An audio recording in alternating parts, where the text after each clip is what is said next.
allow that to happen for this. He's testifying on a particular bill here. Yeah, he is listed as number 6 on the list, so we will have him be able to do it. Thank you. Perfect. Thank you. Representative Claire Teacher. Thank you, Mr. Chair. Welcome, everybody. Looking forward to a great public hearing and getting some questions answered that we all have on our bills today. Thank you. Thank you, Mr. Chair.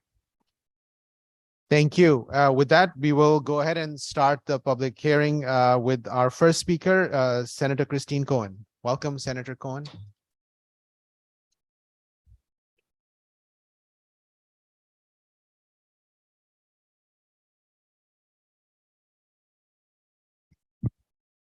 Good morning, esteemed colleagues, chairs of the Public Health Committee, Chairs Anwar, Representative McCarthy-Vahey, Ranking Member Senator Summers, and Ranking Member Representative Claritas Ditria, excuse me, as well as the rest of the membership of the Public Health Committee. Thank you for raising SB 960, an act establishing a working group to evaluate emergency department crowding.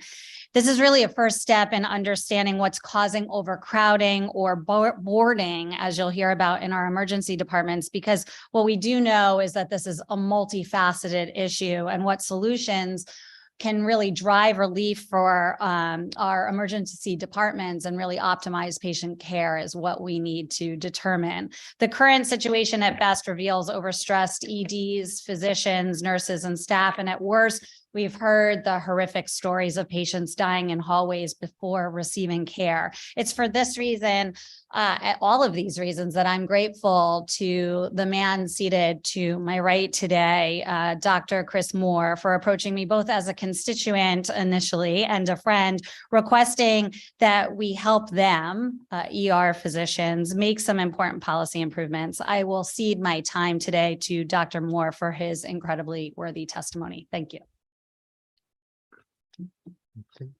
Thank you, Senator Dr. Anwar, Representative McCarthy-Vahey, all members of the Public Health Committee for giving me the opportunity to speak. And thank you to Senator Cohen for introducing legislation around this important public health issue. According to news reports, on May 10th, 2021, a 23-year-old patient arrived by ambulance to the emergency department at Yale New Haven Hospital after being found revived from a drug overdose. Approximately 7 hours later, he was found unresponsive and later passed away. He'd been in the hallway the entire time. I wasn't working that day and I can't comment on the specific case, but I did work in the time periods both before and after. In the months before, things were as bad as I could remember, with admitted patients often languishing in the hallways for days and no space to evaluate incoming patients. However, remarkably, in the weeks following this tragic event, beds were somehow found for the admitted patients, and they were moved up and out of the emergency department, giving us space and an environment where we could do what we need to do in caring for patients. The situation then gradually drifted back to what it was before and where it is now. However, this convinced me that this may be a solvable problem if it is given the priority it merits, and I do believe that as the safety net for our healthcare and our society, it truly is a public health issue. I'm an emergency physician. I have practiced at Yale for the last 21 years as an attending in the Yale New Haven Hospital Emergency Department. In more than 2 decades, I've never seen things this bad. While there's always been ebbs and flows, it is now status quo to assume that we will need to evaluate patients in the hallways and waiting rooms, while dozens of admitted patients routinely occupy the beds where these patients should be evaluated. My colleagues from around the state tell similar stories. I would like to clarify a term that is very familiar to every emergency physician, but may not be as well known to the public, and that term is boarding. It is when, after evaluation and initial treatment in the emergency department, the decision is made that a patient needs further care, admission for medical or psychiatric reasons, but they remain in the emergency department sometimes for days, taking up space and resources that are then unavailable for the constant arrival of new and undifferentiated patients, some of whom will be very sick. Boarding and crowding, a term in the proposed bill, are closely related, but I urge you to focus on the issue of boarding and to consider putting that in the title of the bill. As emergency physicians, we are accustomed to large volumes of patients, and we are well equipped to do this as long as we have the space. Emergency medicine is a difficult job in the best of situations, but is nearly impossible when we don't have that space. The issue is multifactorial, and while I believe hospitals are doing their best in most cases, it merits an in-depth look from all sides, and I applaud the Public Health Committee for being willing to look at the solution. I've come here to offer my full support of this bill. Thank you. Thank you so much, Dr. Moore. Thank you, Senator Cohen, for bringing this bill to our attention and also the issue. Dr. Moore, I was going to say Senator Moore, but Dr. Moore, this is, some people believe this is a throughput issue because the hospitals are unable to discharge patients in a timely fashion. So the limited beds, and the beds are limited because the beds are counted not on the physical space, but also the workforce based. So even if a hospital has 200 beds, they may functionally 100 beds or so because there's not enough workforce. That's, from what I gather, that's part of the issue. The second issue is this the reason why people complain that when they go to the emergency room, they're waiting for 5, 6, 8 hours before anybody would actually do anything to take care of them? Yes, I believe so. It's obviously a multifactorial, complicated issue. I think at the heart of it, there may be some misalignment of economic incentives. For the hospitals, it may be really less expensive to have patients in the department where there are less stringent staffing ratios than there are on the floor. We often have beds available in the hospital that are, yes, not staffed, not clean, not willing to take report on the patients. And that does back up the patients in the emergency department and causes us to have long waits and people in hallways and people evaluated. We now have a physician stationed in triage that sees all the patients in the waiting room as an initial evaluation, which is really just suboptimal care. Thank you. I think Senator Summers has a question or comment. Yes, thank you, doctor, for your testimony. I have a question on, and I'm very familiar with the overcrowding in the emergency rooms. I have a question on observation status in the emergency room versus actually being fully admitted. Do you think some of this problem is being driven by insurance, i.e., the hospitals want to wait until that person is actually, insured, so to speak, to be able to be admitted. And you can say an observation status for a few days before you're admitted because insurance will only cover X amount of days as an admission, and then it's on the hospital. So do you think that's playing part in this whole process? There's certainly financial implications to observation versus inpatient, but the reality is that whether that person is observation or inpatient, they could be up in a bed in the hospital or they could be in the emergency department. So there's really no functional difference to the patient. There's just reimbursement issues. So either way, finding the space for somebody who can't go home, whether that's ob status or inpatient status, it's still the same issue, which is we should not have those patients physically in the emergency department because it constrains the space for incoming patients. Thank you. Thank you. Representative Parker. Thank you for being here. You referenced in your testimony the difference between boarding and crowding. I might have missed the distinction you were drawing. So can you elaborate on that a bit further and what the implication would be of making that change in the title or anything else we should be aware of with that? There's often a perception that crowding in the emergency department is because we have this, just unbelievable influx of patients with minor complaints. And that's really not the case. In most emergency departments, if we had full space, we have the staff, the physicians anyway, we often do need nurses and many others, but to move those patients through.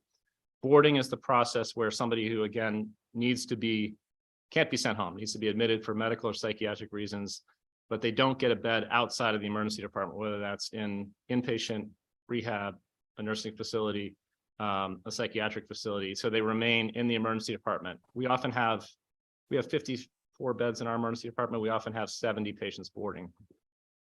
So that means every single patient is pretty much seen in a hallway. We recently put up a tent in the parking lot of the pediatric emergency department at York Street, which is supposed to be temporary, but looks very permanent. And that's where we're seeing patients. Thanks for sharing that. Please. Mr. Chair, one more follow-up. Thank you. And forgive me if I'm being thick here, but just so I really understand the point, are you saying that using the term crowding makes this maybe seem like a less substantial issue, whereas boarding is a practice that we need to stop doing? Am I understanding that correctly?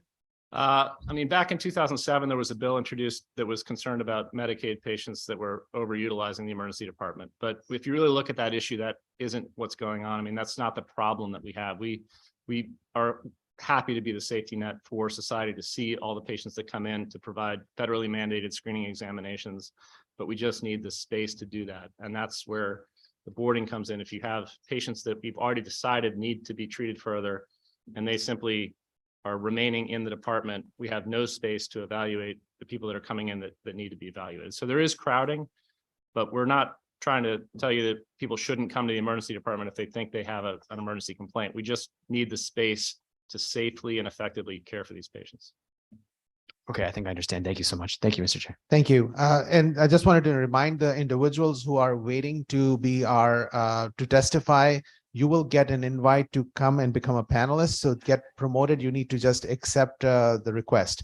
With that, the next legislator is Senator Gordon, followed by Representative Rader, and then Representative Claire Desditra. So Senator Gordon. Thank you. Thank you, Mr. Chairman. I appreciate it. And thank you, Dr. Moore, for being here. In addition to my being a senator, I've been a doctor for 30 years. So I do understand the difference between crowding and boarding. I think it's extremely important to know and for us to highlight to people, just not here, but the public, what the difference is. I've taken care of many people over the years whose entire hospital stay has been in an emergency department in a hallway because there's been no bed and we can't get them anyplace else. But through you, Mr. Chairman, just a follow-up question, if you don't mind, Dr. Moore. I think it's important to clarify again that we don't, certainly your testimony is you're not telling people not to go to the emergency rooms. We certainly want them to when it's appropriate, but that the issue isn't so much the crowding, it's really the boarding issue seems to be, in my years of experience, the big issue.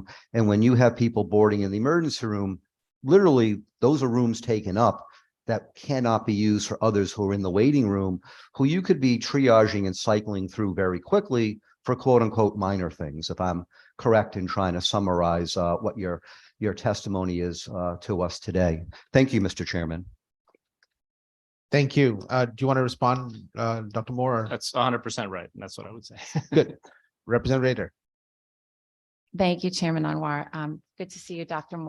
Moore. I just had a clarifying question. When you spoke about boarding versus, I want to better understand the patient to caregiver ratio when they are literally sitting in the hallway versus once they're admitted and moved up to a bed on whatever floor they need to be at.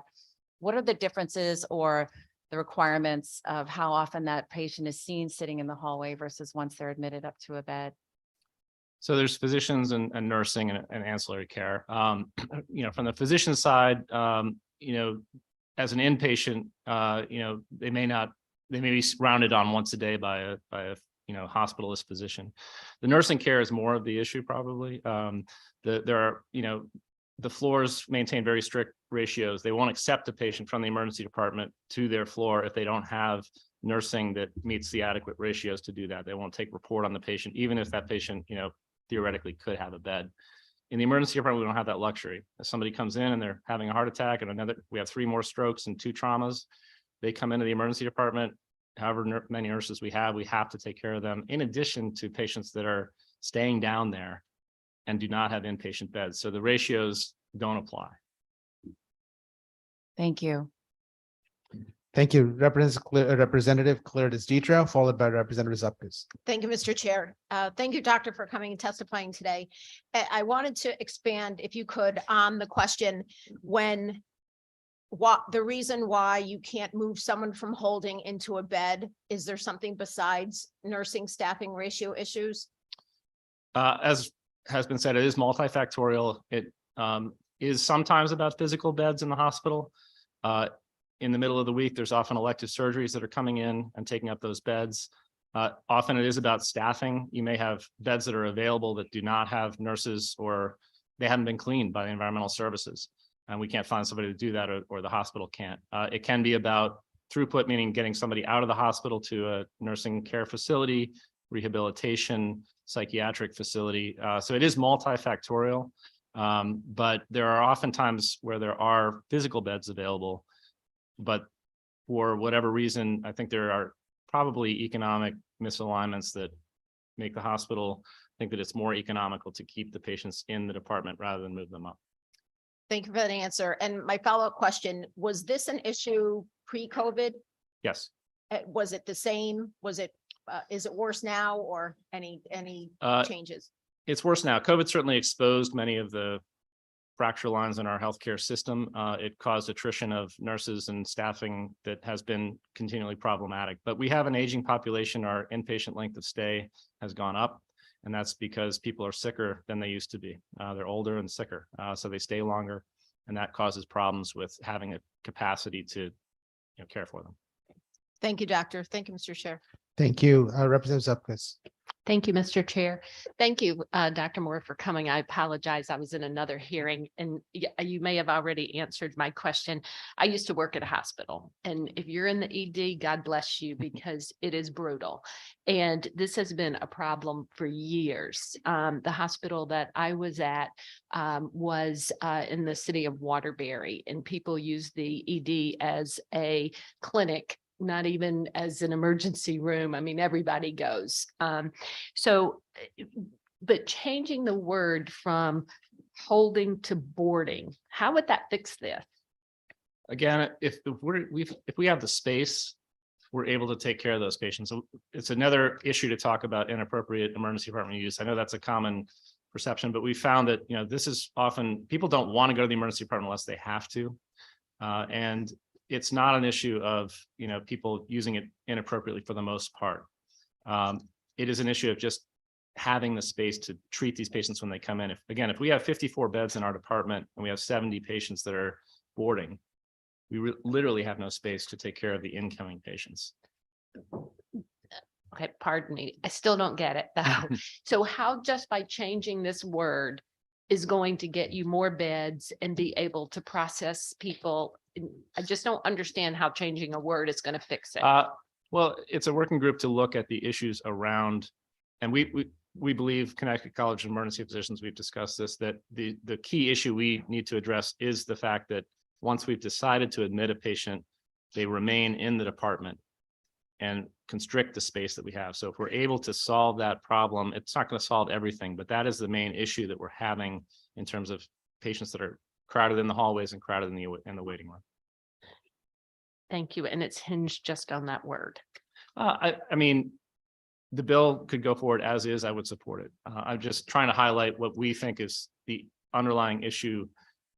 And there's many issues underlying the underlying issue, but the thing that we need to effectively care for our patients is that when we make a decision to admit them medically or psychiatrically, they move to that place within a couple hours rather than staying down there for days.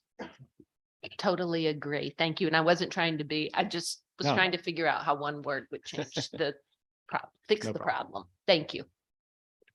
Thank you. I'll just make a quick little comment, and Dr. Moore, I think the crowding that we are seeing is a symptom of a system which is at various levels getting blocked within the inpatient setting.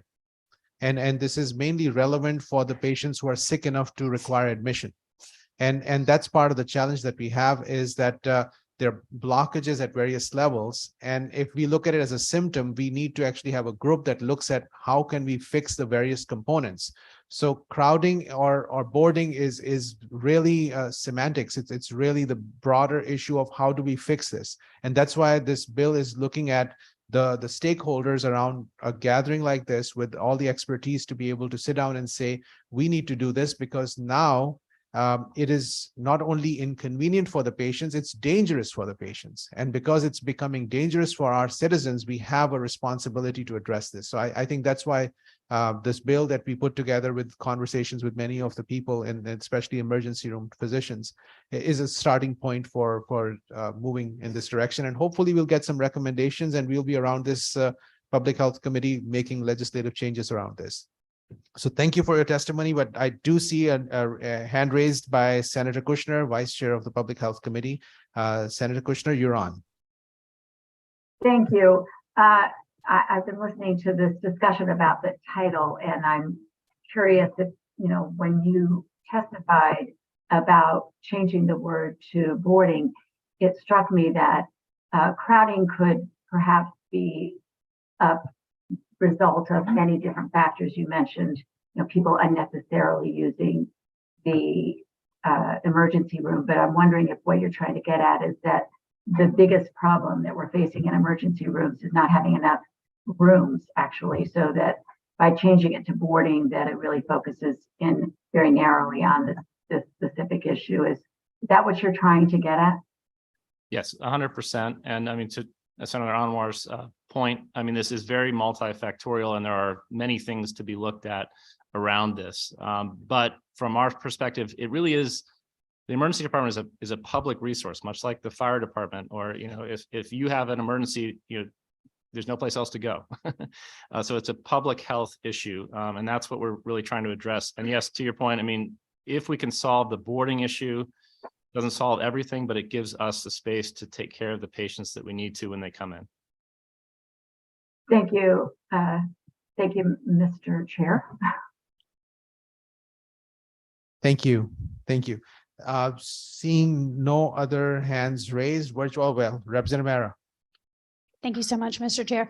I thank you so much for your testimony and for this bill. It's clearly there is an issue that's going on here. I'm just curious as to why we obviously have many people already working in the healthcare system and with the emergency departments. Have suggestions not come up already about what should be done? Like, why is it we have to do a working group to figure this out on the state level? Why is it that the emergency departments can't figure this out?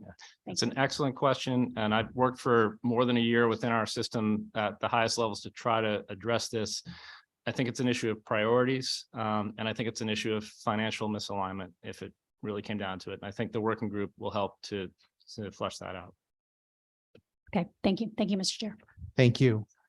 Seeing no other virtual or real hands raised, we wanted to thank you, Dr. Moore. Thank you, Senator Cohen, for your help in getting this conversation started. Thank you.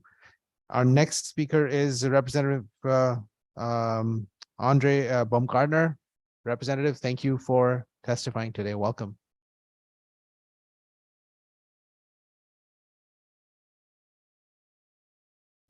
Apologize. Good morning, Public Health Committee. Want to thank you for the opportunity to testify on SB 959. Good morning.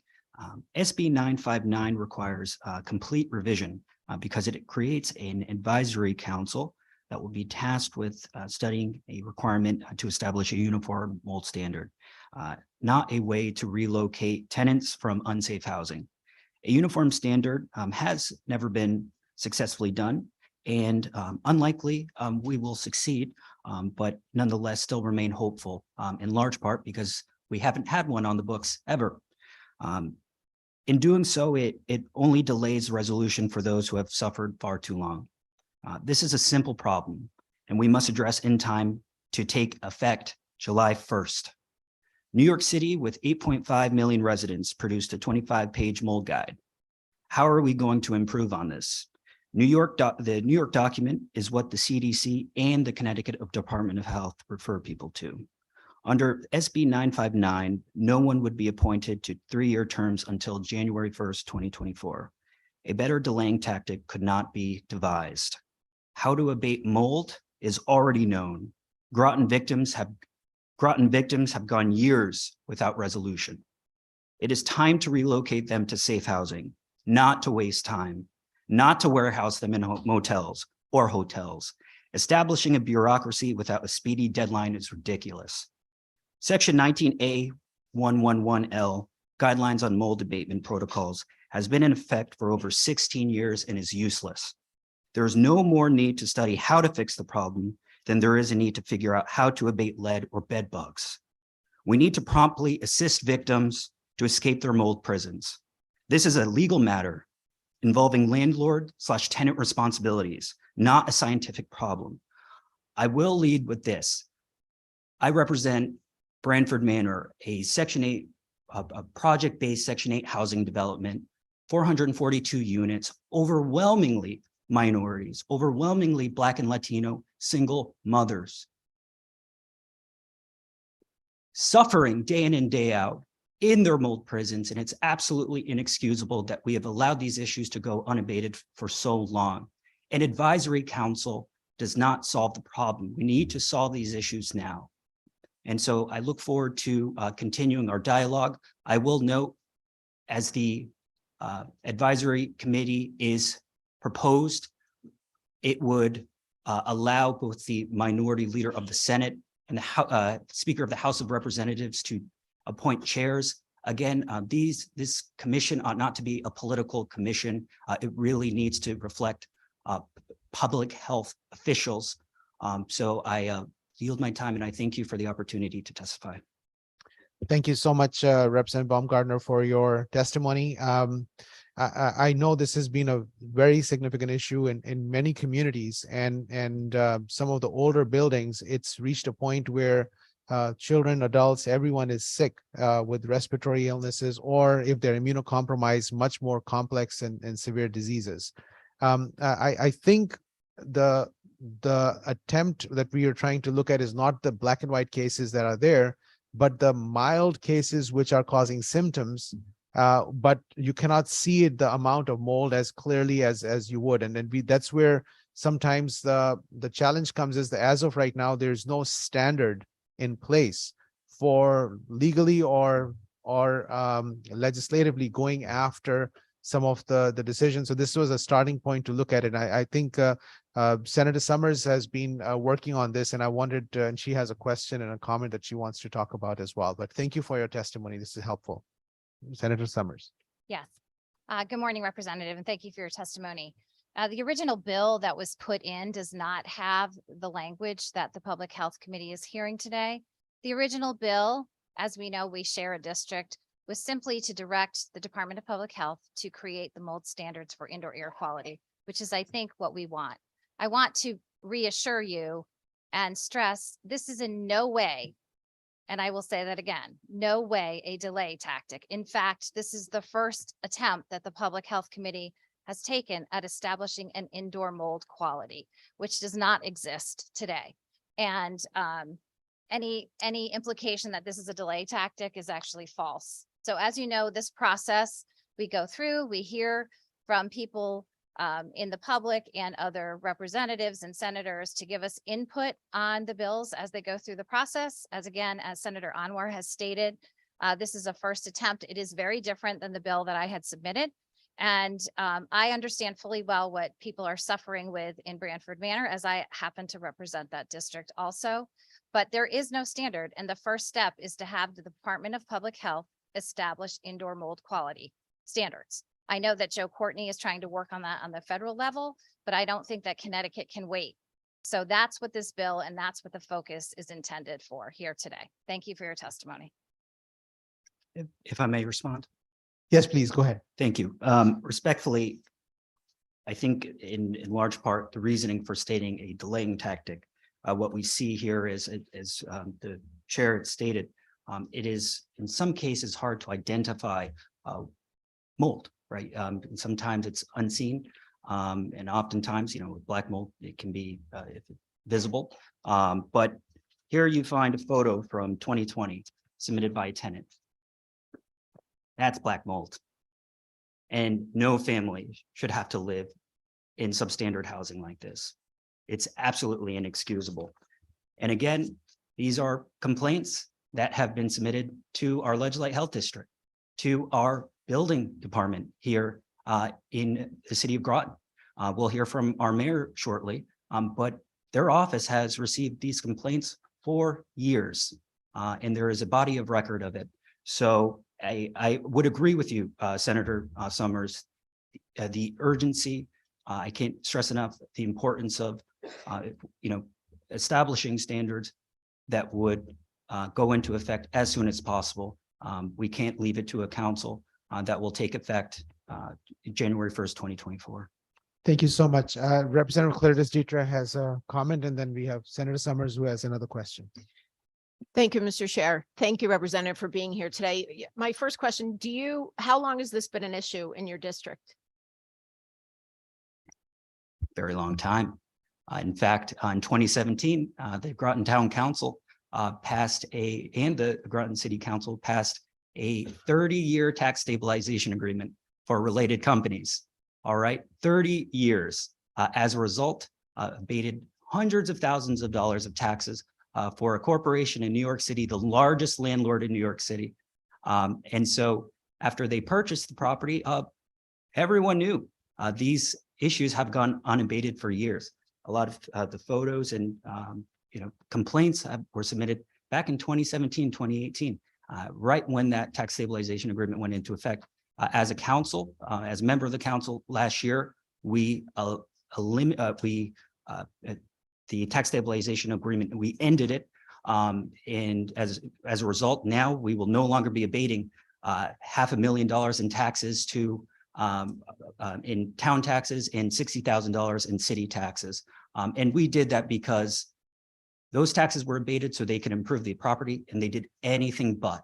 The problems have gotten only worse. Thank you for, and the follow-up to that question, when you were, obviously, we know you, some of us may know you were a state rep before. And back then, your first time as a state representative, did you submit this as an issue to remediate? No, and in fact, the issues particularly with mold, when they actually went in and did the improvements unrelated, that was after I was state rep back in 2017.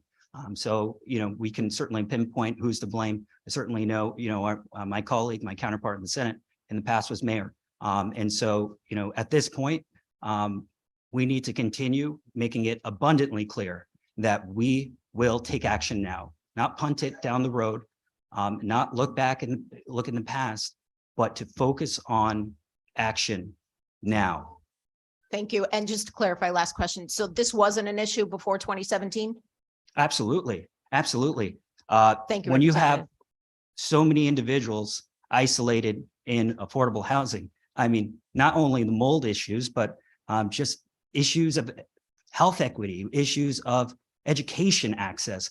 This is nothing new. And no matter what, these issues, will go unabated again until we take action. Thank you. Thank you so much. Senator Summers has a follow-up question. Yes, and thank you for your testimony. I think it's important that when we're giving testimony in public health, that we stick to the bill here in particular. So tax abatements are not really relative to this public health committee meeting. You made a statement, and I wanted to clarify for the committee that Groton has, and I know this has happened in other housing areas also, where there is mold. Mold is easy to test for, but people need to know the proper way to test for it. And if you have your health district go in, there is no standard for indoor mold quality, which is what we're trying to do as a public health committee. So therefore, they cannot take action. So just to frame it properly, so we're not trying to say that a health district is at fault for not citing someone. They have no basis to cite a company or a management company or a individual owning an apartment complex because there are no standards. The focus of this committee is to create those standards that do not exist for indoor mold quality, and also to provide information on how to prevent it and the proper protocol for testing. So I just want to make sure that that's clear for the committee. And as we said, the language goes through a process. This is the first step. This is the first time the Public Health Committee has really looked at this. There is no intent to delay. This is a very important priority for many of us. So thank you. Representative Rader. Thank you, Senator. Thank you, Representative, for being here. I'm just coming from a different perspective of working in construction and architecture. And in terms of the mold infestation you speak of, I know it can be very insidious. And so always the bigger issue is how do you actually address what's causing it? I understand wanting it to be obviously remediated as soon as possible. Has that ever, in your case, has that ever been evaluated and determined? Because it seems like it's a cyclical thing that I think you referenced that it had been addressed at one point. So I'm just curious if there's like a roof issue, if there's an air quality issue, like I'm just curious. It would help from a public health standpoint to better understand that mold is very cyclical and you can address the roof leaking, but then if you have a high humidity level in that unit, I'm just curious if that's been evaluated, because I think it would be helpful in better understanding this cycle. Absolutely. And you'll hear additional testimony from many local leaders as well regarding the mold remediation processes that have been really developed within town the last year. Not sure if it was, I don't believe Senator Summers got to this yet, but Ledge Light Health District, as soon as we got serious with the tax abatement agreement and kind of dangling the issue and saying, hey, look, we are going to end this. Ledge Light Health District got heavily involved and actually appointed a point person within their department, and they've been conducting ongoing mold remediation inspections and have imposed more punitive measures unrelated to remediate systemic mold issues within the complex. It was built on wetland. I think, putting my planning development hat on for a second, probably not looking back, not the brightest idea. And now obviously we've taken great steps as a state to prevent building on our wetlands. But as a result, some of these homes, the basements are even infested in mold. And that's, I think it speaks to really the location of where it was built.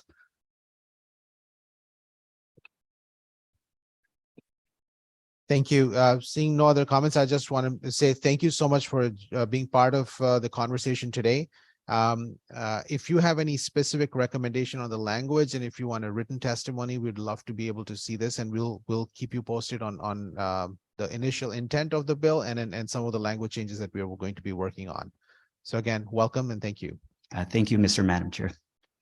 The next on our list is Mr. Michael Freda, who is the first Selectman CEO of North Haven. Welcome, Mr. Freda. Thank you very much, Senator. It's a pleasure to be here this morning. I'd like to thank every member of this Public Health Committee for what you do. People like us as chief elected officials really appreciate your efforts. So thank you very much. I'm here this morning to talk about and testify on Bill number 524. This is a bill that was proposed by both the House and the Senate. It's LCO number 2838. And this is an act establishing a pilot program for cardiac screening and early detection of cardiac issues. So I'm here to support the program, and I wanted to share with everyone that in conjunction with supporting the program and supporting the bill, we're going to be using the bill as a platform, a foundation to move forward with this in North Haven. We here in North Haven have an outstanding relationship with our police and fire chiefs, and also our police union and fire union.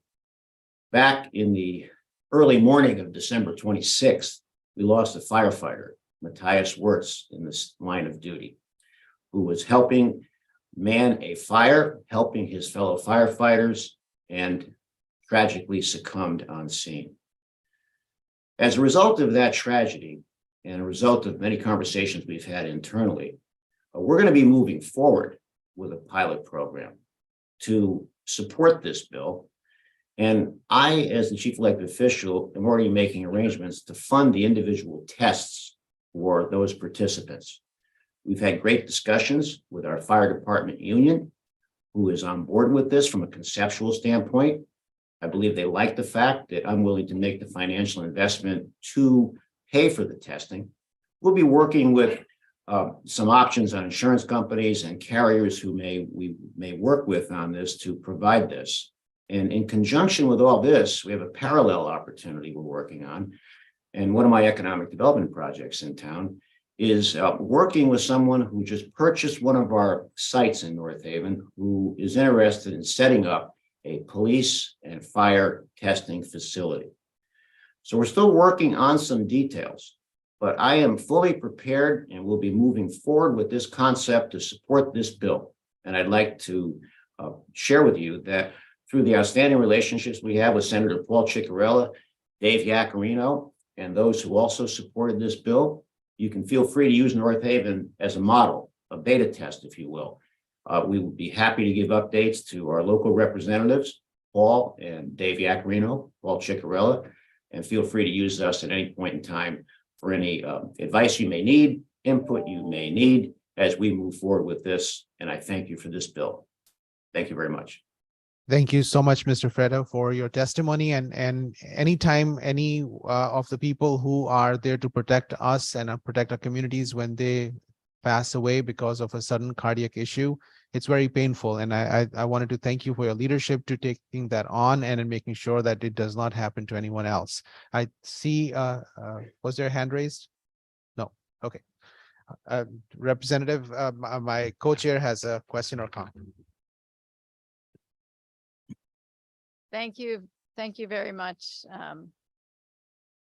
Mr. Freda, and for being here today with us. And the question that I had, I know we've had some other folks who will be testifying later in the day and also who have submitted some testimony online, just talking about the heart attack system of care. And I'm wondering if you or any others have been able to have conversations with the Heart Association and others and working in concert with them as a complementary program, or if you have any thoughts about that, if you're aware. On this particular bill, I have not had any discussions with American Heart Association. Although for about 4 years, I was on the executive leadership team of the American Heart Association. So I'm certainly willing to work with that wonderful organization to describe exactly what we're doing. Because this bill is designed, and my initiative here in town is designed to protect firefighters, police officers from having to go through this tragedy that the family of Matthias Wirtz went through. This is designed to protect our first responders. So I'd be more than happy to engage with the American Heart Association if you thought that was important. And Mr. First Selectman, I should have started with saying that our heart is with you and your entire community in the tragic loss that you all have suffered. And it is impressive, your years of service to the Heart Association and to your community. And it would be wonderful if you would be able to connect with them and we can all talk together more about how to best implement these life-saving measures. Thank you, Mr. Chair. My pleasure. Thank you. Thank you, Mr. Freda, and thank you for the work that you do. I'm seeing no other questions or comments. We want to thank you for your testimony. The next person on our list is Ms. Mairead Painter, who is the state's long-term care ombudsperson. Welcome. Thank you again for all that you do, and thank you for being here this morning.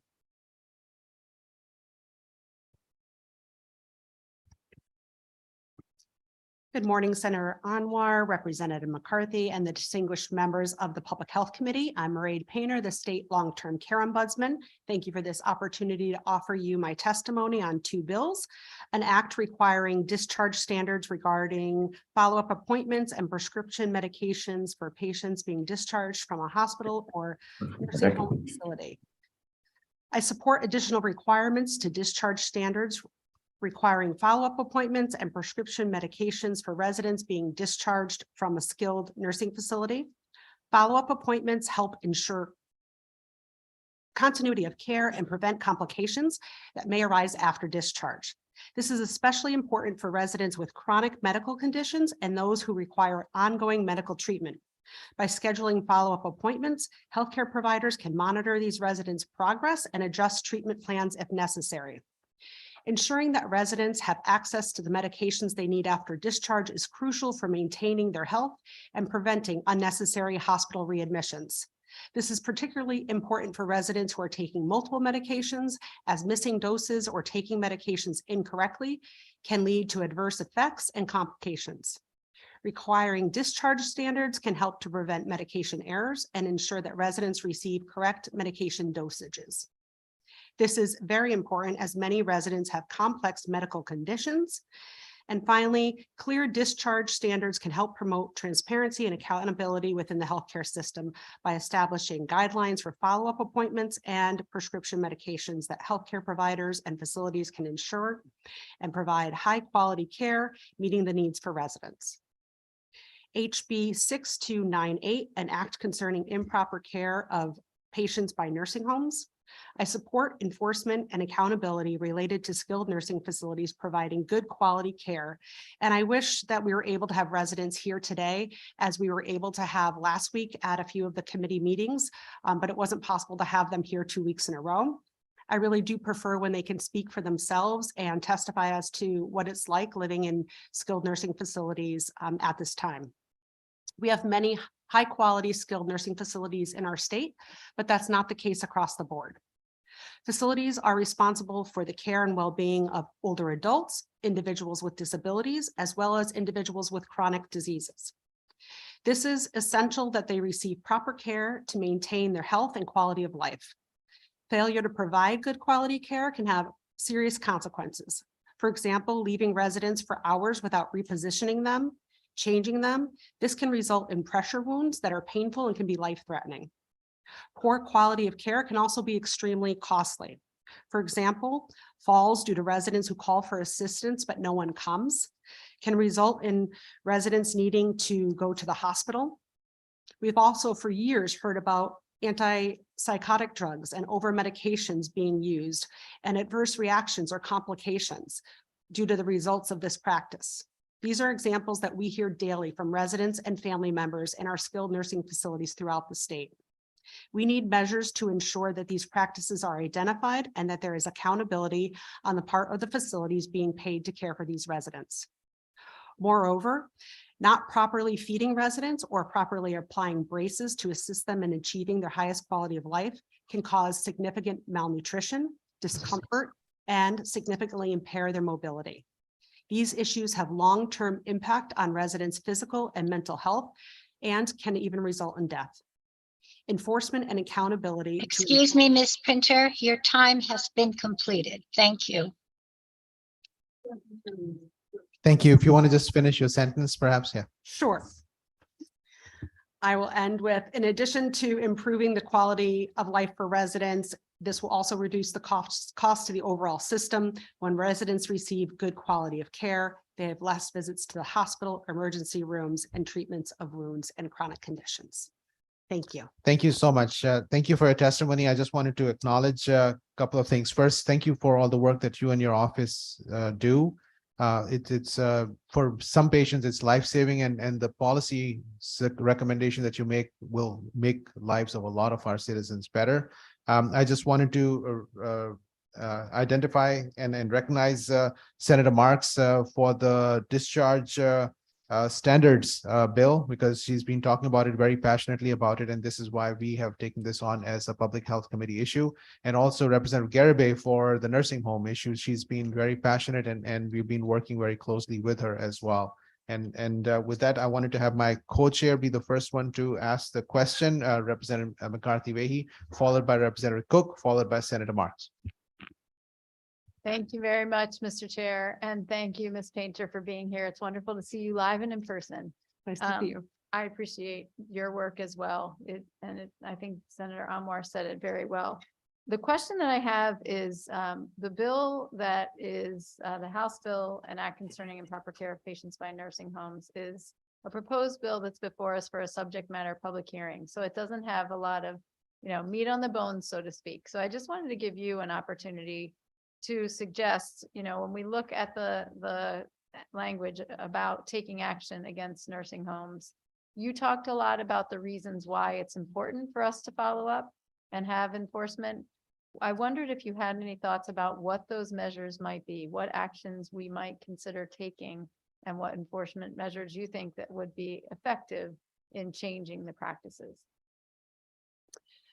Thank you. That's a great question. I think that we need to see enforcement and accountability related to that there's actually the staff that they say is in the building is there, that if there's posted staff, that those members are in the building, that when we have requirements for what staff need to be in the building, that they're held accountable to those standards, and that residents receive the care that they need. And if not, that there's fines associated with that. Currently, it is required that nursing homes post staffing levels at the front door and places that are accessible to residents, family members, and the public, but we don't see that happening regularly because there isn't anything, any fine associated with that. And we wish it was something that they just did because it's the right thing to do, but that's not what we see happening. Also related to transparency, understanding where the dollars are going related to staffing, and that there are the appropriate number of staff to care for the individuals in the homes. We see nursing homes continue to admit residents even when they don't have enough staff to care for the residents currently in the facility. And I think that that is inappropriate. They shouldn't be able to continue to admit if they don't have enough staff to meet the needs of the residents that are currently there. Thank you for that. And I think what I'm hearing pretty clearly is there should be fines as consequences for lack of action, specifically related to staffing. Thank you for your comments. Thank you. Representative Cook. Thank you, Mr. Chairman. And to piggyback on that, to my good chairman, I think those fines need to definitely not come out of the care of the residents, but they need to figure out a way to come out somewhere else. So that's something else we can work on. It's great to see you. I believe this is what, 3 times in a week. And I can't thank you and your staff enough for everything that you do. And to the point of things that we need to do, I hope that folks could go back and watch the video of our public hearing last week. I think that the testimony and the photos of the residents that were here with us in this building really spoke volumes to the concerns that they have in the lengthy public hearing that we had about people and the testimonies of a cry for help. And so because you were not able to put this in your testimony and then you did reference that folks weren't able to be here, would you please share with us some examples of neglect in the world of discharge and the adverse effects for those victims? I know that you had talked about some of the things, but the examples that we know that have already happened as to why you're sitting in front of us now. That would be my first question. Sure, individuals not being discharged to appropriate places, right? So if they're discharged to a hotel without home care being set up, we've gone out and found individuals without their medications, we had one individual who was supposed to be getting both short-term and long-term insulin and only had short-term insulin. And so he was doubling up on his short-term insulin, which is totally inappropriate because he didn't have his long-term insulin and didn't know what else to do. And it took about 3 days for the nursing home to respond to that. Not giving proper education to family members or individuals who are going to be providing care upon discharge, or assuming that a family member is just going to be able to take someone home, not doing home evaluations. That's a practice that we've really seen increase over the past number of years, where when I worked in long-term care, there was a home assessment done. Therapy would go out. You would assess the home. How many stairs could the person maneuver around the home? How thick was the carpet? Those assessments aren't done, and it does fall on home care once the person gets home to see if that goes okay. So to that, the current standards as we speak now, could you speak to them if there are some? And are they just being ignored?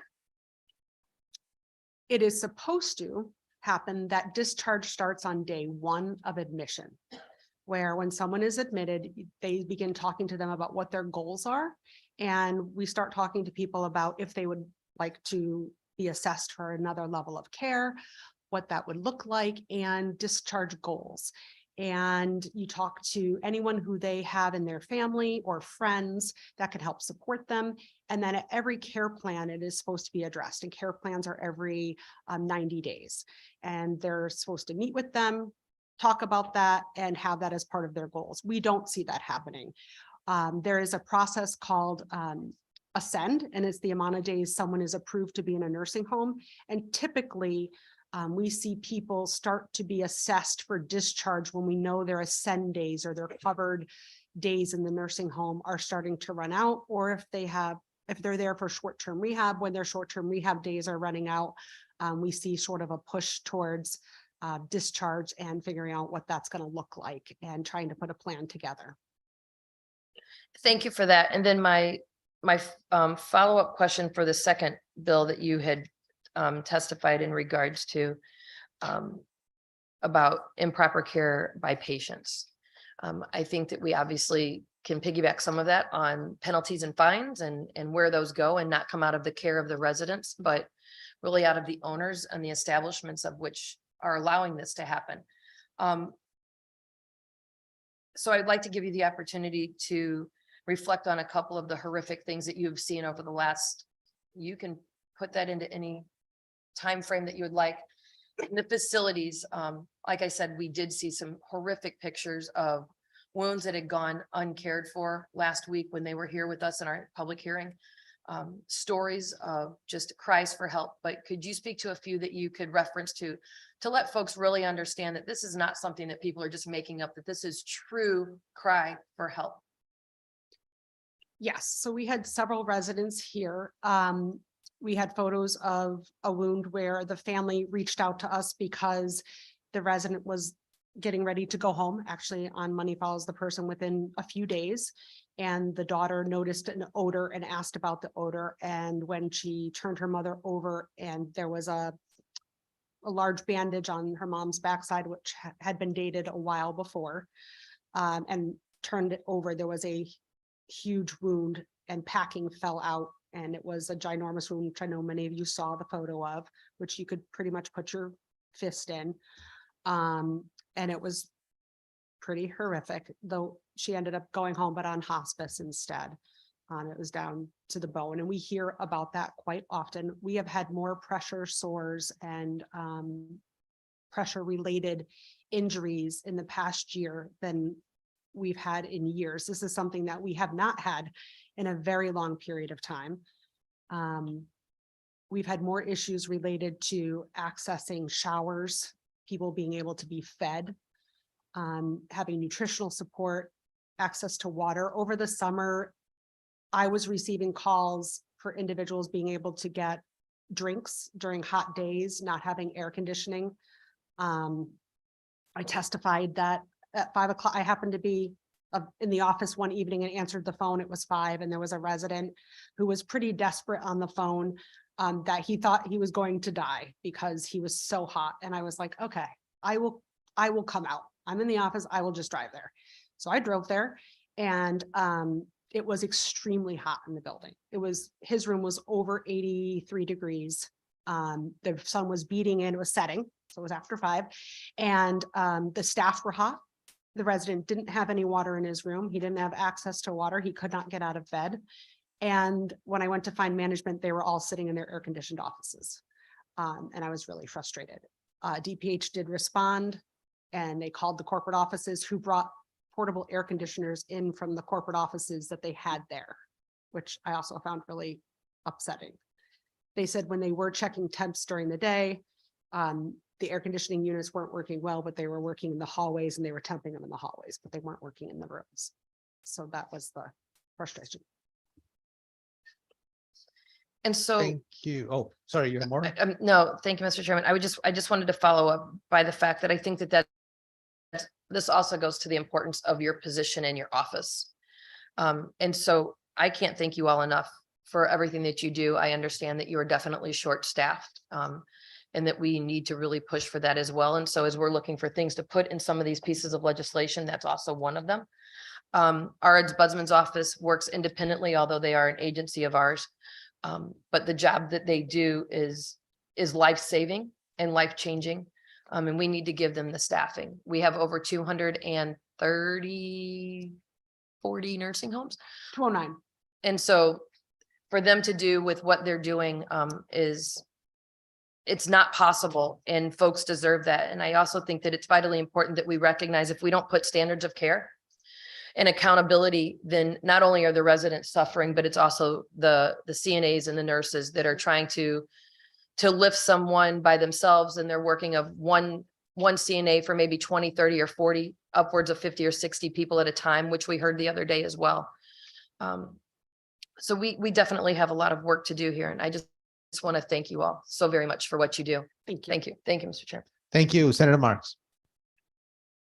Thank you, Chair, through you. Thank you for being here again. I think I texted you 4 weeks ago and I had no idea who you were, and now I know you very well. So this is a bill that I put in, and as a home care nurse, I am so passionate about it because we truly can save lives. So I'm going to start with the scheduling of specialty appointments, which was also Senator Summers did bring that up as well. So it was truly the entire committee that knew how important this was. So when a person leaves, we're just talking about nursing homes now, and they have to have a follow-up appointment with an orthopedic doctor and a cardiologist and a neurologist, and their new congestive heart failure.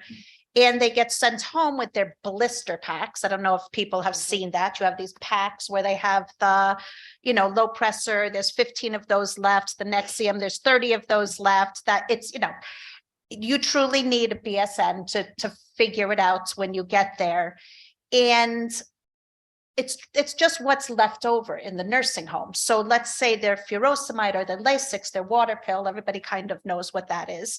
They might only have 4 of those left, but they're supposed to get their primary care doctor to do the prescription, right? Do the nursing homes send prescriptions to the hospital? I mean, to the pharmacy? They would send home the W-10. They would send over, I thought they did, but this is why I'm asking you, because Mr. Barrett, in his written testimony from the Connecticut Association of Healthcare Facilities, which this is just surprising to me, that he stated, because the nursing home facility, I don't like our microphone, because the nursing home facility is not authorized to transmit a prescription to the pharmacy, we recommend that the language in the bill be revised to require the nursing home facility to advise the resident's prescriber, the physician or APRN, to transmit any needed prescriptions in an oral, written, or electronic manner to the resident's pharmacy, each prescription ordered for the resident prior to discharge. So I don't know if he's asking the primary care doctor to do that.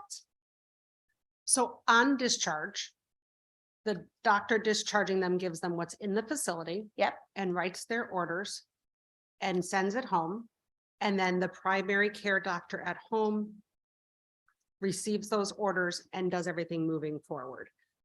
Anything other than that, you would have to ask the Department of Public Health. That's what we check for. We check to make sure that there's a primary care doctor assigned, that they get all of their medications, that they have enough medications to make it to that first appointment, and hopefully a little extra in case they missed that first appointment. That there's enough medication till then. And that the doctor has signed the W-10 and it gets them to that appointment. So that's just what I'm saying. So that does not happen. So first of all, the primary care doctor hasn't seen that patient in maybe 2, 3, 4 months.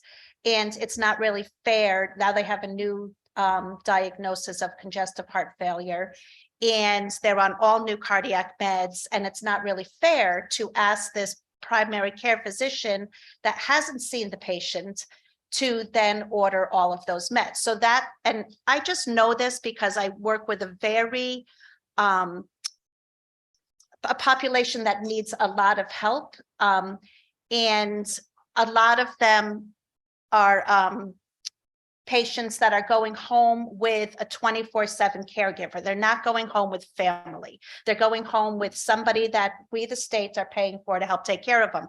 So we call the pharmacy when we get there 2 or 3 days later and they don't have enough medicine. And we say, all we have to do is fax the discharge paperwork to the pharmacy, and the pharmacy can count that as a prescription because they're doctor's orders. The W-10 is a doctor's order and the furosemide is on that, because everybody knows that you're not going to be able to call the cardiologist or the neurologist or the pulmonologist and you're a new patient and get in to see them in a week, right? Am I right? Yeah, Correct. Yeah. Normally, So that's you would just, expect that to all be set up prior to a discharge, that a good. so, discharge and that's would what we're have asking everything. for too. And they're saying, no, they don't want to do that because it's too much work.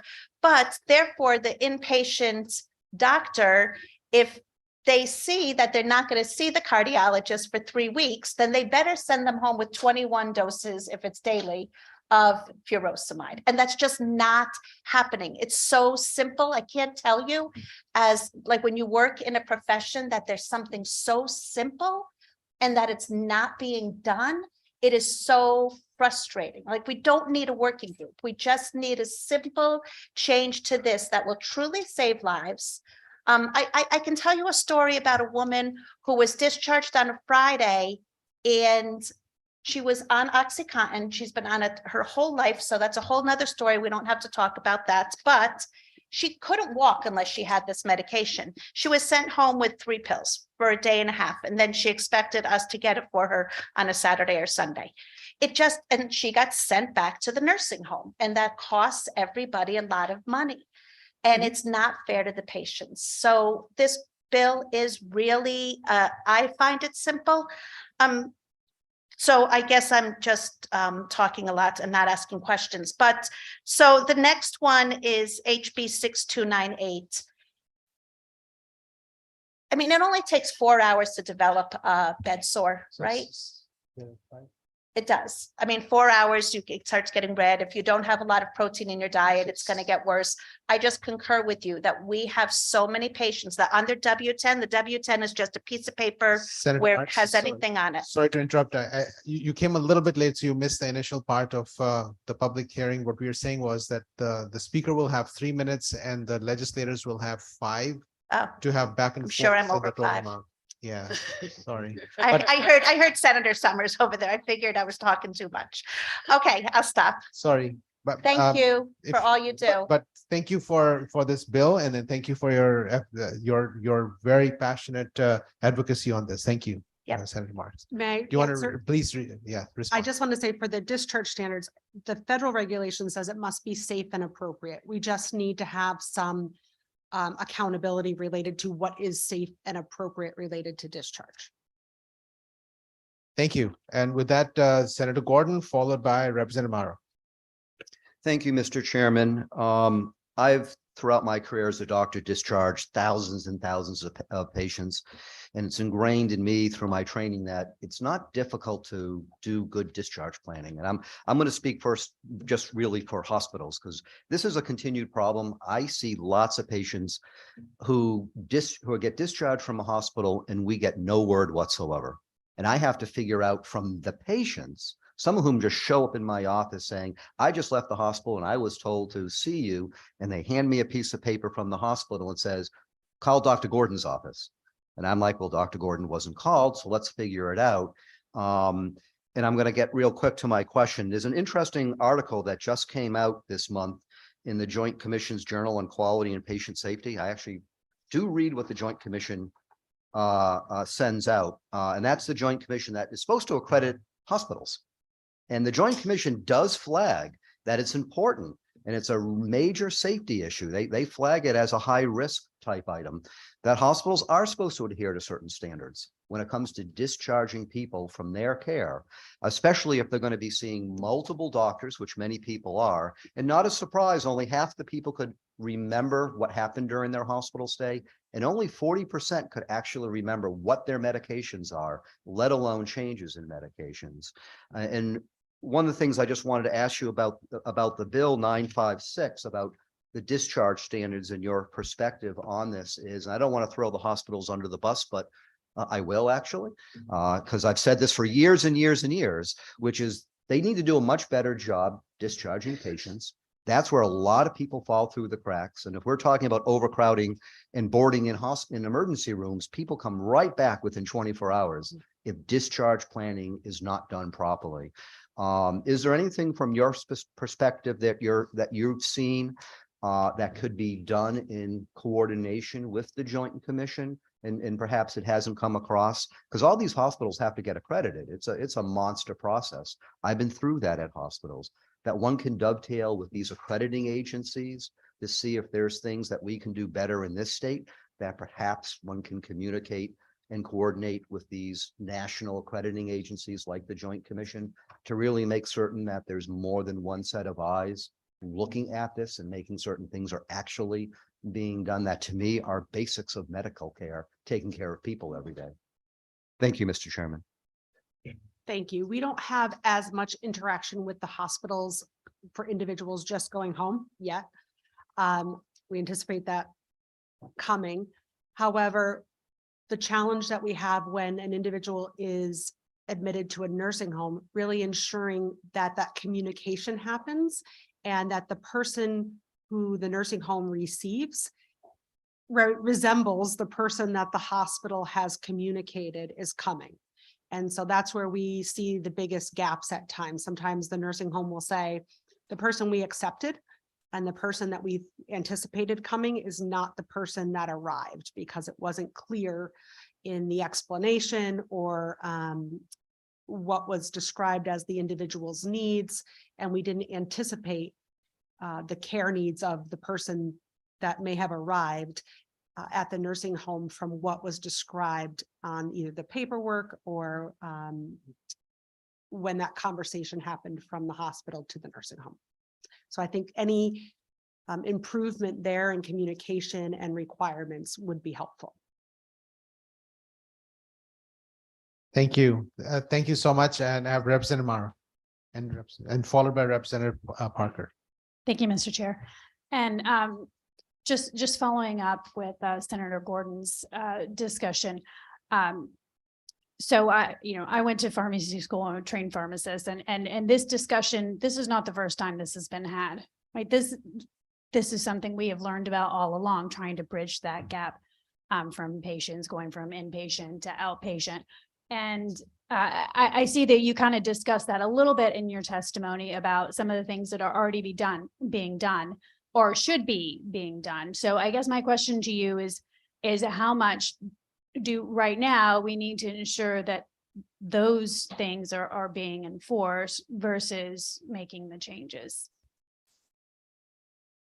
I believe there needs to be more accountability. So CMS at a federal level, they've also recognized this. And we've seen there were phases. So CMS had phase 1, phase 2, and phase 3 of guidance changes for skilled nursing facilities. And phase 3 is related, a lot of it is related to discharge planning. And I think phase 2 has more of the medications, but I'd have to check on that for you. But phase 3 is definitely has a lot of information related to discharge planning and the expectations around that, including involuntary discharges. And so what I would like to see here in Connecticut is, again, the citations and the accountability related to that, and that we have enforcement measures that we only find out about them if someone complains. If my team is in and happens to talk with a resident, and we have stumbled upon individuals who say, well, I'm leaving tomorrow. You're leaving tomorrow. Where are you going? Oh, I'm going to a hotel. Why are you going to a hotel? And that's how we find out about things happening. Now, thank you all for passing that. We have a portal where it must be sent into our portal that someone is receiving an involuntary discharge, where we have the time to get out and meet with them and try and advocate on their behalf and ensure that it's a safe and appropriate discharge. So we are starting to get some measures in place to help protect people, because what we find is that if we don't do that, they end up back in the hospital, usually at a higher care need, or back in the nursing home, and we see that recidivism. Can I just follow up? Please.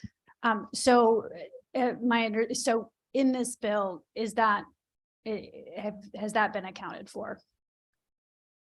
I think to Senator Anwar's point, we would need to see what the I think you said the meat of it would be, the nuts and bolts,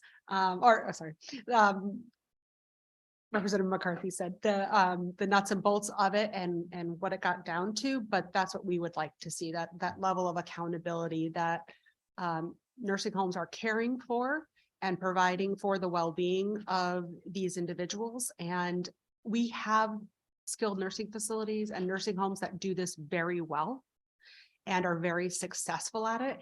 And if they can do it, we want to know how they're doing it, and that others should be able to do it. Thank you. Yeah, we don't need to reinvent the wheel on this one. Thank you. Correct. Thank you, Mr. Chair. Thank you. Representative Parker, followed by Representative Zupkus. Thank you, Mr. Chair. Thank you, Ms. Painter, for being here with us. I'm less well versed on this clearly than some of my colleagues here, so forgive me. This is a simple question, but just to be clear, we received some testimony that there are already regulations in place for DPH to oversee the nursing homes. It sounds like what we're hearing is that they are not adequate and those need to be increased as per the points of this bill. Would that be a fair summarization of what we're talking about here? Yes, and my concern is often we have, when a survey or an investigation happens, the nursing home then goes back to something called a informal dispute resolution. You'll hear them say an IDR, where they argue the points and they'll try to reduce the impact of it, or they'll say, oh, it doesn't hit that category. And so staffing, for example, where you'll say, well, you weren't staffed at a good level, and that's why it caused the pressure sore. We don't have measures that allow for that easily.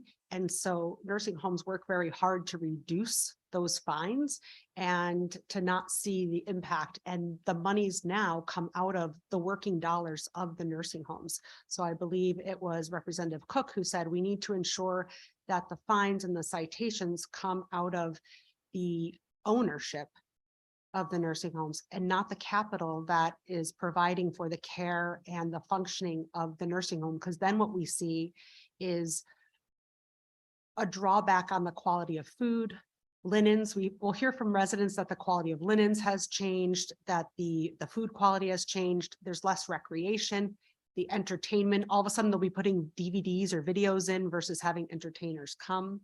That's the impact of seeing fines go towards the building versus towards the owner. Thank you so much for drawing that out a bit. And very briefly, as a follow-up, clearly you and your office do remarkable work, having all these observations and being able to share so much with us. Just curious about capacity in terms of your office to be able to provide feedback to us to make these kind of policies and enforce them. Can you speak a bit about if there's needed extra capacity from your perspective, or this idea of maybe a community ombudsman to be able to provide further support out to see what's going on in these facilities? Absolutely. Thank you. So the national standard is 1 FTE, so 1 person for every 2,000 beds. Currently, we are 1 person to about every 3,800 beds. And that's when I have all my team members here. That would be, we have 8 regional ombudsmen for all nursing homes, residential care homes, and assisted living communities. This year, due to retirements and people being out, I had 6 for most of the year. So we've been a little underwater, and it has been extremely challenging, but has every state agency. As I think by May 1st, we will be fully staffed on we'll be back to 8 on the skilled nursing facility side. In order to make the 2,000 per 1 FTE, we would need 7 other positions. And on the community side, we have 1 manager that we've just hired to write the program. And then we would need infrastructure on that side. And then people to do the work and support individuals in the community and see what that demand will be for individuals on waivers, on home care, and support their rights. We're hoping to be able to move that program forward. We've seen in other states that it's been very successful, and we're hoping that as people have the choice to receive their long-term services and supports in the setting of their choosing, that will be able to be that long-term service and support for them there as well. Thank you so much. I hate to ask you to do more work, but would you, if you haven't already, share that with us, those specific numbers? Because I think, Oh, sure, we have them. and we can speak with our. Thank you so much. Thanks for all that you do for our community. Thanks, Mr. Chair. You're like 3 seconds close to 5 minutes. Representative Zupkus. Thank you, Mr. Chair. I'm not a nurse, a doctor, any of that. I'm just a normal human being that has family that has gone through nursing homes and all of these types of things fairly recently, actually. And I get the improper care. And what I see as someone from the outside going in, I have my own thoughts on some of it. But you mentioned staffing. And so how do you, if you could pick a couple of things, what would you say legislatively can be done? Because I don't necessarily think, mandating certain wages or mandating, I mean, people, if they can't afford to pay them, they're not going to hire anybody. So if you had to pick 3 things that legislatively could be done to help with staffing, what would those 3 things be? It is going to sound silly or make it sound funny, but transparency. I don't think that we can say that we need to increase money to nursing homes until we can see where the money is going. If they need more money, then we should be able to pay them more money, right? But until we can see where those dollars are going, right now, I believe there's too many gaps and too many loopholes in seeing where that's going. When we have large investment firms coming in and buying nursing homes and investing in them in large numbers currently, it doesn't make sense to me that they're saying that they're not making any money, because we wouldn't see private equity firms coming and investing. They don't invest in losers. We just know that. And so I think it's important to see where the dollars are going across the board in true transparency and ensure that a majority of the dollars are going to resident care. I do believe that private companies should be able to make money. They should be able to benefit from, it's a private company, to profit from. but not at such levels that residents don't get the care that they need and that staff have to work 2 and 3 jobs and that don't have a quality of life. And so that's where I feel there's an imbalance. And until we can truly see that, we're not going to be able to make good decisions. So for me, the biggest bill that's out there this session is in transparency. We currently allow, I believe it's up to $50,000 in related parties to not have to be disclosed. I don't understand that. I think any money that's taxpayer dollars should have to be disclosed and who it's going to. And that we just need to have better accountability on what dollars are being spent where, and to ensure that there's good quality care. I'm not doing this, just as you. Across the board.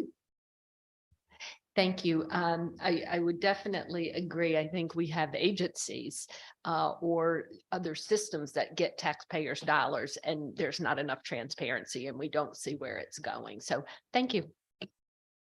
Thank you. Seeing no other comment. Oh, we do have Representative. Go ahead, Thank McCarthy. you. Thank you very much, And Reddington Mr. Chairman, yourself. and welcome, Mairead. Good to see you. Just for complete clarification, so your office does a lot of work, I know that. And but with the discharge plans, do you keep track at all of the recidivism rate coming back into nursing home? Do you get those figures? So we would only see them if it was someone who was receiving repeated involuntary discharge notices. And that's one of the things that I am hoping to be able to track by diagnosis, by individual, to see how often they're receiving them. But the Department of Social Services would be able to see through Ascend if someone, how often they were in the system and how many admissions they had had. Yes. Okay, thank you for that clarification. And then just very quickly, you didn't say enough about what your office is also doing with the volunteer resident advocates, and if they can be helpful. If you'd like to, I'd like to give you that opportunity to talk about them. Thank you. And you've always been so helpful in that area. And so, yes, when I took on this role, we had been decimated in our volunteer resident advocates, and thankfully we have grown. We doubled. We have about 20 resident advocates, and those are individuals who volunteer their time to go into nursing homes and support individuals weekly. In addition to our regional ombudsman, we used to require that they went in 4 hours twice a week. We're very flexible on that. So if you know anybody who wants to be an RA, please let us know. Thank you again for your work, Marie. Thank you. Thank you, all. Representative Reddington Hughes. Thank you, Mr. Chair, and thank you, Ms. Painter, for all the hard work you do. My question has to do with the discharge standards. And in the event that the patient does not have a caregiver, what would the protocol then be? So it would depend. If the person is if they're their own person, so alert, oriented, able, it would be with them. They can sign their own paperwork. They might work with the Money Follows the Person program, which is a possible resource. You can't just say you made that referral. They would make a referral to home care, but that is a current barrier in our state, having a backup plan. I'm also the co-chair of the Right Size Rebalancing Steering Committee, longest name ever. But in that is something that we're working on, and we've had a lot of discussions about when you don't have, not everybody has informal supports. And so that informal caregiver and backup plan, how can you address that? Friends, family. We do have something here in Connecticut that's called Adult Family Living, which is accessible to older adults. So there's some ways to access plans, but it's really up to the individual. Thank you. All right, with that, thank you so much for your testimony. I just will have the next person come in, but I wanted to make a few announcements. I did a little bit of math with the speed that we are going at and the total number of people who are going to testify. We'll be here for 35 hours and 22 minutes. So just keep that in mind. And so we can keep that in perspective. And the other thing was, we have been through the first hour, and then what we traditionally do after the first hour is we actually move between the public speakers and the elected speakers as well. And I just wanted to make that comment. And then the next one I wanted to make was that you probably heard that the sound is changed a little bit in this room because CTN, they could not hear us loud enough. So we just adjusted that so that people can really hear what we are saying. With that, the next person, I know Mr. Hedrick, you've been waiting. If you would allow us, we will just have you wait for a little bit longer because of the first hour. We have the next person who is not an elected official on the list is Miss Sarah Egan with the Office of Child Advocate, and then we'll come to you after that, sir. Sarah Egan.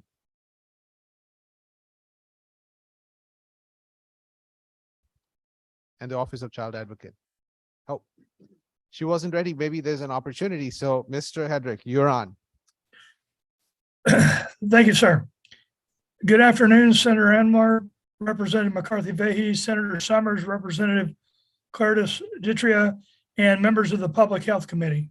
My name is Keith Hedrick. I'm the mayor in the city of Groton, and I respectfully submit comments in support of Raised Bill 959, an act establishing a mold protection advisory council to recommend protections for residents of residential property for mold infestation. As the mayor of the city of Groton, I am currently in the middle of a massive mold remediation project in Branford Manor, a Section 8 housing complex under HUD oversight. The recommendations outlined in this bill would be helpful to help residents and property owners identify and remediate mold. Currently, there is no state or federal standards regarding mold. And you have to start somewhere, as we have no standards at this point. So a little bit of background. The Related Companies is a real estate development and management company that currently owns and manages Branford Manor. Branford Manor is a 442-unit complex built in 1971. It consists of 47 freestanding buildings with 8 or 9 apartments in each. The apartments have 1, 2, and 3 bedrooms. The total number of residents is approximately 1,350 people. On May 6th of 2022, Deputy Mayor Depot, who you will hear later on today, and I met with residents of Branford Manor to discuss issues in their apartments. One of these issues was mold throughout the apartments, but mostly in the basements and bathrooms. As a result of the meeting, I asked Ledge Light Health District, our local health department, and the City of Groton building inspector to open investigations into the mold, material deficiencies, and other complaints. The following Friday, May 13th, 2022, I met with related officials to discuss the complaints and the way ahead. I was particularly interested in the mold complaints and requested a mold inspection and remediation plan. What resulted was a myriad of inspections conducted by Related, the City of Groton building inspector, and Ledge Light Health Department. The results of the Related inspection revealed 94 of 146 basements inspected by Related had mold. The City of Groton conducted inspections based on my initial request, and after the Groton Town Manager, John Burton, I conducted walkthrough inspections of 10 apartments. In addition, a local attorney who represented several residents submitted numerous rental housing complaint forms and Ledge Light Health District citizen general complaint forms. The City of Groton and Ledge Light Health District identified over 40 units with mold and many more that have material deficiencies. Additionally, during this time, HUD conducted a real estate assessment center, a REAC inspection. 10 of the 25 units inspected by HUD contained mold. All mold determinations were made by visual inspections or by swipe or swab method. So we had a pervasive issue with mold. We started to address the mold issues. I reached out to Senator Blumenthal, Senator Murphy, and Congressman Courtney. They currently have legislation at the federal level to address mold issues, but we still don't have standards. I also reached out to HUD to get assistance from them because in my mind, this is a HUD issue as well as a local issue. It's local in that from the complaints, we have to address the complaints. but we are complaint driven. A couple things that I did want to address, and I submitted my written testimony this morning. There is. Excuse me, Mr. Hendrick, your Yes, ma'am. time is completed. Your time is complete. Thank you. Okay. So Mayor Hedrick, if you just want to complete your last sentence, perhaps. Well, the last thing was, one of the challenges we've had is there's no mold standard. So Ledge Light and Related are remediating to a visual standard, and the local attorney is using an air quality test. And those are measuring two different things, but decisions are being made on whether or not to return residents back to their apartments. And it is a challenge, and it keeps them out of their apartments much longer than needed. Thank you so much. I have Representative Claritas Detra who has a question or a comment. Thank you, Mr. Chair. Thank you, Mayor, for being here today. I wanted to ask you, do you think that your hands are tied as the mayor because the state of Connecticut doesn't currently have any mold standards? Yes, ma'am, I do. And part of this ends up getting political, and some of this ends up being with the residents saying, well, they're not doing enough, or we're not doing it fast enough. Or you have people that say we should be drilling holes in walls and that Ledge Light should be using borescopes and those kind of things. And that's not the current standard. I mean, Ledge Light is doing what they can. The building inspector is doing what he can. And under the current regulations and rules as we understand them right now. Yes, ma'am. Thank you. And how long have you been, how long has this been an issue in this complex? Well, it's gone on a very long time. Representative Bumgarner talked about going back to 2017, 2018. There was remediation there was renovation that was done as part of a tax incentive agreement that was executed just before in April of 2017, just before I became the mayor. And then the renovations were started.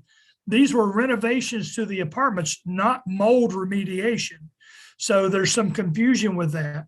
Also, the picture that he showed, he said was 2020, and it is indeed dated 14 September 2020. But there was a Facebook post from the person that took the picture that said it was taken during the 2018 tear out. I certainly didn't tear it out of my own kitchen. So that picture actually goes back to the renovation part. So it has gone a long time. There have been, so one of the things that occurred is I asked my staff to give me the list of deficiencies since 2016, and the reported deficiencies from 2016 until May of 2022 was only 12 reported deficiencies. Thank you, Mr. Mayor. Thank you. Nice seeing you today. Thank you, Mr. Chair. Thank you. Senator Summers has a question or comment. Yes, good afternoon, Mayor. Thank you for testifying today. I recognize what an important issue this is for you and the residents of Groton. I just wanted to ask you, because we heard from a representative earlier that he believed that this was a stalling tactic. And I wanted to just reassure you that this committee is committed to looking to develop indoor mold quality standards that are measurable and that are obtainable, as well as developing the appropriate way to test for that mold. If we had that in place here, if public health was able to establish those levels, I recognize that that is going on in the federal level, but we know how long they take. So it's important that we act here on the state level. If you had that, if Ledge Light had those standards and had the appropriate way to test, would that help answer questions as to what is acceptable, what is not acceptable? And would that help you in this process that you're experiencing? Because we're all hearing right now, there's really nothing more that you can do as far as requiring a company like Related or a business that's managing an apartment when there is no standard set. Is that correct? That is correct. The standards, if we had standards, then we could have been through this maybe sooner, because we wouldn't have got into the discussions with where the attorneys have had to negotiate when they're going to bring the residents back in, because a lot of the residents were removed and placed in hotels. The other challenge you run into is just because mold is black doesn't mean it's the toxic black mold. So you go anywhere from a spectrum of Aspergillus penicillin all the way to the toxic black mold. And that's the challenge, because different people have different sensitivities based on their current health conditions and what pre-existing conditions they may have. Thank you so much for your testimony. Thank you, sir. I don't see any other questions or comments. Oh, we do have it. Representative DiCaprio. Just quickly, thank you, Mr. Chair, and thank you, Mayor, for sharing about this issue. The question I have is there's no federal standards. Connecticut does not have a standard. But I'm just curious, maybe if anyone in the room knows if any other state has any standards that have been established, that we can look at too for, part of this discussion. I can answer that. It's a longer conversation. The Industrial Hygienists Association, they look at criteria, and they have both a walkthrough criteria, but they also do an indoor air criteria. But the indoor air criteria is based on the size of the room, but also about the carbon dioxide level, depending on how many people would be there. And the challenge with mold is that the mold becomes a challenge if you have allergic phenomena, and it becomes an issue if you are immunocompromised. And everybody has a different threshold. So for a person who's immunocompromised, the threshold would be much, much less. And because you're looking at the agent, but you're looking at the environment and the host. And the host also determines, for a person with asthma, slightest amount can make them breathe and have difficulty. I'm taking my 5 minutes. Is that okay? Any other questions? Seeing no other questions, thank you so much, sir, for your testimony. And we will ask our Office of Child Advocate Representative Sarah Egan to join us. Thank you.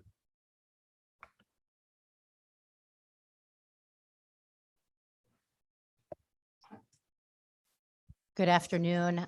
Greetings to the Public Health Committee. My name is Sarah Egan, and I run the state's Office of the Child Advocate.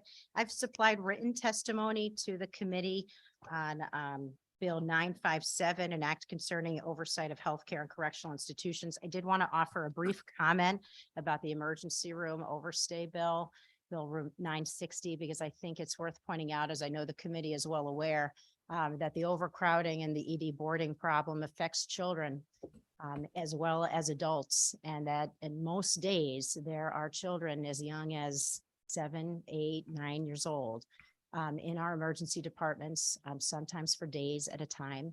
Children who are most likely to overstay in emergency departments or to board in emergency departments are children with autism and intellectual and developmental disabilities. And as Senator Anwar's comment early in the hearing pointed out, this is almost entirely due to throughput issues.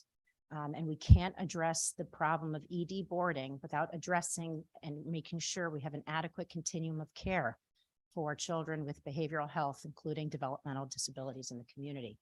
And we can continue to talk about that. But on the correctional health care bill, the committee has my testimony. I wanted to share with you, for those that don't know, that the Office of the Child Advocate is statutorily required to review and has been since 2016 to review conditions of confinement for all detained and incarcerated youth in the state, age 15 to 21.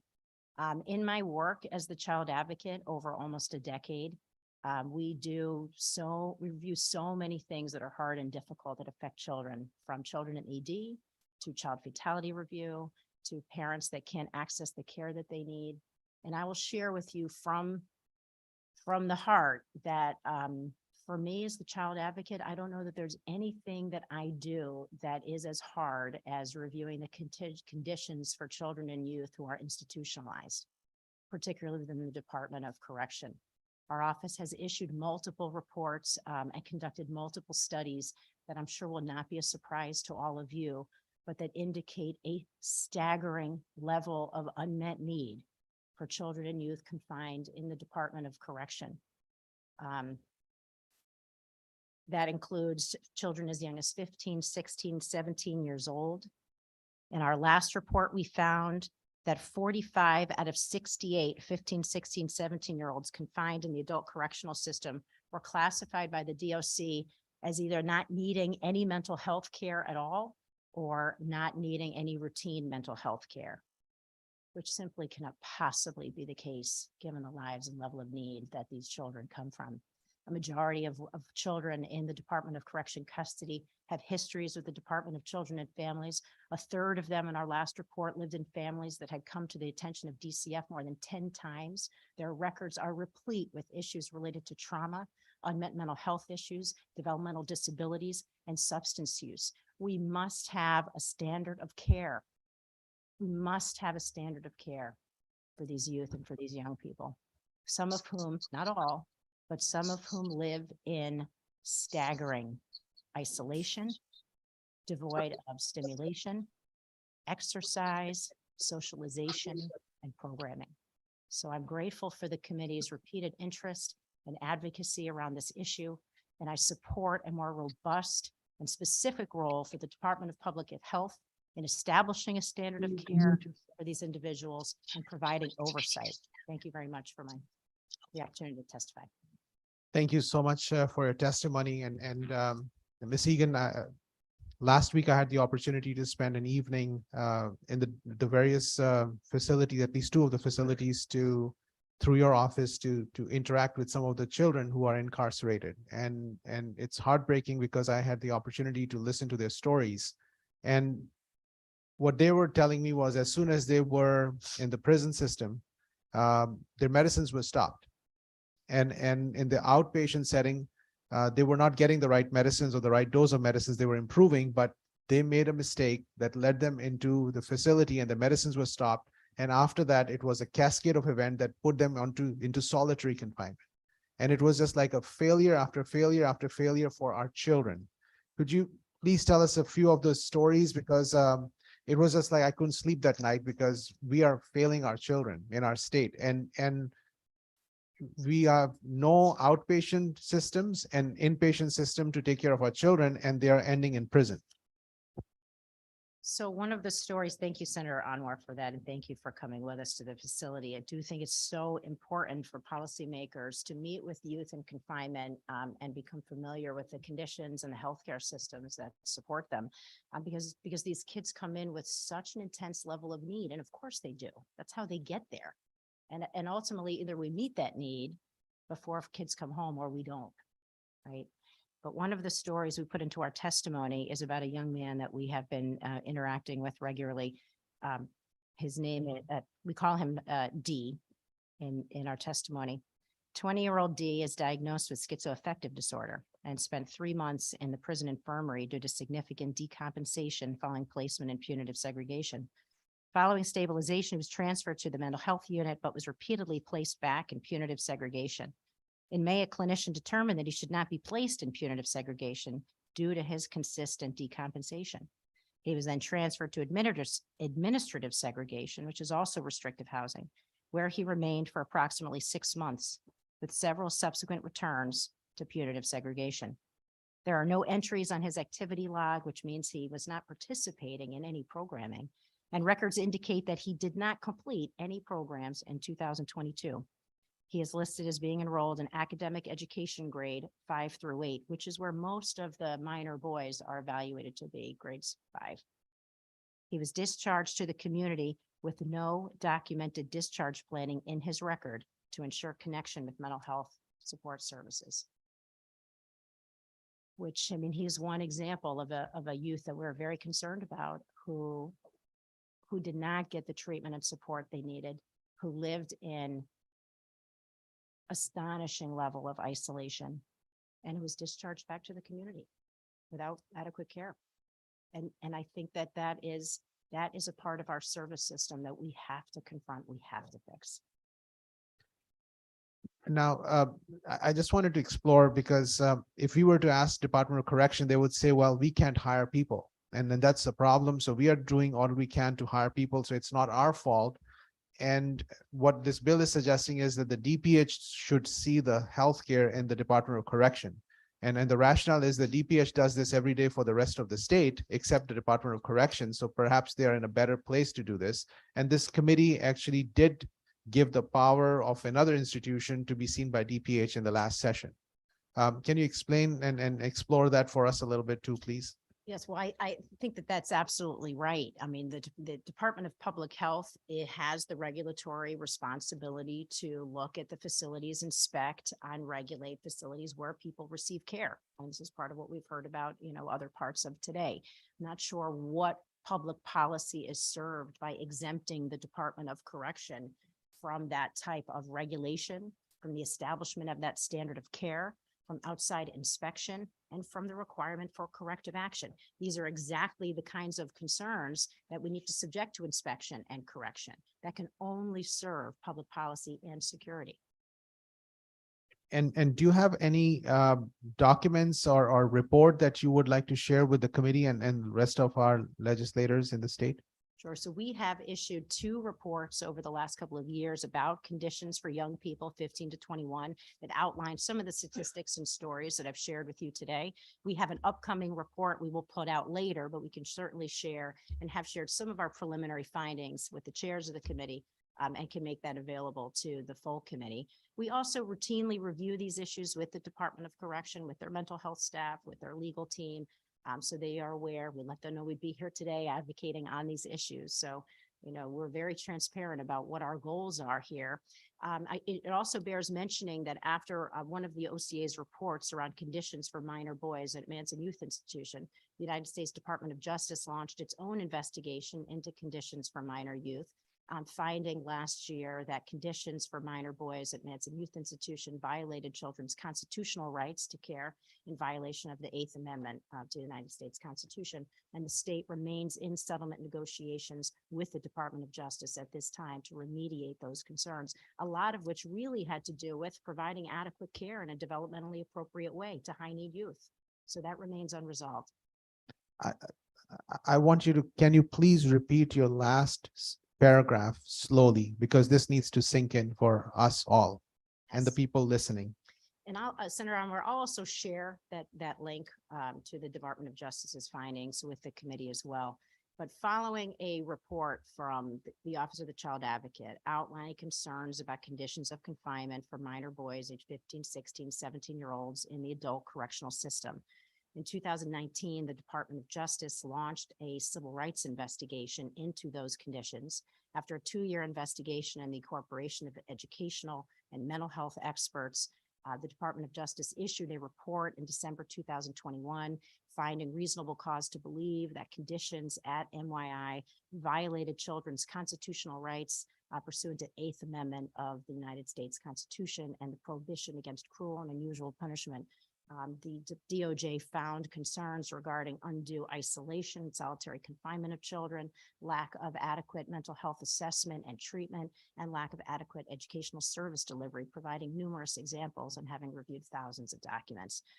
The Department of Justice, pursuant to its policies, engaged the state of Connecticut in settlement negotiations around that, and those settlement negotiations remain pending at this time.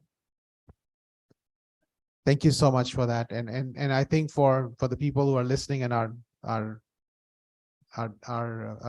public health committee, this is very real. This is what's happening to our children in our state. We are failing them because we don't have an outpatient setting or an inpatient setting, and prisons are not healthcare facilities. And then these are our children. And I know there is a movement out there that they want to imprison children.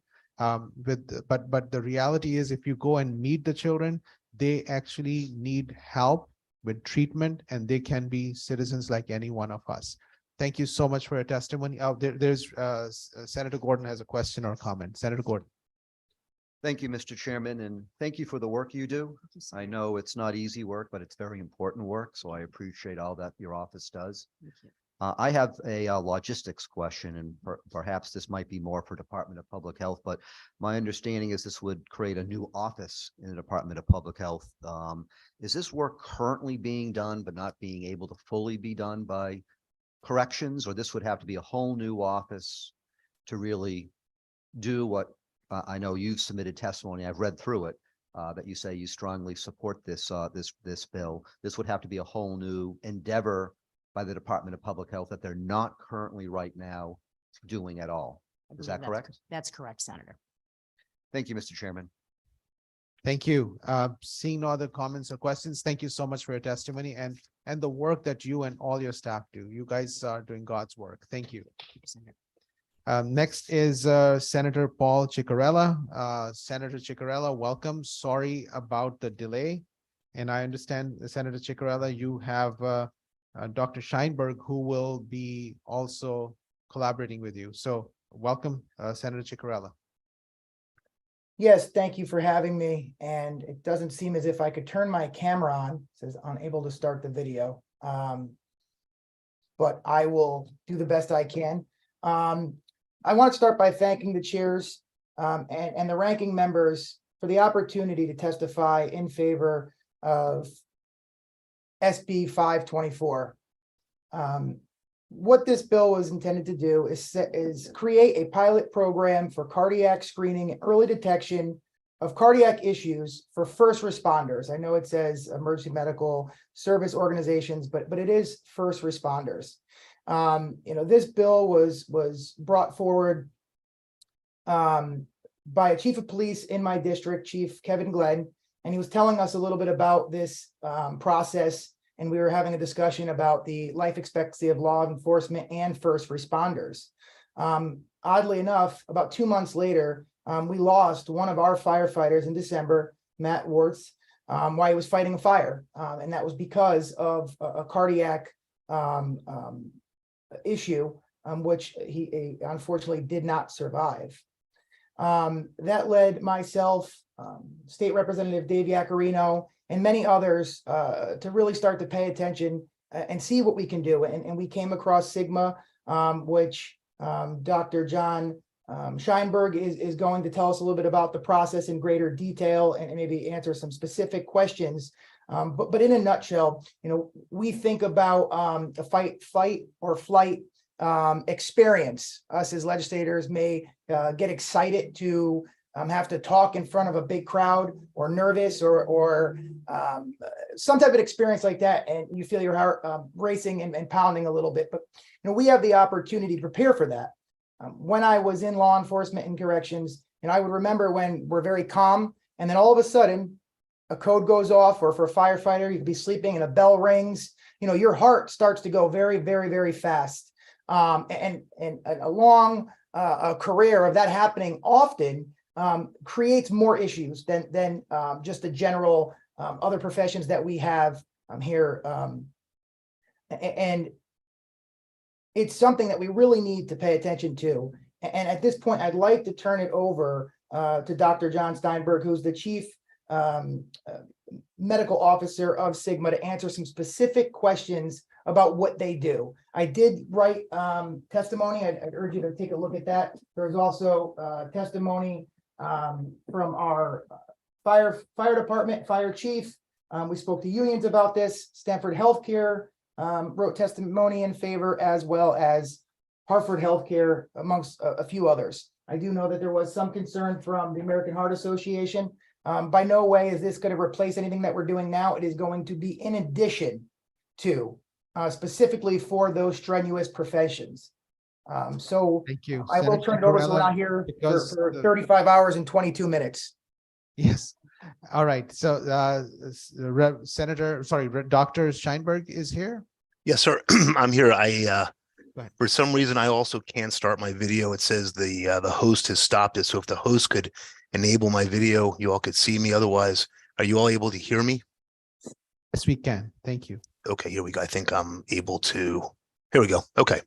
Hello, everybody. Good morning. Thank you for allowing me to appear here. My name is John Scheinberg. I'm a board certified cardiologist here in Austin, Texas. I have a little bit of unique perspective on this because I've also spent the last 34 years as a police officer, originally up in Massachusetts, and now I practice medicine and work as a cop down here in Texas.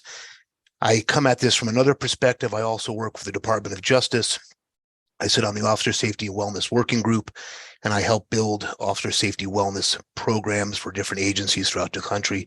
I've traveled all over the US, Canada, England, building wellness initiatives. So I have a pretty interesting background and a relatively unique perspective on this. And what the senator was saying earlier is this bill and what we're trying to do here has nothing to do against what the AHA has done. This is an addition. So let me just start with a little bit of information. What we know is that law enforcement officers suffer heart attacks at a younger age and more frequently than what we see in our civilian counterparts. In fact, the average age of a police officer who has a heart attack in the United States is 46 years of age compared to 65 years of age in the civilian sector. We see about 29 to 45% of heart attacks happen under the age of 45 in law enforcement. It's only 7% in the civilian sector. And the number that I want you all to kind of hold on to is the average life expectancy of a police officer in the United States currently is 57 years of age. And we compare that to 79 in the civilian sector. So that's a 22-year life expectancy difference. That's all-cause mortality, but the organizations that track law enforcement mortality, the Officer Down Memorial Page, the National Law Enforcement Memorial Fund and Museum, heart attack always comes in as a number 1 or number 2 causes of death. And interestingly, they don't track deaths that occur after the duty hour. And we know that only 3% of heart attacks are fatal. So we're missing 97% of heart attacks. So we do see a significant increase in the prevalence and incidence of heart disease in the young men and women who wear our uniform and protect society. So that's the underlying problem. Several years ago, I started looking into this problem. Being both a cop and a cardiologist, I have a relatively unique perspective on this. And we started applying very aggressive cutting edge screening technology to these departments and these individuals. And what we found is standard cardiac screening misses at least 35 up to 65% of cops that are at high risk. And what I mean by that is what we have used in the past is standardized statistical modeling. So if an individual comes into a physician's office, that individual is looked at their blood pressure, their cholesterol, their smoking status, their age and gender, and given an assessment whether that individual is low, medium, or high risk for a heart problem. We take that information and we basically say, well, we want your cholesterol to be at this arbitrary number or lower. And if it's at that number or higher, you got a medicine. If it was below that number or lower, we'd said, hey, everything's fine. You don't need a cholesterol medicine. That doesn't work in law enforcement. In law enforcement, because there's such a high background of heart disease, that kind of analysis misses a lot, if not most, of the officers who are at high risk. Instead of using a standardized statistical approach, we started looking at individual markers that would place people at high risk for heart disease. When blockages form, they do not form inside the opening of the artery like scale in a pipe. They form in the walls of the artery. Excuse me, Dr. Yes, ma'am. Scheinberg, your time is completed. Thank you. Okay. I'll stop there. If you can just please summarize towards the end and focus on the recommendations that you're going to make. And I can promise you offline, I will talk to you more about this study because this is very critical and it's important to all of us. But if you can summarize the recommendations that you would have. Yes, sir. Because standard cardiac screening is ineffective. Advanced biomarker screening is necessary. These are screens that look at advanced inflammatory biomarkers in the blood, can also screenings that use ultrasound to measure the thickness of the carotid artery. If these screens are done on our law enforcement and firefighters and EMS workers, we're able to detect heart disease years before that heart disease results in heart attack, stroke, an inability to work, and an inability to keep our community safe. Thank you. And are there any places, any states that have similar laws? So in Texas, the Department of Public Safety has guidelines for their officers to undergo this, but it is not a law. We are working on similar bills in other states, but we're fighting this one battle at a time. And as far as I know, there are no other states yet at this cutting edge level.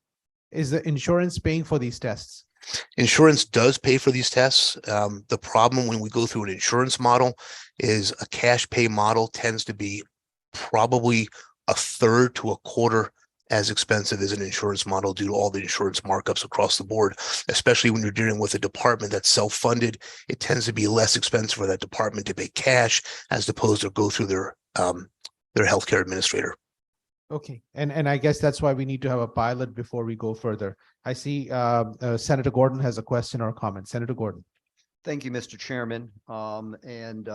Dr. Scheinberg, I certainly applaud efforts to see what can be done for screening, cardiac and metabolic screening. My understanding is I think Maine has been looking into this as well, but also looking to overall wellness type programs, geared towards law enforcement and firefighters. And what you may have touched upon this. I did read through information that's been provided in testimony. Correct me if I'm wrong, but with this screening, this is not a standalone screening.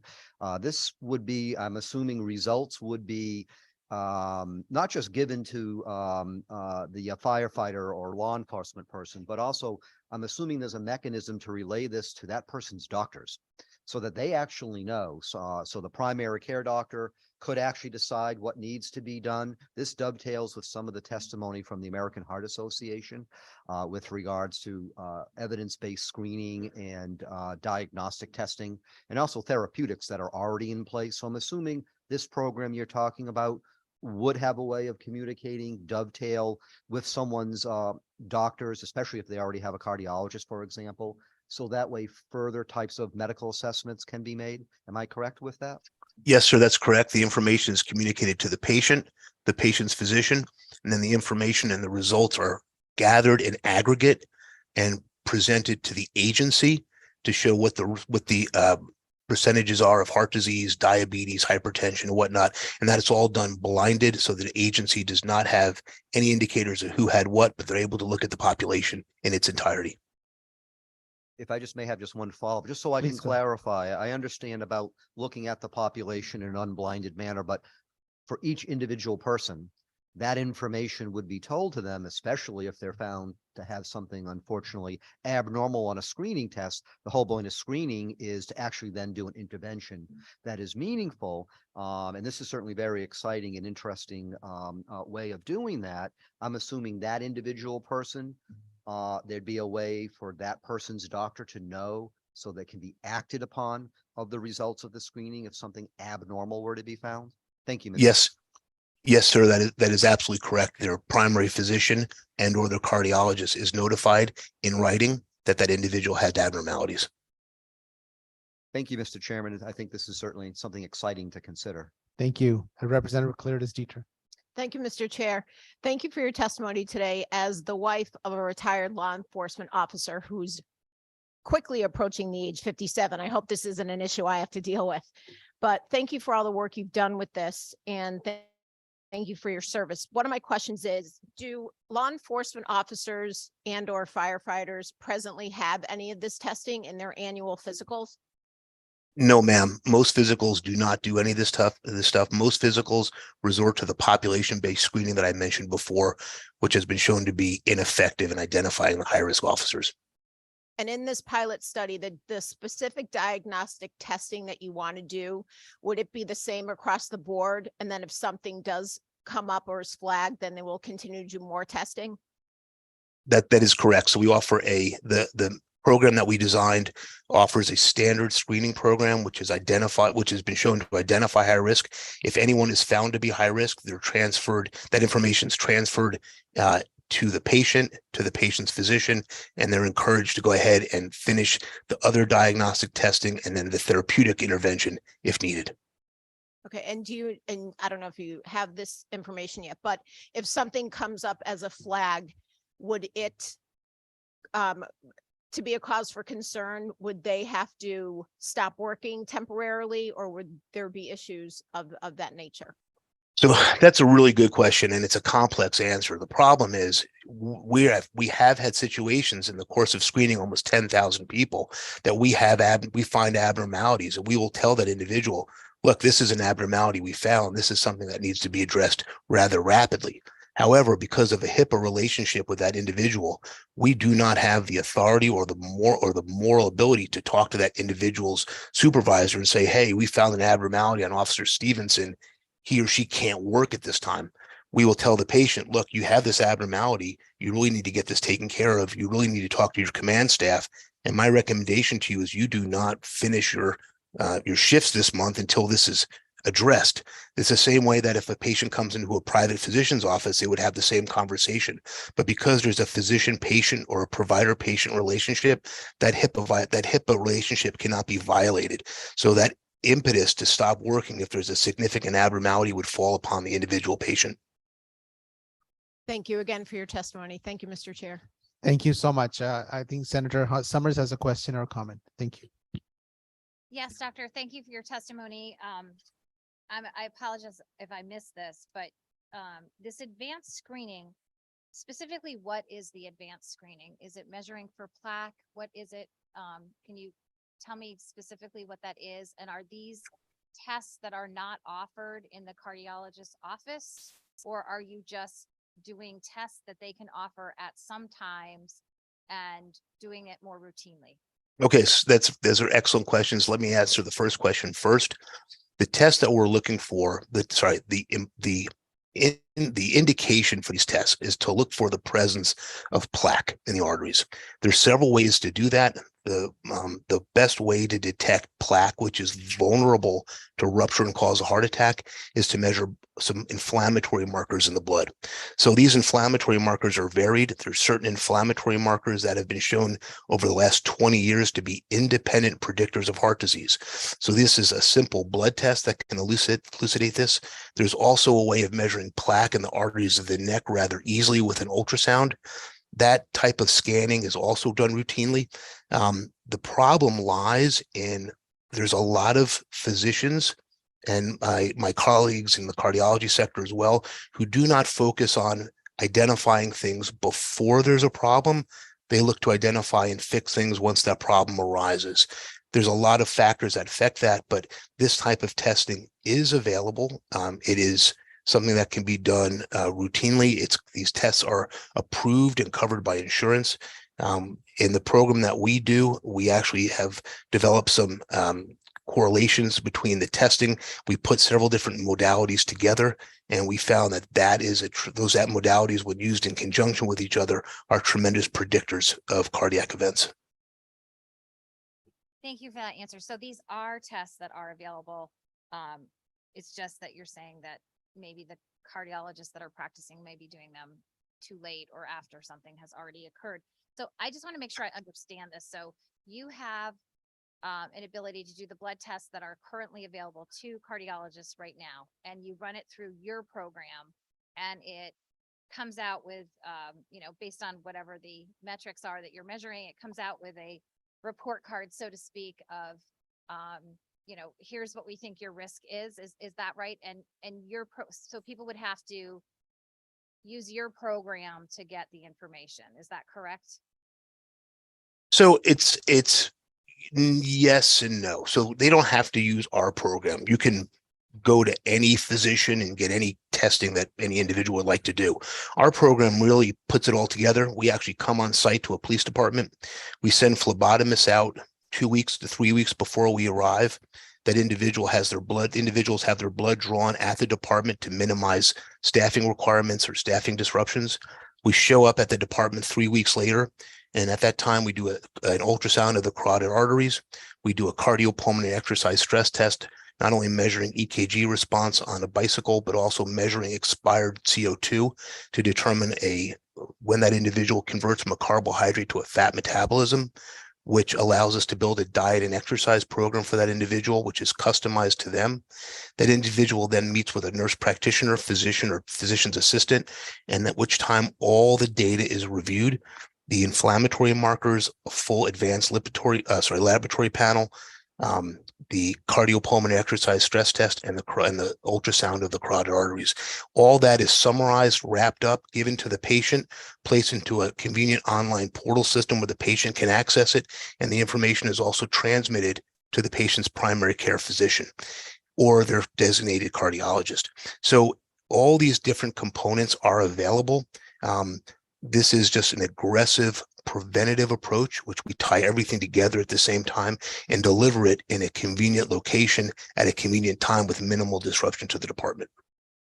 Thank you for that. That really clarifies. To me, what I hear is that this is doing a lot of the standard tests that could be done by a cardiologist, but it's more of like a concierge system where you're bringing it right to the police department and you're doing some additional testing and a dietary wellness program based on the results. Have you gotten any feedback from clinicians? I've talked to different cardiologists that are a little bit concerned about this as far as number one, they do use these tests that you're talking about, and they said you have to put it into context on how it relates to somebody's risk factors and their overall health. And there is some concern that if this happens and then it's transmitted to the physician or the primary care person along with the patient, you could be perhaps making people upset about something that might not necessarily be the case. So I have heard that. I'm just going to share that with you. So I just wanted to be clear. These are tests that are available. They are covered by insurance, but you're packaging it with bringing the clinician to the police department, wrapping it up with a bow, and also doing sort of an overall wellness that, you know, if someone's overweight or their cholesterol is high, you could provide information on how to reduce that, etc. So Is that correct? yeah, that's partially and partially not. So if I may dissect what you said, ma'am. So number one, these tests are available, but they're not universally done.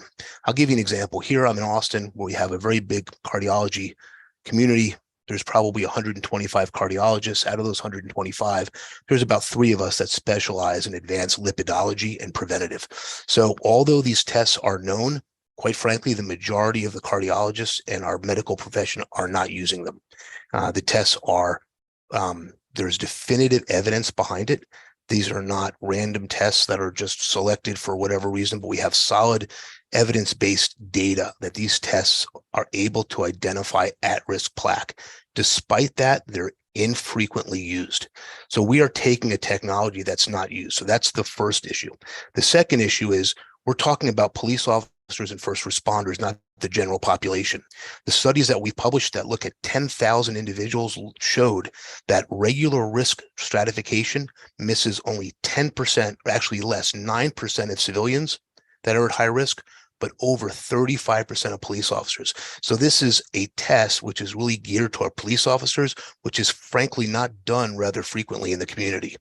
And then the answer to your next question is whether we would find information that would cause someone to worry unnecessarily.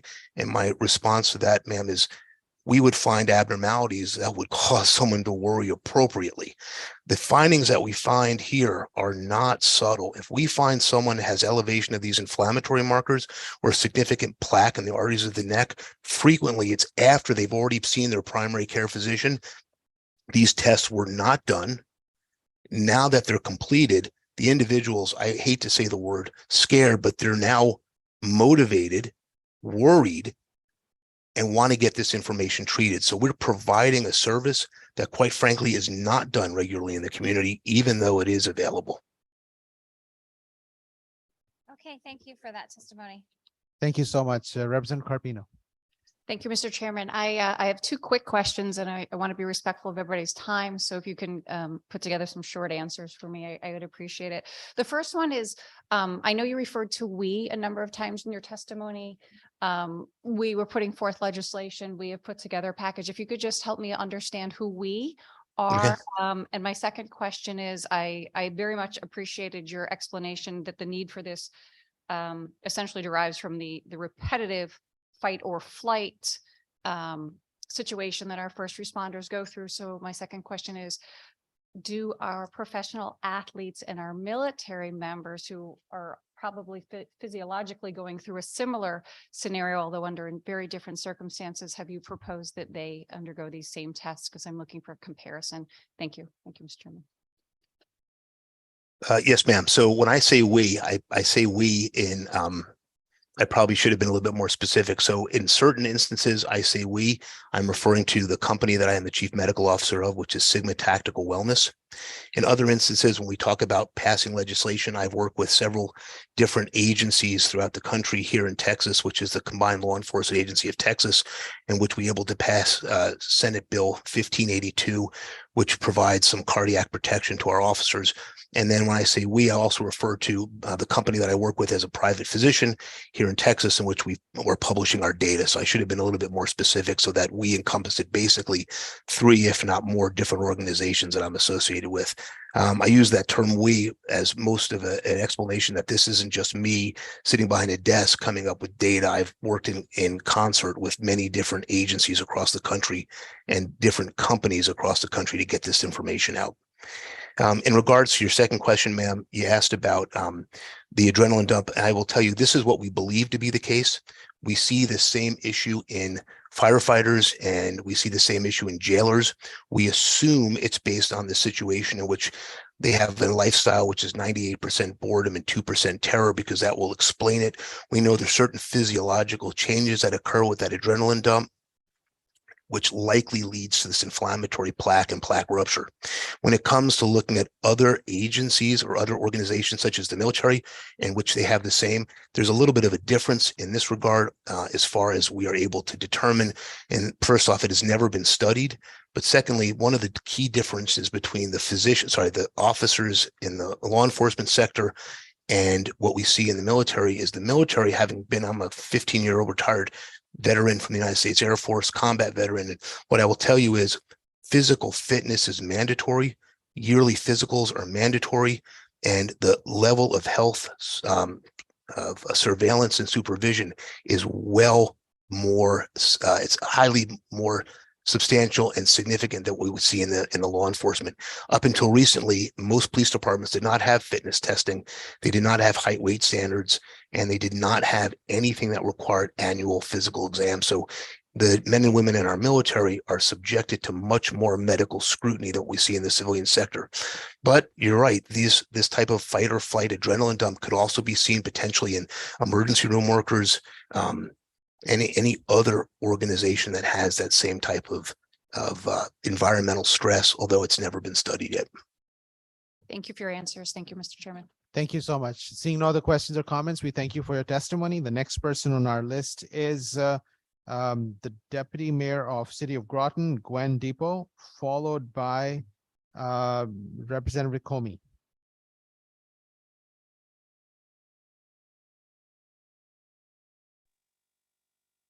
Okay. Can you hear me?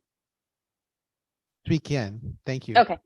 Thank you. I was going to say good morning, but I think it's afternoon already. Good afternoon. I'm Guinevere Depot. I'm the Deputy Mayor in the City of Groton, and I'm here to support the raised bill number 959 regarding mold protection for residents.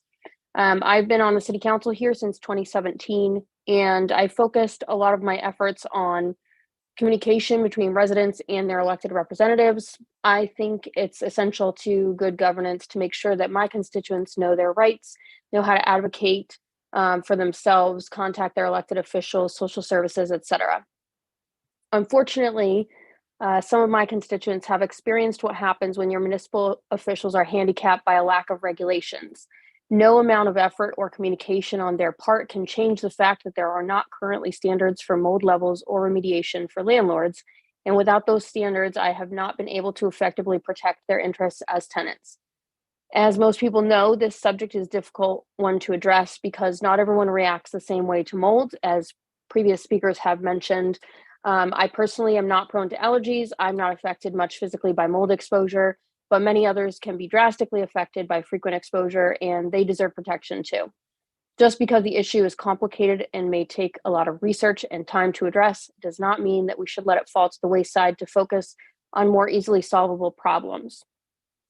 In May of 2022, the City of Groton had several residents make complaints about the levels of mold in their units in one particular apartment complex. We quickly found that the current standard of remediation by which our inspecting organizations are able to enforce changes seems to only put a Band-Aid on the problem and also causes confusion to all parties involved. This whole scenario has brought to light an issue that needs to be addressed. I want to thank Senator Heather Summers for her leadership and for working alongside us for the last 9 months. She has attended meetings with tenants. She's met with myself and the mayor, who you heard from, contacted our federal representatives, and kept us up to date on potential action, including this hearing. And to push us in a direction to remedy the issue. While it might take some time to figure out appropriate standards and decide how to enforce them, I believe this bill is a step in the right direction. And I want to thank the committee for their time and consideration of this problem. The lack of mold standards is affecting a significant portion of the population I represent, and I plan to do everything I can to fix it. And I hope you will join me in those efforts. Thank you. Thank you so much for your testimony. Senator Summers would like to probably say thank you to you and then probably have a question. Thank you for testifying today. Mayor, we appreciate your testimony, and it's always great for the committee to hear that this is a significant issue, not only in our town, but I'm sure across the state of Connecticut. I just wanted to ask you, we heard testimony earlier from a state rep who believes that this is delaying the issue. And I just wanted to see if you agreed with that, because the intent here is not to cause any delay. The intent here is to take action and help with establishing mold standards so that you and the mayor and the health district have an ability to enforce standards that are just not there. Could you comment to that just quickly? Sure. I completely disagree with that. I think that those of us involved on any level in politics know that everything takes a long time. And unfortunately, this is an issue that has been kind of kicked down the road to enact any sort of firm standards because it's so complicated.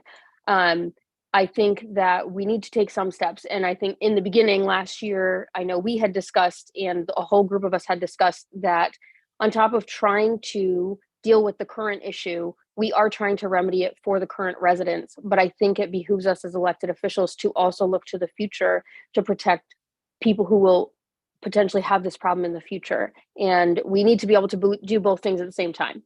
So this legislation isn't delaying something, it is doing both things at the same time. And I think that's really important, that we be able to walk and chew gum.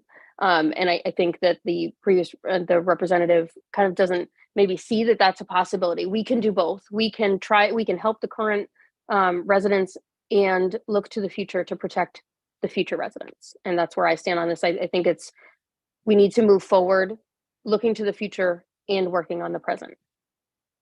Thank you very much for your testimony today and for being here. Thank you, Madam Deputy Chair, for Mayor, for your testimony, and actually thank you for speaking on behalf of your citizens in your town of Groton. Seeing no other questions or comments, we'll move on to the next person on our Thank list, you. which is Representative Robin Comey, followed by Sarah Fox. Representative Comey, thank you for your patience. Welcome. Should be thanking you for your patience. Thank you. Good afternoon, co-chairs McCarthy Vahey and Anwar, ranking members, Senator Summers and Representative Clara DeStitra, and all of the distinguished members of the Public Health Committee. Thank you for bringing Bill HB 5902, an act requiring food allergy awareness in restaurants, forward for a public hearing. Food allergies, as you likely know, are no longer just a childhood disease. An increasing number of individuals are allergic to foods, and avoidance is their only choice. Approximately 353,000 people in Connecticut alone have food allergies. And this issue is and has been important to me because I have been raising a child with life-threatening food allergies for the past 16 years now. Now, we've taught him from a very early age that whenever he eats out at a restaurant, he must communicate his allergies to the server 100% of the time. People with food allergies, just like people with dietary restrictions and food preferences, want to be able to know with confidence what ingredients are in their food.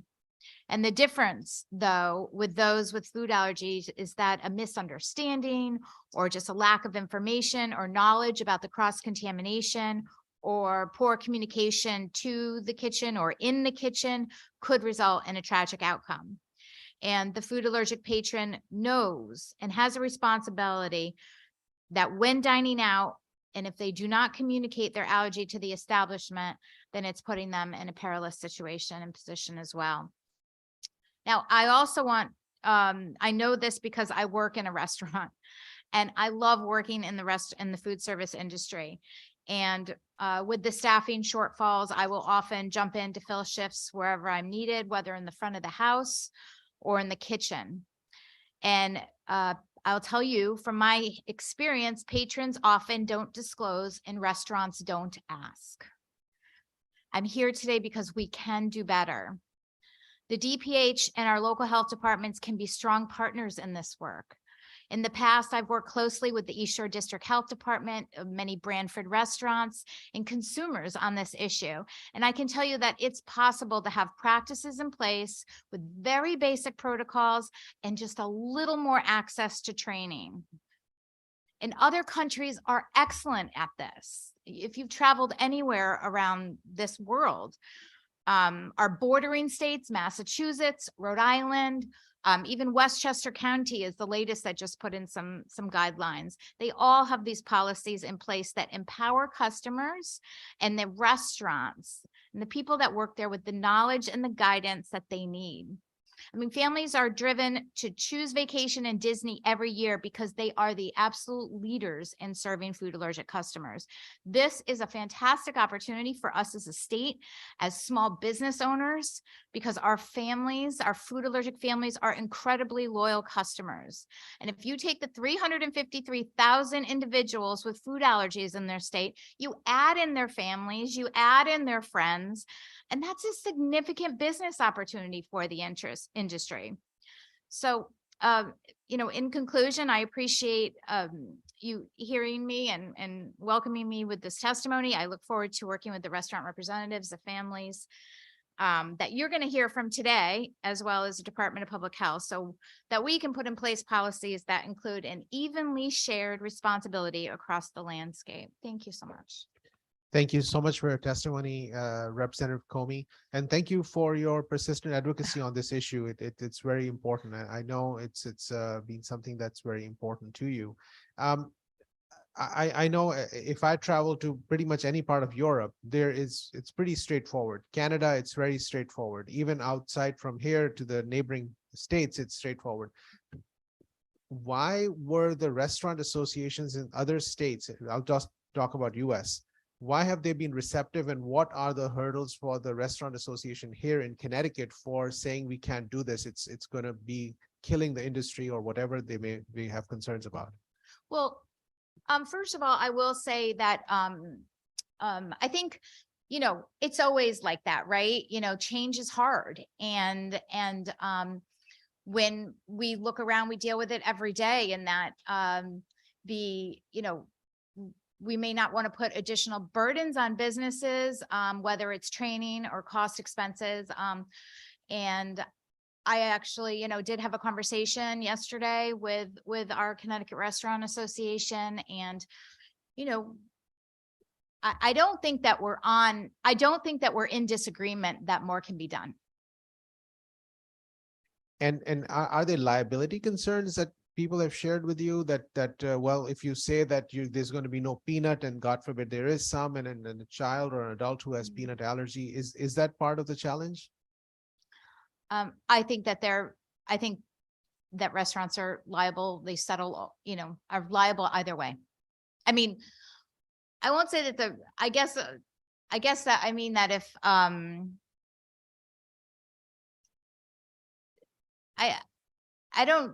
people are going to settle, people are going to sue, I guess is my point, regardless of whether or not we have, laws in place here in the state. And so, and they're usually settle. And so I guess there could be some, legal organizations that might think that would make people more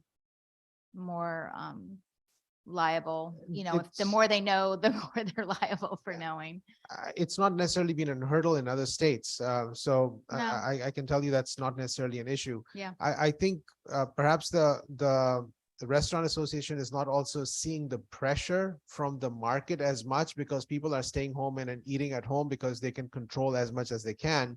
But individuals with children or adults with various allergies, because the number of allergies are increasing, and our recognition of those allergies is also increasing. So people are taking care of their nutritional needs at home and not necessarily using restaurants or other places. And I think that's maybe the market pressure is not being felt to the level it needs to.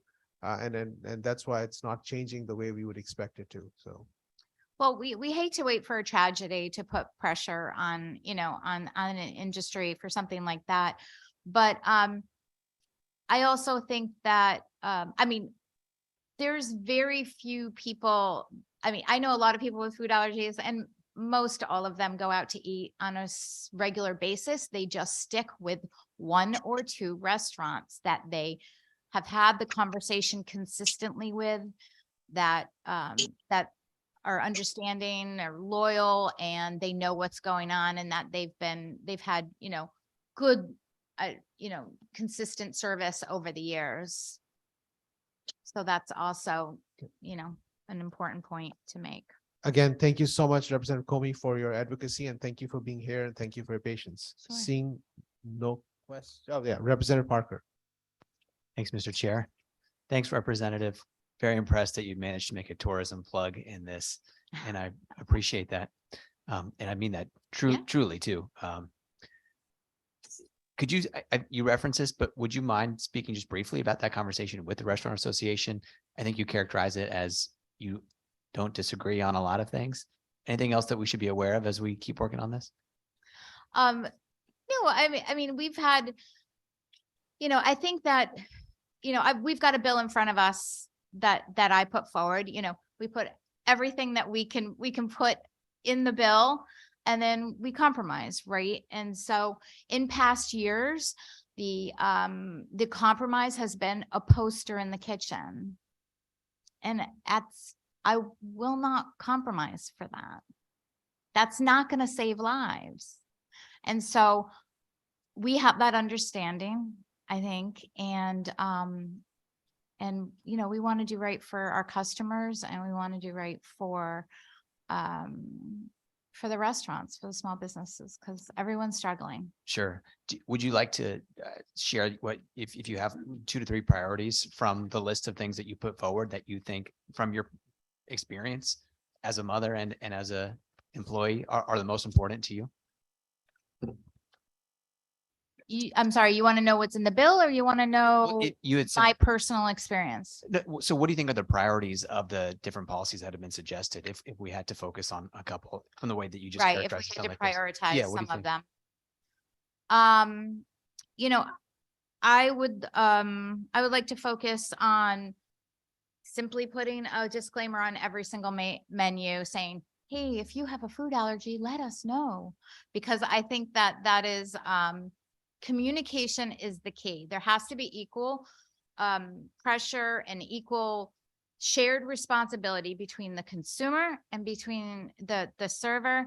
And I also, my other huge, just from being someone who works in restaurants and understands what happens from point A, from when I tell you that I have a food allergy to what happens in the kitchen, I think that it would be really fantastic if every restaurant, and we're not mandating how this is done, but if every restaurant can have a specific protocol, these policies, this procedures in place that say, okay, if someone tells you, just like they do at Disney, someone tells you, the manager comes out, they say, oh, we understand you have a food allergy. What are your food allergies? And then they walk it back into the kitchen, and, you know, or it's in the computer and walked in the kitchen and flagged. And then they have certain procedures that they go through in the kitchen. So just having that standardized within the process of taking orders. All right. Thank you so much. I appreciate it. Thanks, Ryan. Thank you. Mr. Chair. Thank you so much. Seeing no other questions or comments, thank you again. Thank you. Have a great Perhaps day. this will be the last time we'll have this conversation. We'll pass a bill. Let's hope. It's been a few years. Yes, yeah. All right. And then our next person on the list is Sarah Fox, followed by Representative Farley Santos. Sarah, welcome. Ms. Fox. Thank you, Senator Anwar, Representative McCarthy Vahey, and distinguished members of the Public Health Committee. I'm here today to discuss the need to declare, to discuss raise bill number 6601 and act declaring homelessness a public health crisis.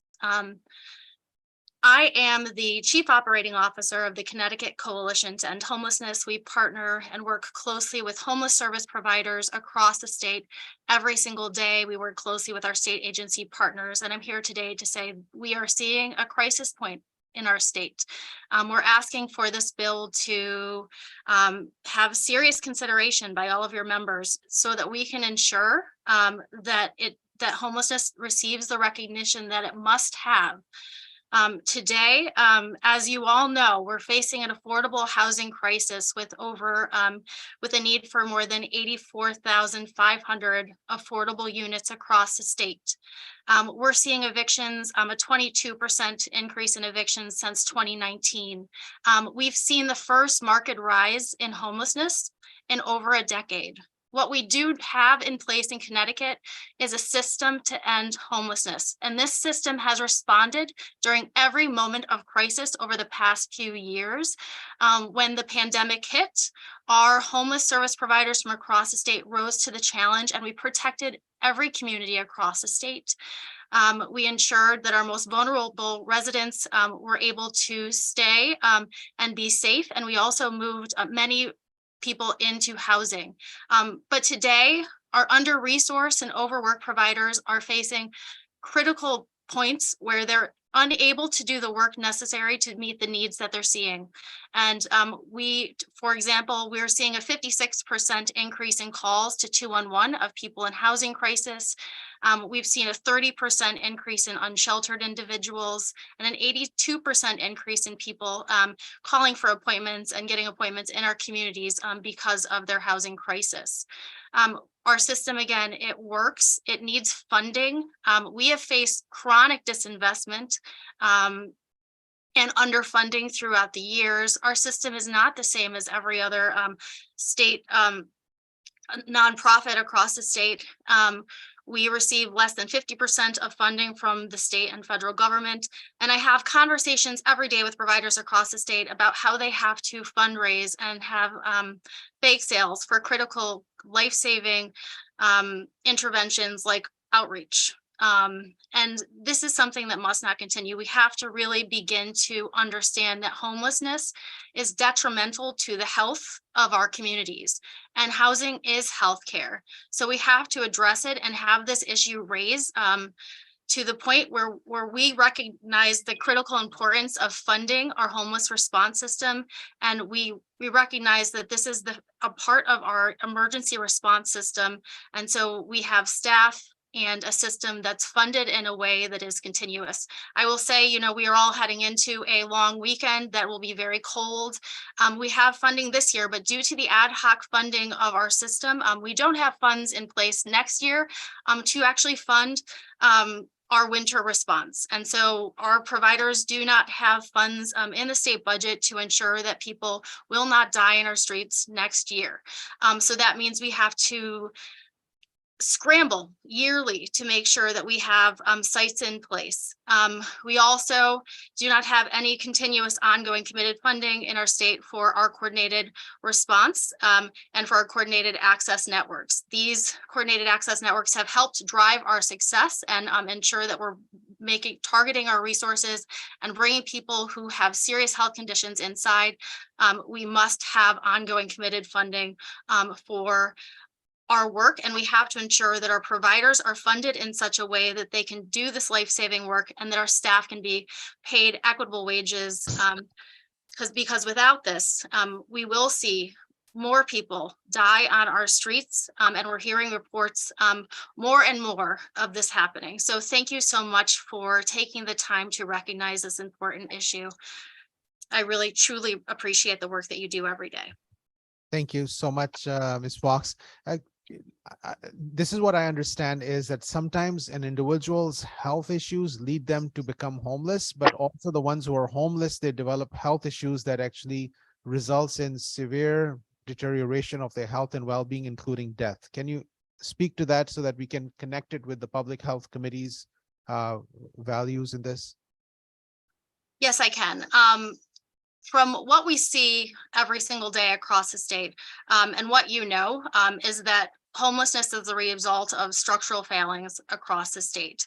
And for people who are homeless, they're often dealing with with both substance abuse or mental health or physical health conditions that are exacerbated by homelessness. And so we see higher and increased rates of mortality amongst people experiencing homelessness. We see a detrimental impact on the health and well-being of families experiencing homelessness. I will also, but most specifically, I'll say children whose mental health depreciates 50% upon entering shelter. And we know, and not only, I'm not saying this, just Sarah Fox from CCH in Connecticut.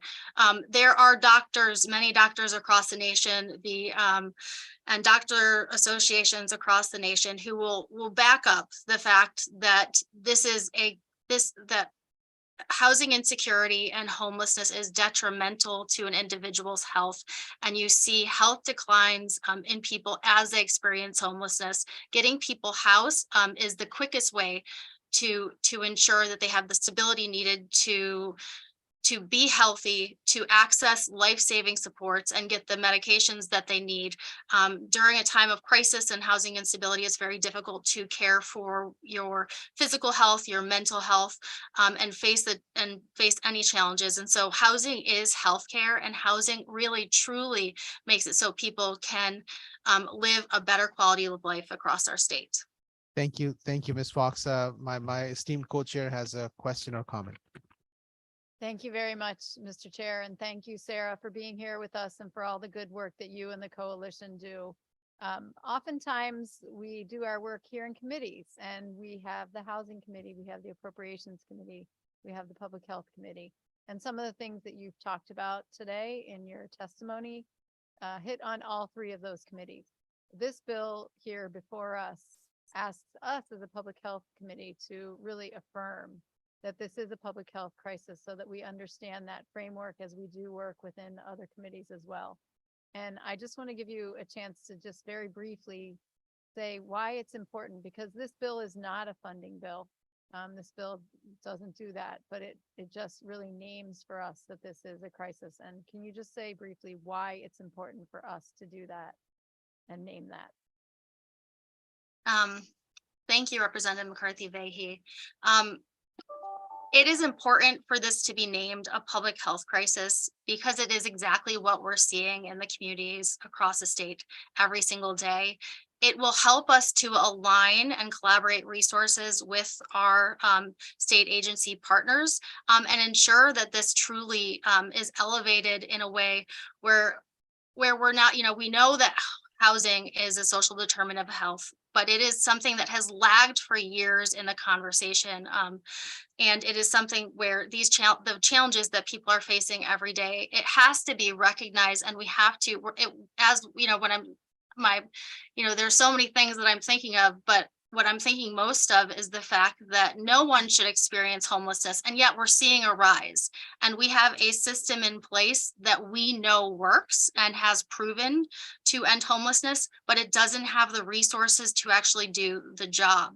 And so what we're seeing in community after community across the state, in every community across the state, is that impact. And it's on our neighbors. And when we don't look at housing as a public health issue, what we're really doing is sort of saying, okay, well, what we're going to deal with mental health, we'll deal with a person's physical well-being, but housing isn't something that we really will take into account. But we know being unhoused causes trauma. It causes psychological distress. It increases medical ailments. And so it's really necessary for the state to address this public health crisis, to address the fact that we're seeing increases across the state, so that we can really begin to marshal the resources necessary to end homelessness together. Sarah, thank you. I'm going to underscore what you said. This will help us to align and collaborate with resources, and housing is a social determinant of health. And I thank you for really clarifying that for us and the need for this bill. Thank you, Mr. Chair. Thank you. Seeing no other questions or comments, thank you, Ms. Fox, for your testimony. The next is Representative Farley Santos. Representative Santos, welcome, and thank you for your patience with us today. Thank you very much, Chair Anwar and Chair McCarthy Vahey, ranking members Clarigas Ditria and Somers, Vice Chairs Kushner, Marks, and Parker. I appreciate the opportunity to come before each of you and the distinguished members of the Public Health Committee. I come before you today in support of HB 6602, which is an act concerning funeral directors and funeral homes. The issues in this bill that would be rectified were first brought to my attention by a well-respected funeral home director who has been involved with the Connecticut Funeral Home Directors Association for several decades. He happens to be one of my constituents. My hope was that he was going to be on today as well to speak on some of these issues with a little more detail. But I'm going to discuss what this bill would do. I support this bill in its entirety, and I would like to focus my testimony on sections 1 and 2 of the bill. The purpose of this bill is to fix access to the electronic death registry systems for all Connecticut licensed funeral home directors and increase availability of funeral services by allowing licensed funeral directors to not employ a full-time licensed embalmer if such funeral director is in no part owner of a funeral home or funeral service business that engages in the practices of embalming. So at present, funeral home directors who are licensed in Connecticut but have their funeral homes out of state are required to enter necessary data into the state of Connecticut system, electronic death registry system, EDRS, before a permit is pulled that would allow the funeral director to transport someone's remains across state lines. What is happening right now is if this person who is licensed in the state of Connecticut but has their funeral home in out of state, they are having to have a funeral home director who is in Connecticut, who has access to the EDRS system, to have to go into the system and input the information, pull the permits that are needed to transport the remains over state lines. That has become a cumbersome process for Connecticut funeral home directors, and it's affecting funeral home directors throughout the state, but even more so in the counties and towns and cities that are in the borders of other states. Their colleagues will reach out to them and ask them to please input this information. It disrupts the flow of the workday. And what this bill would do is would give access to that, to the system, the EDRS system, to all funeral home directors who are licensed in the state of Connecticut. The other part of this system that doesn't quite work well is if you're having a friend or a colleague who is a funeral home director in the state of Connecticut file the necessary paperwork and permits, they also have to make those payments online. That funeral home director in Connecticut has to make the payment and then bill their colleague who happens to perhaps be, let's say, in the state of New York. For example, Brewster, New York retrieves a vast majority of their bodies that are under their care from Danbury Hospital. The funeral home director must be licensed in Connecticut to do so, but it causes an undue burden on a colleague who happens to be operating in Connecticut. The second section of this bill that I'm going to quickly touch on is the single funeral home direct licensing. Current funeral service demands are trending towards a less formal approach, if any services are performed at all. In some cases, funeral homes are experiencing 75% of services that do not require embalming. Currently, Connecticut licensing requirements for an individual who is pursuing a career in funeral service is to become a licensed embalmer and at least have one person within their organization. Excuse me, Representative Santos, your time is completed. Thank you. I'll wrap up with just this sentence. Requiring an individual to attain an embalmer's license in order to become a funeral home director is becoming unnecessary given the declining numbers of embalming. So I want to thank all of you for your time and consideration. And thank you for all the great work you're doing on behalf of all of our constituents. Thank you so much for your testimony and thank you for your patience with us. We hear your testimony loud and clear, and we will look at every aspect of it as we move forward. Thank you again. Seeing no question. Oh, we have a question or a comment from Senator Kushner.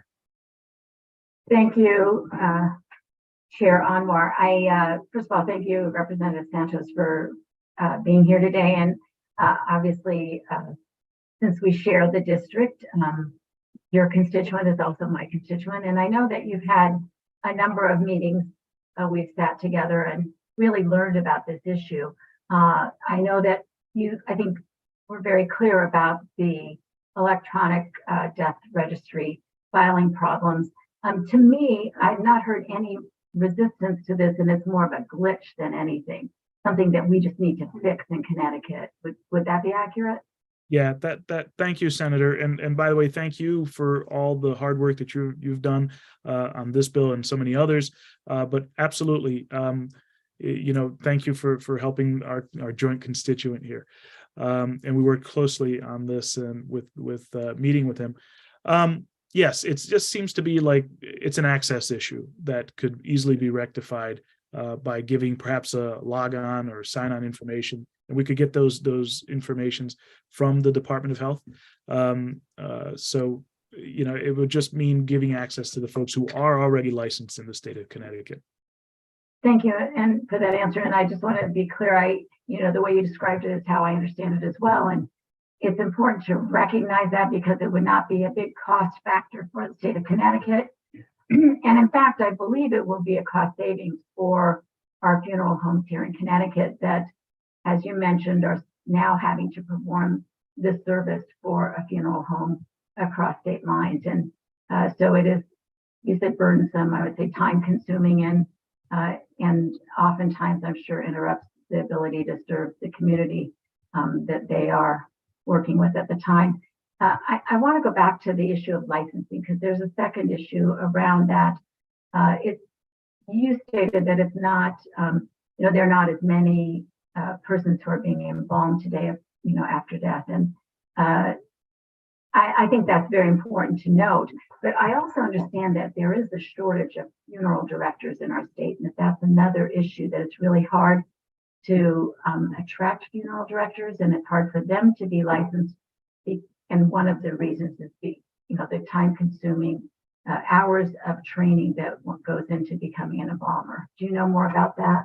Yeah, thank you for that question. The funeral director who I have spoken with and the folks who have discussed this with me have brought up that same reasoning that, we're seeing staff shortages throughout the state in varied different areas, but, this area as well is one that is finding that folks who have to be licensed have to go through extensive training, as they should. But if it's a service that they're really not going to provide, why are they going through it anyway? Especially the embalming service does take a lot more studying, and it's a lengthier process. And some are finding that they're not utilizing all that training and then studying and passing of exams in order to do that. So, this may be an incentive for folks who don't have to go through that lengthy process to find their career as a funeral director. Thank you. And I do understand that in our discussions that there would be some requirement of familiarizing yourself with embalming as a funeral director, but there could be a separate license from that of an embalmer, so that you wouldn't have to have the very extensive training that goes into being licensed as an embalmer. Yep, that was the same understanding that I got. Thank you. The last thing I just want to ask is, I know that you're familiar with our constituent, and just for the members of the committee, if you could just talk a little bit about his credentials, because I know them, but I'm not sure everyone else would understand how significant he is in this, not just in our community, but mostly within this field of funeral homes. Sure. No, that's an awesome question. And I wish I had more time in my testimony to reveal all that. But Dan Jowdy is a well-respected member of the Danbury community. He is a community volunteer. He's probably 22 years, going on 22 years as the Danbury City Treasurer. And aside from that side of the work that he's done, he has spent, decades and decades with the Connecticut Funeral Home Funeral Directors Association. And he's, passed legislation that has made it better for folks to go into the field. And it's a hard field to be a part of. And his knowledge and expertise has really shaped a lot of the guidance around funeral home directors. But he is just someone who is so very, very well respected and very well credentialed, and operates a few funeral homes in Ridgefield and in Danbury as well. But again, his extensive service throughout the state with the associations dealing with funeral homes is just really remarkable.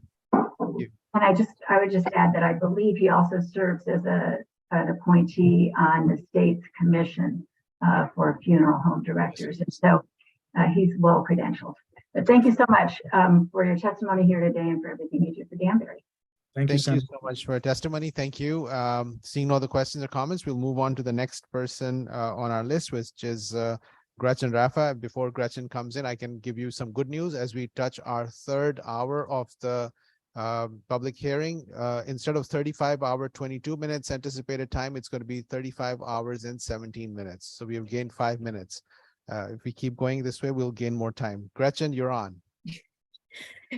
Good afternoon, Senator Anwar, Representative McCarthy Vahey, and honorable members of the Public Health Committee. My name is Gretchen Raffa, Vice President of Public Policy, Advocacy, and Organizing at Planned Parenthood of Southern New England, testifying in support of Raised Senate Bill 957, an act concerning the oversight of healthcare and correctional institutions by the Department of Public Health.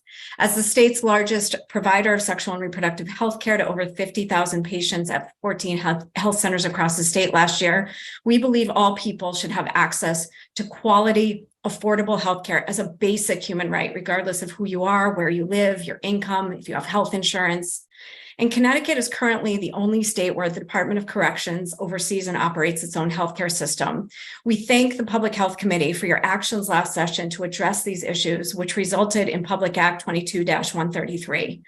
As a member of the Regulate DOC Healthcare Connecticut Coalition, we request that the committee continues to move our state forward and implement regulation and oversight of the Department of Corrections healthcare system. The majority of incarcerated women are parents and are of reproductive age, which has important implications for their reproductive healthcare needs. Research has found that incarcerated individuals have high rates of prior unintended pregnancy, low prevalence of contraception use, are often sexually active immediately before incarceration and after release, and that many would like to initiate contraceptive method while in custody in preparation for release. Access to quality sexual and reproductive health care should be a guaranteed right for everyone, including those whose bodily autonomy is limited due to incarceration and who are under DOC control. There's a long history of reproductive control and coercion exerted by the criminal legal system, including forced sterilization without consent. This is an urgent matter of reproductive and racial justice in our state, as the number of incarcerated women, particularly women of color, continues to increase across this country. It's critical our state's correctional facilities implement strong policies, including SB 957, to meet all sexual and reproductive health care, including gender-affirming care needs of people who are incarcerated to prevent further negligence and harm. Planned Parenthood strongly supports measures that improve access to quality care for all people, and this must include incarcerated people in Connecticut prisons who deserve respectful, consistent, and high-quality health care that affirms their dignity and humanity.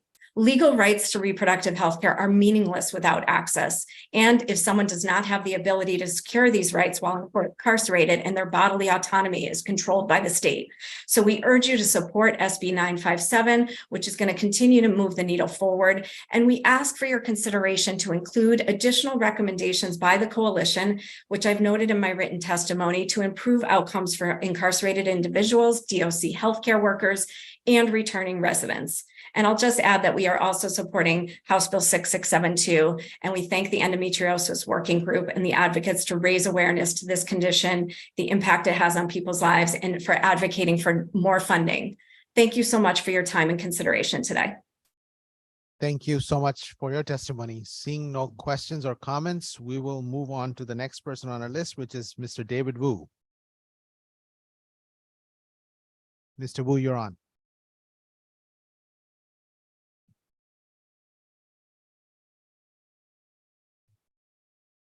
Mr. Wu, you may want to unmute yourself and turn your camera on. Going once, Going twice. Oh, there you are. Good. Hello, my name is David Wu. I'm a pharmacist. Thank you, Chair Senator Anwar and Representative McCarthy for allowing me to speak. I apologize for the delay. I was actually just taking a patient call as I had to hang up with them really quick. So I'm a pharmacist at Simply Pharmacy. I'm the owner. We've been focused on medication services for our patients, specifically med packing services, the stuff that Senator Marks had discussed about discharge. I'm in support of Bill SB 569. I have 3 quick points. I did submit a written testimony that goes into more details, but I have 3 quick points that would be a low cost or no cost option in order to improve the outcomes of discharge transitional care. We do a lot of additional discharge transitional care with hospitals and rehab centers or nursing homes for patients that live at home. We currently service over 400 patients in their home, not in a nursing facility. So we drive all throughout New London County and Norwich area in order to take care of these patients that are homebound mostly, in assistance with visiting nurses and caregivers and family. So the first thing that I would recommend is a standard that would encourage or require hospitals and nursing centers to immediately fax a discharge summary, which is considered the W-10, is about 35 pages long, to the preferred pharmacy of the patient. That would alleviate a lot of the communication issues that we have, since we could review the discharge summary and determine if there was a clarification that we need to address. Secondly, that discharge summary has a lot of contact information on it, which will allow us to get in contact with emergency contacts of the patient if we're unable to get a hold of the patient. But we would encourage also a standard to require nursing facilities or hospitals to have a direct discharge team with a direct phone number, so that pharmacies, specifically retail pharmacies, can get access to those patients' information and make changes appropriately whenever there is clarification issues. A separate standard that would alleviate some of the transitional problems would be a requirement for nursing homes or hospitals to discharge a patient on all medications that were prescribed by the hospital or nursing home for a given period of time, whether it be 15 days or 30 days. This way, there's no miscommunication as to what the patient actually has in their home. And lastly, the one thing that really hinders my ability to take care of our patients, who are patients that are discharged from nursing home and hospital, is the fact that sometimes these patients will have to use another pharmacy for a specific medication, specialty mail order for chemo medication, samples from their doctors, and also they might be transitioning from one pharmacy chain to another pharmacy chain, in which case it is unable for me in the current state or law to help those patients pack a generic med box for them under my roof at Simply Pharmacy, as this would be a violation of Department of Consumer Protections or public health. But nurses are able to do it at the patient's house. Unfortunately, I don't have the luxury of leaving the pharmacy to pack a patient's med pack at their house, except for after hours. But all our equipment is here. It'd be significantly easier for us to do it here in-house. I do encourage, if anything, those 3 things to really improve transitional care for us and also CVS's and Walgreens alike. Thank you so much for your testimony. I have Senator Marks, who has a question or comment. Senator Marks. Thank you, Chair. Thank you, David. I don't know where you went. Are you there? Yes, I am here. Oh, hi. So I want everybody to understand that you actually pre-fill pill boxes for over 400 people in our little area. That if you've ever filled a loved one's pill box, it is just an unbelievable, it saves lives. And I thank you so much for the hard work that you do. So as far as the number 3 that you asked about being able to use another pharmacy's medications, that went to general law and it didn't make it through, but I'm getting wiser every day. So next session, I'll make sure that it does get through.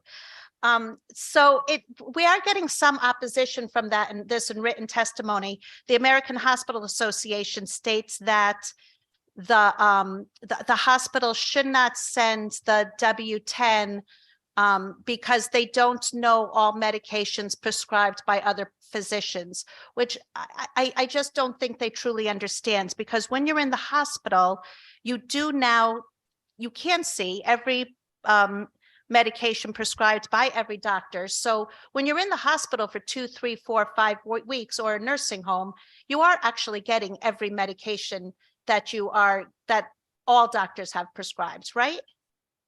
That is correct. Thank you for the question. Yeah, so we have a lot of experience. I actually was a hospital pharmacist for about 2.5 years with the Lawrence Memorial Community Hospital here in southeastern Connecticut. So I'm familiar with Epic prior. Obviously, I've been out of the field for about 3 years. But my understanding from the med reconciliation part, when a patient comes into the hospital, they are med-rect or reconciled by a pharmacy technician in order to confirm that all medication is correct. What they do use is a equipment called Epic. It's the billing and medication system that most hospitals use. And that system is able to download information from the patient's file across the country for up to the last 5 years. And then the medication has to be reconciled by a technician and a pharmacist to confirm that those medications are correct. Obviously, with shortage in staffing, there is a possibility that these med reconciliations are not hitting 100%. When I was at Lawrence Memorial Hospital, we had a fabulous pharmacist who was in charge of that department. He was upwards of 95 to 98% med reconciliation of anyone that came in through the emergency department. I don't know what those numbers are at this point. He's moved on to higher ranks over at Yale. So they promoted him for his good work. When that's done and the patient ends up in the hospital, say for 4 or 5 days, all medications are administered to the patient in the hospital. And the W-10, not the AVS, but the W-10 is the full documentation that explains the last 3 doses that were administered by the hospital to the patient, so that a pharmacist on the outside can look at those and see that the patient was getting those medications at the hospital. And then when they discharge, they get a discharge list that is maybe not as accurate because it includes medications that the patient was on prior to admission, but the hospital did not give them. But the W-10 breaks that down for you. And that W-10 is the actual doctor's orders. I know when it comes to a home care nurse, that is the actual doctor's orders, that is what I would use if I was to fill a pill box. And so those are your doctor's orders as well, correct? That is correct. So the information that we use, we take it with a grain of salt whenever the patient's only there overnight. But if the patient's been in the hospital or a nursing home for say 5 to 7 days, that means that they've been administered those medications for 5 to 7 days, which means they're stable on those medications as is. And so that is as good as gold for a pharmacy to review. And would you say, just because mental health is one of our priorities,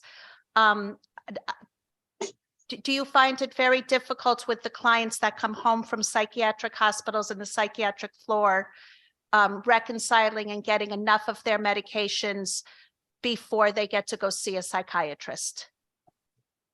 Yes. So I had listened to some conversations from, I believe it was the panelist Painter, that explained a lot of the issues that she has seen while she was out. And I can reiterate that those are similar issues that we're seeing on our end. We do the best we can with what we have. We do beg psychiatric doctors to sign off on stuff.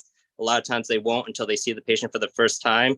So it is something that we run into where the patient will discharge home. They may discharge home with prescriptions that have to be filled at a pharmacy, or in a nursing home situation, they might be discharged with some blister packs of leftover medications that the nursing home didn't use. Either way, we end up trying our best to try to organize them and get those patients seen by the behavioral health doctors. But it sometimes takes up to a month to get someone in to see a specialist, especially with all the short staffing that's going on right now. Thank you, David, so much. And just, we're both so passionate about this because we want good patient outcomes. We don't want our patients to end up back in the nursing home or hospital. They really want to be home. And I thank you for helping me write this bill. Thank you. Thank you so much, Senator Marks. Thank you, Mr. Wu. Seeing no other questions or comments, we'll move on to the next person on our list, which is Dr. Michael Carius with the Connecticut College of Emergency. Welcome, Dr. Carius. Thank you so much for your patience with us today.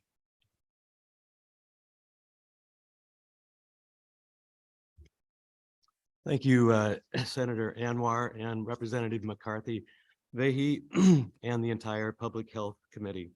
My name is Michael Carius. I'm a residency trained, board certified emergency physician who has worked in Connecticut for the past 40 years.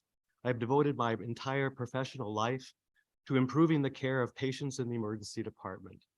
Today, I'd like to address the problem of boarding patients in the emergency department as the primary cause of overcrowding in the emergency department. Now, Dr. Moore has already well defined the boarded patients, so I'm not going to bore you with another description. But as the number of boarded patients in the emergency department increases and the finite capacity of the ED decreases, there are several dangerous, unsafe, and even inhumane consequences that occur. Number one, patients in the waiting room with real potential emergency conditions such as a stroke or a heart attack, but only mild early symptoms are forced to wait for evaluation and may suffer dire, life-threatening consequences as a result. Number two, ambulances bringing in new emergency patients are forced to wait until a bed becomes available in the emergency department, potentially delaying them from responding to new patients in the community with real emergencies. Number three, boarded patients actually compete with new emergency patients for the limited resources of the emergency department, including nursing care, and so oftentimes do not receive the critical medications and treatments that they require, or even the correct ones. Number four, boarded patients in the emergency department are exposed to all of the infectious diseases of the emergency patients who are being evaluated for such things as COVID, influenza, meningitis, CD colitis, shingles, chickenpox, etc., which actually may compromise their medical condition. And number five, boarded patients in the emergency department also have basic human needs and wants and rights, such as nourishment, privacy, bodily functions, and rest, and they're not getting those. Now, studies have shown that such patients who are boarded have a higher morbidity and mortality rate, as well as an average length of stay 1 day longer than those patients with similar diagnosis who are admitted directly to an inpatient bed, which compounds the existing inpatient bed shortage. It should be noted that all of these limitations and consequences apply equally to all patients without regard to sex, race, ethnicity, or insurance status. There are several best practices that hospitals can utilize to minimize these consequences of boarding patients, but that's not the focus of this bill. In summary, I urge you to pass this bill as a first step in establishing a dialogue about this critical healthcare issue and creating statistics that then can set the stage for meaningful reform to eliminate the boarding of admitted patients in the emergency department. The health of the citizens of our state depends on it. Thank you very much for your attention. Thank you so much for your testimony, Dr. Carius. I wanted to ask if there is an ambulance that has now reached the hospital area, but there's no room to bring the patient outside of the ambulance and something bad happens, who's liable right now? Well, when the ambulance brings the patient to the hospital is responsible for that patient. When you come to an emergency department or come to the hospital, that's where the responsibility for the hospital begins. And that's a problem because nobody is even able to see that individual who's there because they are unwell. And because of this challenge that we are facing across the board in every emergency department, that results in our patients, obviously the impact on the patients, their risk of death or complications, and then subsequently everybody is responsible who should have been able to take care of them. So speak about what has happened in the last few years, and have you seen this trajectory move? Were there times when things were better, and are we the worst that we've ever been? Can you speak to that?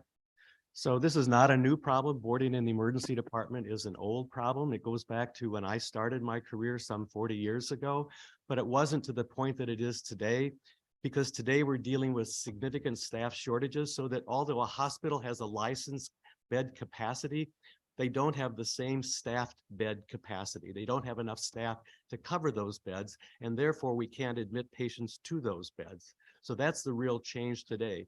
As far as the other issues go, we had a buy for a while with the pandemic, but then those patients all had to be admitted and they had to be in critical care. So a lot of patients didn't come to the emergency department because they were afraid in those days. Now that we're out of the pandemic, or nearly so, it's really more of a staffing issue and a movement of patients issue out of the hospital and patients out of the ED. One of the bills that we will probably have a conversation on soon is a healthcare workforce bill that this committee is looking at, because that is arguably one of the top issues that the state of Connecticut is facing right now. And at this time, as we look at this coalition, we have hospital association part of it, because that they are involved, and you have emergency department physicians part of it as well. But end of the day, if there are thousands of positions open for these jobs and we cannot get people to take on these jobs, we are in a bit of a bind, because even if they get admitted, they're not going to be safe, but they will be able to be moved out of the emergency department. So it's a tricky issue. Can you speak to that? That if a patient is admitted and there's not enough staff, your problem may be solved because they're not boarding in the emergency department, but the patient's well-being is still not fixed. It's not the same. So the staffing ratios in the emergency department are different than those for inpatient units, especially the critical care units, which is much higher. The real issue here has more to do with where people put their priorities. So that Stony Brook Hospital, for example, over on Long Island, they have instituted what they call a full hospital capacity protocol. So when they hit certain numbers, then suddenly beds open up, even though they don't have the staffing for them, but they get patients out of the emergency department, and then they have a rapid discharge plan to get patients who are already admitted that need to be discharged out of those beds. So there is a way around these things. There are best practices. We need to look at those, but we need to get the statistics to find our own guidelines for where we're going to draw lines, because right now people are dying, people are not doing well, and it's because there aren't the resources available. Yeah, I think in our conversation prior to us proposing this bill, you had suggested, and I think some of your colleagues had suggested, that all the patients who are anticipated to be discharged that day or the night before, you know that somebody's going to be discharged, you move them to a different floor so that those beds are empty and available, so the people waiting in the emergency department can be admitted. And then you have the throughput issue that is just stopping and then creating this backlog would get fixed, because then you have the patients who are ready for discharge. You still have them in a safer environment. They're well enough. They're healthier than the ones that are getting admitted. And then that sort of creates that flow to be better. So that's working for some of the other institutions. Yes, so that is a best practice that's out there right now. That's one of the best practices, yes. Okay, this is very helpful. I find your testimony very helpful, and I want to thank you for being here today. There is a question. Senator Gordon has a question, and Dr. Gordon, and Representative Parker after that. Senator Gordon. Thank you, Mr. Chairman. Dr. Karius, it's always nice to see you. Thank you. I've enjoyed many years working with you, and I just want to highlight one thing, and then I'm going to ask my question real quick. Your testimony is very compelling also, not just because of your many, many years of taking care of patients there in the trenches, but given your scope of being a leader in emergency medicine nationally and on the state level, gives a lot of gravity to what you're saying and why we should listen to it. I just wanted to ask a follow-up question with regards to all the different types of best practices. I know the situation where patients board in the emergency room. I know the situation on the hospital side when they're already an inpatient, taking care of patients and trying to get people into these, ready to discharge parts of the hospital, or triaging your rounding in the morning. So you actually see those patients early, and then you can start opening up the beds and communicate that rapidly with the emergency department. But my question is two parts. One is the problems with care we're finding in the emergency department, especially with the boarding, and patients can't get into the hospital itself to be admitted. That's not a failure at all of the men and women who are in the emergency room 24/7. taking care of these people. They're doing the best that they can, yourself included. But also these best practices, are you finding that hospital systems are just reluctant to want to do it because it gets into staffing and having to hire more staff? Or is it just not an understanding that other places have been doing these best practices in other states and they actually can be done in Connecticut if hospitals look into it? Thank you, Mr. Chairman. Well, that's not an easy question to answer, but I believe that most people believe that if you send a patient to the emergency department, they'll find a way to get the patient seen, treated, and dispositioned safely and appropriately. Now, we always are working with less than adequate resources in terms of personnel, supplies, medications, et cetera, et cetera. But we find a way to work around that. The problem with the boarded patient is that boarded patient requires a different level of care that they expect, and they don't get it there. When they're in the hallway, they have no sense of privacy. They don't get fed. They don't get their medications. They don't get any of those things. And so they stay in the hospital longer. We have to find a way to move them in and out as quickly as possible.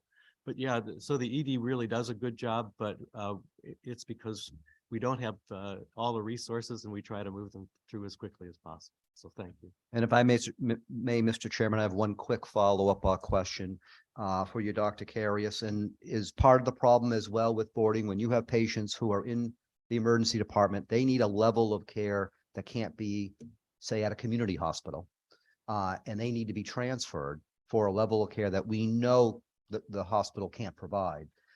But when all the other hospitals are facing this boarding problem, and they have no room to even take patients, that's another contributing factor then to patients being, for lack of a better term, stuck in boarding in an ER for trying to provide them the care, and you're limited in providing that care because you can't get them to, let's say, a tertiary care facility that has no open beds whatsoever. Is that a problem, and how much of a problem is that, trying to transfer patients that you know need to be transferred? It's a huge problem because you don't have the resources to care for that critically ill patient or critically injured patient, even though you know that care is available. But if that hospital doesn't have the ability to absorb that patient, then you can't transfer the patient there. So yeah, it's a huge problem. Thank you, Mr. Chairman, and thank you again very much for your testimony. Thank you. Thank you. I have Representative Parker who has a question or comment. Thank you, Mr. Chair. Thank you, Dr. Carius, for being here with us. Actually, I have two questions now. The first one that occurred to me is, a patient being boarded, is that a literal distinction that a hospital operations list would say on it? So it would be like patient so-and-so dash boarded versus something else, or is it you just can look and see who's in the hallway and be like, oh, that, how formal is the distinction? Does that question make sense? Yes, it's not an official term, Okay. But if you look at the room assignments or the hallway assignments, you'll see that a patient in this room or this hallway bed is admitted, but they haven't moved out of there in the last 12, 24, 46 hours. So yes, but boarding is not a ubiquitous term that everybody accepts. All right, thank you for sharing that. My other question was, and to the extent you feel comfortable, can you shed a little bit of light on what might be financial implications on behalf of the hospital in implementing policies to support with decreasing boarding and overcrowding? Anything that we should be aware of as we're moving forward with this that we might hear about from the financial side that hospitals have to contend with? I think there are financial incentives and there are financial disincentives, and both of those work sometimes in favor of a patient and sometimes against the patient. So what we need to have is a system that is fair, that gives the proper incentives, and then also provides the proper disincentives for doing the right thing. So that's why we need the statistics to be able to say, here's where we're going to draw the line. And once you're above the line, you're okay. We'll incentivize you with more financial means. But if you're below that line, there's going to be a disincentive to continue that kind of behavior. And so that's the carrot and then the whip. So there are two sides to every one of those stories. Yes. Sure. And at this point, would you say that there is a financial incentive to keep patients boarded, or do we not even know the answer to that question? Or would you pose the question differently? So I'm the- understanding that's sort of the current, I appreciate that there could be two sides. So given the current policy though, what do you think is this? So the minute that a patient is admitted to a hospital, the hospital is able to charge them as an inpatient at the inpatient rate, regardless of where they are in the hospital at that time. So there is an incentive to leave the patient in the emergency department until you can find an appropriate bed for that patient. There's no incentive to move the patient out because there's no increased financial gain to the hospital as a result of doing that. And does it cost the hospital more to care for that patient outside of the ED department? Staffing is different. I'm sorry, what is that? What do you mean by that? The staffing ratios are much better on the inpatient units than they are in the emergency department. So in a sense, it's cheaper to keep a patient in the emergency department than it is to admit them to an inpatient unit. Okay, I appreciate you sharing that. That's really helpful. Thank you, doctor. Thank you for being here. Thank you, Thank you doctor. so much. I'm going to ask you a quick question, and I don't know if you're aware of some of these experiences, but the traumatic experience that a patient get, and then from my end, when some of the patients who have been traumatized waiting there for days, and you have a patient who's got severe respiratory problem, cannot breathe, and you say you have to go to the emergency room because you will need to be admitted, and they say I'd rather die at home than to go to the emergency room. So that's a ripple impact on the larger community who needs the services. And if God forbid there's a mini or a larger disaster, everybody's going to come to the emergency room. And if it's already backed up, what's going to happen then? Can you speak to those briefly too? So we do what we can to stabilize whatever patient comes through our doors, even though we have all the hallways occupied and all the rooms are occupied, we still do our best to stabilize them. But it doesn't mean that they get the creature comforts that they would like to have. They don't have the privacy. They don't get the medications. They don't get all the things that they ought to get as an inpatient. But we do our best to try to stabilize them and improve their health outcome at that particular time. But when we only have X number of resources available, everyone doesn't get served equally. There's a real competition for those limited resources. Thank you. Thank you so much, Dr. Karius. Seeing Thank no you. other questions or comments, we will move on to the next person, who is Mary Ellen Furlong. Ms. Furlong, thank you so much for joining us, and thank you for your patience with us today. Thank you very much for having me. I appreciate this, Senator Anwar and the entire committee and other representatives that are here. I'm here from Mystic to speak on behalf of Bill SB 959. This has been a problem that Connecticut does not seem to have any standards for mold remediation or actual finding of the mold. I want to say that at this time, we have these things. The new ASTM growth standard provides, fungal growth standards, provides a go-to reference for mold assessment in buildings. I refer this ASTM, which is, I believe, number D7338. And it's part of the D22.08 findings. These are standards used by the US government in ordering materials, parts, and testing for the government and for the US military. These standards used to be just American, but at this time now they are international. And they have got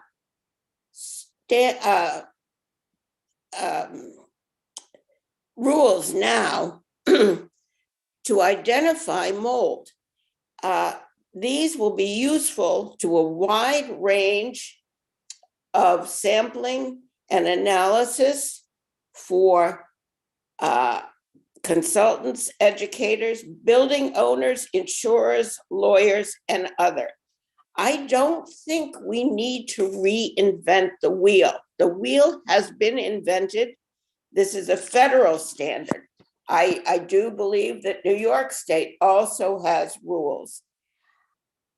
We need to implement these as quickly as possible. And then we can start with the remediation problems.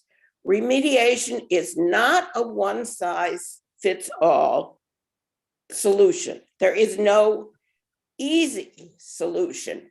It depends how the moisture is getting in, whether it's from the basement or the roof, how much moisture is getting in.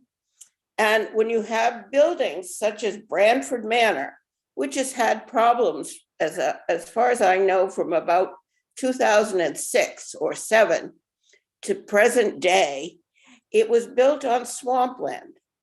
Possibly there is no remediation possible. I don't know, but it is not remediation. Excuse me, Ms. Furlong, your time is completed. Thank you. Just finish the sentence. It is not remediated if the mold reappears in a few months or a year. Thank you. Thank you so much for your testimony, and thank you for your time and patience with us. I think we take your testimony seriously about looking at the ASTM, and I think if and when this bill passes, this will be a part of the conversation. Thank you so much. Seeing no questions or comments, we will move on to the next person on our list, which is Amy Humphrey.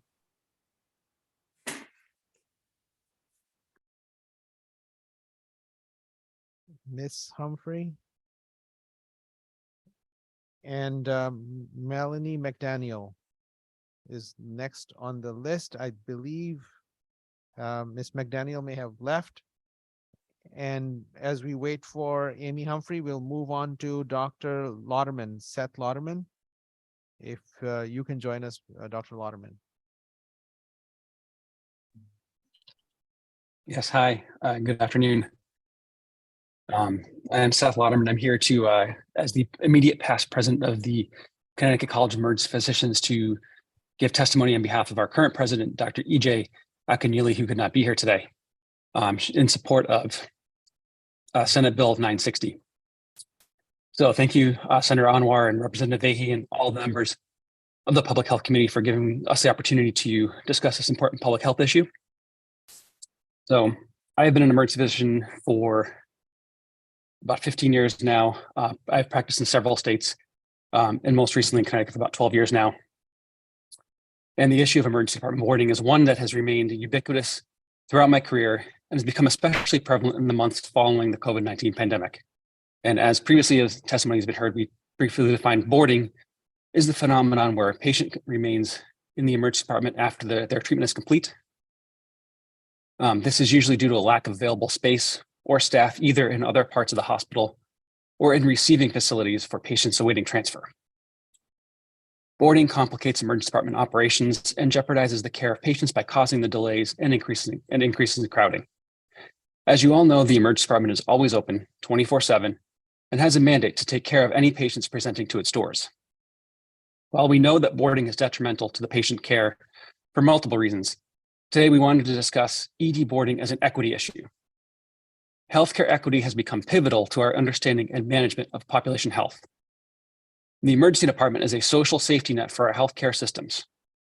Our EDs are disproportionately utilized by patients who lack insurance, patients from marginalized communities, and recipients of Medicaid. For many of these patients, whom we have the privilege of being the last resort, the emergency department often has a long wait time due to boarding issues. This exacerbates an already problematic issues of health equity in our society. When the safety net of our society is rendered inefficient because patients stay for hours or even days, other patients often cannot get the care they need due to the crowded conditions and the toll it takes on healthcare workers. These patients are often our most vulnerable and do not have a plethora of options. By refocusing emergency department boarding as an issue of critical health access and looking at this multifaceted problem through an equity lens, we can get all stakeholders together to discuss a solution. In conclusion, I'm grateful to the Public Health Committee for discussing this important health equity issue. Thank you. Thank you so much, Dr. Lauderman. The good news is that you're coming after so many other people who have spoken on this bill that we have asked and exhausted some of our questions that we had. But we truly appreciate you coming in, and I see no questions or comments, and we wanted to thank you for your time today. Thank you, and I appreciate the opportunity to give this testimony. And I just wanted to remind everybody that if you are on the Zoom space virtually, you will be asked to get promoted to be on the panel, and you have to accept that. If you do not accept that, you will remain in the audience and you will not be able to testify. So that's part of the challenge. With that, I'm going to ask Mr. Thomas Burr with NAMI Connecticut to join in. And as you walk over there, I'm just going to say thank you for your testimonies in the last 3 years. We have seen you online literally in every committee, and you have not slowed down at any point. NAMI has been active, and we appreciate all that you do. Thank you. I am a right pest, aren't I? Thank you, Senator Anwar and Representative McCarthy Vahey and members of the Public Health Committee.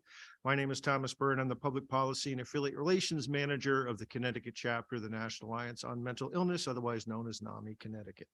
I am submitting testimony today in support of HB 6600, an act concerning funding for regional behavioral health action organizations. NAMI Connecticut as an organization has a long history of partnering with the regional behavioral health action organizations, which I'm going to refer to from here on as RBHAOs, because that's a long name. And we highly value the work that the RBHAOs provide. We often refer people to them that want accurate, unbiased information regarding their regional's behavioral health infrastructure. We also believe that prevention activities have made a huge difference in the level of behavioral health issues occurring in the overall population here in Connecticut. We also value their role in organizing and hosting the regional catchment area councils as a real-time feedback mechanism as to the function and effectiveness of their region's behavioral health provider networks. This feedback loop is a necessary and critical component of any system, especially a taxpayer-funded system. I would also add that due to the recent introduction of legalizing marijuana and online gaming, the education and prevention goals of the RBHAOs are more important now than ever, especially in regards to the health of Connecticut's younger citizens. This group in particular took a big hit during the COVID pandemic with significant increases in suicide, substance abuse, opioid poisonings, etc. And now more than ever, the RBHAO should be fully and robustly funded. And I noticed in the bill that that we're talking $200,000 per RBHAO, and there's 5 of them. That's a great starting point, but keep in touch with them because I think they could probably do more with more money if they had the opportunity. So therefore, in summary, I support HB 6600. I should also mention briefly, since I haven't been told I'm out of time, a few other bills that have come before your committee today that we also support. HB 6562, an act concerning telehealth. That's been a great benefit to the people with mental health conditions, so we fully support that. SB 956, the discharge standards bill. We support that because I constantly hear about issues of lack of realistic discharge planning for people with mental health conditions and certainly big issues with medications.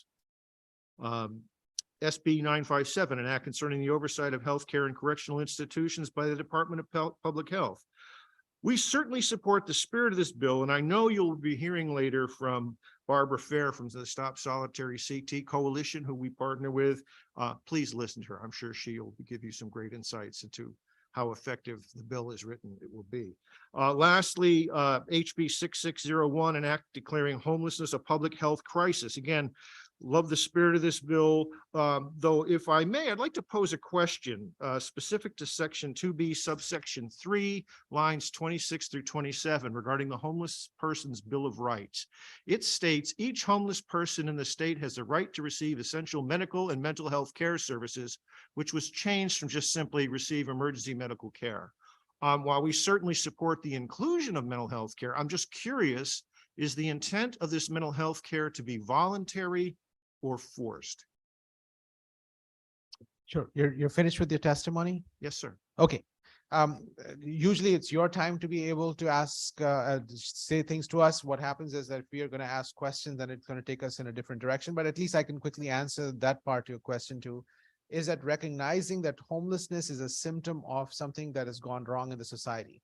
And rather than just getting emergency services, according to some data, 25% of the people who are experiencing homelessness have had failed outpatient mental health issues. And at least, and then that's a lower end. And that's the challenge that we have to look at is that in order to recognize that and allow them to be treated and then get back into the society as part of our communities, to give back in their best capacity, we need to recognize that and put that in writing so that we can build on it. Right now, we are looking the other way. Most of the time, just like for homelessness, as you drive, you see somebody homeless, you just look the other way and just keep driving. We're saying this is a problem, and then this problem can be solved. And in order to start with that, we are saying as a committee that we acknowledge that this is a problem that's part of our public health. Yeah, and certainly Sarah Fox covered it from the Connecticut Coalition and Homelessness point of view, and we certainly support their efforts. They've done great work for a very long time. Good. Any questions or comments from anybody? Yes, Representative D'Amico, welcome. Thank you. Thank you, Mr. Chair. Appreciate it. Thank you, Mr. Burr, for coming to testify. So I was out of the room for quite a bit, so maybe someone has answered this already. And if so, Mr. Chair, I apologize for asking it again. So you testified that the total of $200,000 is, I don't know, did you say it's a good start or did Yes, I it's misunderstand? a good start. Okay, so I'm looking at two other pieces of testimony. Maybe there are more, but there are at least two other pieces of testimony that suggest that 200,000 per RBHAO would be more appropriate. So 200,000 times 5 would be $1 million. Right. So could you just clarify for me, like, where do these numbers come from? Well, I'm going to defer that question to my cohorts over here. If you look over here to your left, there's a bunch of folks who actually are employed by the RBHAOs who are much more able to address that number in much more detail than I ever could, because they're living and breathing that number. I just know that $200,000 for 5, you do the math, that's $40,000. That's not going to do it.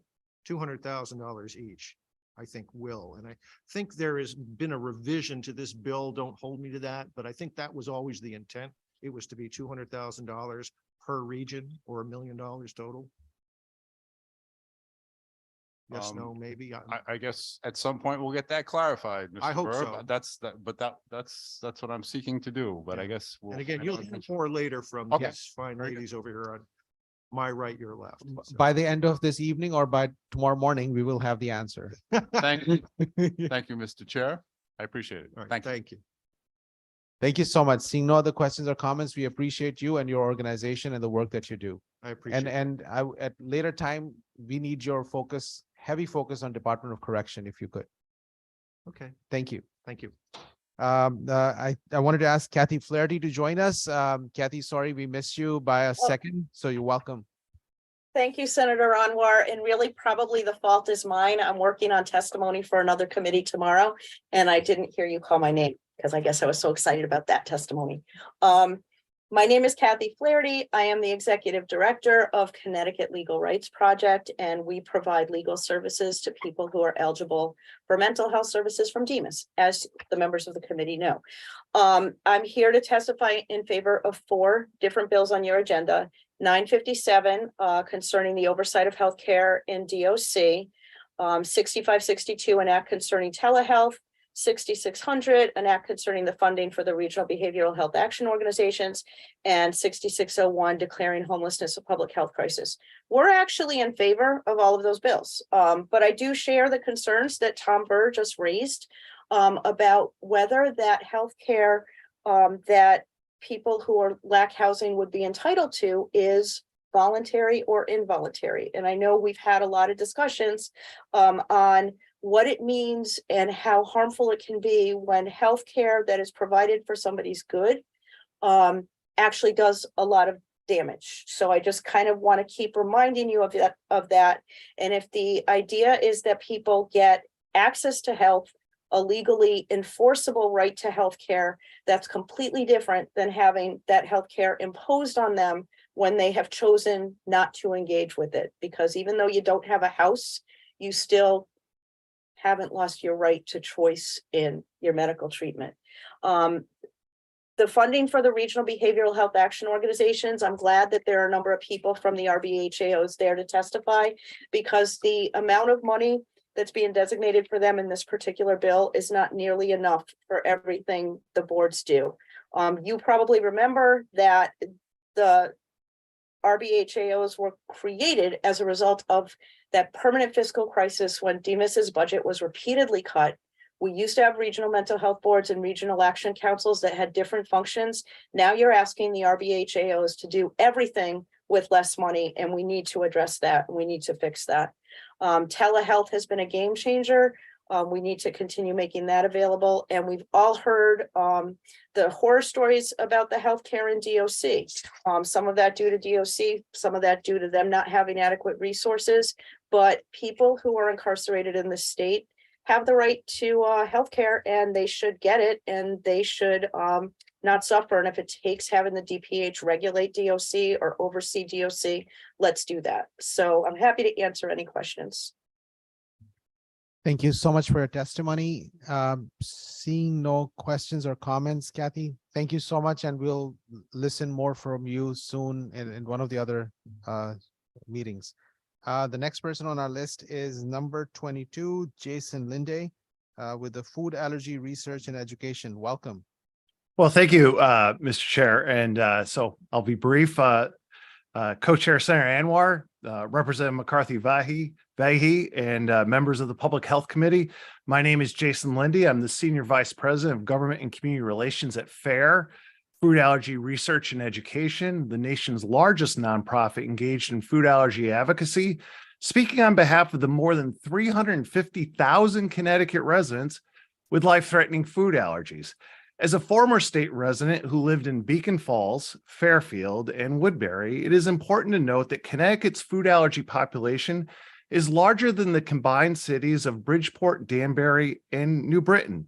And that's why I'm delighted to testify in strong support of HB 5902, a food allergy restaurant training bill, and are grateful for Senator Lesser and Representative Comey's leadership. HB 5902 is a common sense solution that offers a win-win outcome for food allergy families and restaurants. If passed, this bill will allow more than 500,000 Connecticut residents, those with life-threatening food allergies and their family members, to safely enjoy the state's wonderful restaurants like Blackie's or the Union League Cafe, because they no longer have to fear that no one will understand or be concerned about their health condition. Currently, food allergy families are wary, scared, and anxious of taking any risks that might imperil the lives of a loved one. Who among us, after all, would wish to cause any possible harm to our child, spouse, or parent with life-threatening food allergies? And let me be clear on this point. The adult onset of food allergies is a frightening and real phenomenon, as research from Northwestern University found that there are now more adults allergic to peanuts than children. This bill would also bring Connecticut up to speed with its neighbors, Massachusetts, Rhode Island, and Westchester County, where each has a similar law in place. In fact, we're working with the Massachusetts Restaurant Association to strengthen its restaurant training bill that has been in effect since 2010. At the heart of this legislation, what other states require is for food protection managers to complete a short 30-minute online video training program from an accredited source like FAIR or the National Restaurant Association, and then incorporate the recommended practices into their kitchen. The cost of those trainings runs between $10 to $29. For restaurant owners and employees, HB 5902 opens the door to more than 500,000 customers in return for completing a short, inexpensive online course and making a few changes in the kitchen and on their menus. The alternative is what we are seeing in Texas, where after a food allergic customer died because of miscommunication in a restaurant, the state's Restaurant Association and food allergic community are coming together to support a training bill. Connecticut shouldn't trail Texas in protecting food allergic families. And like we are doing in other states, we want to work with the State Restaurant Association to ensure that certain elements are included in a bill, especially the requiring customers to disclose allergens, which would appear on a menu, the online food allergy training video, and kitchen protocols to avoid cross contact. Barring that compromise, we strongly support HB 5902, and I'll be happy to answer any questions that you may have. Thank you. Thank you so much for your testimony. You were just like 2 seconds over 3 minutes, but perfect timing and good message. I just wanted to clarify a couple of things. Sure. In your experience, Mr. Linde, how long does it take for a restaurant association and all the restaurants to go through training, which online training that you're talking about? What is the timeline? If let's say we talked about implementation, should we say it should be in 1 year, 1.5 years? Yeah.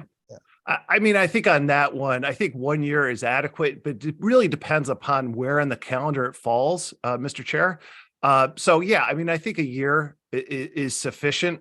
So yeah, I think that's fine.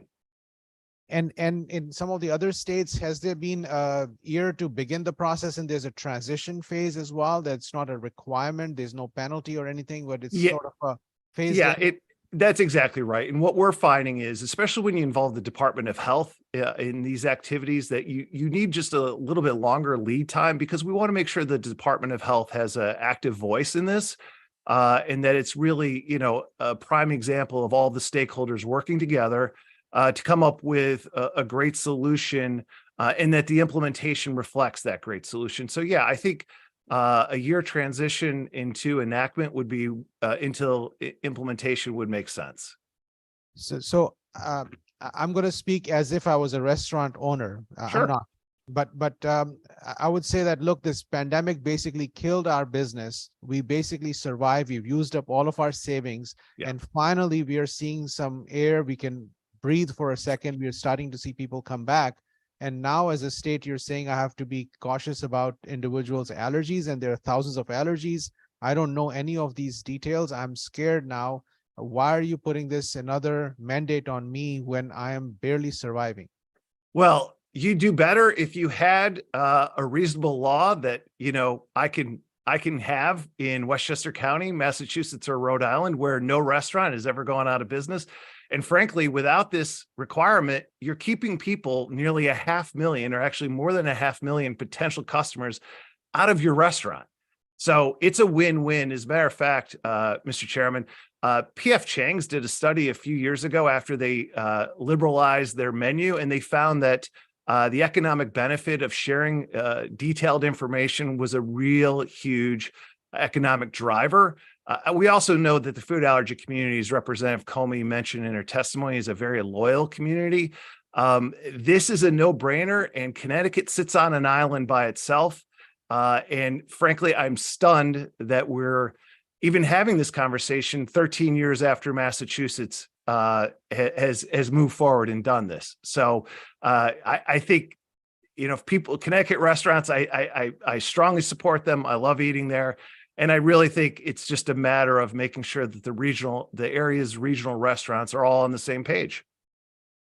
If you'd stayed in Connecticut, this would have changed earlier, but we'll welcome you back whenever you're ready. I have Representative Clarice Dietra, followed by Representative Carpino, who have questions and comments. Thank you, and Mr. my co-chair after that. Thank you, Mr. Chair. Thank you for your testimony today. One of my questions is, Connecticut just last year, or maybe this year, adopted the FDA federal food model, code model. What are your thoughts on that? I think that's great. I think it's a step in the right direction. And actually the FDA food code, a recent addition to it was actually additional requiring of certain products. So we support that. And Representative, I'd like you to know, many years ago, I would have been a constituent of yours. I lived in Beacon Falls at that old converted mill that are now apartments. And I want to say it's a small town wonder of Connecticut. Thank you. I do agree it is. We love the town of Beacon Falls.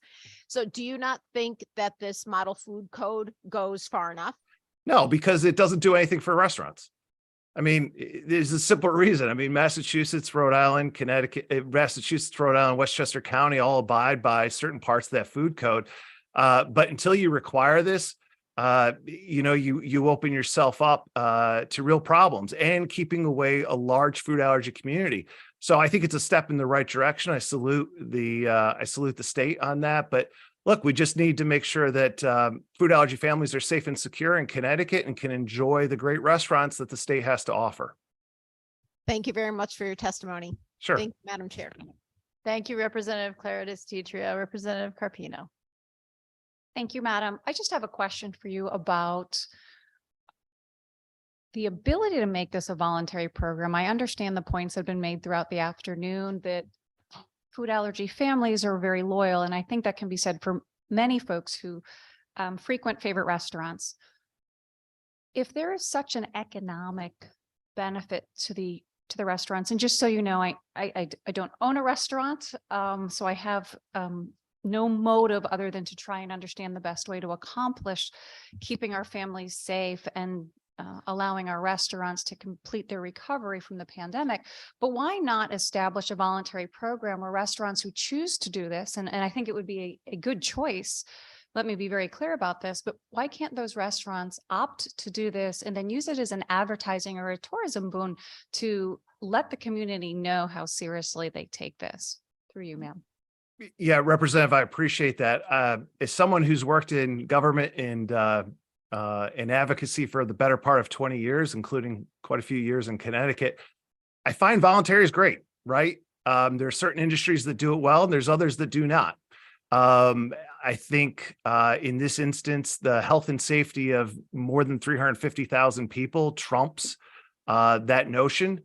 And I think that we shouldn't, that we should have one standard.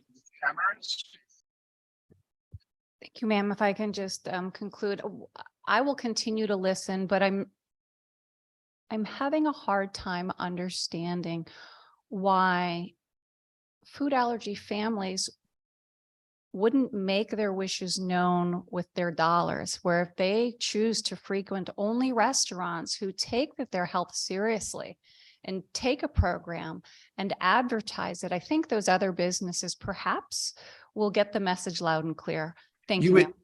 Representative, you would think that, and our only fear is this, is that restaurants have a lot of turnover, and that while that may be what they're communicating, the life of someone is more important than just hey, we're really good on this. And I think this is what we're asking, frankly, in Connecticut is no different than what's in place already in Rhode Island, Massachusetts, and Westchester County. And we just ask that the same standards that Connecticut residents shouldn't be secondhand citizens in a region. Thank you. So I have just a couple of follow-ups. Thank you, Representative Carpino. In a restaurant scenario, and I probably should have asked this of Representative Comey, but you talked about the food protection manager. Generally, who is the food protection manager in a restaurant setting? I think it's a design person. It's one individual who has a bunch of training regarding food safety, food codes, food protection, and food handling. I imagine this is the same person who is responsible for making sure that the counters are clean, that all of the sort of state requirements for cleanliness and sanitary are followed. Thank you for that. And then another question is, how many states are using the FAIR video training? Do you have knowledge of that? Actually, quite a few. I mean, so our feeling on this, Representative, is we're agnostic. We offer the training. Actually, we actually offer it less than the cost of the National Restaurant Association. Ours is 10, theirs is 29. We don't really care whose training you use, frankly. We don't have a dog in that. Ours is used independently by quite a few counties, Montgomery County, Maryland, where I'm at, Nassau County, Westchester County, and in Massachusetts, along with the State Restaurant Association training video, ours is an approved one as well.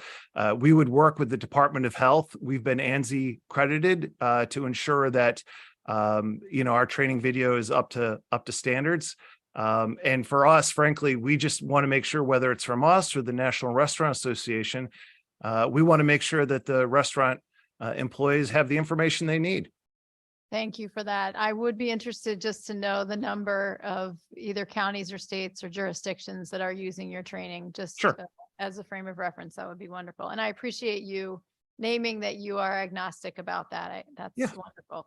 You did say something about no restaurants going out of business. I think that might have been a statement I didn't hear the full statement about, or if it was Well- related to these trainings. And I just wanted to give you a chance to clarify those remarks. Yeah, I was a dishwasher and a prep cook but many decades ago. And let me be candid and clear. What I was saying was this: no restaurant has ever gone out of business because we've asked them to complete a 30-minute course that costs $29 and asked them to make a few changes in their restaurant and how they handle cross contact. None in Massachusetts, none in Westchester County, and none in Rhode Island. If they've gone out of business, it's been for other reasons. A food allergy training course, some small changes in the back, that is not an onerous burden. It's just not. Thank you for clarifying those remarks. I think that was important context. Seeing and hearing, Representative Rader. Thank you, Madam Chair. I was a little late to the conversation, but I'm going to come to this as a parent of a child with a severe peanut allergy and ask the question. And I can just share anecdotally, we have found the few restaurants that we know we can go to as a family that are safe and that take this very seriously, and list, allergens on the menu just electively. We then traveled to Massachusetts to visit my sister, went to a restaurant as a family, and my son was shocked to see that the server understood allergies, the menu did, and it just made his whole experience much less anxiety provoking. And I appreciate that there's not an implied grand cost to this, but I just see this as a opportunity also for advocacy for, I'm talking about children, but adults also with food allergies, because I think it's one of those things that gets put aside as maybe just something that you need to self-manage. But what I've learned as being a parent of someone with a peanut allergy is the self-advocacy is very challenging in public arenas. When they're with family or when they're in school where it's required, it's very easy. But once you step into a restaurant setting or something like that, it becomes much more challenging. And I guess my question is, after all of this, has there been any measure of the success rate? And I might have missed this, for example, in Massachusetts around this in restaurant settings, where you've gotten feedback from, the state allergy food network, parents association or something like that, to give some information back as to how that has been successful. I'm more curious around the maybe child versus adult data. Yeah, I think, Representative, that's a great question. I think because the menus in Massachusetts and elsewhere are at the bottom and also online say, if you have a food allergy, please let your server know. Like, that's the prompt. And so there's no shame, there's no embarrassment. And folks, as you witnessed yourself, know how to handle it. I know that there's a lot of committee members that have districts that abut the border or very close to the border. And I would say, take a drive into Rhode Island or take a drive into Connecticut or, Massachusetts or Westchester County and just sort of take a look for yourself. Again, this isn't so hard. And it makes it a lot easier. And like I said, one of the reasons I wanted to emphasize this is that there's more than 33 million Americans that have this situation, barely about 1 in 10 in every state. This is not an insignificant amount of people. 350,000 people in Connecticut, along with their family members, equates to more than 500,000 people that, frankly, I believe the restaurants are missing a golden opportunity to serve them by spending probably an hour and a half total on this for a cost of less than $30. To me, it's a win-win. Thank you. Thank you, Representative. And thank you again, Mr. Lindy, we have one more question. Senator Gordon. Thank you, Madam Chair. Thank you for your testimony today. And I do appreciate about food allergies being an important public health issue, but I just had 2 questions. One is there data about restaurants in Connecticut, how they're actually doing currently without a law in place, similar to that Massachusetts has a law, how they're currently doing? Do we have that data? Is it a lot of them are already voluntarily doing this and doing a good job? Is it only a small number? I don't honestly know. So I'm interested if we have that data for what is the scope of the problem with restaurants in this state. And the other is if we're going to be tasking food inspectors at local health departments to complete allergen awareness training, what is that time commitment involved and what is potentially that cost involved? Just because a lot of the local health departments, especially the ones that serve small towns, are strapped as is with staffing and funding, and want to make certain that if we're going to be looking for them to do some of this training and some of this work, want to make certain that there's a meaningful expectation that they have the resources to be able to do that, given where they stand now. Thank you. Yeah, great question, Senator. And on the first one, there's no standard. We don't have any data to measure to because there is no standard to uphold, right? Without metrics, there's no measurement. What I can say, and the shocking part about this though, is lawsuits are settled. And as you know, when lawsuits are settled between a family and a restaurant, part of it is a non-disclosure of the lawsuit. So it is extremely hard to find out exactly where they are at right now. Second, the training is the same. The training is less than a half hour and it costs less than $30. So I think even the most cash-strapped town, and like I said, I lived in Beacon Falls. I love that town. But I can understand that someone serving that area or the Naugatuck Valley might find it challenging. It's a half hour, and frankly, FAIR would probably be willing to waive its training cost to better the public interest in Connecticut. We're not in this to make money. We're in this to save lives. Thank you, Madam Chair. And I would just follow up on that. Given that I represent some towns that are very, very tiny, I would say that if FAIR is willing to do the training for free, that's a tremendous help. I can tell you for some of the local health districts in my area that struggle to find even that money for certain things. But if there's no metric to know what the problem might be with Connecticut restaurants, to me, it would seem we would want to know that. I understand this is an important issue, but it'd be helpful to know how the restaurants are doing. Perhaps that's something the Connecticut Restaurant Association has data on or can poll their members. But it would seem to me if we're looking to potentially do something on this issue, it'd be good to at least have some idea what the problem is and what the scope of the problem is. Thank you, Madam Chair.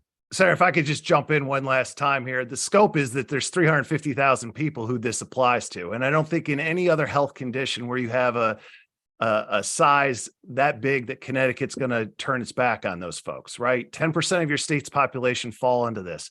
That's sizable enough, frankly, to demand a response, especially when other states, including Texas, is moving its bill forward. So I would ask that the size of the problem is there and that we want to take care of these individuals.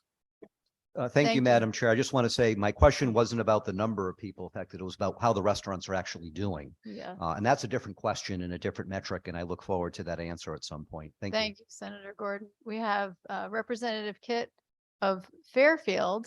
I'm just giving you a hard time, Mr. Lindy, because I hear you calling out Beacon Falls, and we also love our restaurants in Fairfield. Look, what I didn't mention. I'll give you a chance to respond in just a moment. So Representative Kit to be followed by Representative Reddington Hughes. Representative Kit. Yes, I will say that Fairfield has wonderful restaurants that I truly enjoy. My question goes back to the metrics, and my apology if this was answered earlier in the day, but do you have information about if we simply look at lawsuits from allergy-related lawsuits in Massachusetts before and after they adopted this training? Do you have information about how this training has affected them in that way? Are we seeing fewer lawsuits? Are we seeing fewer reported injuries in those states that have adopted these? Yeah, anecdotally, the answer is yes, but a lot of that information is not shared. So yes, is the short answer. And what I didn't mention in my litany is I spent a year in Southport as well. We moved from Woodbury down to Southport, so I can claim Fairfield as well. Sorry. And through you, Speaker, just a clarification. I mean, lawsuits aren't, the fact that there are lawsuits is not privileged. So I was just wondering if the industry tracks that type of thing, whether or not there have been lawsuits. I understand that decisions are often subject to NDAs, but the fact that there is a suit usually is not, if I'm correct. We do not. That is not something we track as a nonprofit. Thank you, Representative Kit. Representative Reddington Hughes. Thank you, Madam Chair. My question has to do with, my son has celiac disease, which is very different than just being allergic to wheat.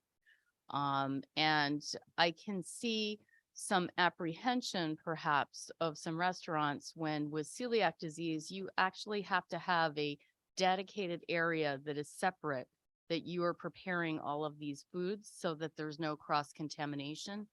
Unlike somebody who may be allergic to wheat, that's a different story. The amount of dedication that restaurant has to put forward in order to be approved as far as a restaurant where somebody with celiac would choose to eat would be very much different than somebody who would choose to be wheat free. Do you feel that some of these restaurants, their pushback in doing this would have anything to do with that?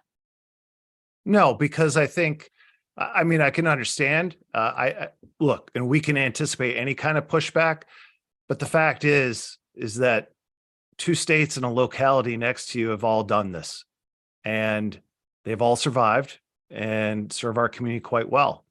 And that the National Restaurant Association is anticipated and knows that this is a situation and has developed for years a training program to ensure that their restaurants can take care of this. So the short answer is no.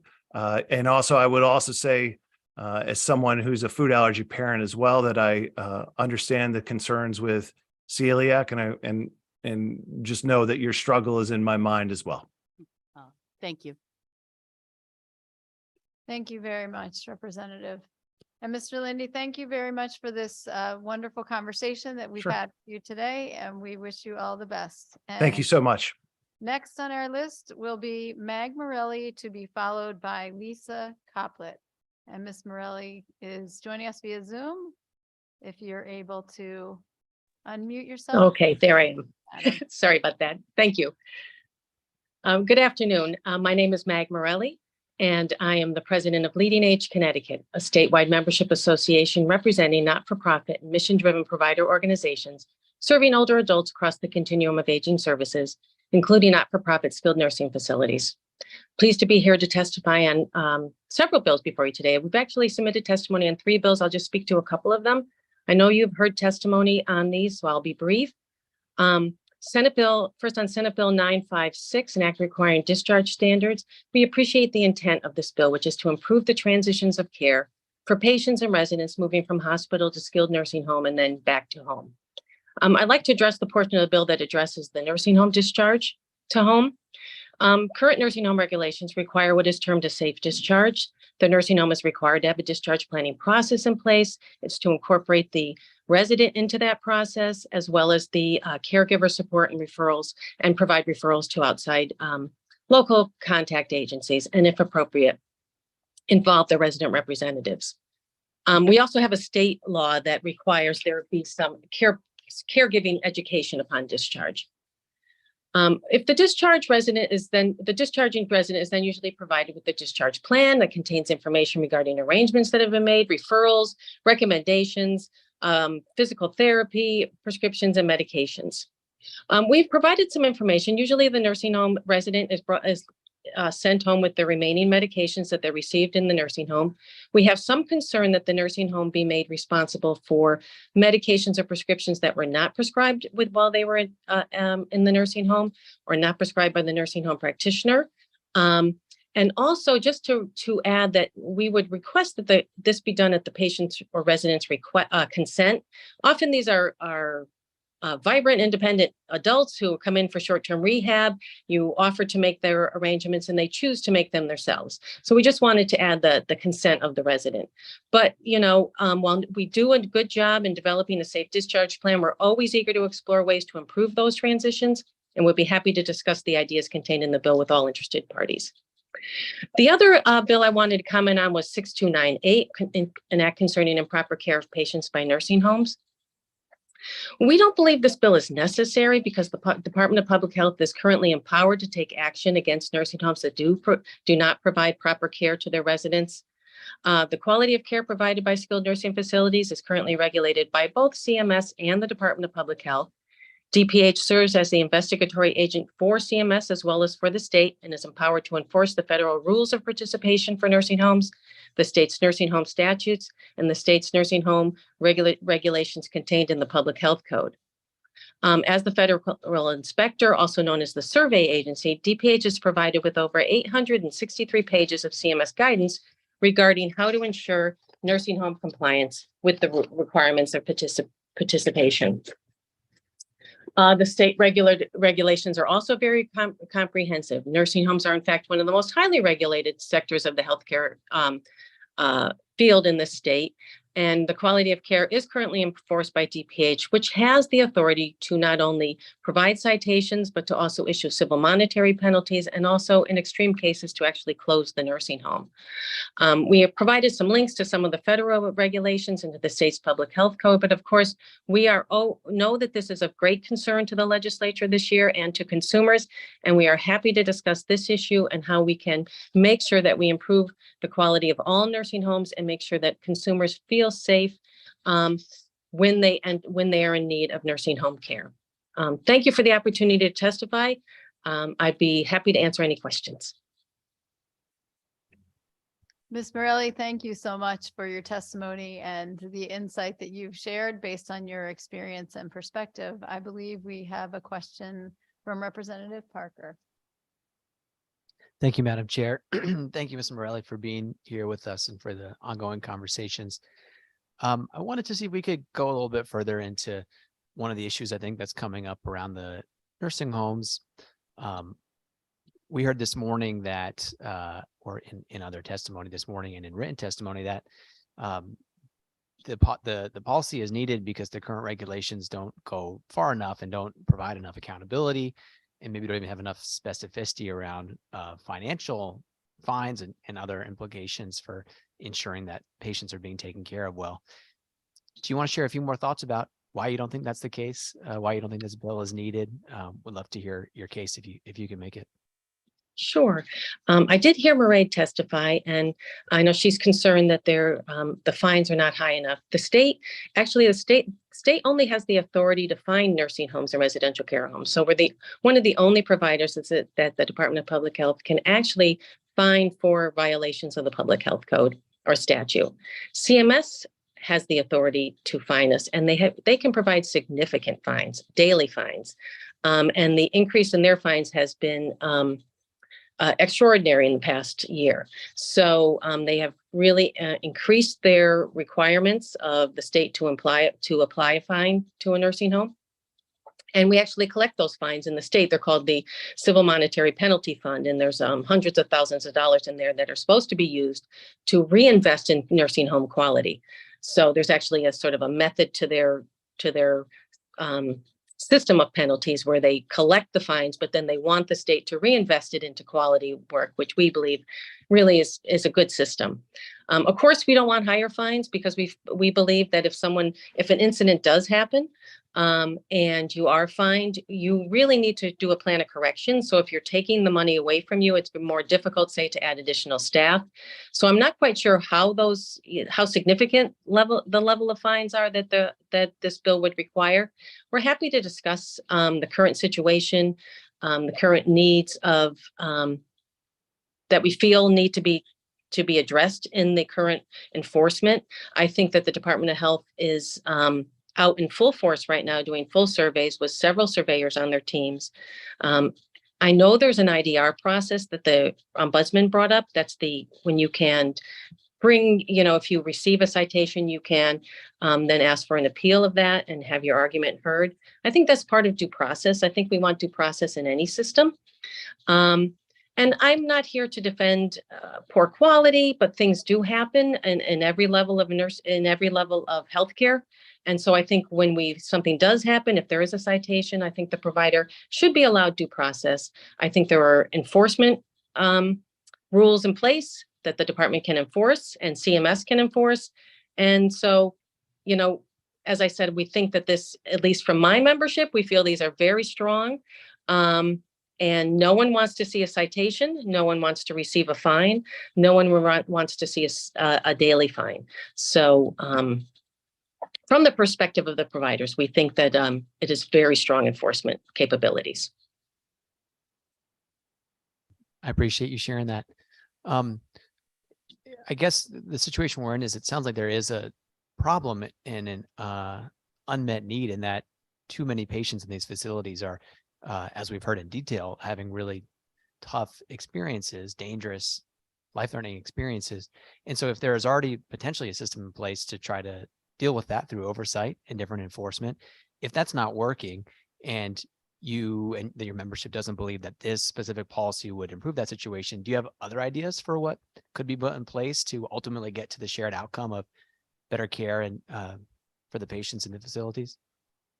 Yeah, I think that Mairead spoke, and I don't want to speak for Mairead, but I was listening to her testimony on this, and she spoke to the staffing issue, and I think everyone is struggling right now with hiring and finding a trained staff to be able to staff the nursing homes. So I think any effort we can make towards increasing that pool of a trained workforce, if we can attract people to the aging services field, it's not just the nursing homes, it's all of our other levels of care that are in need of staffing. If we can attract people to aging services, people who really want to work in this field and train them and have a adequate pool, a workforce pool, I think that would go a long way to helping raise quality in all nursing homes. I think that in several instances when issues come up, I think the Department of Public Health is very responsive when the long-term ombudsman calls and comes in and requires corrective action. So corrective action is happening across the state. And I think we need to look at the homes that may need, if there is a home that's really struggling with staffing, struggling with the ability to provide the quality of care, I think we need to look at those homes on an individual basis rather than sort of painting the entire sector with the idea that everyone is struggling to provide quality. There are a lot of high quality nursing homes out there. The majority of our nursing homes are providing high quality care with a great staff. And the staff that they have is really doing a great job at caring for the residents that have been entrusted to them. And I think people should feel that if they have a calling to this field, that they can come into the nursing home field and find employment in a nursing home that has a good culture, a good work culture, a good work environment, and really find a very fulfilling career in caring for older adults who are in need of nursing home care. Thank you. Point well taken about the staffing issue. I'll be very quick with my final question. You heard some conversation before about fines and those coming out of funds that would be used to provide care to folks. And so that sort of brings the level down. Do you have a perspective on if that's happening when facilities are being fined, if that's money is coming out of what should be used for patient care and potentially if that should be coming out of different funding within the organizations?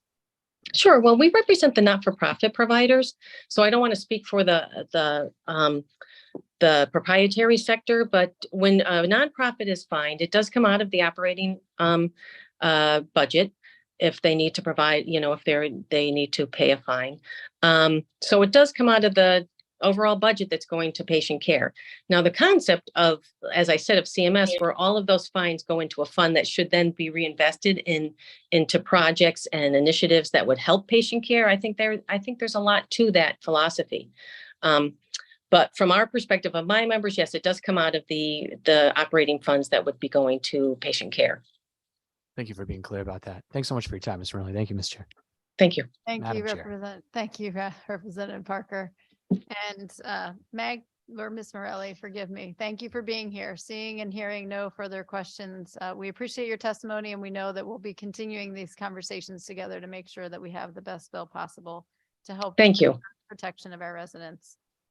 Next, we have Lisa Coplet, who I believe will be followed by Olivia Rinks.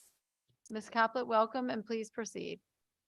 Thank you. Senator Anwar, Representative McCarthy Vahey, and distinguished members of the Public Health Committee, I would like to thank you today for allowing me to submit testimony in support of proposed Bill 5902, an act requiring food allergy awareness in restaurants. Thank you for this hearing and the opportunity to provide my testimony in support of the hundreds of thousands of Connecticut residents with life-threatening food allergies. My name is Lisa Coplet. I am a physician, an educator, and the proud parent of a resilient 15-year-old girl with severe food allergies who will also be testifying today. My goal is this. I want to help make the simple and necessary act of eating a safe experience for everyone. Imagine looking forward to sitting down to a meal with family or friends and then having to assess the risk of every single thing on your plate before eating it. We all worry about our kids when they leave the house. We think about who they're with, what they're doing. We hope they'll be safe. Imagine also having to think about whether they may eat, where they will go, whether they remember their EpiPen, whether they will ask the necessary questions of the restaurant staff, whether the staff will be knowledgeable, whether the chef will be careful, whether they will have an anaphylactic reaction, whether they'll risk the embarrassment and call 911, and whether the ambulance will get there quickly. I have never voiced these fears out loud to anyone until now, including my daughter. I know that she has her own worries about her food allergies, and I don't want to add my worry onto hers. I would like to tell you what it's like to experience your child's anaphylactic reaction as a parent, but I don't actually want to relive it. Let me assure you that it is not something you want to ever experience. What I will tell you is that I'm ready to make a difference and help people with food allergies and restaurants to work together to make eating safe. There are two impactful interventions that we can make. One is to provide restaurant workers with basic education in food allergy safety, and two is to give customers the information that they need to make informed decisions when eating in restaurants. I assure you that if there was a restaurant near us that had clear policies and procedures to manage food allergies, they would have our undying loyalty. I have great respect and empathy for restaurant workers who I know want to provide their customers with a safe experience. They're working very hard, often for little pay, and they're given this big responsibility with little to no training. We should be helping them to approach food allergies effectively and efficiently, and in a way that shares the responsibility with the customers. I respectfully and strongly encourage the committee to move forward with Representative Comey's bill that will substantially improve the lives of Connecticut citizens with little cost to restaurants or the state.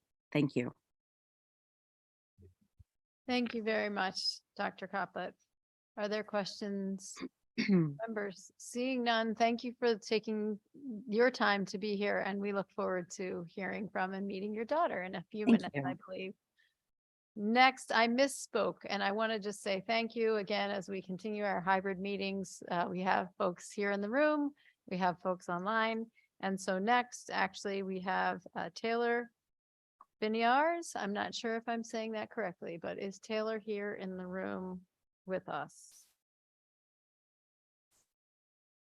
No, not seeing Taylor. If not, Sandra Betters? Nope.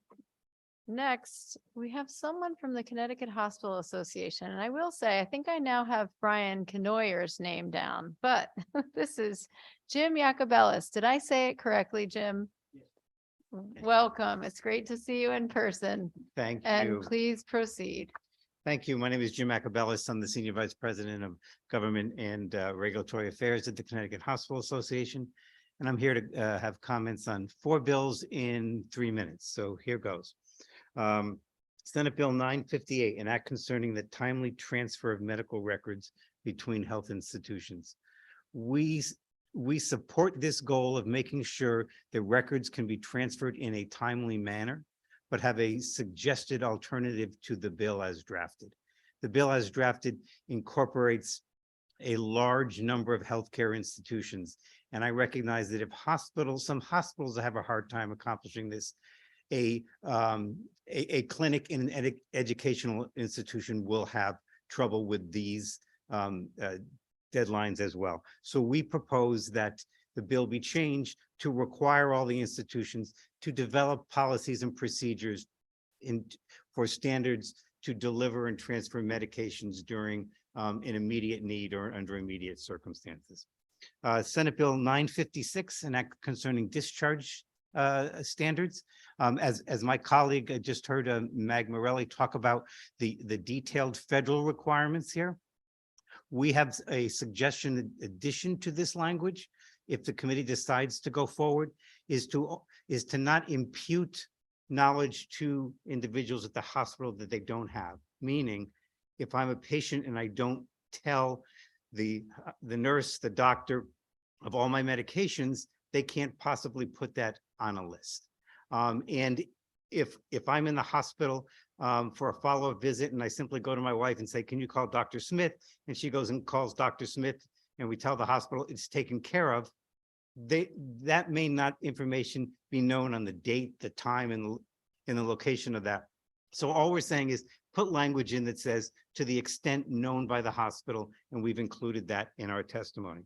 And that concerning telehealth, 6562, we appreciate the committee making these telehealth provisions permanent, but we raise a concern for this committee to look at the provision about out-of-state practitioners.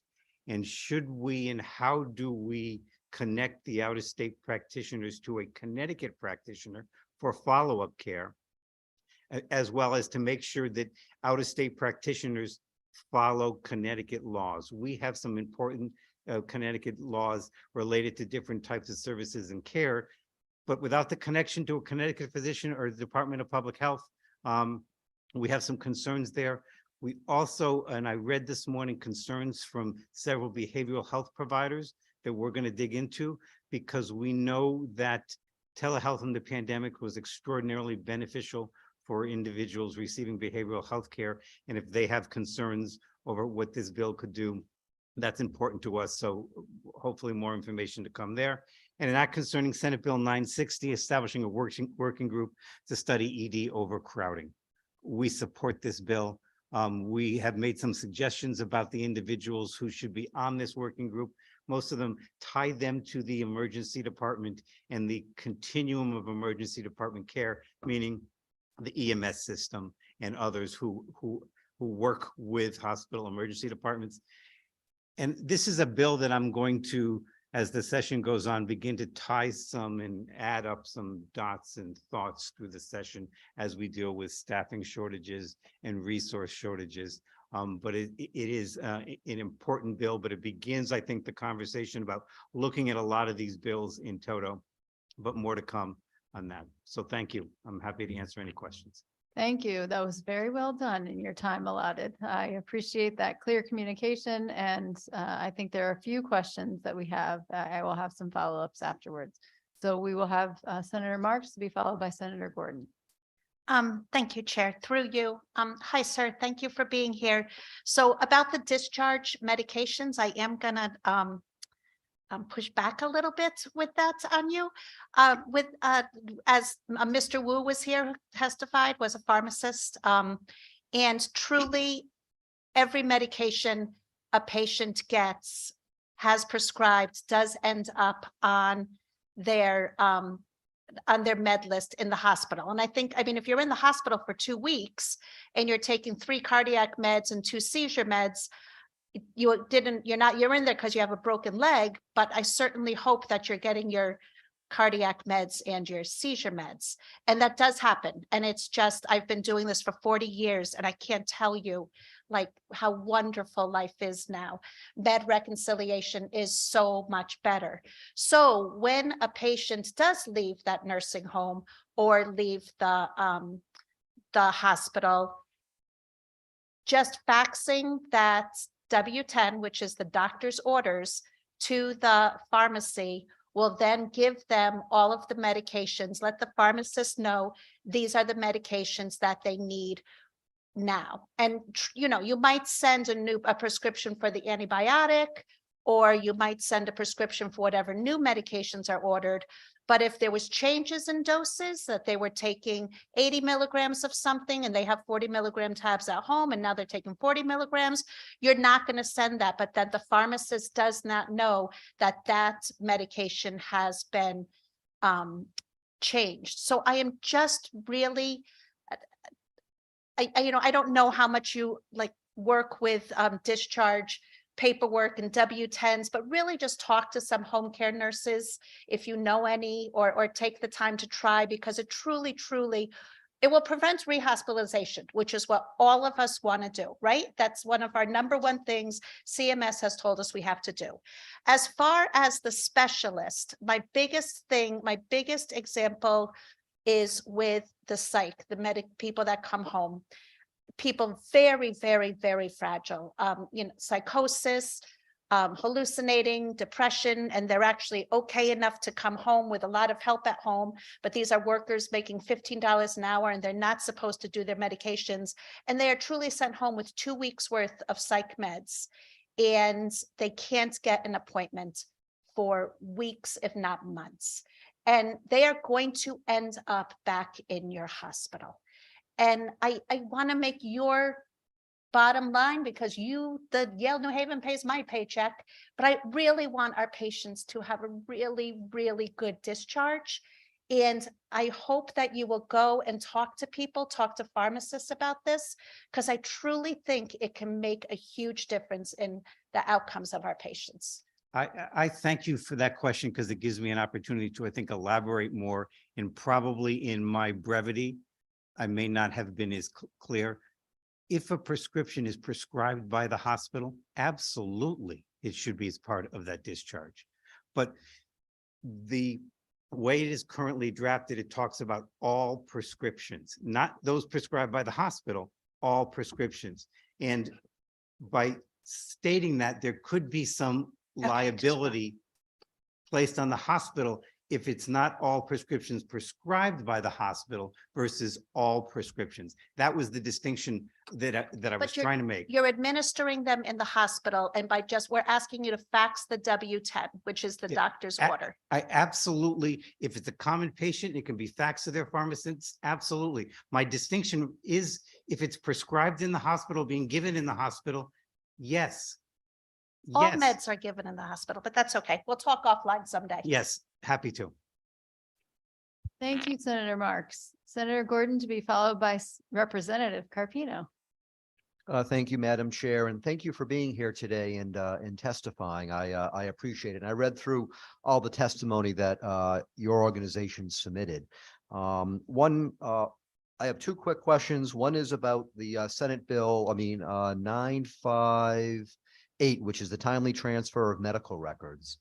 My question is, other than you might think that the timeframes are too quick to try to get records other than urgent situations, what timeframes, and maybe I missed this in your oral testimony, do you think would be reasonable? Just because I can tell you as a practicing doctor, there are a number of hospitals in the state of Connecticut, including really big ones that have resources to do this, that I never get records when I request them, even though patients sign their release forms. And I'm having to try to make decisions without records when patients are discharged.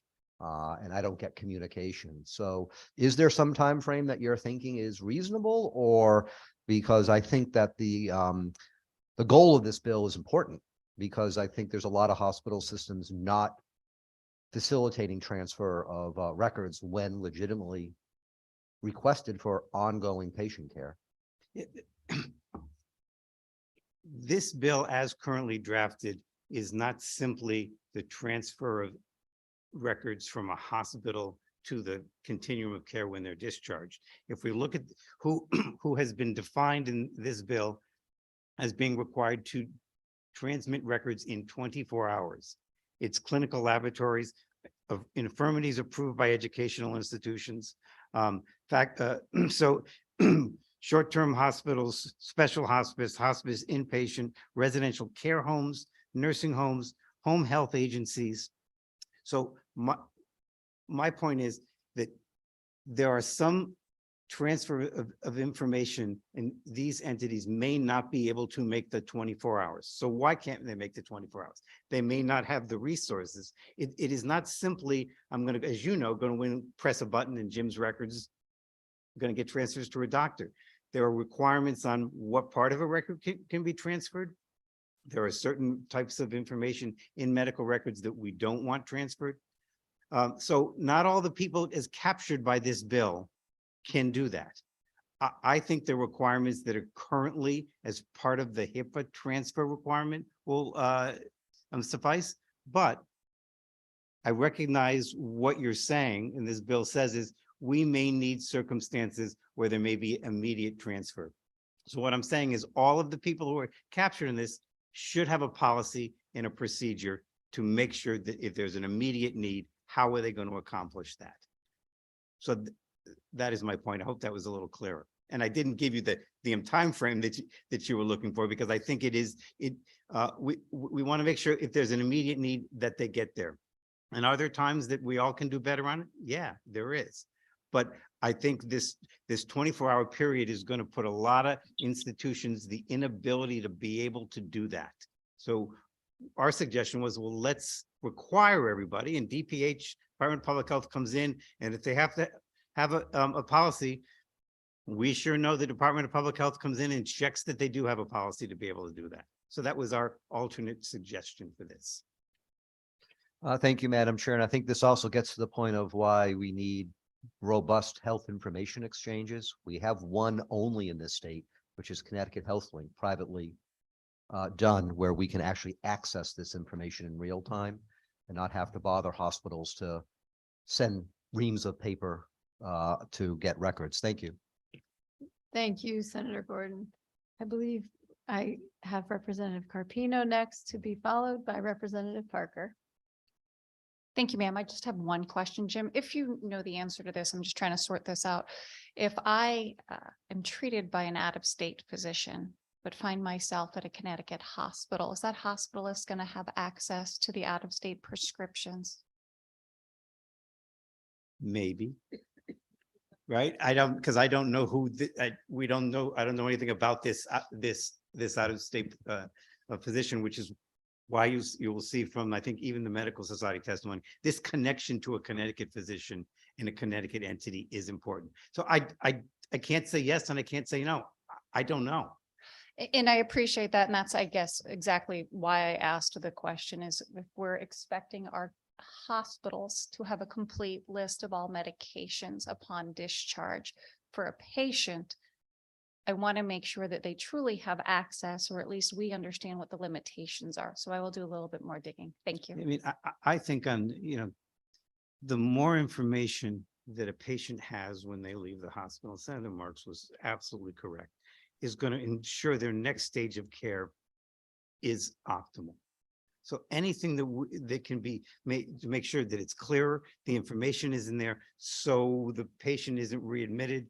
It's not good for the patient. It's not good for the hospital. CMS comes in and has strict penalties related to readmissions. So anything that we can do to make it clear, I just want to make sure that the information that is in there, and we're expected to be in there and will be held responsible for being in there, is part of the knowledge.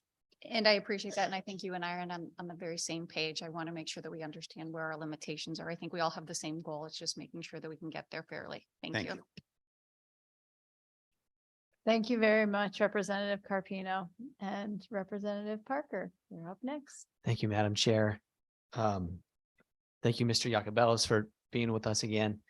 I wanted to see if you would be willing to take a swing at a question that I asked earlier, which was regarding the financial incentives for hospitals when it comes to ED boarding and the resultant overcrowding. I think my understanding, and I'm not in the healthcare field, was that it might be cheaper for hospitals to board folks in the ED as opposed to move them up into full admitted rooms. Is that your understanding, or can you speak to that? I really can't, but I will get that information and follow it up. And actually, I knew that question was going to come up when I said to myself, I should go out and verify that before I come up here. But I will. But let me come at it a different way. When you break the threshold, the EMTALA threshold of a hospital, meaning you are on a hospital property, the hospital is responsible and liable for your care. So there is a responsibility for that patient that has extreme financial potential financial liability. So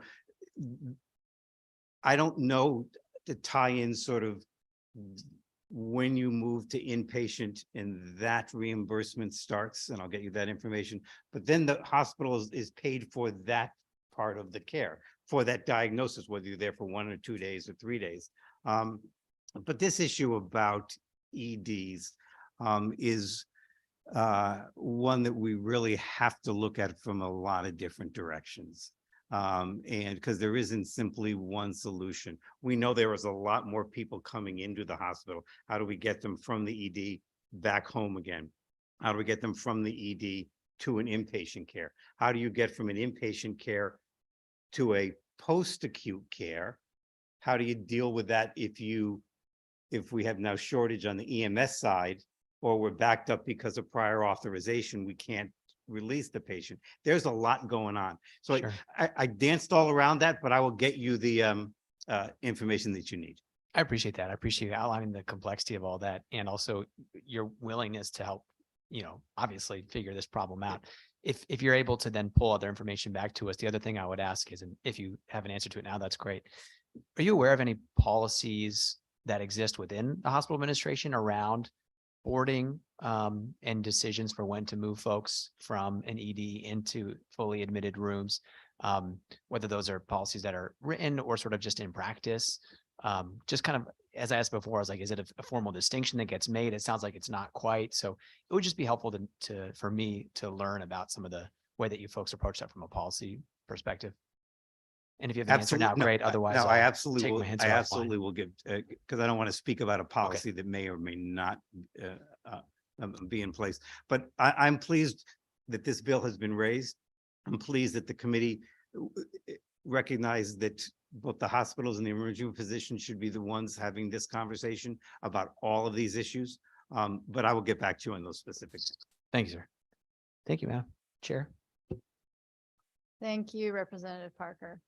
And I don't believe there are further questions, but thank you, Ms. Acabellis, Mr. Acabellis, for your answers and for being willing to continue the conversation, which I know we will extensively, not just behind the scenes, but through the next hearings that we have coming up in March. So thank you for the time spent here with us, and it's great to see you in person.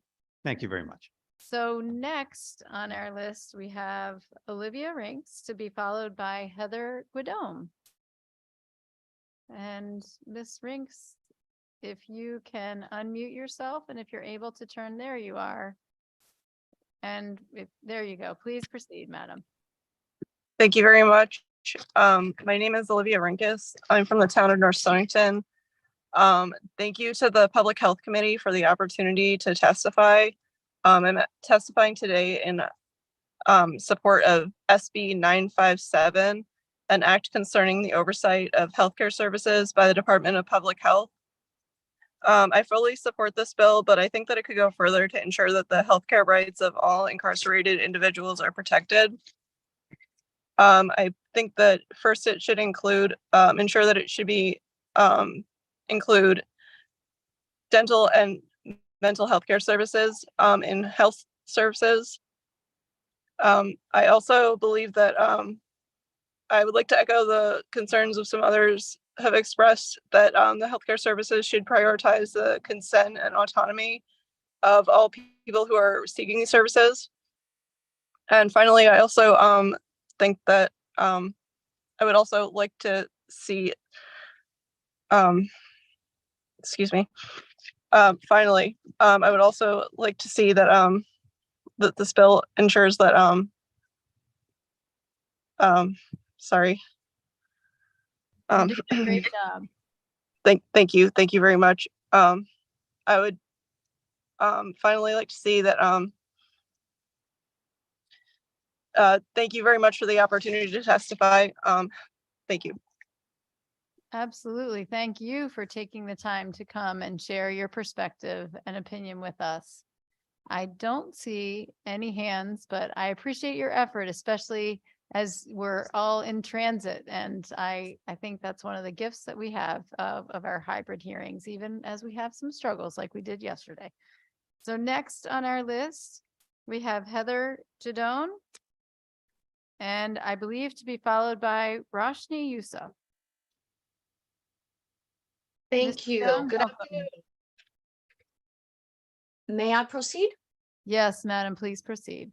Thank you. Good afternoon, Senator Anwar, Representative McCarthy Bay, Senator Somers, Representative Claritas Tetria, and distinguished members of the Public Health Committee. My name is Heather Guidone. I am the Program Director of the Center for Endometriosis Care, a member of Representative Gilchrist's Endometriosis Legislative Working Group, and a Hudson Valley native who has lived with endometriosis nearly my whole life. I'm grateful for the opportunity to testify before you today in support of HB 6672, an act concerning endometriosis with amended Section 3 language. I would begin by starting with endometriosis is not an obscure condition as many may mistakenly believe. The systemic inflammatory disease characterized by the presence of endometrial-like tissue found elsewhere in the body affects nearly 200 million women, girls, and gender-expansive individuals globally at societal costs of nearly $70 billion annually in just this country alone.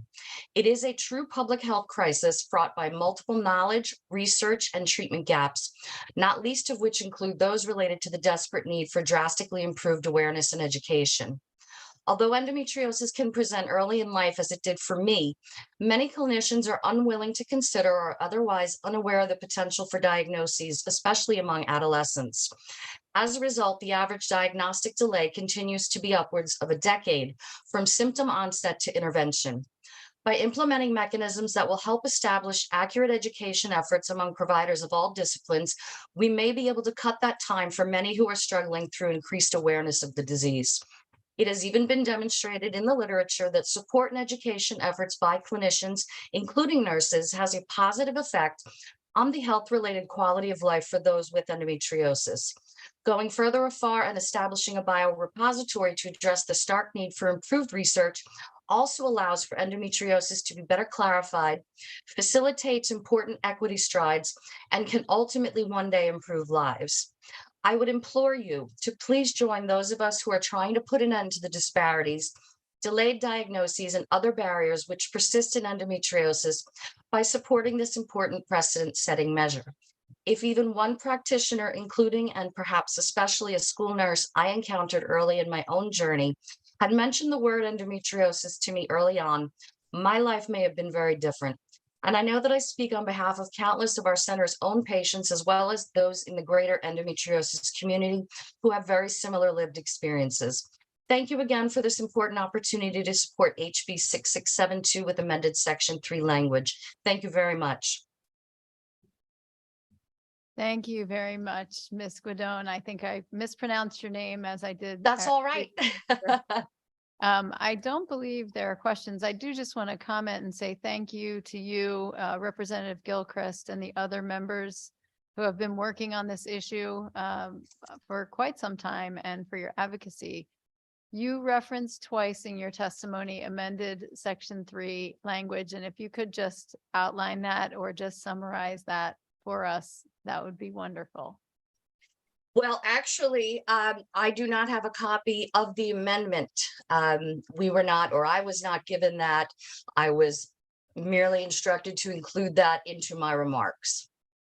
Wonderful. Well, thank you. No problem and no worries. Didn't mean to put you on the spot. No, that's all right. We will be working with the group to make sure that we have the language as it was intended. But thank you Yes. for your advocacy and for your Thank time you. here today. Thank you very much. Next on our list, we have Roshni Yusuf to be followed by Dawn Johnson. Hello. Hi, Senator Anwar, Representative McCarthy Vahey, and members of the Public Health Committee. Student activists in Norwalk and Stanford have come together in support of HB 6672, an act concerning endometriosis.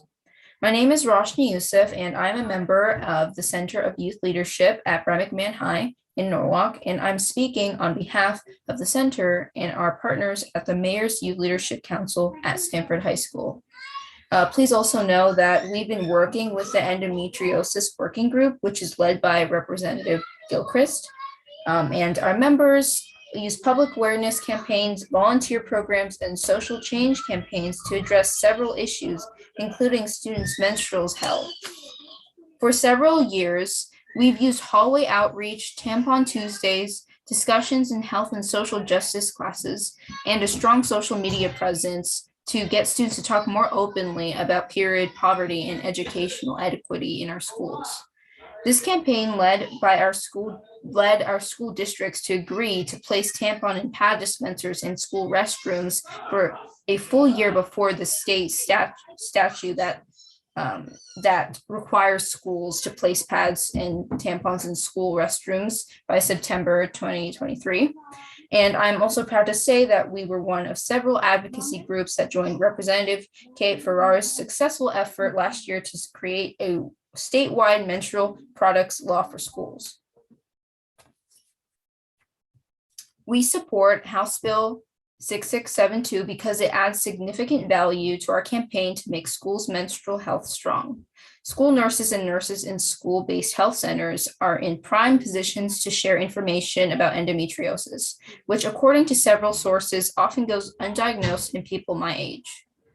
The information sharing can take place at any time during the school year in health classes, with athletic trainers and sports teams, and with after-school clubs, which serve a cross-section of students and interests.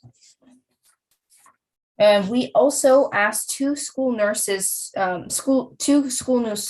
supervisors for feedback on House Bill 6672, and both of them supported the goals of the legislation, including the roles played by race, ethnicity, and gender expression, but they questioned the phrase diagnosing and treating endometriosis in lines 37 to 78, and lines 37 and 78, excuse me.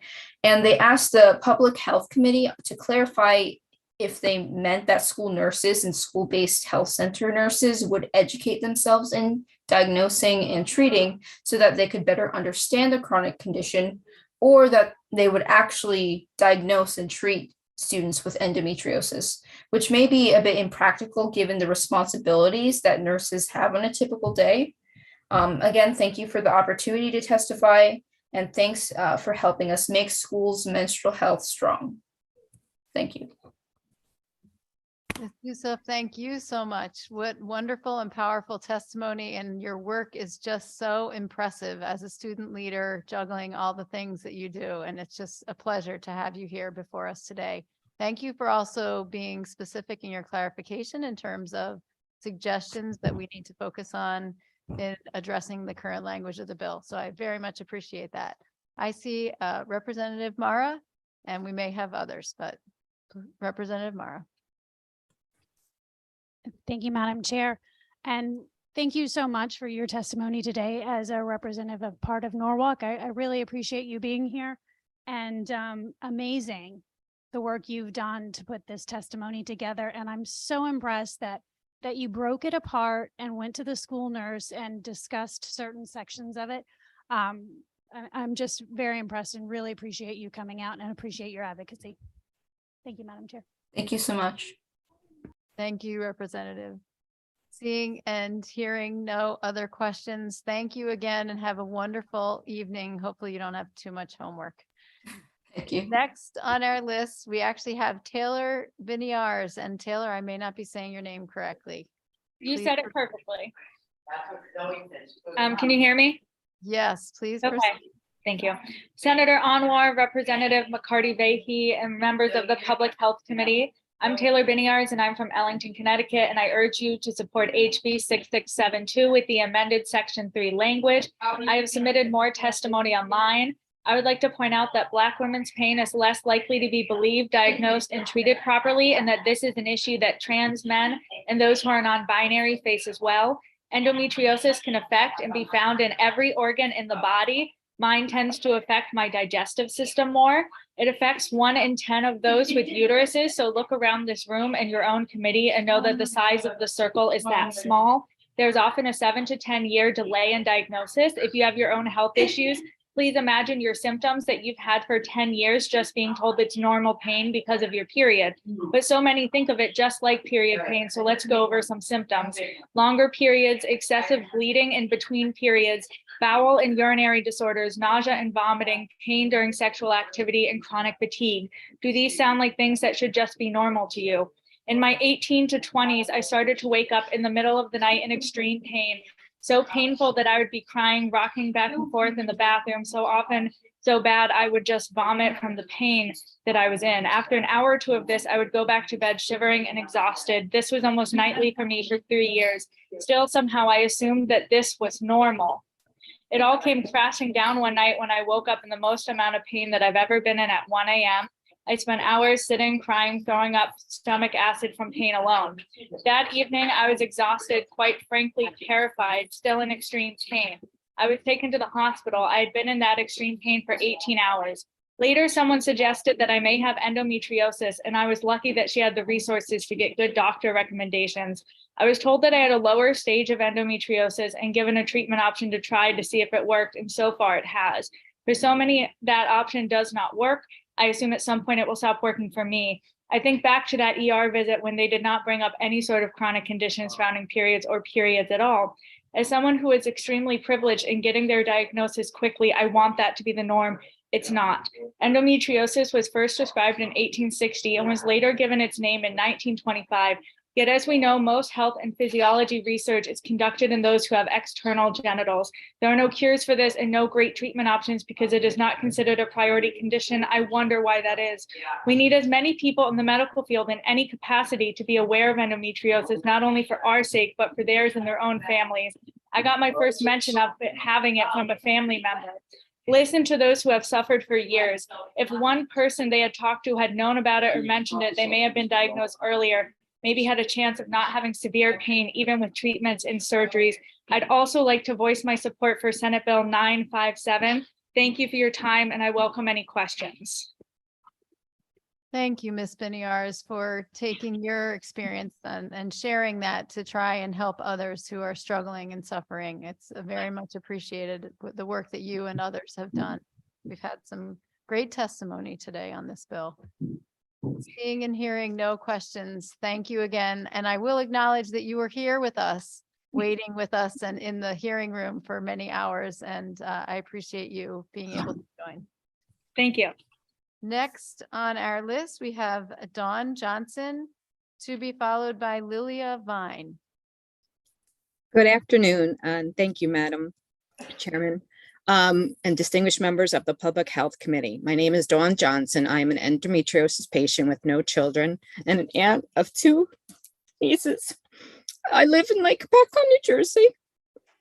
I appreciate the opportunity to testify before you today on HB 6672 with the amended Section 3 language. I'm 50 years old. My journey began at 13 years old. At age 18, I was diagnosed with an ulcer in my colon. My symptoms were debilitating pelvic pain and issues with going to the bathroom, blood in my stools, and cramping. In May of 2005, I went to the emergency room, assuming I had appendicitis. I learned that an ovarian cyst the size of a quarter had burst. And the doctor came in laughing, saying, well, if you thought that was painful, you now have a cyst the size of a CD that we need to remove and go into surgery. This is when I was first diagnosed with endometriosis. The lack of education and proactive treatment was appalling. I did not understand the diagnosis of the treatment or what I was in store for. I've been to many doctors and they all wanted to treat me for fertility versus endometriosis or GI problems. Less than 3 years later, this is what began. The treatment was relaxers and happy pills because I could not control my stress. I made myself sick. I was depressed.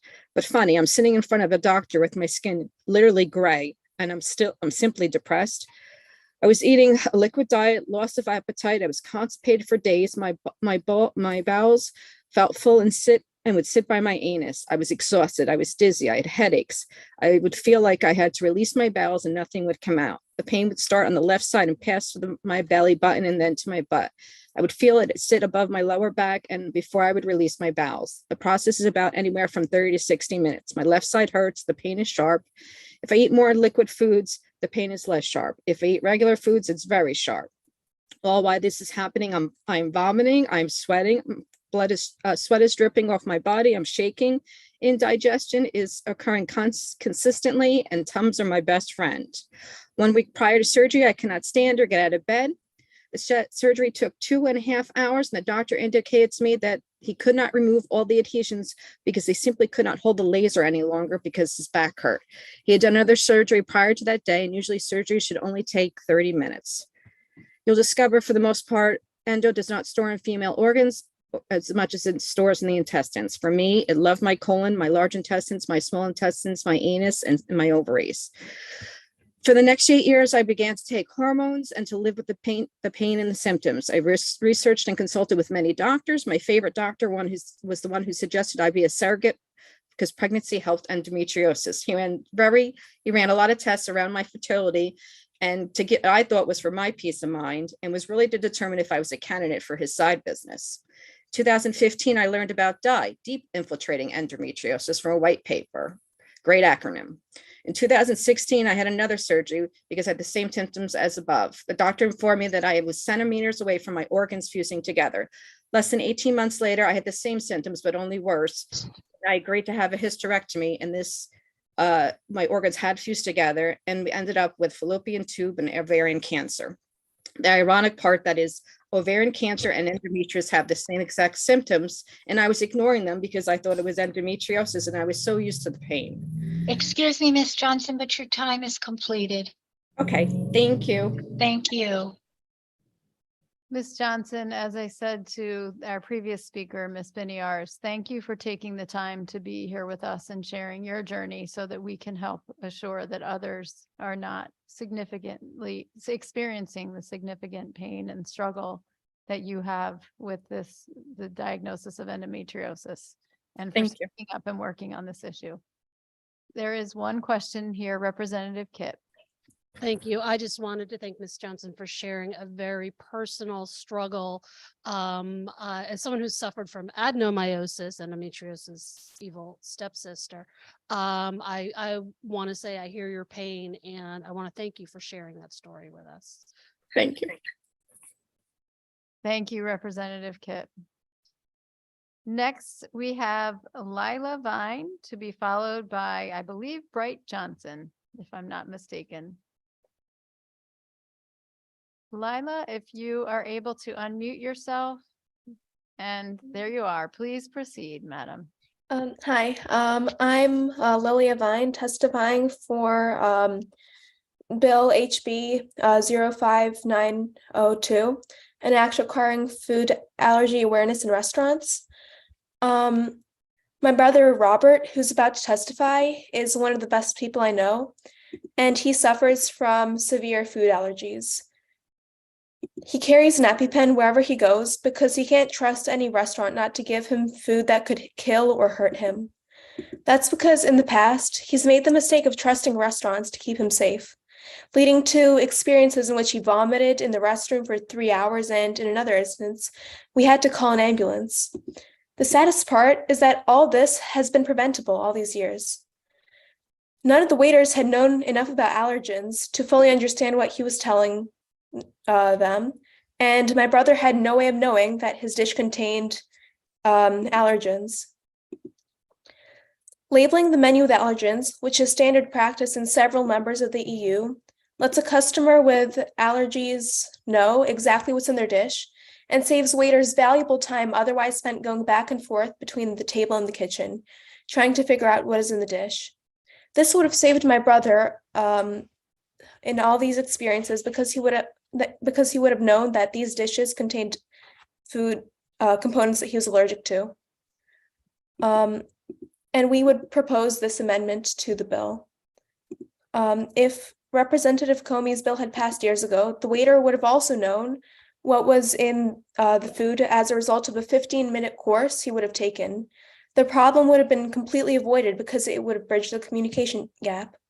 But none of that has happened, and people all over Connecticut continue to suffer every single day, and all because lawmakers haven't taken enough action to save their constituents.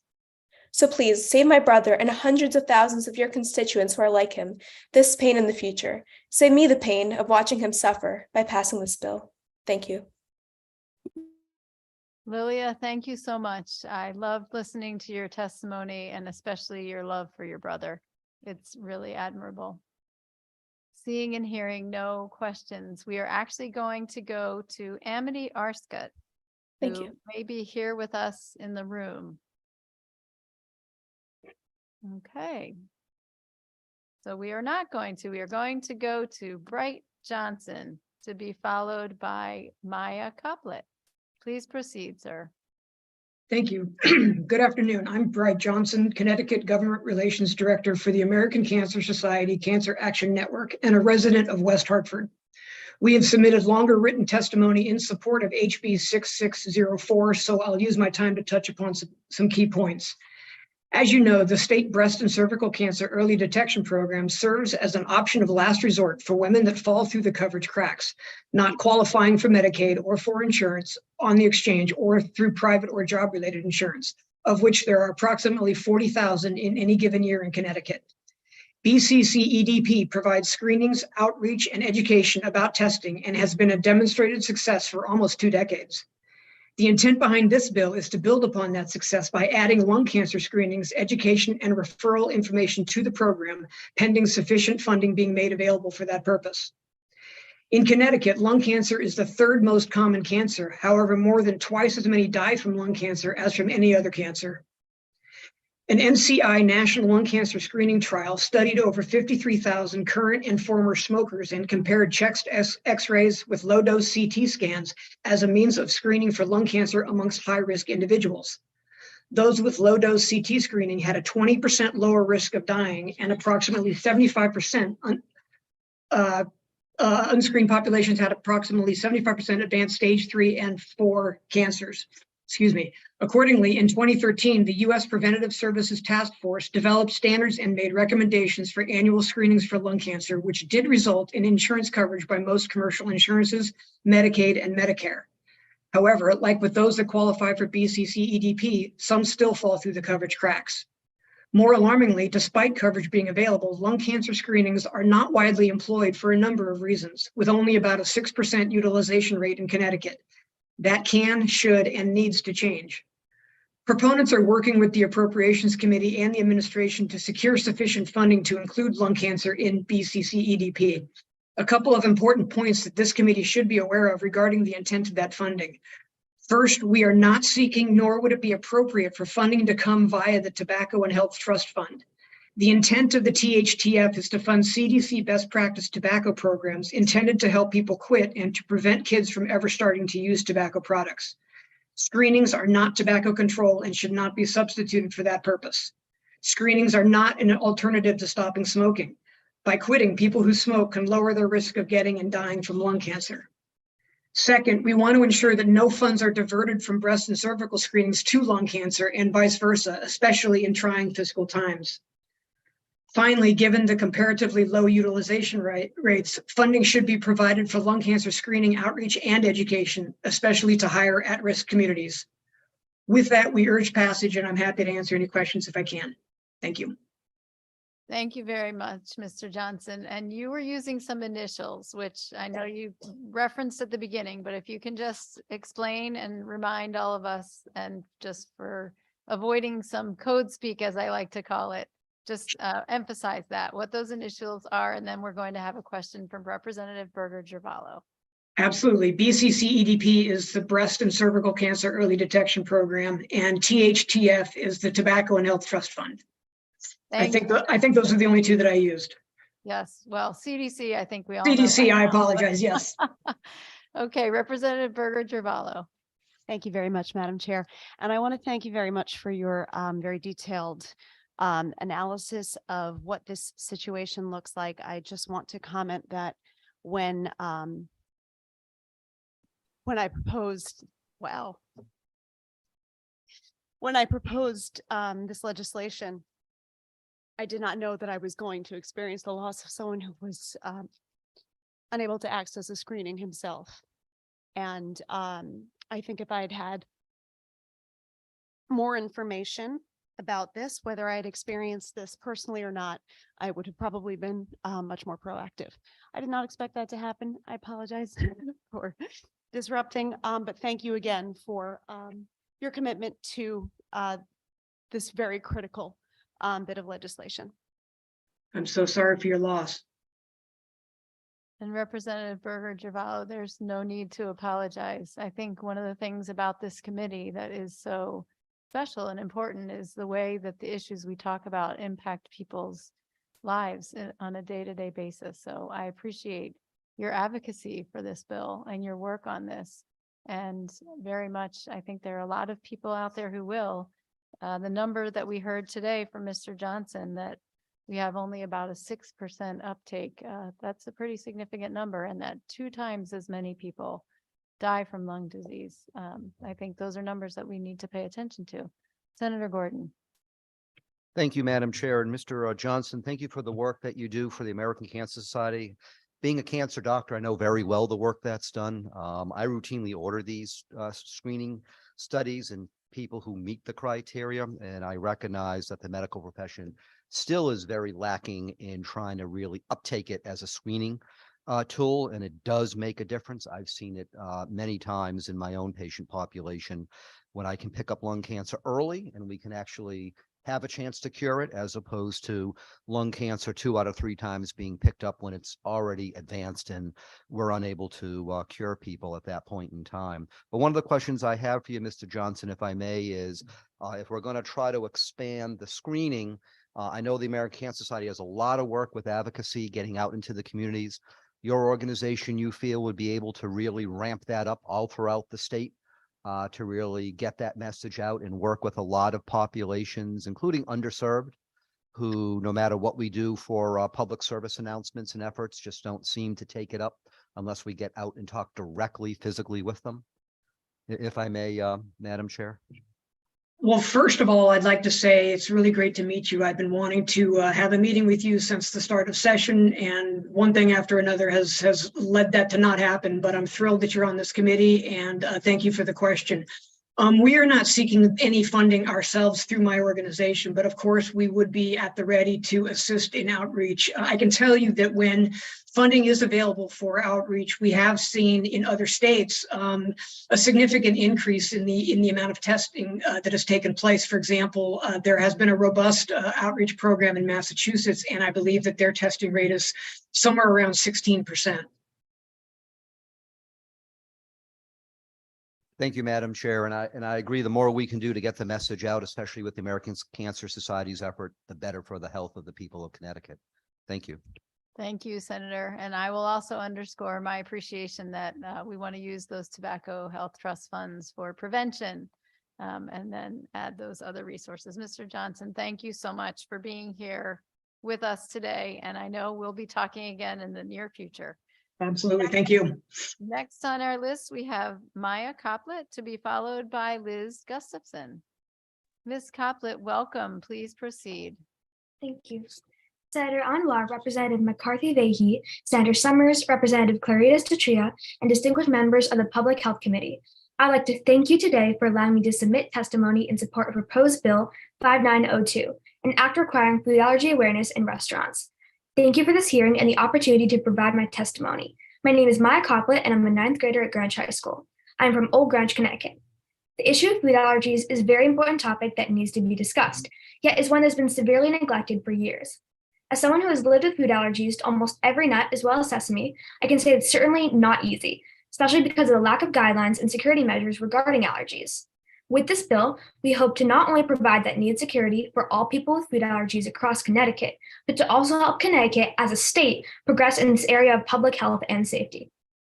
In addition to the food allergy awareness training that Representative Comey proposes in the bill, one additional important part of this proposed bill that I believe could help many is that restaurants should know where their food, things that have been pre-made, for example, bread, comes from, and the exact ingredients of the product.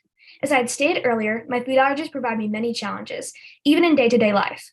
A situation that occurred just last week concerning this exact idea was when I went to a restaurant on a cruise during vacation.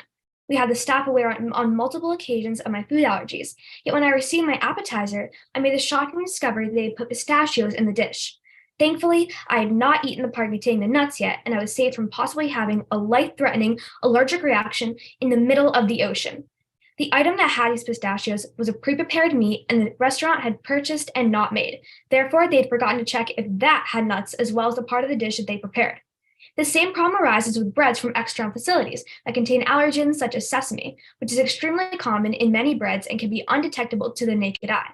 Having to ask many times about the food or the bread brought to the table could have nuts, only to feel unsafe and tentative to eat anything, is something I wish could be changed for me and 350,000 people in Connecticut living with serious food allergies as well. There have been multiple times in the past where I've trusted a restaurant because of how they assured me or because they seemed experienced, only to end up in the emergency room. I spent hours on end in the dead of night sitting in the ER because of the fact so many people are unaware and uneducated on this serious issue.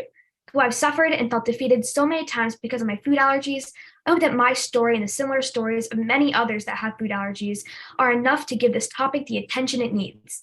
I also hope that these guidelines I've fought for can save the lives of many others ahead of me, and that no one needs to feel the same fear I felt, feeling protected and cared for. I hope that they know they're safe. Sincerely, Maya Coppola.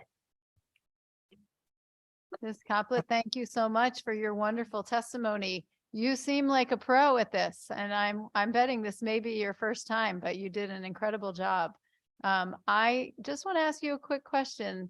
If you could only pick one thing, which I know we're hoping to do a number of things, but what's the thing that would help you feel safest when you go out to a restaurant? I think the one thing that could help me really feel the absolute safest would be if there would be a key listing the exact allergens of every dish. Sometimes really hard to trust if the wait staff or sometimes even the chef knows exactly what goes into their dish. And I think that the miscommunication between the wait staff and the kitchen is really the detriment of the system. And I really hope that having a key there can help people who are just going to this restaurant know what's in the food without having to ask many times over. Thank you for that. Seeing and hearing no other questions, thanks for being with us today. Madam Chair, Oh, sorry. you know what, Representative Palm, I was remiss in not looking at my Zoom screen. Please proceed, Representative Palm. Quite okay. Thank you. Quite okay. Maya, I just want to thank you very much for your testimony and for getting involved civically, really at a young age. It's really important to hear from you. I also am really allergic to sesame and go to the emergency room every time I have it by accident. So I just wanted to let you know you're not alone. Thank you. Thank you. Thank you, Representative Palm. I'm certainly glad that you spoke up and shared that. And you're absolutely right. Maya is not alone. Maya, thank you. Have a great night. Thank you so Next, much. You too. We have Liz Gustafson to be followed by Barbara Fair. Ms. Gustafson, welcome. Please proceed. Hi, good afternoon, Senator Anwar, Representative McCarthy Vahey, and esteemed members of the Public Health Committee. My name is Liz Gustafson, and I am the State Director of Pro-Choice Connecticut. I am here to testify in support of SB 957, an act concerning the oversight of healthcare in correctional institutions by DPH. Connecticut has historically been a leader in the fight to protect and expand reproductive freedom, which includes ensuring everyone, including people who are incarcerated, are able to exercise their bodily autonomy and access the full range of reproductive health care services with safety, support, and dignity. We are grateful for this committee's work to begin addressing this issue via SB 448 last year, and today, in solidarity with the Regulate DOC Healthcare Connecticut Coalition, we respectfully ask the committee to follow through on this effort and implement regulation and oversight of the Department of Corrections healthcare system. Currently, Connecticut is the only state in which the DOC oversees and operates its own healthcare system, which has led to subpar quality of care for incarcerated individuals and poor health outcomes for returning citizens. Additionally, the DOC has failed to maintain an adequate number of medical staff to ensure that people receive quality, individualized care. Access to healthcare for incarcerated individuals is a constitutional right, and ensuring access to humane, quality healthcare is critical in the fight for reproductive freedom, racial justice, and gender justice. Mass incarceration disproportionately harms Black and Brown communities, and the number of incarcerated women, particularly women of color who are of reproductive age, continues to increase across the country.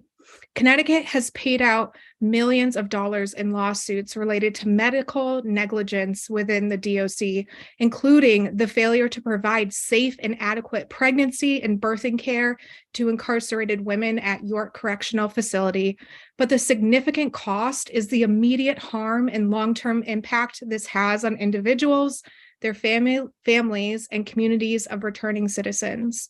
SB 957 takes an important step towards improving the health and safety of incarcerated individuals, and we respectfully request the committee to consider recommendations made by the Regulate DOC Healthcare Coalition, which includes establishing a regulating body and oversight process for the DOC's healthcare system through DPH, and a creation of a correctional health review board.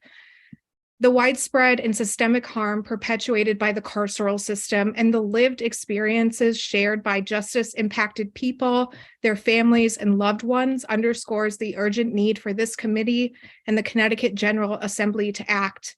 Healthcare is a fundamental human right, and SB 957 is a critical step towards preventing further negligence and harm experienced by people whose bodily autonomy is already limited and restricted while incarcerated. We strongly urge the committee to support SB 957, and I will also note that as members of the Endometriosis Working Group, Pro-Choice Connecticut also submitted testimony in support of HB 6672, an act concerning endometriosis, and we want to express our gratitude for the advocates in this committee for taking action on this important issue. Thank you so much for your time and consideration. Thank you, Ms. Gustafson, and that was very well timed. And thank you for also your work with the endometriosis working group. It's appreciated, those efforts.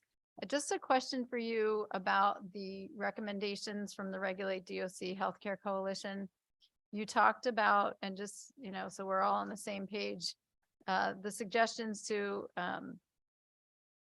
establish a regulatory body and then the creation of a Corrections Health Review Board. And I wanted to just clarify, are those two separate things that you're talking about, the same body? And if you wanted to just give a little bit more information about that, that would be great. Yeah, so the two recommendations are establishing a regulating body and oversight process through DPH in combination with the standards and accreditation provided by the National Commission on Correctional Healthcare. And the second component of the recommendations is creation of a correctional health review board, which would receive reports on health outcomes for incarcerated individuals and returning citizens, healthcare staffing reports, health-related incident reports, and provide policy and procedure recommendations. And that health review board membership, would be composed of healthcare experts, community stakeholders, including but not limited to OBGYNs, infectious disease specialists, endocrinologists, dentists, mental health and substance abuse practitioners, as well as returning citizens and justice impacted people. But then I would also defer to the leaders of the Regulate DOC Healthcare Coalition for more, if that answered your question. No, I think it was just important to underscore kind of the differences between those and the ability to have the Department of Public Health involved, but then also a stakeholder group as well. So I think that was, yes, an important clarification or just emphasis, I suppose. Seeing and hearing none, thank you so much for being with us today. And we're going to move on to our next, the next person joining us is Barbara Fair, to be followed by Teth Pickens. Barbara, welcome. Please proceed. Hi. Good afternoon, Senator Anwar and Representative McCarthy Valley and other members of the Public Health Committee. My name is Barbara Fair. I'm a licensed clinical social worker living in West Haven. And I have to say, this is really hard for me. I know one of your representatives just kind of broke up talking about the policy. And I had already built up myself to do this and it kind of broke me down, but I feel the same way as she did. When I was working with the Committee on Public Health for DOC, I was just doing it because I wanted to protect people and incarcerated people. And then last month, my cousin died in DOC care because of medical negligence. And so what I plan to do is just really, really hard today.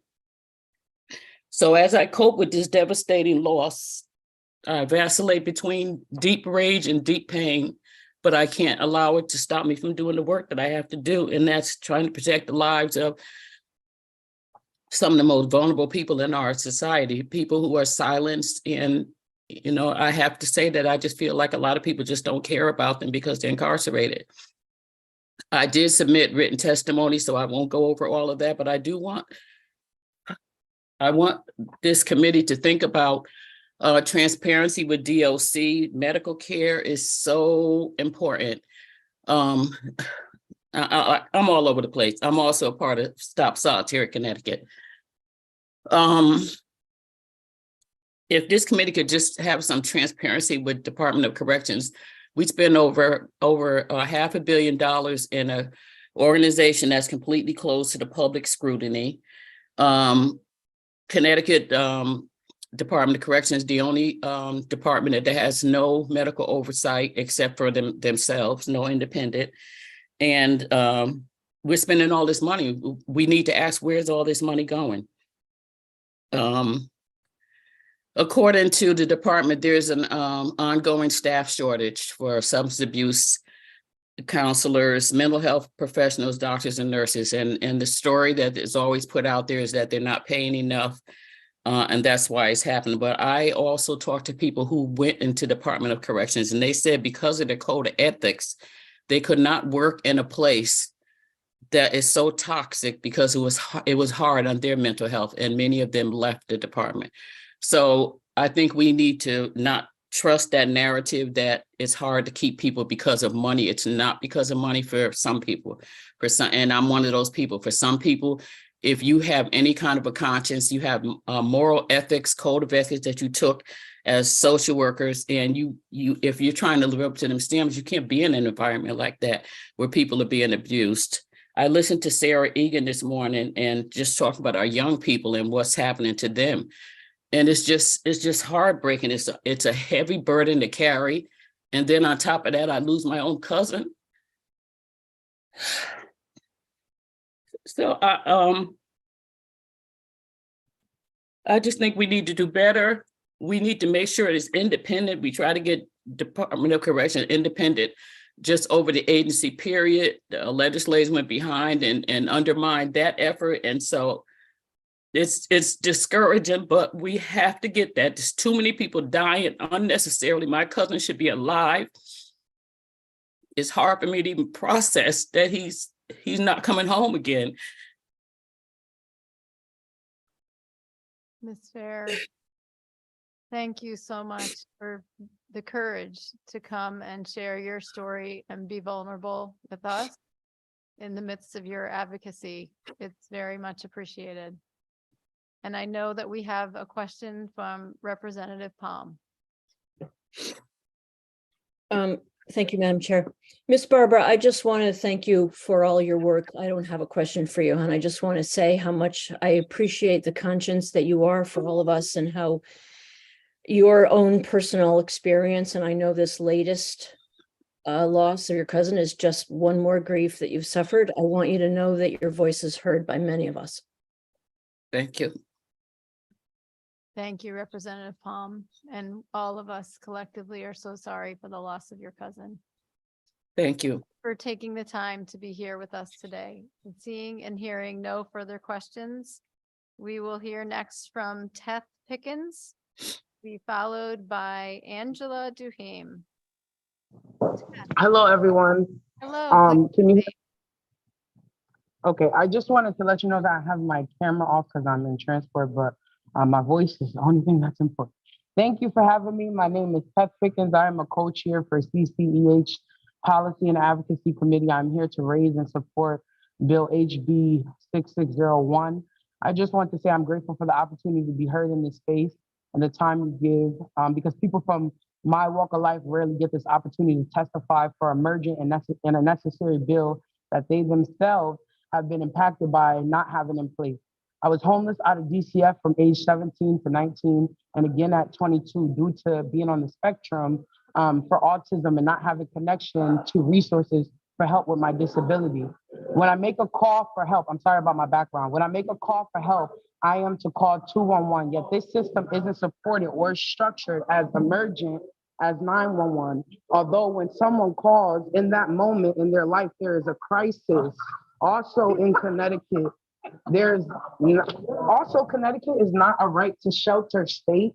Although in mass, they are at least a right to shelter state for families. So that just goes to show how important it is to fund this structure being treated just as well as 911. Because when people call 211, it is usually a crisis in their life, whether it's housing, mental health, or something else. Also, I want to say on a daily, I witness people in my community that are homeless utilize drugs to cope to the point they become out of their bodies in public. It is very sad sight to see. And yes, I can call an ambulance or race to them with Narcan, but those solutions are temporary because the individual, when discharged from the hospital, is discharged back into homelessness. So how are they then expected to maintain their medication, search for employment? When I was an outreach worker for Hands on Hartford, we looked at our HMIS list for outreach, and we would continuously see repeated names because after outreaching or connecting them with someone for services, they will return because the service they needed for homelessness had not been addressed. Or connecting them with housing, there was always a waiting list for funding that should be promptly accessible for such an emergent issue. We know winter comes every year, yet the emergency housing crisis system isn't funded every year. We have to go through asking for the necessary funds instead of it just being allocated to the cause. Is that okay with you as a citizen in Connecticut and also as a legislator? I also just wanted to end this by saying, I'm sorry, I'm going through my okay. I'm just in support of this bill because I not only have lived through the issue that it helps solve, but I also worked as a frontline staff for the past 6 years in advocation and to be the voice that be the voice for the change I wish to see in homelessness. And I just want to continue to address how homelessness is viewed and addressed, and hopefully that it could be addressed in a way that makes it one-time, brief, and non-recurrent. Thank you for my time. Thank you for taking the time. And I've been struck today by so many people sharing their personal experiences and the struggles they've had to try and make an impact in making other people's lives better. And that goes for you as well. I want to ask you one question. Can you just tell everyone what CCEH stands for? Connecticut Coalition to End Homelessness. You heard Sarah Fox speak earlier on the same bill. Thank you. Thank you so much. And together you all are doing wonderful work. Question from Representative Reddington Hughes. Please proceed. Thank you, Madam Chair. And thank you for this testimony. I think that, this is a huge problem that we need to address. And I think that we all want to address it. It's just finding the right ways in which to do so. Homelessness seems to be the result of other failures within our system. I'm just curious as to where you see improvements, perhaps helping with the homelessness in the future if we were to improve in certain areas, such as, temporary housing, such as mental health help. What would you recommend?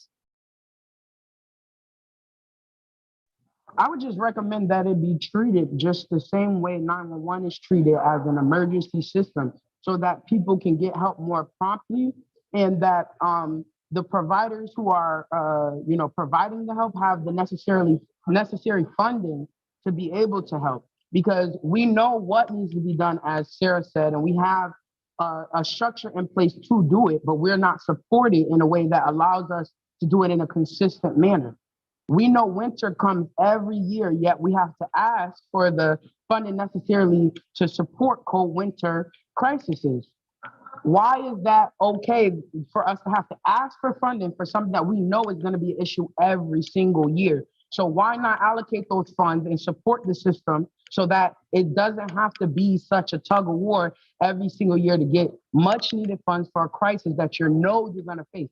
In every single state, they have homelessness people. That's why I mentioned that in Massachusetts, for them at least, it is right to shelter for children and families. We are not a right to shelter state in Connecticut, but I should have the right to a prompt response for my crisis. And they are unable to give me a prompt response if they are not funded or supported as a proper, system as 911, a crisis system, just as 911 is. Thank you. Thank you, Representative. And thank you, Ms. Pickens, for being here with us today.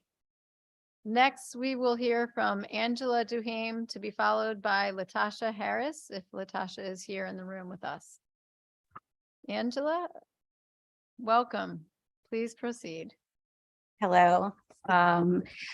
Thank you for the opportunity to offer testimony in strong support of House Bill 6600, which is the act concerning funding for regional behavioral health action organizations, or RBHAOs.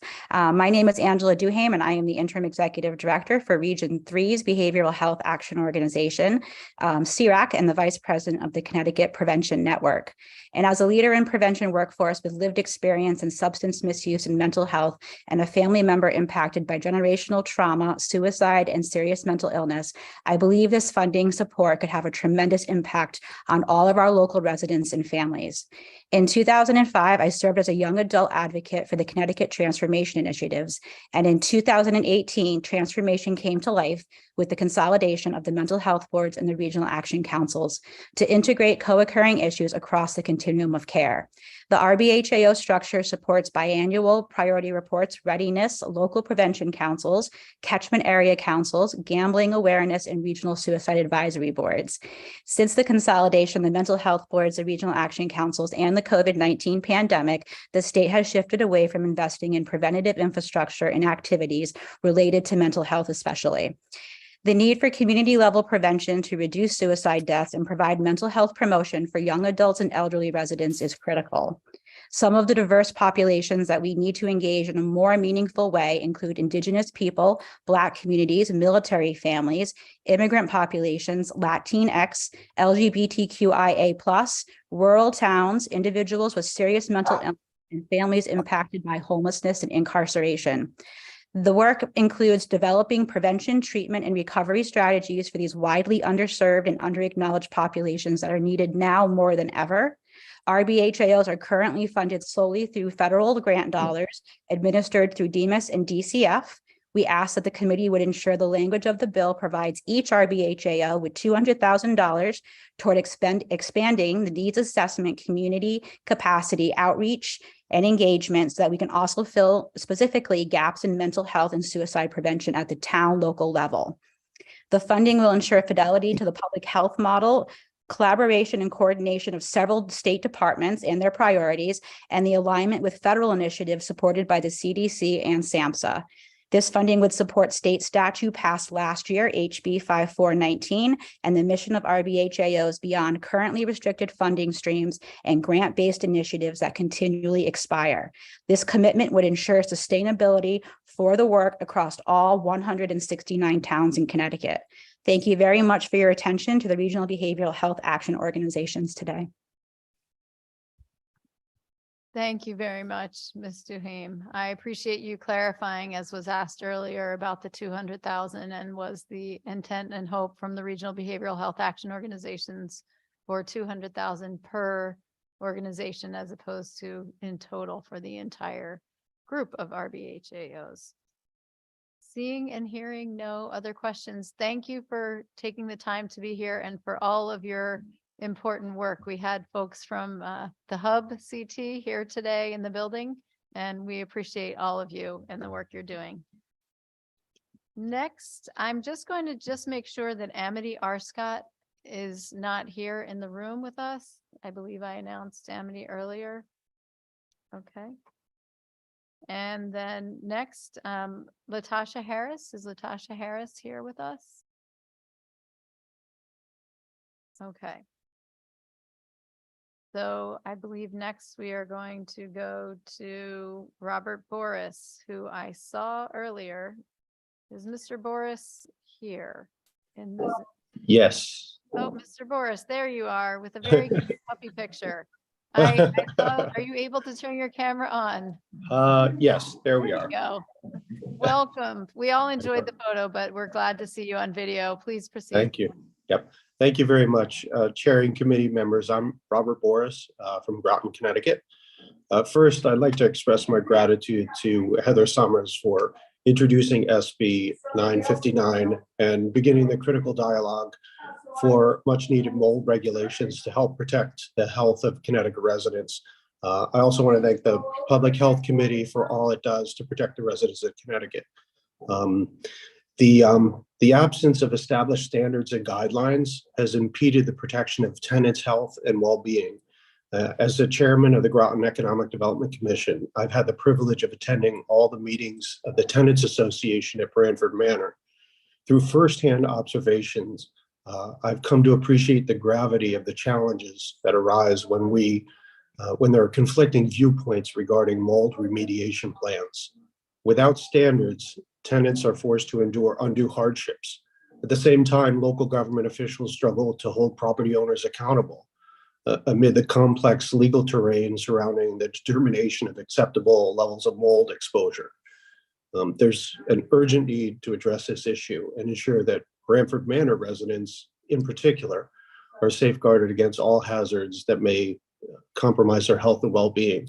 So I strongly encourage the committee to pass this bill out of committee as quickly as possible. Mold infestation is a serious health concern that affects many Connecticut residents, and this bill will help establish guidelines and protections to prevent and mitigate mold exposure in residential properties. And I just think that it's critically important. The mayor of our city presented the issue really well earlier today, that without standards to go on, it's very difficult for individuals in our community to hold owners accountable and to issue citations and to get action that's well overdue. And again, I commend Senator Summers for putting this forward. It's time that we push on all levels that we can to start to get some markers in the ground so that we actually get movement on this issue and we can take care of the most vulnerable in our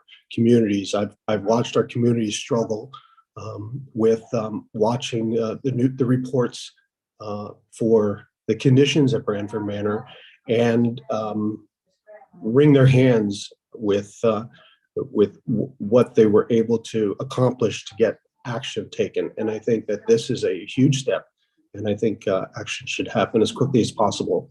Thank you very much for your time and consideration.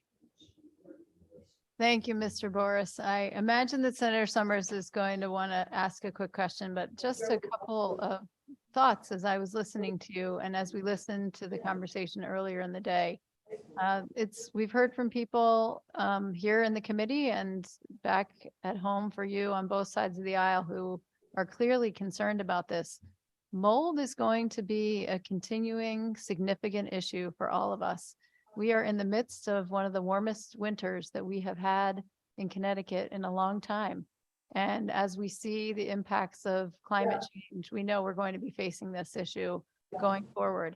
I think this is one of those issues too. The bill as it's written proposes a process. And I hear very clearly that there's an immediate need. And I'm quite certain that this is actually probably a more complicated issue than what meets the eye. And I'm going to, with that, turn it over to Senator Summers. Yes, and thank you, Madam Chair, for those comments. Absolutely true. And I think that we will probably see language process. I just wanted to ask you a quick question. We heard, earlier in the day that this was a method to sort of stall the addressing the issue. So I wanted to see if you could speak to that. I don't believe that to be the case. I think that it's important for public health to take action and to have public health come back to the Committee of Cognizance with those standards so that we can review them and implement them, as well as how to properly test for mold, because it's very confusing. And I know that the federal government is also working on trying to establish some levels or standards for indoor air quality for mold. I wanted to see your thoughts on having a dual pathway to not waiting for the feds to have Connecticut take action. What your thoughts are as in respect to that versus waiting for the feds or HUD to act.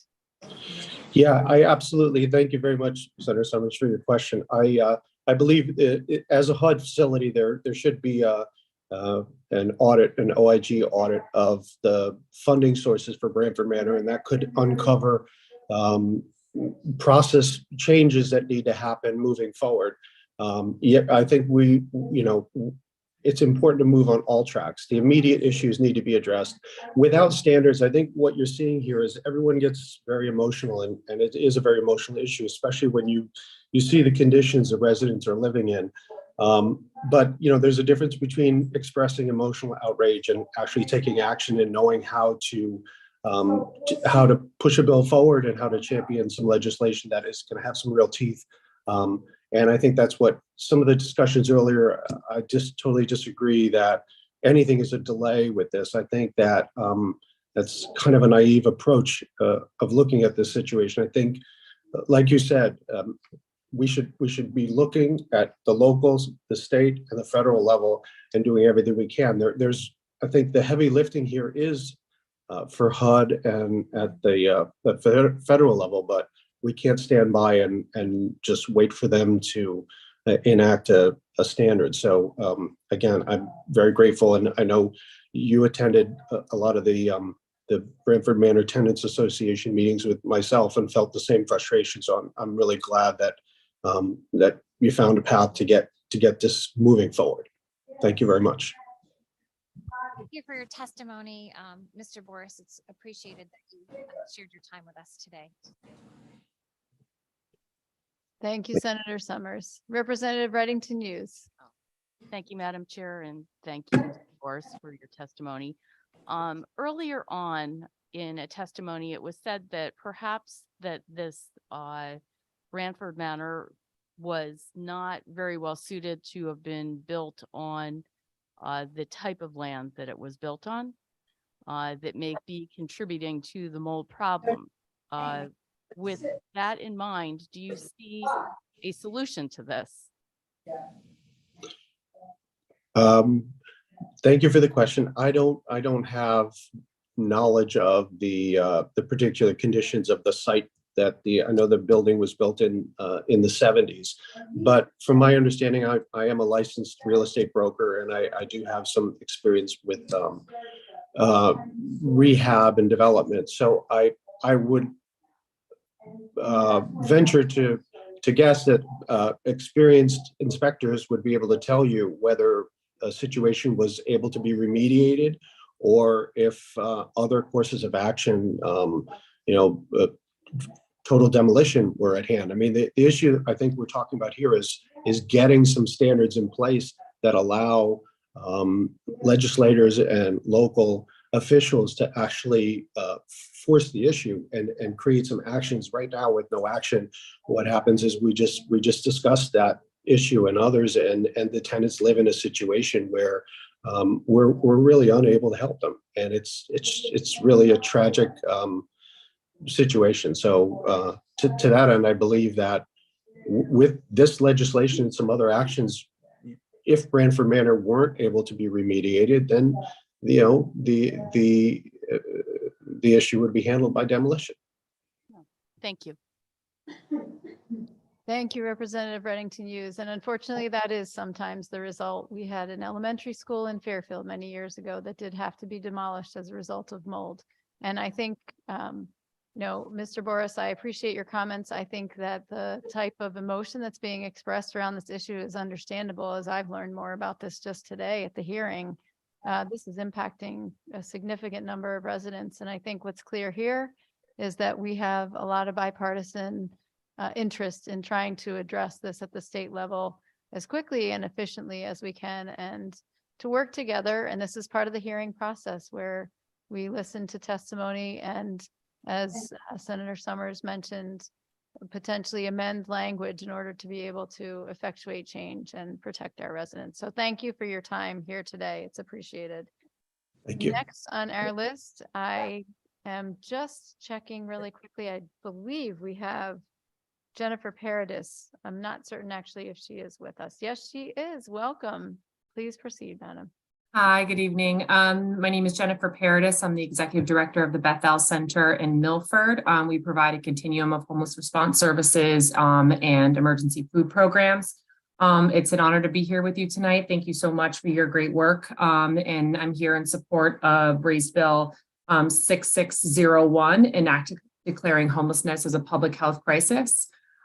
This bill as presented allows for dignity and respect for all individuals experiencing homelessness and allows for the individuals, families, veterans, youth, and all persons who are unhoused in our state the ability to exercise their right to life, to liberty, to pursuit of happiness. And right now, these rights are restricted by systems in place that are not built to properly respond to their needs.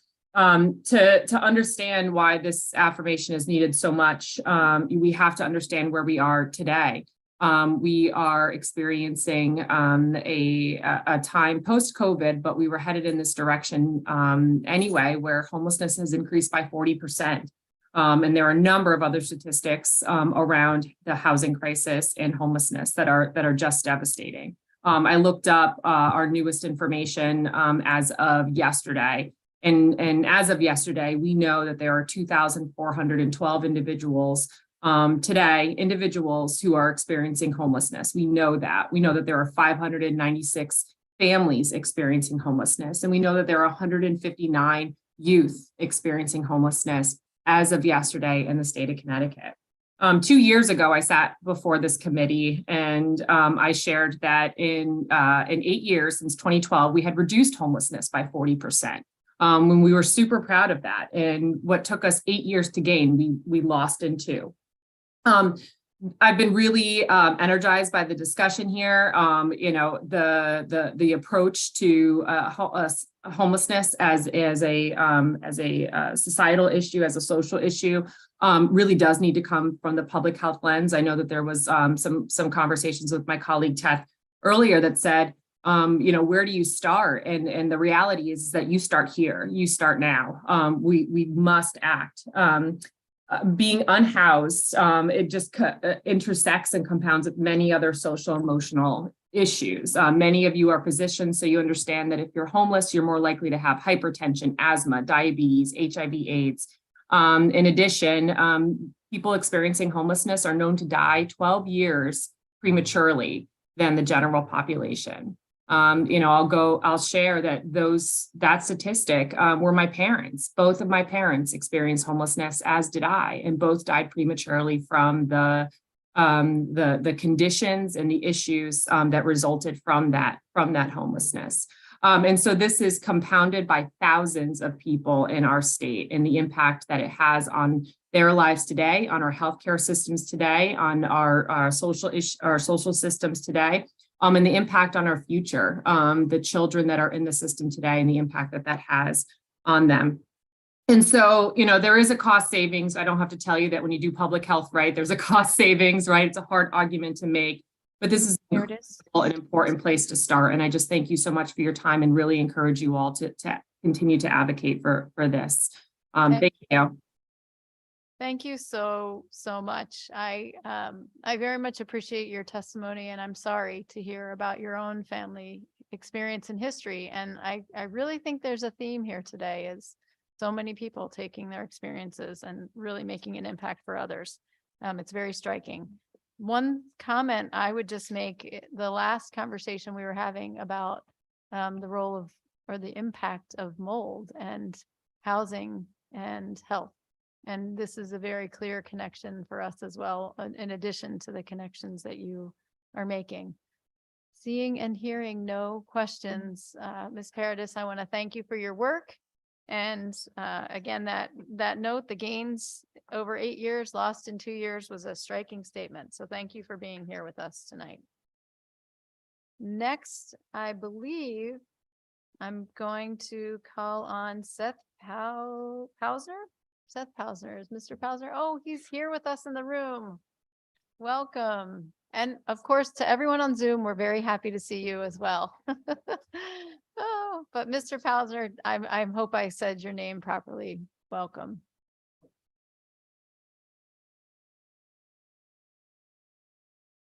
Mr. Pausner, can you please turn on your microphone? Thank you for having me here. I'm going to testify in support of SB 960 to study emergency department overcrowding. I'm testifying based on my own personal opinions and observations, not those of my employer or any of my affiliated organizations. I'm Dr. Seth Pausner, professor of psychiatry and emergency medicine. I'm the medical director of the crisis intervention unit at Yale New Haven Hospital. I am past president of the American Association for Emergency Psychiatry. You'll hear no definitions, abbreviations, or statistics from me today. Rather, let me illustrate our current problem by telling you a story of a mother and a son I saw a couple of weeks ago. It was second shift in our emergency department. Triage listed a high school student who told his coach he was feeling suicidal. Mother brought him right over. I'm on the medical side of our emergency department. It's large, brightly lit, modern office style. Unfortunately, the offices are filled with hospital beds and IV poles, and there are lots of beds lining the hall. Never seen an office complex with desks lining the hall. So why am I on the medical side? Because we overflowed our psychiatric emergency section months ago. Depressed or psychotic patients board there for days until there's an opening in a psychiatric ward. I find the teen's gurney and his mother, and I say, I have to get myself together for this. I read it's been a really bad day. They sent you here from practice. They both agree. Now comes the challenge. I've got to interview them in a noisy hallway. I've got no office, no interview room. I do ask the boy if he'd prefer if I interview him alone without his mother present, but no, he'd rather his mother stay. It seems, and she fills me in, that the parents have suspected a problem for a while. They brought him for therapy, but there was a long waiting list. He's only had a couple sessions. He sort of nods in agreement. He's very depressed. And he does explain when asked, it was a conflict with a friend that caused the crisis today. Hallway or not, 80% of diagnosis is good history, and you get no added credit for doing it in the hallway without any privacy. I give the mother and the child a few minutes to discuss the situation, and they agree, and he signs in. I go on to the next case. Hours later, I see them, and it hits me. They're still in the hallway. And it doesn't matter how much training I've had. It doesn't matter how much clinical experience. It doesn't even matter if they have good insurance. They're just stuck in the hallway with all the other patients. And this case went well. Not everybody can tolerate the wait. Some asked to leave. And some of those stories don't go well at home. They don't end well. Dr. Pausner, you have 15 seconds remaining. Okay. So this is a tragedy of the commons. We've reduced hospital units, psychiatric units, medical units, clinics, each of them figuring they're only sending a few more patients to the emergency department. And here we are. Thank you for hearing me out. Dr. Pausner, thank you very much for your powerful testimony. As I often share, stories are sometimes an even more powerful vehicle than some of the evidence and statistics that we hear. And I think that's probably true for many of us here today as we listen to your story. I thank you for the work that you're doing. We do have one question to begin from Representative Parker. Thank you, Madam Chair, and thank you so much, Dr. Pausner, and for your really compelling testimony. I have been learning so much about this issue today, and I know you've been sitting along with us. So the next question in my thinking has come to one that I was wondering if you could help me with. Who literally makes a decision whether a patient is boarded or admitted? Is it a director on the floor? Is it an administrator? Is it? At the first cut, the answer is there a bed? I mean, we just don't have any beds. You have heard, and it was less of a problem for us, although it's become a problem as people get worn out. We don't always have staffing for beds, but the only question we ask, and we have people who are busy looking into this, is, do we have a bed? Do we have any place to put this person? And let's say there is one bed available and 5 patients that are being boarded. Someone's making a prioritization decision, I guess. Who would that be? So that office, we call it the admissions office, has a list of basic criteria. Each unit is a little different. So if, when they ask who's been waiting the longest, who meets the criteria for that unit. So if there's the mood disorders unit for adults, that would get the person who's been waiting longest with depression or manic depressive disease. There's an adolescent unit, the adolescent who's been waiting. So this young man would be in that queue as soon as there's an opening and he's at the top of the list he goes. Got it. Thank you for explaining that. So it sounds like it's a sort of first come, first served, obviously, I'm sure taking into account other crisis escalating factors. Mhm. And so the decision, it's a math problem, as opposed to someone making if a bed is available or not. And then if it is, then there's a decision about how to prioritize and take someone off of being boarded. On the other end, then to make that bed available, is it as cut and dry about who's making those decisions? Or is that when we get a little dispersed into the folks that would be being cleared, that would make room for the folks to get unboarded or admitted? So there are only two issues of which I'm aware, and I've been part of the system for quite a number of years. Do you have staffing? I mean, do you physically have the bed? Do you have the staff to support the bed? And is it open? And is it open depends on whether there was a suitable place for the person who was in it before to go. If they're entirely healthy and they're out on their own or they have a family, that's great.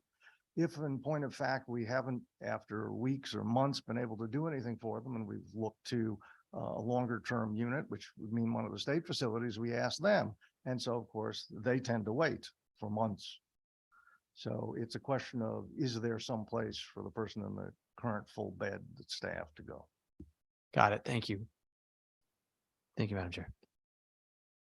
Thank you, Representative Parker. Senator Summers, to be followed by Representative Reddington Hughes.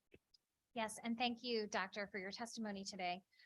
We have heard a lot of testimony on this subject today, and we're all learning more each time we hear somebody speak. But my question to you is, if you had to identify where the bottleneck is in this process, is it that the hospitals do not have enough beds at all to start with? Do they need more beds? Is that a problem of CON that we have here in the state of Connecticut? Is it that there is not enough rehab facilities or nursing homes, long-term care for patients to be discharged to? Or is it the fact that we have such a shortage of healthcare workers and nurses, and now we even have bills to look at mandatory staffing that will add to that particular issue? And if you could identify the areas of bottleneck, what would your priorities be for the bottlenecks that we're experiencing? So the only thing you mentioned that isn't a problem is CON. I've not heard anybody who said we were all set to build a bed, but we couldn't get the certificate of need. That's the only thing that's not a problem. We are short of beds. I have been practicing here only 37 years compared to my senior colleague. Units keep closing. Hospitals close. And at some point you drop below the critical number. Clinics close.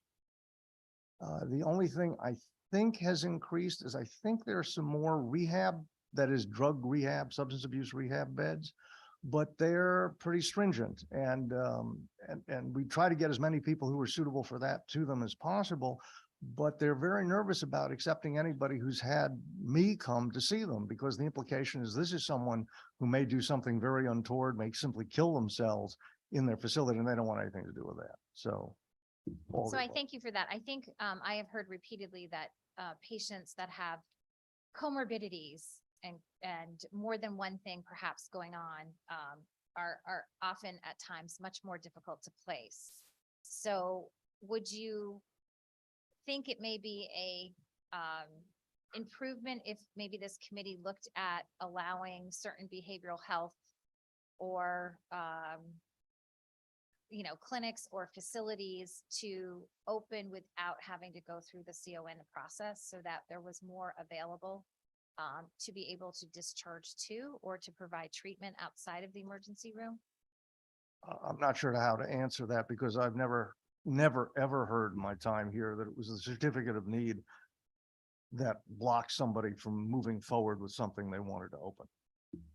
Yeah, that has been a problem. I can speak to Okay. that in my district. So I think that's one of the things that we could look at to help decrease the bottleneck that we're seeing? And then I guess my last question, as far as boarding versus observation status versus being admitted to the hospitals, and I'm not sure if that you can answer this. Do you think that there is, we've heard, a financial incentive on the part of the hospitals to keep somebody in boarded status or observational status? Or do you think that it's really just a matter that there's just not that bed available at the hospital? I'm not sure what the hospital administrators think. I'm too old to care at this point, and they're not happy about that. We just move them. We do whatever we can, whatever we can. We start treating them.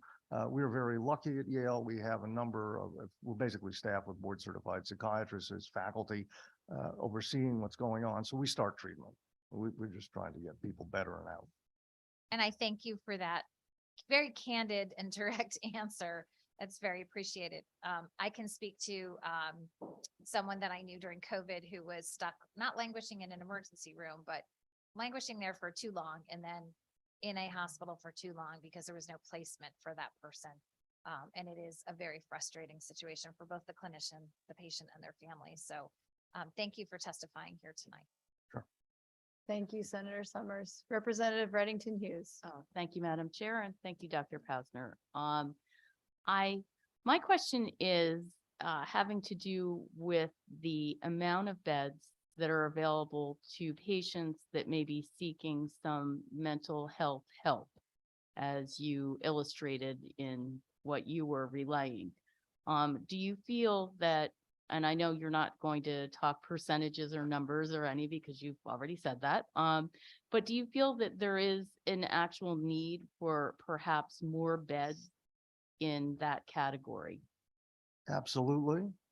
And I guess at this point, just with the same disregard I give our administrators, I will say that the politically incorrect thing to say is that there are some people whose mental illness is so serious that they will not spend much of their life outside of an institution. I have too long a history with that, going way back to my training, of poor individuals who we used to call backwater patients. And indeed, many of them shouldn't have been kept in the back ward, the backwaters. But some of them really needed that level of care. And no one I know is looking after them. I understand that you've asked fiscal questions. It's very expensive to look after those people.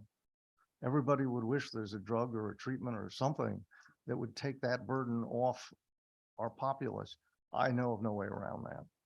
So those people are the ones who are least often considered in any of this. Well, thank you.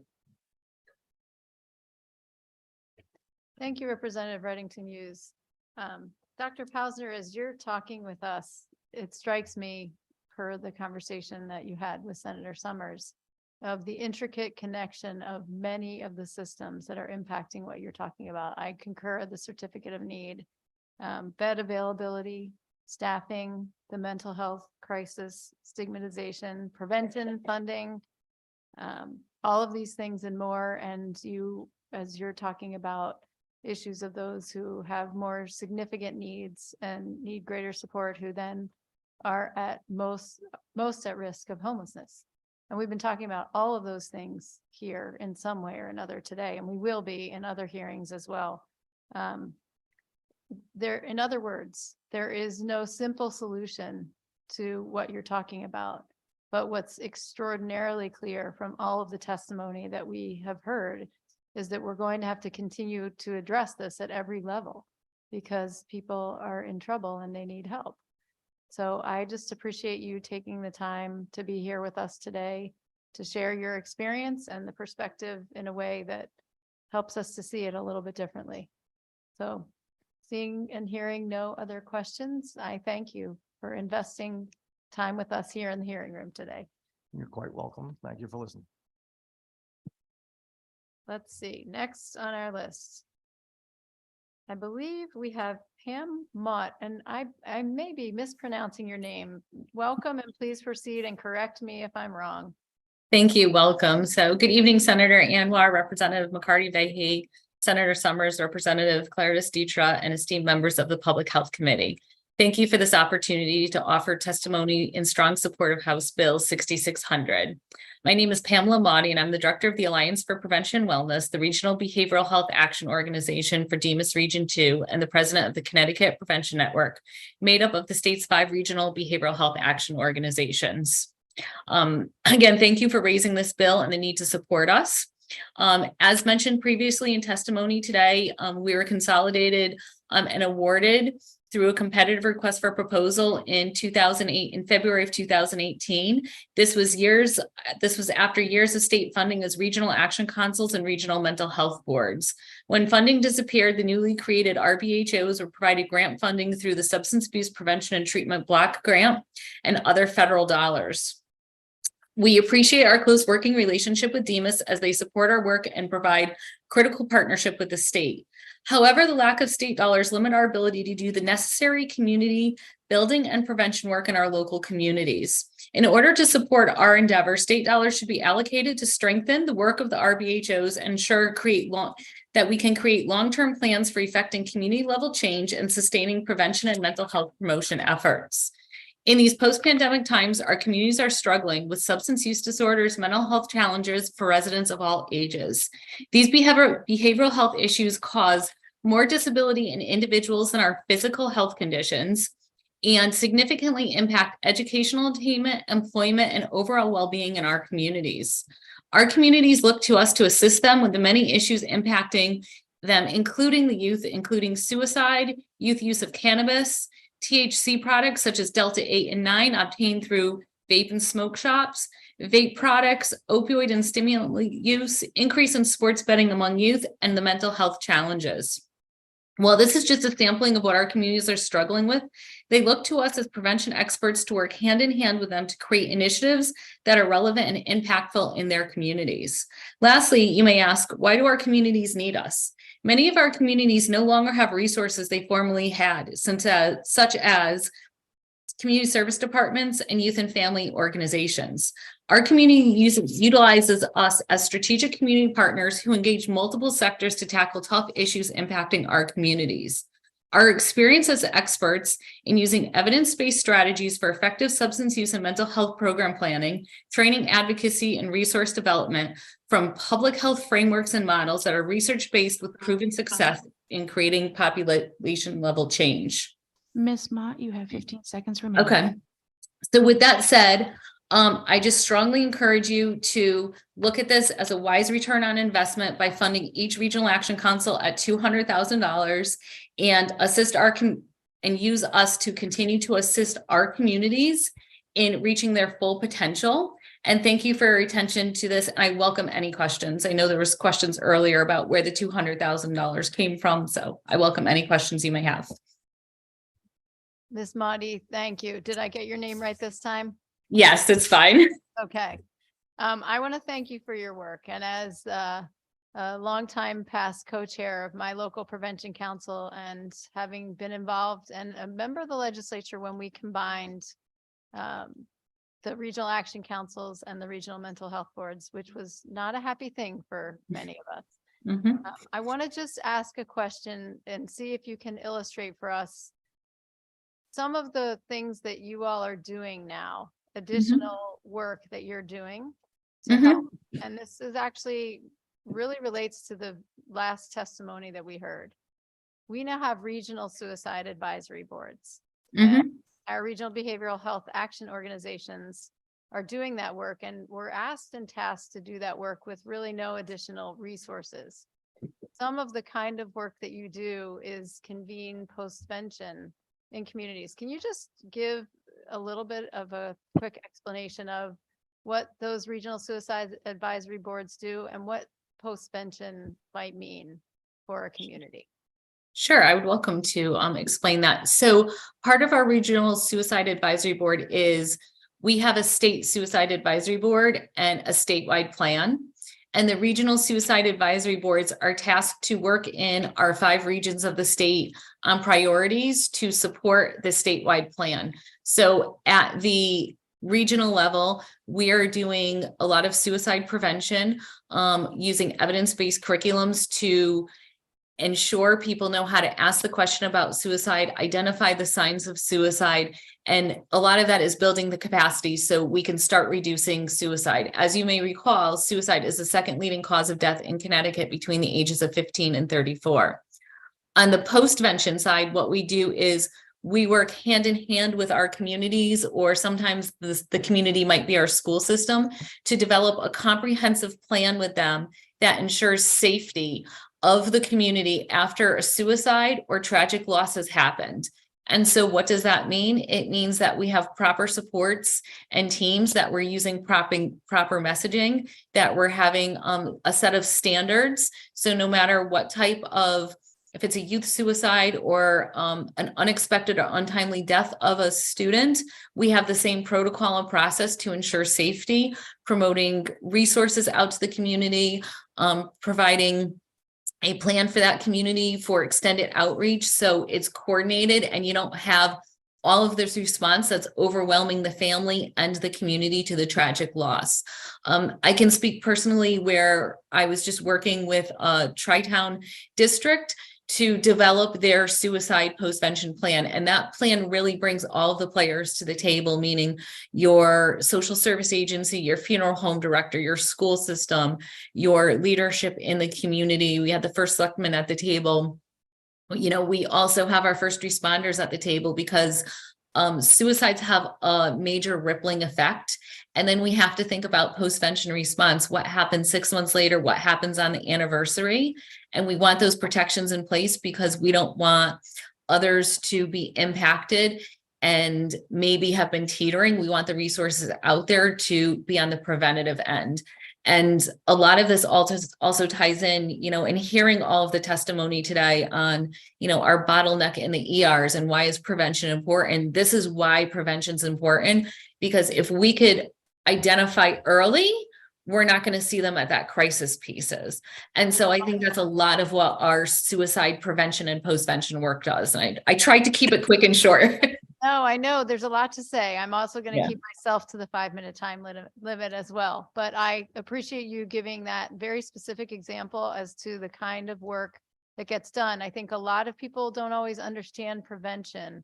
And I often use the example of, if we have to choose between teaching, forgive me, Mr. Johnson, he's probably listening to this, teaching a 7th grader not to start smoking versus reviving someone with Narcan. Any of us are probably, if we have to choose, going to revive someone with Narcan, but we know that we have to continue to invest in prevention efforts. So I appreciate your work and just outlining that for us. Representative D'Amico. Madam Chair, thank you. I promise to keep it brief. So thank you for coming to testify today. And if you don't mind, I'm looking at a piece of testimony on this bill from someone else. You probably know, and she states that catchment area councils are essential for assessing local community needs and ensuring that services are responsive to those needs.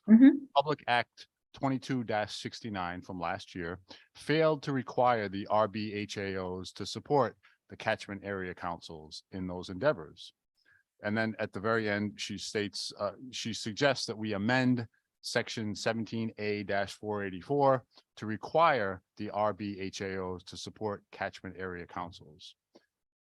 First of all, are you in agreement with that proposal, that statement, that position, and would you like to speak to that? Sure, I can speak to that. So many of us still do have catchment area councils in our region. I unfortunately do not have one at the moment. And part of that is they do play a crucial role with the catchment area councils, and we utilize them as well as other groups that have lived experience for developing our priority plans. So every 2 years, we are required in our state contract to create priority plans for our region that the communities can use to, not only the communities, but it's used for the state block grant purposes as well, to look at identified needs and gaps, but also the resources and things that are going well. So, you know, how can we capitalize on that? And those conversations do happen. And it is at a real time of here's what's happening in our community. Let's work towards solutions. Sometimes it's advocacy issues. So I do support that. And obviously with the consolidation, and I think you asked the question earlier about our funding, with the consolidation of the 13 regional action councils and the 5 regional mental health boards, we are most of our funding is through our core funding comes from the substance abuse block grant. And so there's not a lot of dollars there for mental health promotion, and we aren't funded for that. And part of us coming to the table asking for, money from the state budget is to really support all of these needs and to further enhance that mental health promotion piece in our communities, because there is no streamlined funding specifically for mental health promotion. So I would support that. And if you recall, in the past, when we were 18 different entities, we were funded differently. They had their own funding, we had our own funding, and we used to be funded at 1.1 million or 1.2 million out of the state budget. And then when the fiscal crisis happened, we lost that, but the state saw the need to consolidate us, keep these regional entities because of the work and the value we bring to the communities. So that's why we're here asking for that funding. Thank you very much. I appreciate that. And please note, Madam Chair, we can always amend this bill. So just saying, thank you. Thank you. Thank you, Representative D'Amico. And indeed, I'm sure we'll have on many of our bills substitute language as we have those conversations. Representative Zupkis. Thank you, Madam Chair.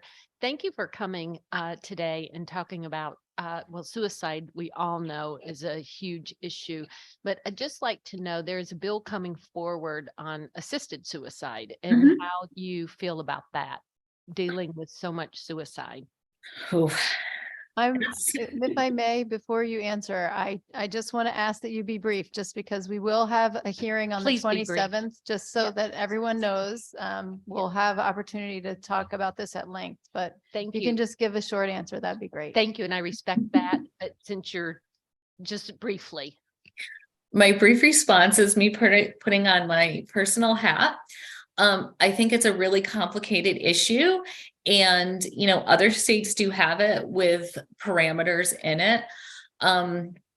It's a tough issue. I mean, I see it to be very complex, and I think it would have to have strict parameters in place, but it's very similar to hospice-like care in my personal opinion. So I think if there's safety measures in place, I think it could potentially be something that is helpful for certain individuals with debilitating life conditions. On the other hand, I also think it could be a very dangerous loophole that we open up.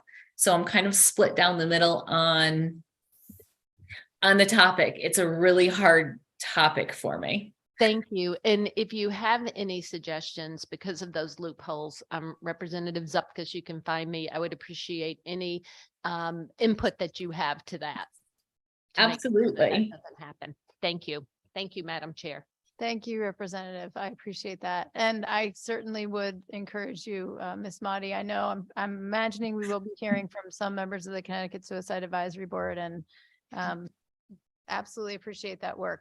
And I do want to thank you too for just referencing the federal funding that the organizations are funded through federal dollars, and that this conversation is about us contributing dedicated state funding to continue supporting those efforts. So thanks for taking the time to be here. I can assure you that we will be reaching out to talk with you about some other specific issues and inviting you to come in to meet with us on a few things. And I'm grateful ahead of time for your help and support. Thank you. And my contact information's there. We'd welcome the opportunity to meet with any or all of you. So thank you again. Thank you so much. Have a good night. You too. Next, we have Melanie Wild Lane. I believe Melanie, there you are. Welcome. Please proceed. Good evening, Senator Anwar, Representative McCarthy Vahey, and members of the Public Health Committee. My name is Melanie Wild Lane. I am the Executive Director of the Connecticut Association of School-Based Health Centers. We are a statewide organization that oversees approximately 150 comprehensive school-based health centers offering both medical and mental health services, as well as about 150 expanded school health sites offering single services. I come before you today to testify about Raise Bill number 6562, an act concerning telehealth. This one's pretty simple, and it's just a quick ask. I would ask that you consider not excluding the provision of audio-only phones. The ability to use audio only is critical for providing access to mental health services for people who lack the resources or the skill set to use video technology. This increases our capacity to engage and treat those who have been underserved in the past in both rural and urban environments. The importance of being able to provide services by phone has been seen as early as this pandemic. An analysis, and I understand that this is nationwide data and it is also adult data, but of the Medicare claims data, we found that 500,000 audio-only telehealth visits were conducted in a single week in April of 2020. And again, I understand that's our adult population, but I ask that this committee take a look at our Medicaid data on audio-only telehealth visits to see if it's comparable. Because I don't want to have services discontinued, and which could exacerbate inequities in our healthcare system, particularly for those who lack the ability to access audio, video capabilities or devices, or have the skill set. So prior to moving forward, I ask that you consider taking a look at the Medicaid data before excluding audio-only telephones and allow it for telehealth visits as well as for billing. This will allow our school-based health center sites to offer supports for young people and not add to their barriers, but work to remove them for their families and for those students so that they can thrive. Thank you. Thank you, Ms. Wildlane, and I appreciate you spending time to just alert us to that. We know from the conversation here today and all of us in our collective experience, the need for access to services and support.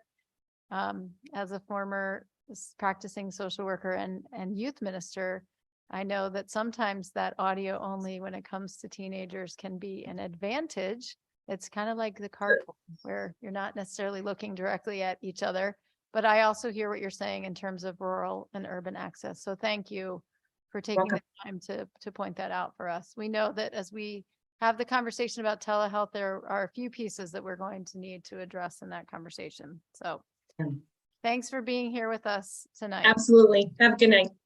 You too. Next, Elise Cordis, are you here with us in the room? And I think I mispronounced your name. You'll correct me. Welcome, and it's great to have you here. Please proceed, madam.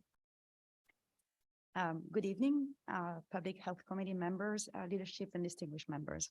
My name is Elise Courtois. I'm a molecular biologist, director for the Single Cell Biology Lab, and senior research scientist at the Jackson Laboratory for Genomic Medicine. May I just ask you to pause one moment? If you could just lift the microphone up as close as possible. You have such a soft voice. There you go. So we want to make sure we hear everything you're saying. So do you mind starting over? And if we can just restart the clock so we can make sure that we all can hear what you're saying. Thank you. No problem. I was just saying that my name is Elise Courtois. I'm a molecular biologist. I'm the Single Cell Biology Lab Director and Senior Research Scientist at the Jackson Laboratory for Genomic Medicine.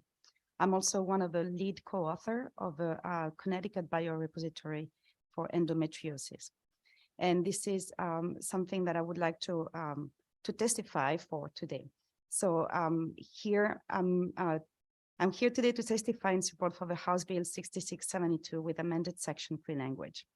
Endometriosis is a common, debilitating, and chronic disease affecting millions of people in the world. Endometriosis includes symptoms that are chronic, excruciating, and debilitating pain, but it is also associated with infertility, cardiovascular and immunological disorders, and it is a leading cause of hysterectomy among women of reproductive age. Currently, endometriosis takes, the diagnostic of endometriosis takes on average between 7 to 10 years since the beginning of the symptoms.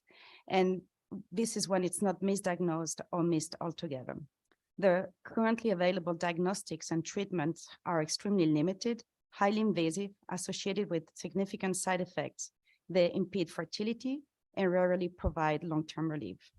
These treatments often do not prevent disease recurrence, and they also do not provide a cure.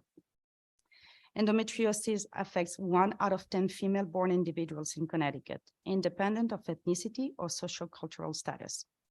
This disease not only takes a significant toll on individuals' health and well-being and their family, but it also impacts the economy and the society. The estimated cost of endometriosis is $78 billion a year in the US, in both healthcare dollars and also loss of work or productivity. Despite its huge prevalence, endometriosis research remains largely underfunded, and sample and clinical data access are extremely limited. This legislative initiative is an unprecedented opportunity to address the significant unmet clinical needs for 10% of female Connecticut residents. The Endometriosis Biorepository Program represents a pioneering, state-driven initiative that will be the first public multi-institution biorepository of its kind in the nation. The ultimate goal of this program is to address a highly invasive, underdiagnosed, under-researched disease in order to improve awareness and health outcomes in Connecticut, while driving research breakthrough that will impact individuals across the nation and beyond. This plan is in my testimony, but I hope you will ask me how this plan will foster basic research and clinical collaboration to help us identify biomarkers and new therapeutic targets, how it will evaluate the impact of endometriosis in Connecticut across all communities, which is essential for equitable health outcomes, how it will serve as a centralized information resource to educate the public, raise awareness, and in order to promote early detection in adolescents and adults. Thank you for giving me the opportunity to testify today on this important effort. Thank you, Ms. Courtois, and you can tell that I didn't take French when I was in high school. So thank you for being here and for your work. And I appreciate what you just shared at the end of testimony, which was a great opportunity.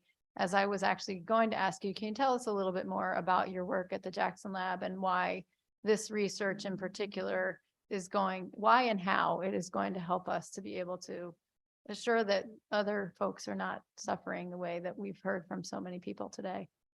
So the why is pretty easy. It's just because it's a need that we need to address. We need to understand this disease.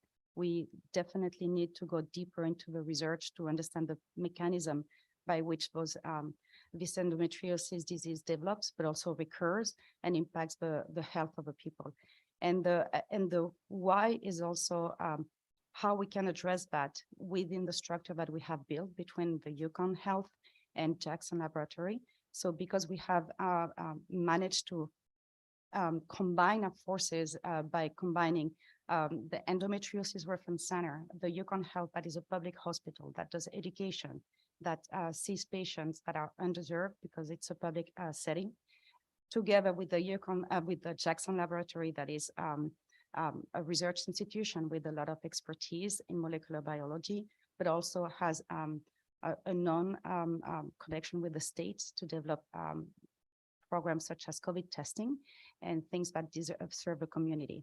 So I believe we just have a structure that will enable to address this disease by providing and forming a structure that allows all the researchers to access tissue samples and clinical data that really will enable us to understand better this disease and its impact in Connecticut.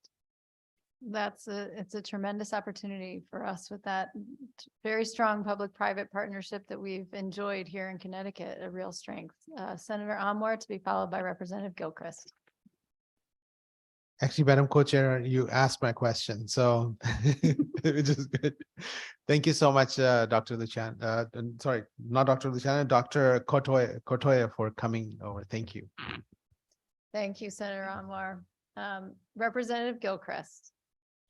Thank you, Madam Chair. And I've known Dr. Courtois for quite a while and still mispronounce her name. I think I might have gotten it today. Thank you so much for being here and for your testimony. I was hoping you could share a little bit about current treatment and diagnosis for endometriosis and how the biorepository and your research is seeking to change that and improve that. Current treatments are extremely limited. They address the symptoms, but they do not offer a cure. So they aim to repress or reduce the symptoms that the patients have by using contraceptive treatment. But they do not actually address the disease per se. So the disease continues to evolve, and that's why the recurrence of this disease is extremely high. The standard of care is also through excision surgery to excise those lesions. However, because the delay in diagnostic is so advanced, often the surgery arises when there is already anatomical distortion that has occurred because of fibrosis or advanced lesions that have impacted internal organs. So there is nothing really definitive for the treatment of endometriosis. We have patches that can provide a temporary relief, but we do not at this time have a good way to detect the disease early without non-invasive technologies or just to address it in an efficient way. So that's the reason why we need this research to be conducted. Great, thank you. And just one additional question. You mentioned how, and you've told me this before, and I'm always blown away, how there's such limited research dollars for endometriosis. How would the biorepository and our investment in a biorepository help Connecticut attract federal dollars for this important research? As I mentioned, endometriosis impacts 1 out of 10 individual assigned to female at birth. So I would say this is a very high business opportunity for pharma companies. So there is definitely an intention of developing drugs that could address this market. That said, the formation of an endometriosis biorepository really will help us attract grants and consortium funding. So it will benefit directly the state of Connecticut by promoting the research within the state. If I can just give a few numbers, the NIH is the way that we have to fund research at the federal level. And the budget for this for 2022 was about $47 billion. Endometriosis was granted 16 million, so it's about 0.038% of the budget. So that's about $2 per patient per year for research for endometriosis. If you will compare to a disease that has a similar impact in the population, diabetes, for example, impacts about 10 to 12% of female, and the allocated funding was about $130 per patient per year. So you can see how endometriosis is drastically underfunded. It is a disease that we are just not addressing properly. And that doesn't say that we are overfunding of a disease. It just shows that it is drastically not well addressed at the federal level. So that's why we believe that the action of the state is necessary. Thank you so much, Doctor. Thank you, Madam Chair. Thank you, Representative Gilchrist, and allow me to take this opportunity to thank you for your leadership on this. When we emphasize the 10%, I think we've learned today, many of us have heard and learned things and many members of the public as well, that might be a surprise. Senator Gordon. Thank you, Madam Chair. And thank you for testifying. As a medical doctor, I understand the importance of looking into research for endometriosis. I'm going to ask a logistic question. I tend to think of some of these logistical issues. Who is going to pay for the data and biorepository program, separate from getting grants?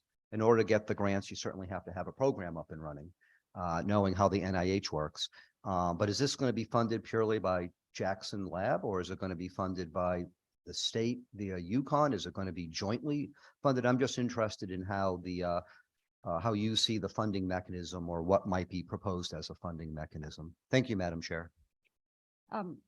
Absolutely. So what we're proposing is to ask for the state to fund the first 2 years of this program. So the funding, we want to establish on the first year a pilot study where we will actually establish all the logistics and infrastructures that are needed to develop this biorepository, focusing at a UConn-JAX collaboration.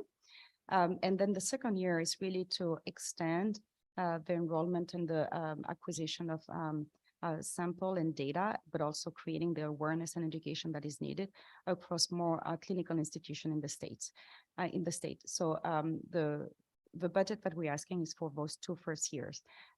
This is also part of the plan to establish during the first 2 years what is going to be the mechanism to maintain a sustainable funding mechanism. And that's also one of the reasons we want to really push on consortium, independent grants, and collaboration with industry to provide sufficient funding for this initiative to be long-lasting and efficient in time. Thank you. And just one follow-up question. How much money are you estimating for the first 2 years will be needed for funding? We're asking for $1.2 million. Thank you, Madam Chair. Thank you, Senator Gordon. Senator Amor. Thank you, Madam Chair.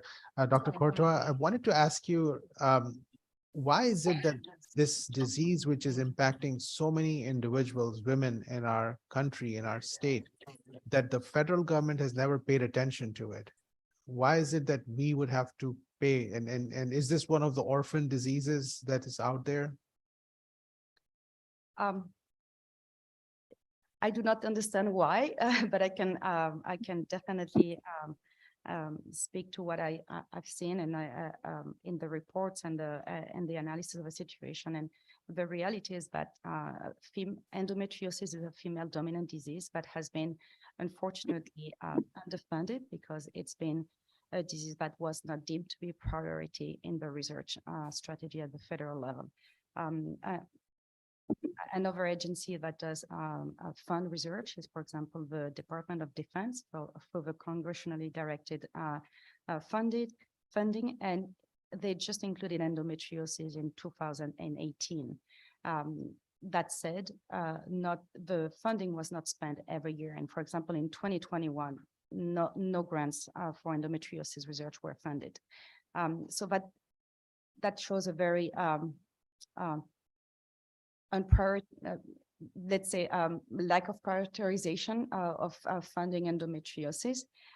It is also, I think, a reflection of how this disease evolved. There is obvious stigma around menstruation-related diseases, and this is just not considered the things to be prioritized. I believe there is a lot of a lack of education within the people, but also within the healthcare providers, and that accounts for the lack of diagnostic and lack of interest in addressing this disease.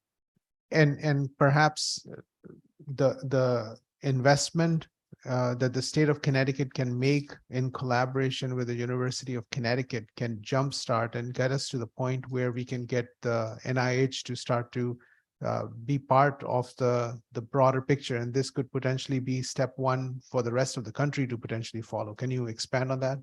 Absolutely. I think we have a very unique opportunity here to have this initiative to be state-driven, to really open the way to more state acknowledgement and addressing this disease, really to show at the federal level that this needs to be taken seriously. So yes, I will only agree on that. And what is being proposed right now is not very different than what has happened in many other diseases. Many years ago, Alzheimer's was in the same picture, where nobody was paying attention to Alzheimer's because there was not enough people who were raising concern. till the concerns were raised, and then suddenly we were able to put resources from one state and then moved on to the NIH, and the federal government became, and now we are in a better place to, now we have a second drug that is just recently approved for that because of that effort. Yes, I do think that we are in a real good position to show the way and to lead this initiative. And this biorepository program, it's nothing new. It's just because of this specific disease, we are going to be able to work on the existing highway to be able to have this disease travel through that highway so that it is no longer an orphan disease. It is going to be a disease which will have early identification, early management, and then changed outcomes for people or Yes. women. That would Correct. be awesome. Thank you. Thank you, Madam Chair. Thank you, Senator Anwar. Representative Kennedy. Thank you, Madam Chair. Thank you, Doctor. It's wonderful to see you. So I sat on the work group when we started back in September of 2021. So it's been a long time coming. It's amazing how much I've learned, and endometriosis. It's something that unfortunately, women need to advocate for themselves even more, because they're so often dismissed, and then it leads to some of the things that you talked about. So it was an eye opener for me to serve on this workforce, and I'm thankful for the opportunity. The only one concern, and I think so far everything is great, but we are getting some opposition as I'm looking at some of the testimony from the school nurses and making it a requirement for them to receive training on some of the endometriosis. Could you speak to that? Because nurses at a general rule, they don't assess or determine illness. Could you just speak to that, if you would, Yes, please? Absolutely. I do think it's a matter of semantic, but what's written on the law, on the proposal, as opposed to a stronger position. I have to say that I would like to really emphasize on the fact that endometriosis is diagnosed within 7 to 10 years after the onset of the disease.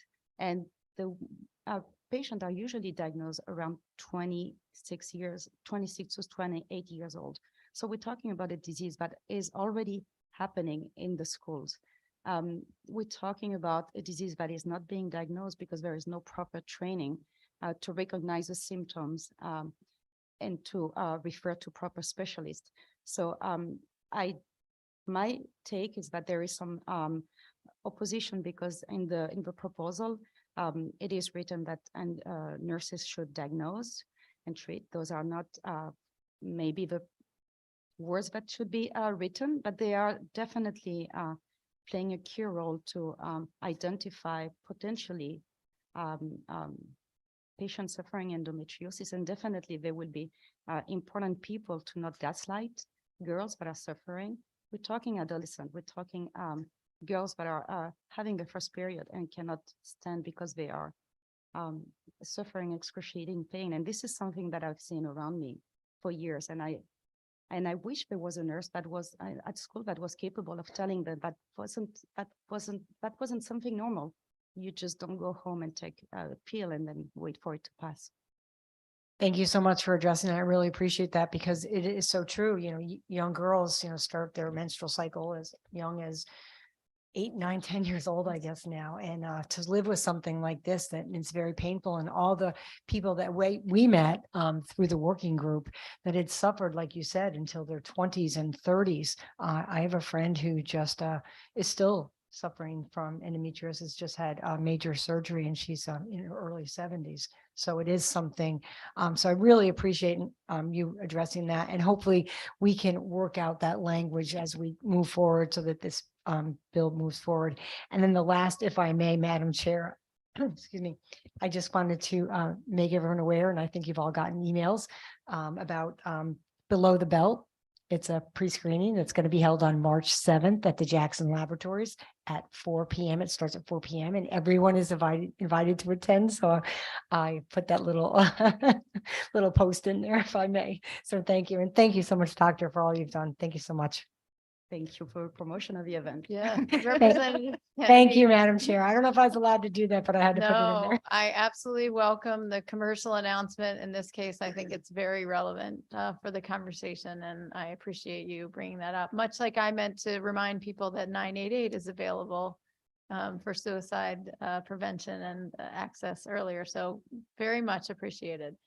Seeing and hearing no other questions, I really do want to thank you. And for all those, I know we're going to hear from others about this issue, but simply the validation for so many who have struggled in silence and alone, to know that they're not alone, to know and understand that we are going to try and do more. And also to Senator Gordon's comments, when we were talking about the funding issues, we are the Public Health Committee, not the Commerce Committee. But your comment that this is actually also a business opportunity, because there's 10% of the population of those who identified female at birth, as you said, that's pretty significant. So this is something I'm really excited that we can continue the conversation here. And I thank you for sticking with us today for this long day. We're so grateful. Thank you. So next on our list, we have Dr. Danielle Luciano, who is with us online. Welcome, Doctor. Please proceed. Hi, thank you, Senator Anwar, Representative McCarthy-Vahey, and distinguished members of the Public Health Committee. My name is Danielle Luciano, and I am a minimally invasive gynecologic surgeon at UConn Health. I am a UConn Medical School alum and a resident of Farmington, Connecticut, and I thank you for the opportunity to submit my testimony in support of House Bill 6672 about endometriosis with amended Section 3 language. Today, you guys have heard a lot of testimony about endometriosis from patients, advocates, and researchers, and I want to give you my perspective as a physician at UConn Health.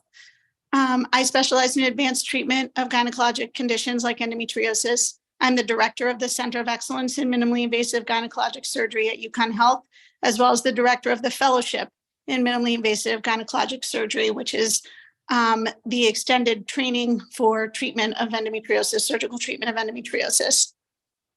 As you've heard, it often takes many years for these patients to finally be referred to an endometriosis specialist. And when these young women come to see me, they have suffered an unnecessarily long time. They're looking for treatment, they're looking for support. They've missed school, they've missed work, special events, they've had pelvic pain, they've had infertility, they haven't been able to have babies. And right now I have nothing I can offer them that's a cure.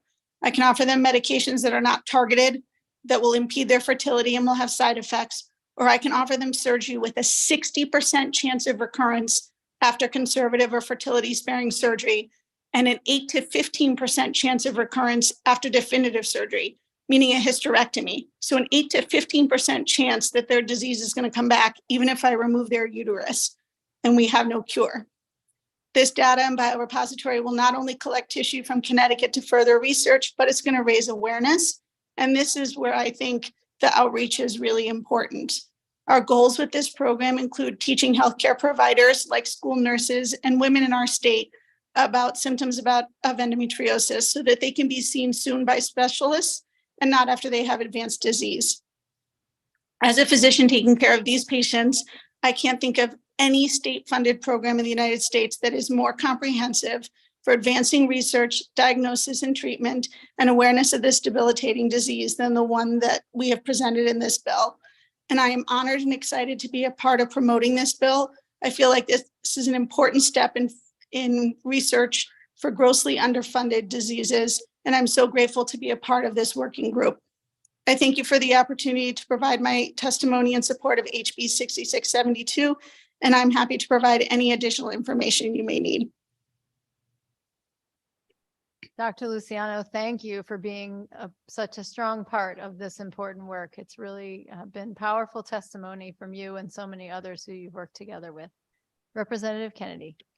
Thank you, Madam Chair. Just quick, I just want to say thank you, Dr. Luciano, for your passion and all you've done through all of these meetings for the last year and a half. So appreciated, and so many people that have, unnecessarily suffered in the beginning, but now they can have some hope. So I thank you very much for your testimony today, and most importantly for your passion. Thank you. Thank you. Thank you. Thank you, Representative Kennedy. Representative Gilchrist to be followed by Senator Marks.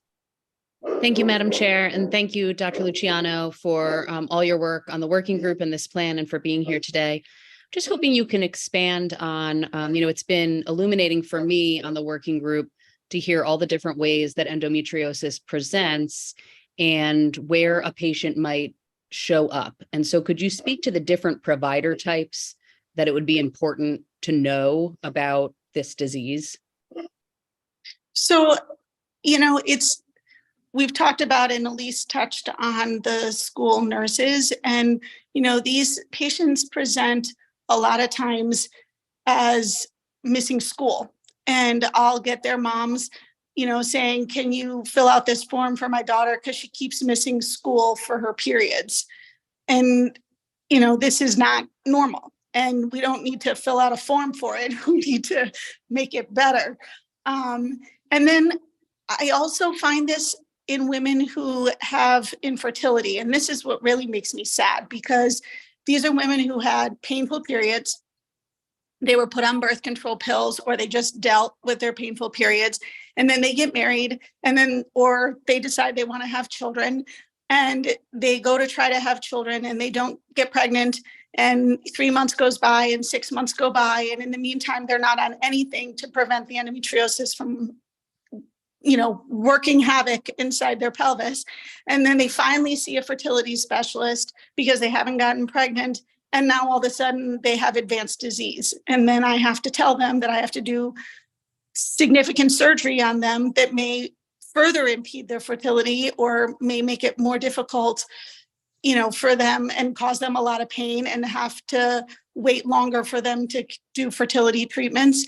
And that's just terrible. I mean, this disease doesn't need to be found when it's advanced, and it's making it so these women can't get pregnant when they're presenting with it when they're 16 years old, and we're just writing notes for them to not go to school. Like somewhere between 16 and when they want to have babies, that's when this disease needs to be found, and then it needs to be taken care of so we don't have this problem when they're older.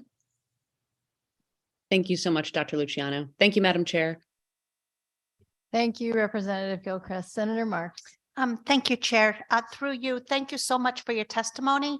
I am a nurse, and with my union, I did represent about 50 school nurses for about 20 years.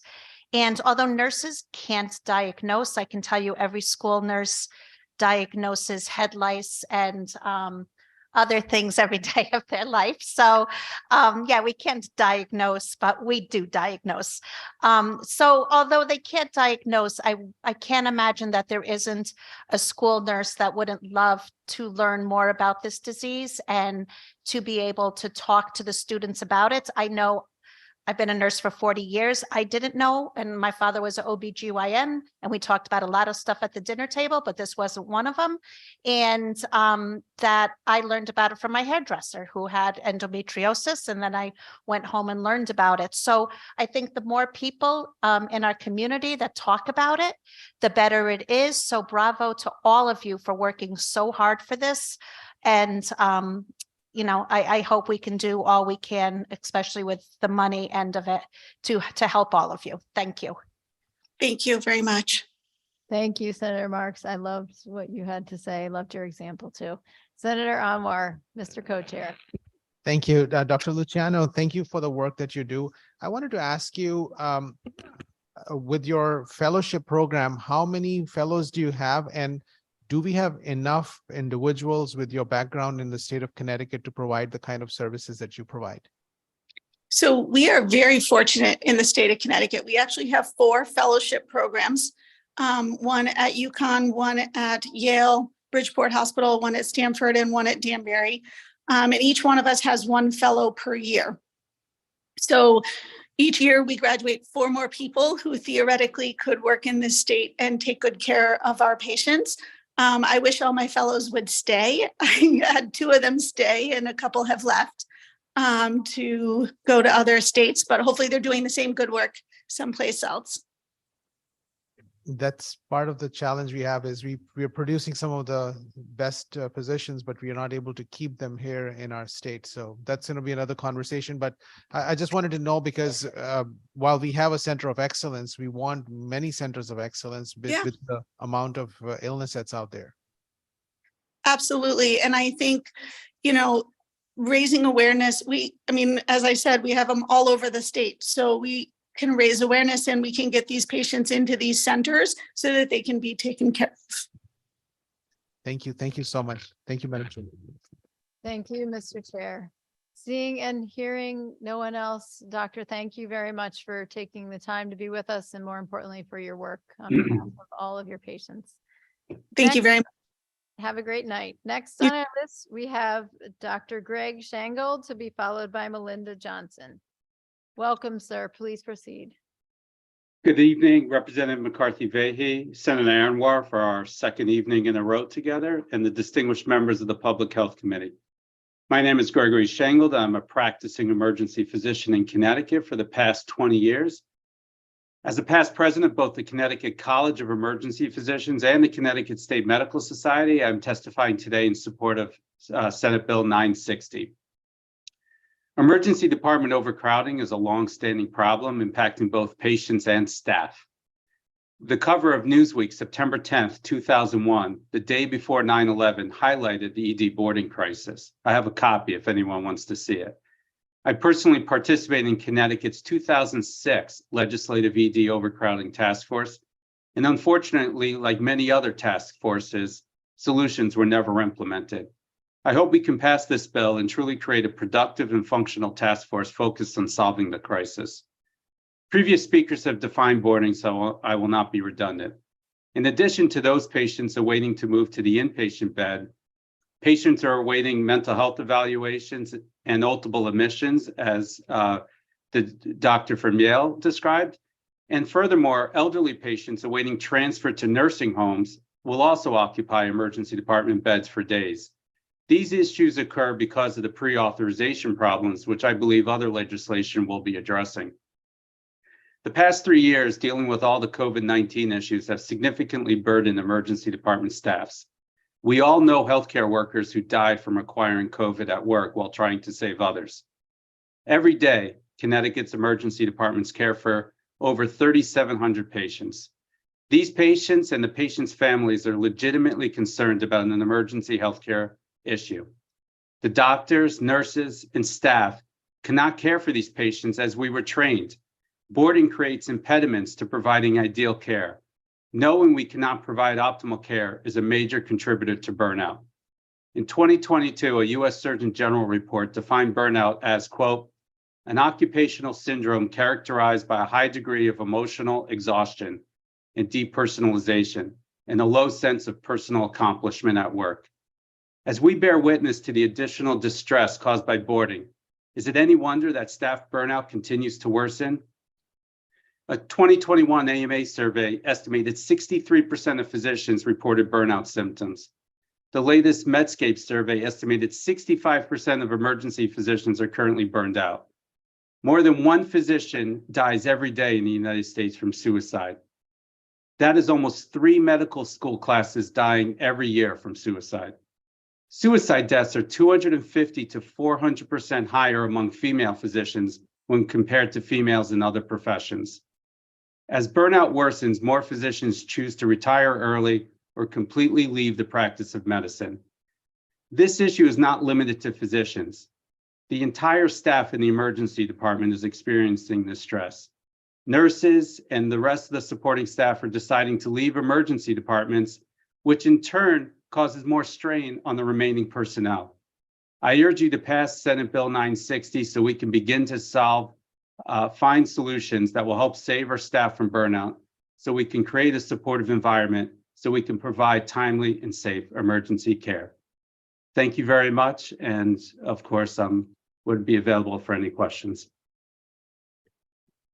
Dr. Shangold, thank you for sharing those statistics, which are startling and concerning. And I do remember a very high profile death by suicide at the beginning of COVID, which impacted some friends of mine. And I know this is an issue that is impacting, like you said, not just physicians. I appreciate you recognizing and naming this is everyone, but we also need to address this systemically.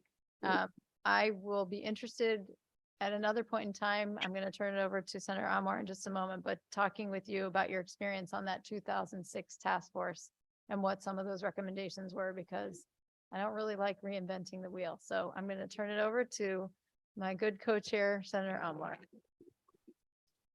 Thank you, Dr. Shangold. Good to see you again.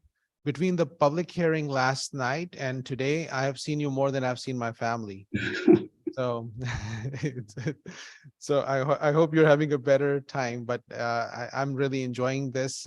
I just wanted to ask you, one of the challenges with the throughput that I've been trying to go deeper into and asking number of people, it turns out when the patient is ready for discharge and they need to go for rehab facility, and it turns out that the Medicare Advantage programs, they are restricting discharges and they're just doing pre-authorizations for those discharges, and the patients just have to sit there for 2-3 days just waiting for somebody in the bureaucracy of the insurance industry to say yes or no, and then as a result, we can't get the patients out. Could you expand to that? Because the throughput is the big major issue, which is just causing the healthcare system to be stagnant. Absolutely. So it's really twofold, because there are the patients that are in the hospital, but many elderly patients fall. They don't have any reason to be admitted to the hospital. And then they just stay in the emergency department because we know they're not safe to go home. So in essence, these aren't really admitted patients, but they're occupying that emergency department bed for days. And then we need to wait. We get the physical therapist to come and see the patient. We have to get case management. They then start calling nursing homes. Sometimes they find beds, but one of the definite hangups is getting that pre-authorization from insurance companies. It's not just Medicare Advantage, it's many of the other ones, and they're not available 24/7. They're not available always on the weekends. And so it's routine for patients like this to spend 2, 3, 4 days in the emergency department, waiting to be at the right place. And as we try to figure out, because everybody's goal is, for the most part in the healthcare system at least, the goal is pretty clear that you want the patients to be safe, and you want the discharge to be safe as well. And as you're looking into some of these arenas, if the insurance industry is saying that they want to restrict individuals from being discharged because they want to go through their checklists, perhaps one of the things we have to look at is how can they be there 24/7 with the same level of medical experience before they would just say no.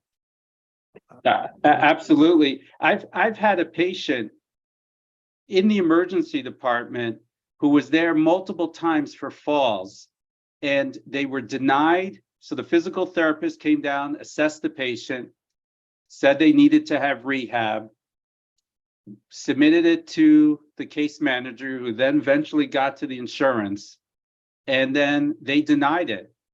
And I got involved because we kept signing it out to each one of us on each shift. And then I had to have a physician to a physician conversation because it got to like the 3rd level denial while I was in the emergency department. And they still said no. So actually what I did at that point, we had to bring the patient from the emergency department and bring them upstairs because it just was occupying our beds for too much longer, which definitely either then the hospital has to assume all of that cost because the insurance company is going to deny it, or it's going to create additional cost. And these situations are not uncommon. I'm sure every emergency physician can tell you a story of this, but we can't in good conscience discharge a patient home where we know it's unsafe, where they're going to fall, where they could be on blood thinners and fall and have a more serious injury. So a safe discharge is definitely part of our consideration when deciding a disposition. Thank you so much. This is very helpful. I think we may have reached a point in our state that the status quo is no longer acceptable and it's unsafe for our patients, and something's got to give. And I think this committee should hopefully be able to look at what's happening as a symptom of the system failure at so many different levels. And I think that's where we're hoping that real conversations would happen and legislative recommendations would be made. And more importantly, those legislations would pass so that people can get emergency care in a timely fashion. Thank you so much for your testimony again. Yeah, we are definitely the canary in the coal mine, you know, in all intents and purposes. All the problems of the healthcare system end up in the emergency department.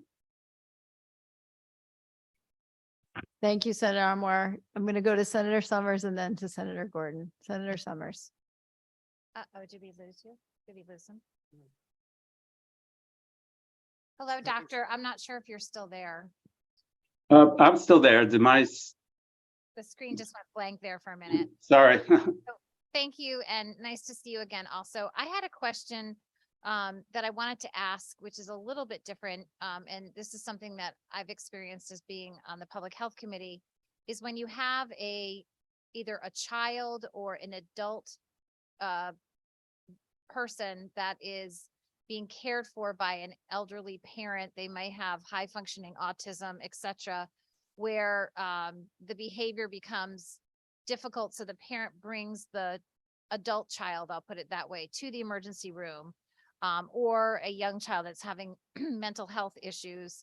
And I have been actually privy to situations where these individuals have languished in ERs for 3 months at a time, 4 months at a time, which is also really difficult for them to be seeing or being next to maybe a trauma that is occurring in the ER. Do you feel that there are not enough beds for behavioral and mental health? And is that a backlog that you're also seeing in the system in the ER? Could you address that, please? So yes, we are seeing a backlog of mental health patients. The high functioning autism or spectrum, or as you specifically described, those patients definitely end up spending time in the emergency department. And you're absolutely correct. It is not a low stimulus environment in the emergency department. So when people are unstable and then they're there because of their agitation, the noises, the 24/7 functioning of the emergency department makes it very difficult to even start a treatment plan.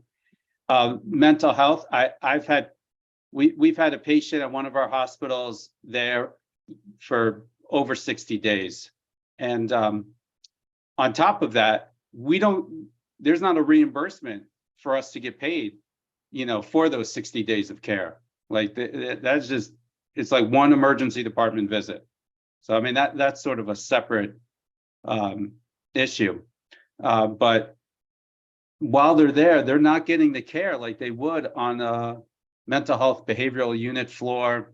They're not getting, we try to provide the psychiatrist. I believe Dr. Carey said this earlier, like just simple getting your meds on time. If there's an emergency and you're supposed to get your meds at 8, but something's going on, you might not get them until 9:30 to 10 o'clock because we are constantly reassessing that triage process of where we allocate our resources to. Thank you. I think that's really important for the committee to hear and to take into consideration when we're looking at how do we improve the throughput of patients in the ER. Thank you. Thank you, Senator Summers. Senator Gordon.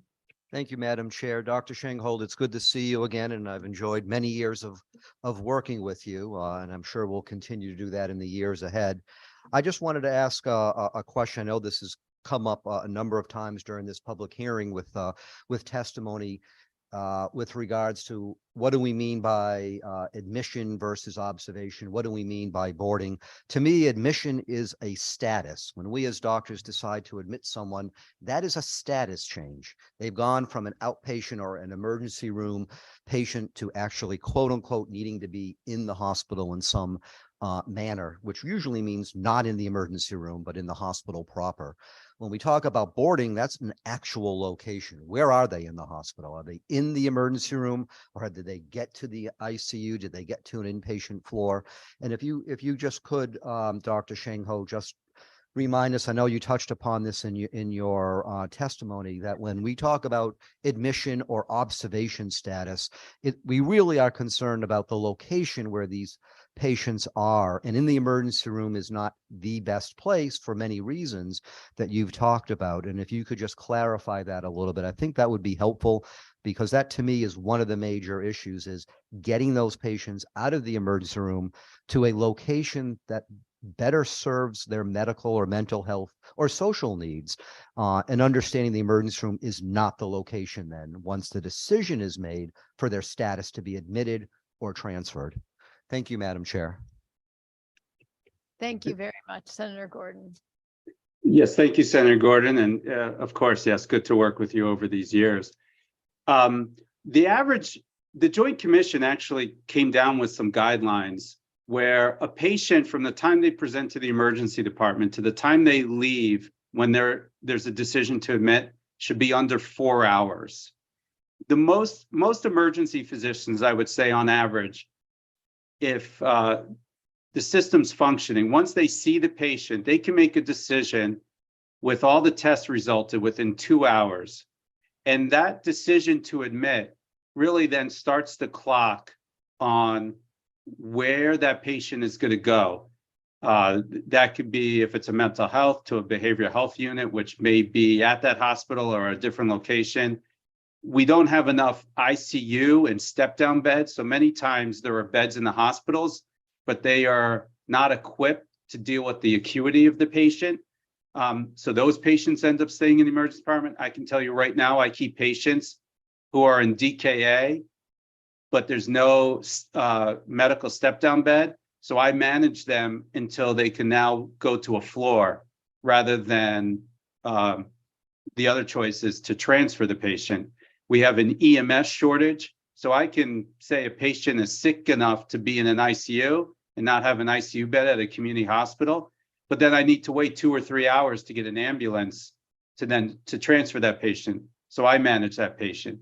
That patient then needs one-on-one nursing care, like an ICU. So that removes a nurse where we're already short from seeing the next patients that come in, because there's always more patients coming in. As I said, I think people are surprised that we see 3,700 patients on average every day here in Connecticut.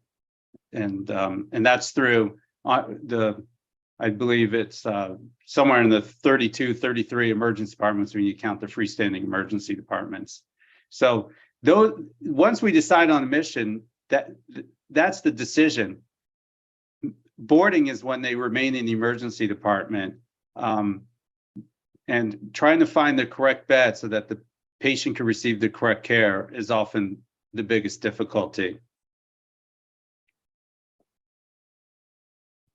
Thank you, Doctor. Senator Marks. Thank you, Chair. Through you, thank you, Doctor, for your very honest and thoughtful testimony. I started my nursing career in 1985, and we were in a nursing shortage, severe nursing shortage. I worked at Sloan Kettering in New York, and I still have nightmares about not hanging like the meds at the right time. I honestly still have nightmares about not giving meds or hanging blood at the right time. And now it is almost 40 years later, and I think we've always had a nursing shortage. Sure, it's worse now. When I worked at the hospitals, I never, though, remember that we had this kind of waiting in the emergency rooms. And sometimes I think the only thing that's truly changed is that now we have the insurance companies directing the care of our clients and not the physicians. And so I'm just curious if you think that that is one of the biggest changes in the last few decades, why we are having all of these awful outcomes and just sad situations in our hospitals. Thank you for the question. I do believe there's not enough physician-led decision-making. We often have to do these comply with insurance reasons. We know it's not safe for a patient to go home. The patient may remain undifferentiated, and we know they can't go home, but we don't have what they say is an approved reason to be admitted. The hospitals push back because if they admit those patients, they can end up getting denied, so they can use all those resources. And then after the fact, the insurance company might say, well, we're not going to pay you because that patient should never been admitted in the first place. So I think their involvement has not helped the situation. I mean, just a personal story. I was telling this to someone the other day. I had knee surgery when I was 13. So that was, I'll just say, right, 1985, right? So I got admitted the night before so I could have surgery the first thing in the morning. I mean, that's unheard of now. And we have better systems and we have better technology. But the idea that when we know something's wrong, that's why we have training. That's why physicians should not be replaced by AI to figure this out. There is the whole art of medicine and the subjective art of medicine. And when we have experience, that experience counts for something.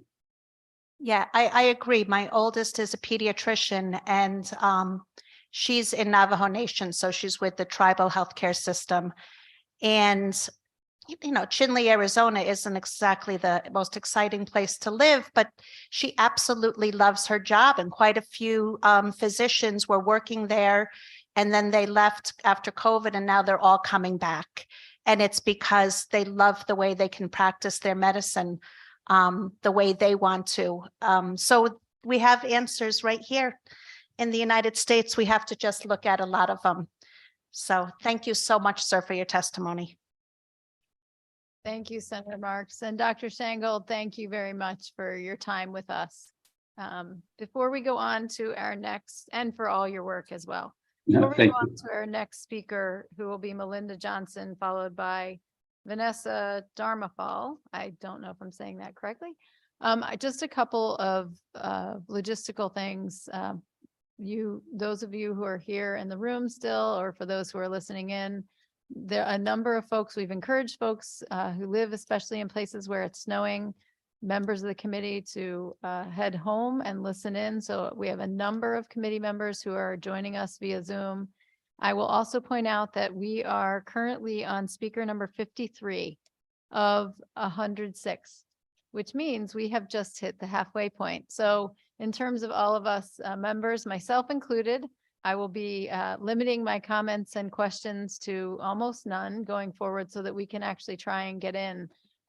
We have a lot of folks who are still in our waiting room. So I will thank you for that and move on to our next speaker, Melinda Johnson, again, followed by Vanessa Dharmafal. Please proceed, madam. Good evening, Senator Anwar and Representative McCarthy Vey and members of the Public Health Committee of the Connecticut General Assembly. My name is Melinda L. Johnson, and I live in Hartford, Connecticut.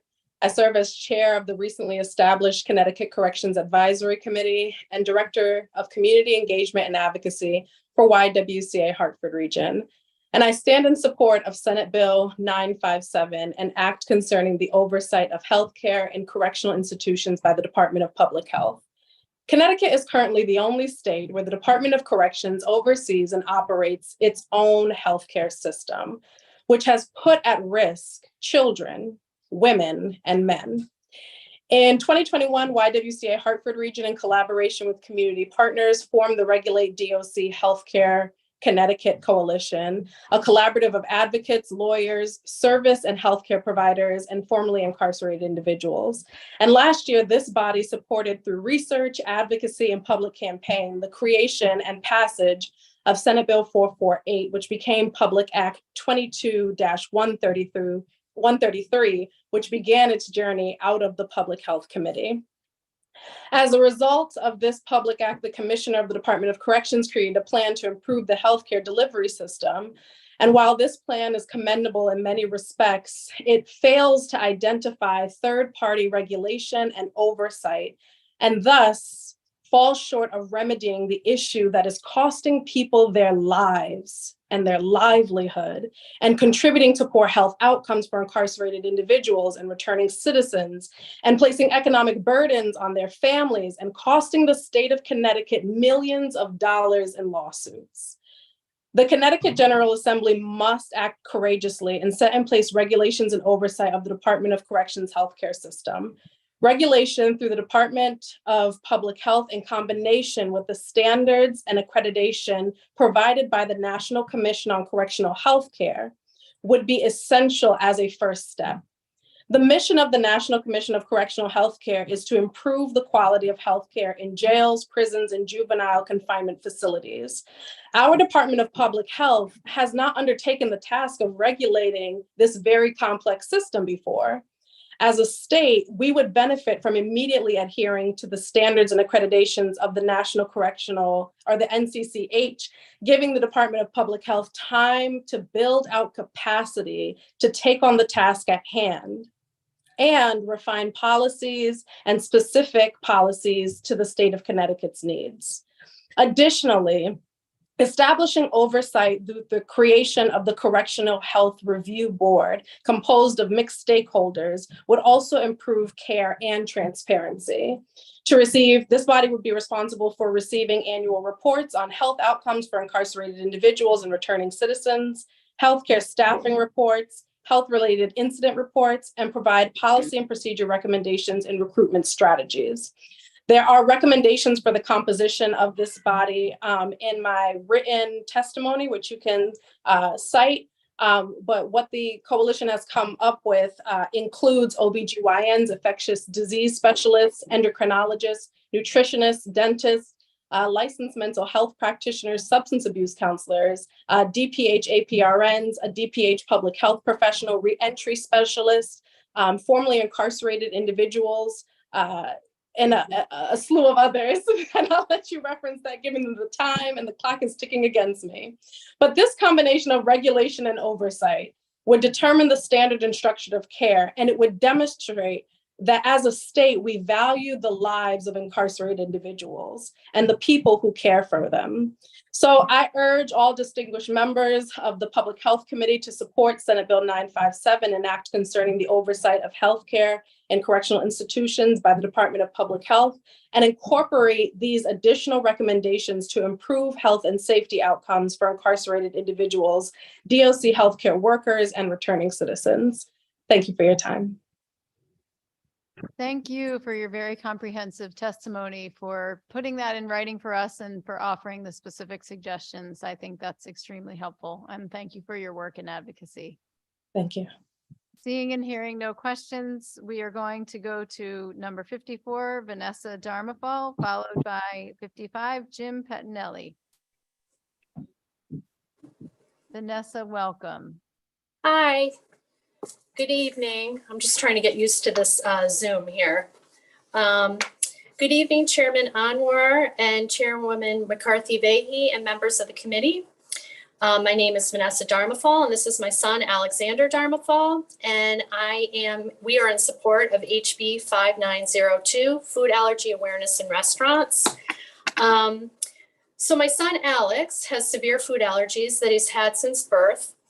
And in 2016, when my son was just in kindergarten, and he's 12 now, I was shocked to realize that restaurants had no mandate to have any kind of food allergy awareness education or training.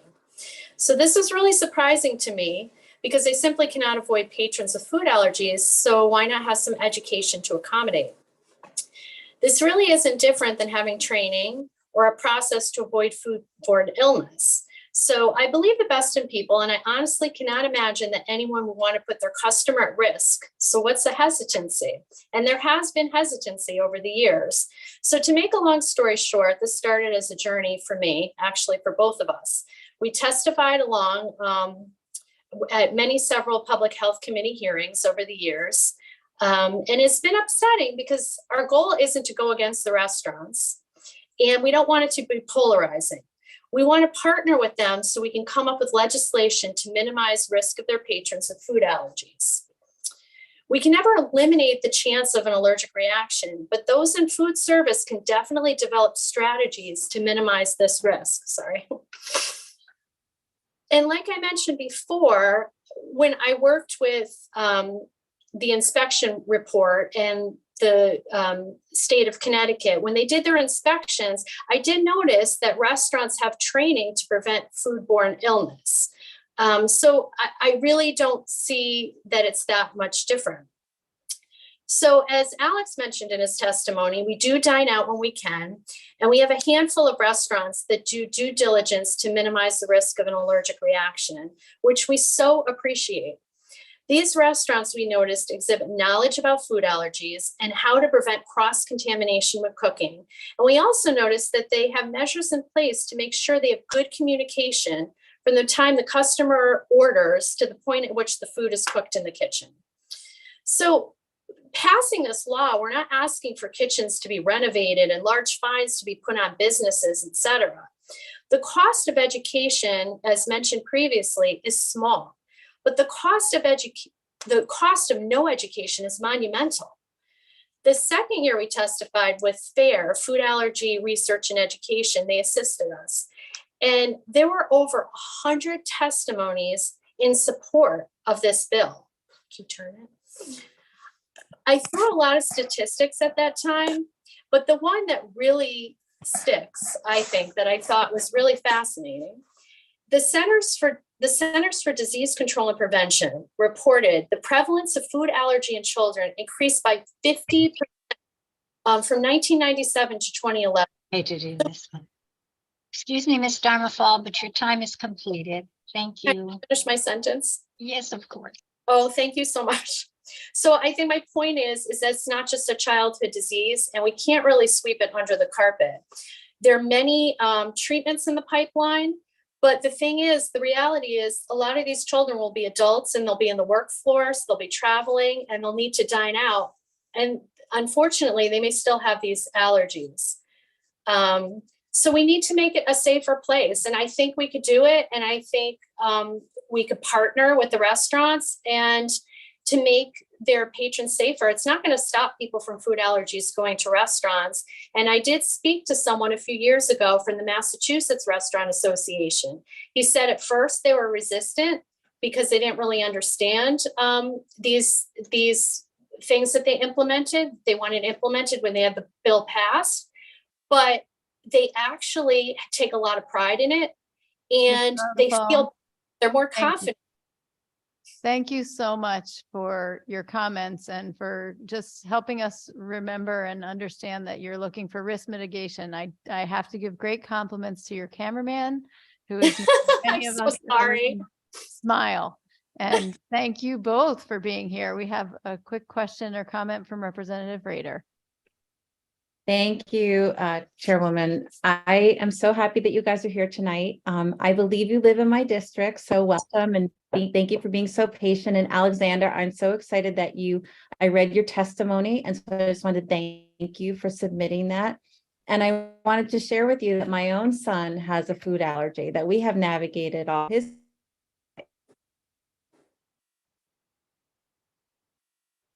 I just want to thank both of you for being, and thank you for reiterating the importance of this and how I honestly believe how easy this achieves that worry every time we go out to eat and we go to our safe restaurants and avoid the ones we don't know well. And this could eliminate all of that. And it could educate the servers so that you don't have those awkward interactions, and it makes it feel better for you, Alexander, I'm sure. So again, I just want to thank you and keep up the great advocacy work around this. Thank you. Thank you so much, Representative Rader. And thank you, Vanessa, to you and to Alex for sticking with us. We really appreciate it, for your time and advocacy. Next on our list is Jim Pettinelli, to be followed by Nicole Paquette. Mr. Pettinelli, please proceed.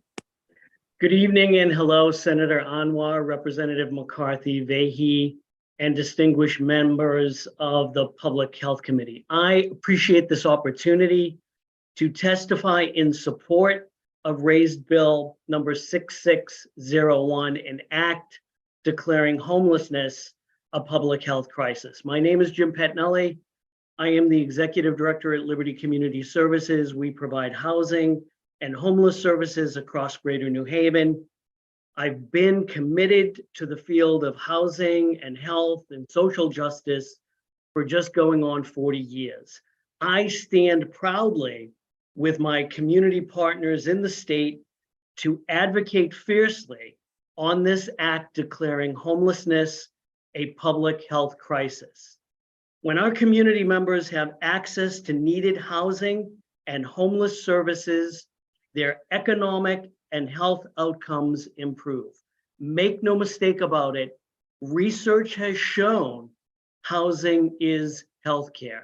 In my written testimony, I have a link to a paper from the National Healthcare for a Homeless Council, which speaks to the genesis of housing is healthcare.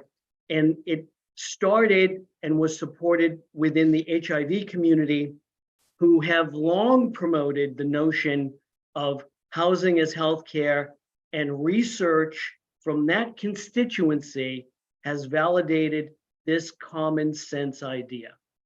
The 2005 National Housing and HIV/AIDS Research Summit concluded, and I quote, "Studies show strong correlations between improved housing status, reduced HIV risk, improved access to medical care, and better health outcomes."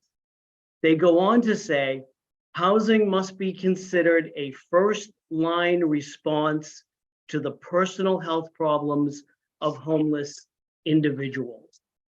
Over the last years in Connecticut, our housing and homeless services sector has been remarkable in collaborating and innovating.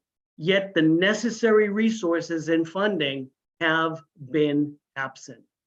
The housing, the deeply affordable housing, the needed level of permanent supportive housing has been absent. This is a public health crisis. I support Raised Bill 6601. I appreciate your committee's embracing this important declaration, and I appreciate this opportunity to present my testimony. Thank you very much. Mr. Pettinelli, we appreciate you and the fact that you have stayed on with us to share these important words, especially that last emphasis in terms of the deeply affordable and supportive housing and the fact that housing is healthcare. We are happy to have you here with us, and thank you for taking the time to share your insights and experience and for all your good work in the community and in our state. Seeing and hearing no other questions, I am going to move us on to our next speaker, Nicole Paquette, to be followed by, I think, Robert Vine, I believe. Nicole, please proceed. Welcome. Good evening, Senator Anwar, Representative McCarthy Vahey, Senator Summers, Representative Claritas Detria, and the distinguished members of the Public Health Committee. My name is Nicole Paquette. I am a licensed funeral director, embalmer, and the legislative chair of the Connecticut Funeral Directors Association, CFDA. Thank you for raising House Bill 6602, an act concerning funeral directors and funeral homes. CFDA submits this testimony in support of Section 3B, line 39 of the raised bill concerning annual funeral home inspections. Secondly, we would like to provide comment on the new language in Section 1, which proposes equal access to the electronic death registry system, EDRS, to all Connecticut licensed funeral directors, including those Connecticut licensees who operate out-of-state funeral homes. CFDA understands that in Connecticut, access to the EDRS is actually granted to a licensed funeral home, and through that funeral home's eligibility, then access to the system is granted to the employee funeral directors. CFDA submits the remaining testimony in opposition to the amended language in Section 2, lines 17 through 20 of the raised bill. This would provide an exemption to a licensed funeral director who is also the funeral home owner to not employ a full-time licensed embalmer if that funeral home is not engaged in the practice of embalming. However, a licensed embalmer performs more than the science and art of embalming. An embalmer is the sole caretaker of decedents with a communicable disease.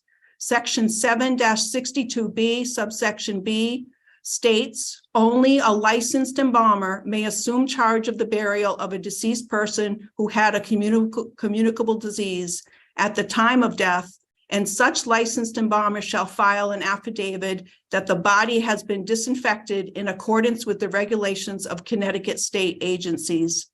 Funeral homes simply cannot avoid receiving and ultimately caring for human remains with communicable diseases. Our recent COVID-19 pandemic is an example of a communicable disease incident where embalmers were needed to certify that they prepared the decedent.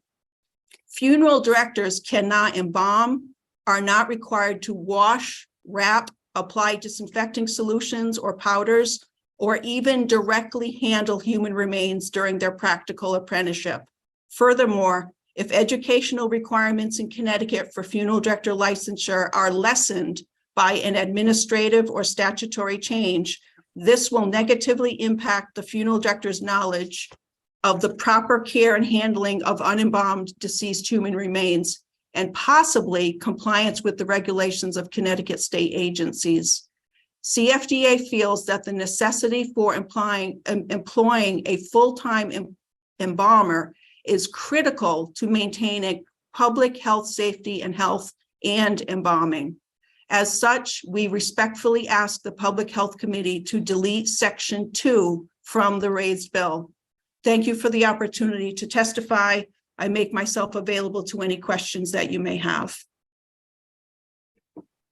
Thank you very much, Ms. Paquette, for being very clear about your recommendations and which section. That's very helpful. Senator Kushner for a brief question or comment. Thank you, Madam Chair. A couple of quick questions. You mentioned the sections that you think need to be changed. I wonder if you could speak to specifically whether you believe that it would be appropriate for a funeral director to have a separate license that would not require the extensive training that an embalmer engages in training.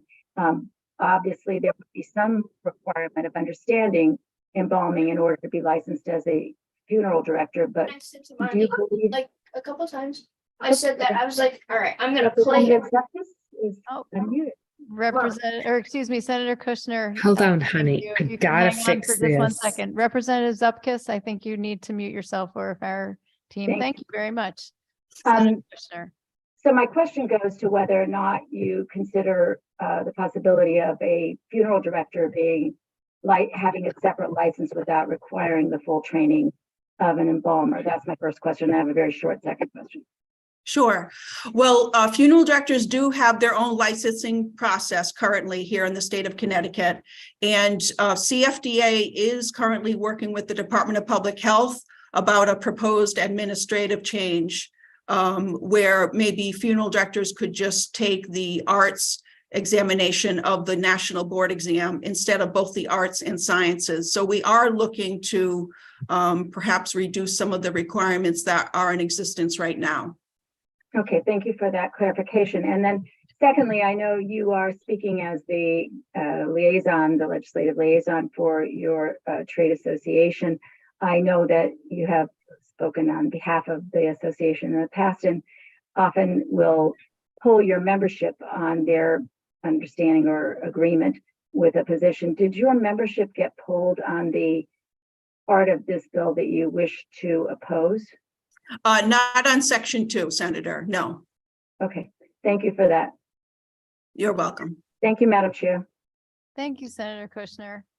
And seeing and hearing no other questions, Ms. Paquette, thank you so much for being here with us today. You're welcome. Next, we have Robert Vine to be followed by Ernest Francis. Let's see, Robert, are you here? I Yeah. saw you a minute ago. Oh, there you are. Hello, Robert. Welcome and proceed. Emotions ran high. Can I start? Please proceed. Yes, we can hear you. Senator Anwar, Representative McCarthy Vahi, Senator Kushner, Representative Marks, Representative Parker, Senator Summers, Representative Claridas Ditria, and the members of the Public Health Committee. Thank you for the opportunity to testify in favor of HB 5902. I'm Robert, a sophomore in high school from Riverside, Connecticut, and I've had allergies for my whole life. Having an anaphylactic reaction is hard to explain. First, your throat feels thinner, and then you feel a little ball expanding in your throat. Each time you swallow, the ball cuts into the lining of your throat like a knife. It becomes difficult to breathe. Now, each time you breathe, you feel like you're taking a punch in your stomach, a knife in your throat, and you feel the strain in your lungs. And I'm lucky to not have firsthand experience of what happens after that. Unlike the tens of thousands rushed to the ER or the hundreds who die from food allergies in the US each year. To me, as for most people, restaurants are exciting experiences we all look forward to. And yet, as the over 350,000 Connecticut residents living with life-threatening food allergies can testify to, they can be extremely scary places. Each time a meal or a trip to a restaurant is brought up, I immediately get a ping of anxiety. I remember how powerless and sick an allergic reaction makes me feel and the toll it takes on my friends and family. For the next couple of weeks following an incident, I live in constant paranoia of any food at all. Just last month, a waiter in a Peruvian restaurant I went to with my family for New Year's forgot to mention that a dish had an allergen we had made him aware of, prompting an anaphylactic reaction that left my throat so vulnerable that it bled when I swallowed for the next 2 days. Had this otherwise wonderful waiter received the basic 20 minutes of training this bill is proposing, this never would have happened. People like me don't have to fear having near-death experiences whenever we go out. 2 years ago, my family and I traveled to Ireland for a week. There, under broader EU regulations, each waiter was trained to ask for our allergies as soon as we sat down. Each menu item was labeled with the allergens it contained. We also noticed that this saved everyone a lot of time, 15 minutes plus, as waiters no longer had to run between the table and the kitchen to clarify which dishes were safe for me and which weren't. Suddenly, virtually all the discomfort of eating out went away. I knew which foods were safe for me and which weren't, and was incredibly reassured by the attentiveness of waiters towards this issue. So please, help save hundreds of lives, free us and our families of the horrible anxiety that eating out brings upon us, and safeguard the great pleasures that restaurants bring to those 350,000 of our fellow statespeople by passing HB 5902. Thank you so much. I don't know, Robert, you can't see us, but there are some folks here who want to applaud for you, and I think a number who want to speak and aren't going to just because of time, but we want to thank you. You're a wonderful and brave young person, and Rep. Palm would be saying thank you for getting involved civically. And I'm just going to comment that you're also very lucky to have such a loving sister as well. I see Representative Kavros DeGraw with a quick question or comment. Representative. Thank you so much, Madam Chair. Really a comment and perhaps a question. I just wanted to say thank you so much for coming and testifying today. I am someone who has to carry an EpiPen with me, and as is my son. And we have been through that at restaurants where you're not sure what's on the menu. And I will tell you that as we visited Disney, it was the same experience where everybody's trained. They ask you all the time, are there any allergies at the table? It just becomes old hat. So for us to pass this bill is critical because it really doesn't take that much for people to be aware. So I'm just so proud of you for showing up today, for yourself and for all of these, hundreds of thousands of people who could not be here with us today. So bravo to you, and just thank you so much for your comments. We really appreciate it. Thank you, so much, Representative. Thank you, Robert, and to you and your family. We wish you all the best. We're going to keep working and talking about this issue. Next, we have Melissa Richwine, followed by Kathleen Callahan. Melissa, there you are. Please proceed, madam. All right. Thank you so much. Good evening now, Senator Anwar, Representative McCarthy-Vahey, Senator Summers, and distinguished members of Public Health Committee. My name is Melissa Richwine. I'm an endometriosis patient, Connecticut resident, and board certified health education specialist. Got my master's in health promotion from UConn, and I'm also part of the endometriosis working group. I appreciate the opportunity to testify before you today in support of HB 6672. So I just want to start by saying that my story is not unlike thousands of other young girls and women. And as we've heard today, there are thousands of women suffering from this disease on a regular basis in our state. And I'll also preface by saying endometriosis is the leading cause of period pain. So my story is in middle school and in high school, I was that girl going into the nurse's office every menstrual cycle for cramps. Sometimes I'd throw up or be doubled over in pain. I was given an Advil and sometimes sent home. However, not one person told me these symptoms were not normal. So pain and other symptoms worsened through grad school and then in my 20s, including like excruciating exhaustion, back pain, unexplained diarrhea for literally years. And I remember my dad saying, "You are too healthy to be this sick." And he was right. We just didn't know what was going on. So for 10 years, I saw opinions from all types of doctors, but not one medical professional proposed endometriosis.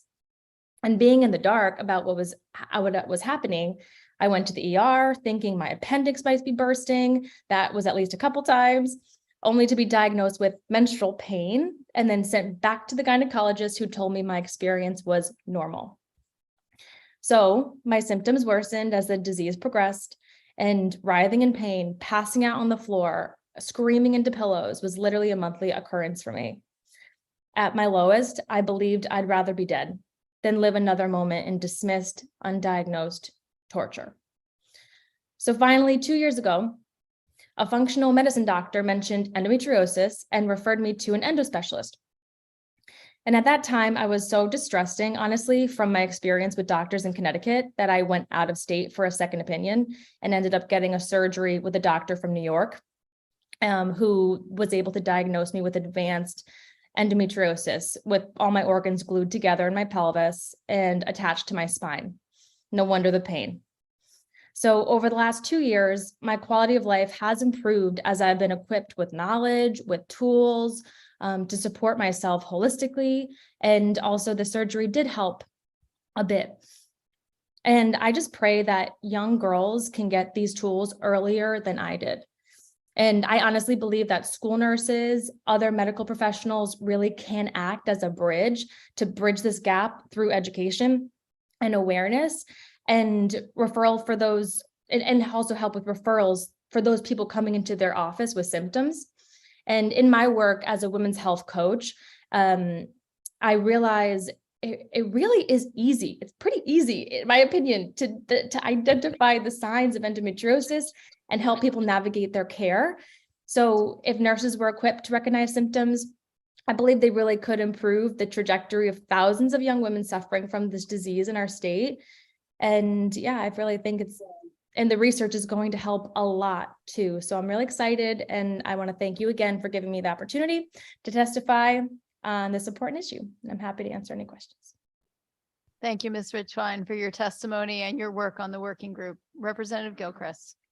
Thank you, Madam Chair. I'll be brief. Thank you, Ms. Richwine, for participating and for sharing your experience to help others. I just think when we hear these stories and you are a young woman, and it's mind-blowing to me that you have had this experience so recently. This should not be happening. So thank you so much for being here today. Thank you. Thank you, Representative. Seeing and hearing no other questions, we will go to Kathleen Callahan, followed by Jocelyn Novella. Ms. Callahan, welcome. Please proceed. Good evening, Honorable Chairpersons Anwar and McCarthy-Vahey, and all other members of the Public Health Committee. My name is Kathleen Callahan, a resident of Stratford. I'm testifying on behalf of the National Association of Social Workers Connecticut chapter regarding SB 957. When considering the work this committee did last session with SB 488, we knew we would support the efforts to continue the intention of that bill. At the start of this session, we joined the Regulate DOC Healthcare Connecticut Coalition and thank them for their leadership on this bill. We asked this iteration of the Public Health Committee to be bold and courageous and implement both regulation and oversight of the healthcare within our correctional institutions. Incarcerated individuals have a constitutional right to receive adequate health care, and it is the state's obligation to deliver services as proactively, responsively, and compassionately as we would all expect from our own providers. There are many indications that we are failing to meet our obligations. From a social worker perspective, we recall the data from a 2020 Connecticut Sentencing Commission's memo. Over 86% of females were classified as having a mental health disorder requiring active treatment, as well as 25% of males, totaling over 28%. These classifications did not reflect substance misuse treatment needs. A recent article indicates the commission will release a new report next month showing nearly 80% of Connecticut's incarcerated population requires treatment for behavioral health care, whether mental health, substance misuse, or both. These numbers may shock many of you, but sadly, these are numbers shared with me by colleagues on my first visit to York Correctional many years ago. Actually, we believe they are higher. DOC cannot effectively and efficiently deliver, regulate, and oversee the physical health of those incarcerated, let alone the co-occurring behavioral health issues. In 2021, DOC contracted with a group to assess and make recommendations for the current correctional healthcare system. National Commission on Correctional Healthcare, or NCCHC, definitions, standards, and requirements were applied throughout the assessment. NCCHC currently regulates 46 states, and as a known and trusted source in our state, we believe our Department of Public Health is an ideal regulatory body to leverage their standards. DPH has the authority, experience, and infrastructure, and can build the capacity to collaborate with NCCHC to adhere to their standards and accreditation as a start, while reviewing and refining the needs of Connecticut's complex correctional healthcare system for long-term regulation. For oversight, NASW calls for the establishment of an independent third-party correctional health review board. In closing, we urge the committee to update the language of SB 957 to establish DPH as the regulating body and to create an independent oversight process for the DOC healthcare system. We strongly support the state meeting its obligation of delivering necessary preventative healthcare services to the incarcerated residents of Connecticut. We respect and gratitude for your service and consideration, and really thank you for your long day today. Ms. Callahan, thank you for sticking with us for all of your work, and thanks to NASWCT. Representative Palm for a brief comment or question. Thank you. Hi, Kathleen. It's great to see you. I'm just wondering, from your perspective as a social worker, do you believe that incarcerated people who have a physical malady, but which is not diagnosed or treated, then are at more risk for mental health issues as well later on? Absolutely. If they're incarcerated, surely. I believe anybody that's incarcerated is at risk for a mental health disorder. Thank you. That's all. Thank you, Representative. Ms. Callahan, have a wonderful evening. Thank you. You all as well. Safe home, everyone. Thanks. Next up, we have Jocelyn Novella to be followed by Karen Jubaniak, and then hopefully you'll help me with that. Jocelyn, let's see, just looking for you on the screen. I believe you are here, Jocelyn Novella. Oh, I see Karen. All right. Ms. Jubaniak, we're going to go ahead since I see you on the screen, and we'll come back to Ms. Novella. Welcome and please proceed. Hi, dear Public Health Committee. I testify in support of SB 960 to form a task force on emergency department overcrowding. My name is Dr. Karen Jubaniak of Branford, Connecticut. I am an associate professor at Yale University. I'm also former president of the Connecticut chapter of emergency physicians. While boarding makes our job harder, this is not about us, the medical providers. This is about the patients. A few years ago, if a patient boarded in our emergency department, it was typically for a few hours. Now it is commonplace that most patients, including very vulnerable patients with compromised immune systems, elderly patients, and even children, board in the ED for a day or more, and significantly longer if waiting for mental health or substance use treatment. This is literally, without hyperbole, a disaster situation. The definition of a disaster is when the demand for resources outpaces the actual resources available. It's not uncommon that people who are the sickest they've ever been in their whole life are left to lie in the hallways without adequate access to bathrooms, a peaceful environment to begin recovering, or privacy. Once there are no more places to put ED patients, a patient not suspected of having a life-threatening emergency who comes into the waiting room will be asked to sit there for hours. And that includes patients with excruciating pain from a kidney stone, herniated disc, or a migraine. They may have to wait hours in a hard plastic chair, writhing, vomiting, and crying in front of a room full of perfect strangers. And those are the lucky ones. There's always the risk that the patient in the waiting room, the quote unquote kidney stone, is really a life-threatening emergency like a heart attack or a rupturing aorta. We also know that when faced with hours-long waits in the emergency department waiting room, some patients will choose to leave and go home before they are ever seen by a medical provider, and that can result in tragic consequences. The ED is also a place where people turn when they feel there is no other place to go, when they are at a major crossroads and need help with a deeply personal problem. And the ED hallway is not the place for patients to disclose sensitive information and seek help. These are real patients, these examples.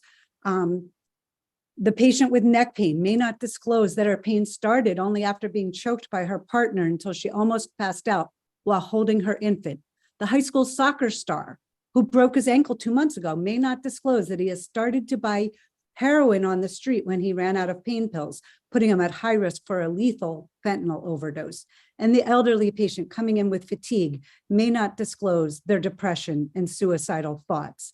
All of these patients are at high risk of death if not given the basic resource of reasonable privacy while getting medical care. As our society, with all of our HIPAA laws, we have placed an appropriately high value on the right to privacy, but the average ED in our state is not able to provide even a modicum of privacy during the crowding, due to the crowding. To Representative Parker's earlier questions, there are most certainly competing financial incentives at the hospital level that makes finding these solutions to the boarding issue complicated. The current system is literally like owning a beautiful oceanfront hotel with 100 beds, charging people $500 a night, yet taking 150 reservations for those 100 rooms and putting 50 people Dr. in the lobby. Giovanni, your time is completed. Thank you. Okay, so it's literally like putting them into the lobby of the hotel. Dr. Jubaniuk, thank you so much for underscoring the issues that we've had some really robust conversation about today. And I thank you for your work over the years and your leadership among your fellow physicians as well. Thank you for being with us this evening. We're going to go back to number 63, Jocelyn Novella. Thank you so much. Hold on, Jocelyn, if you can hang on for just 1 second. Of course.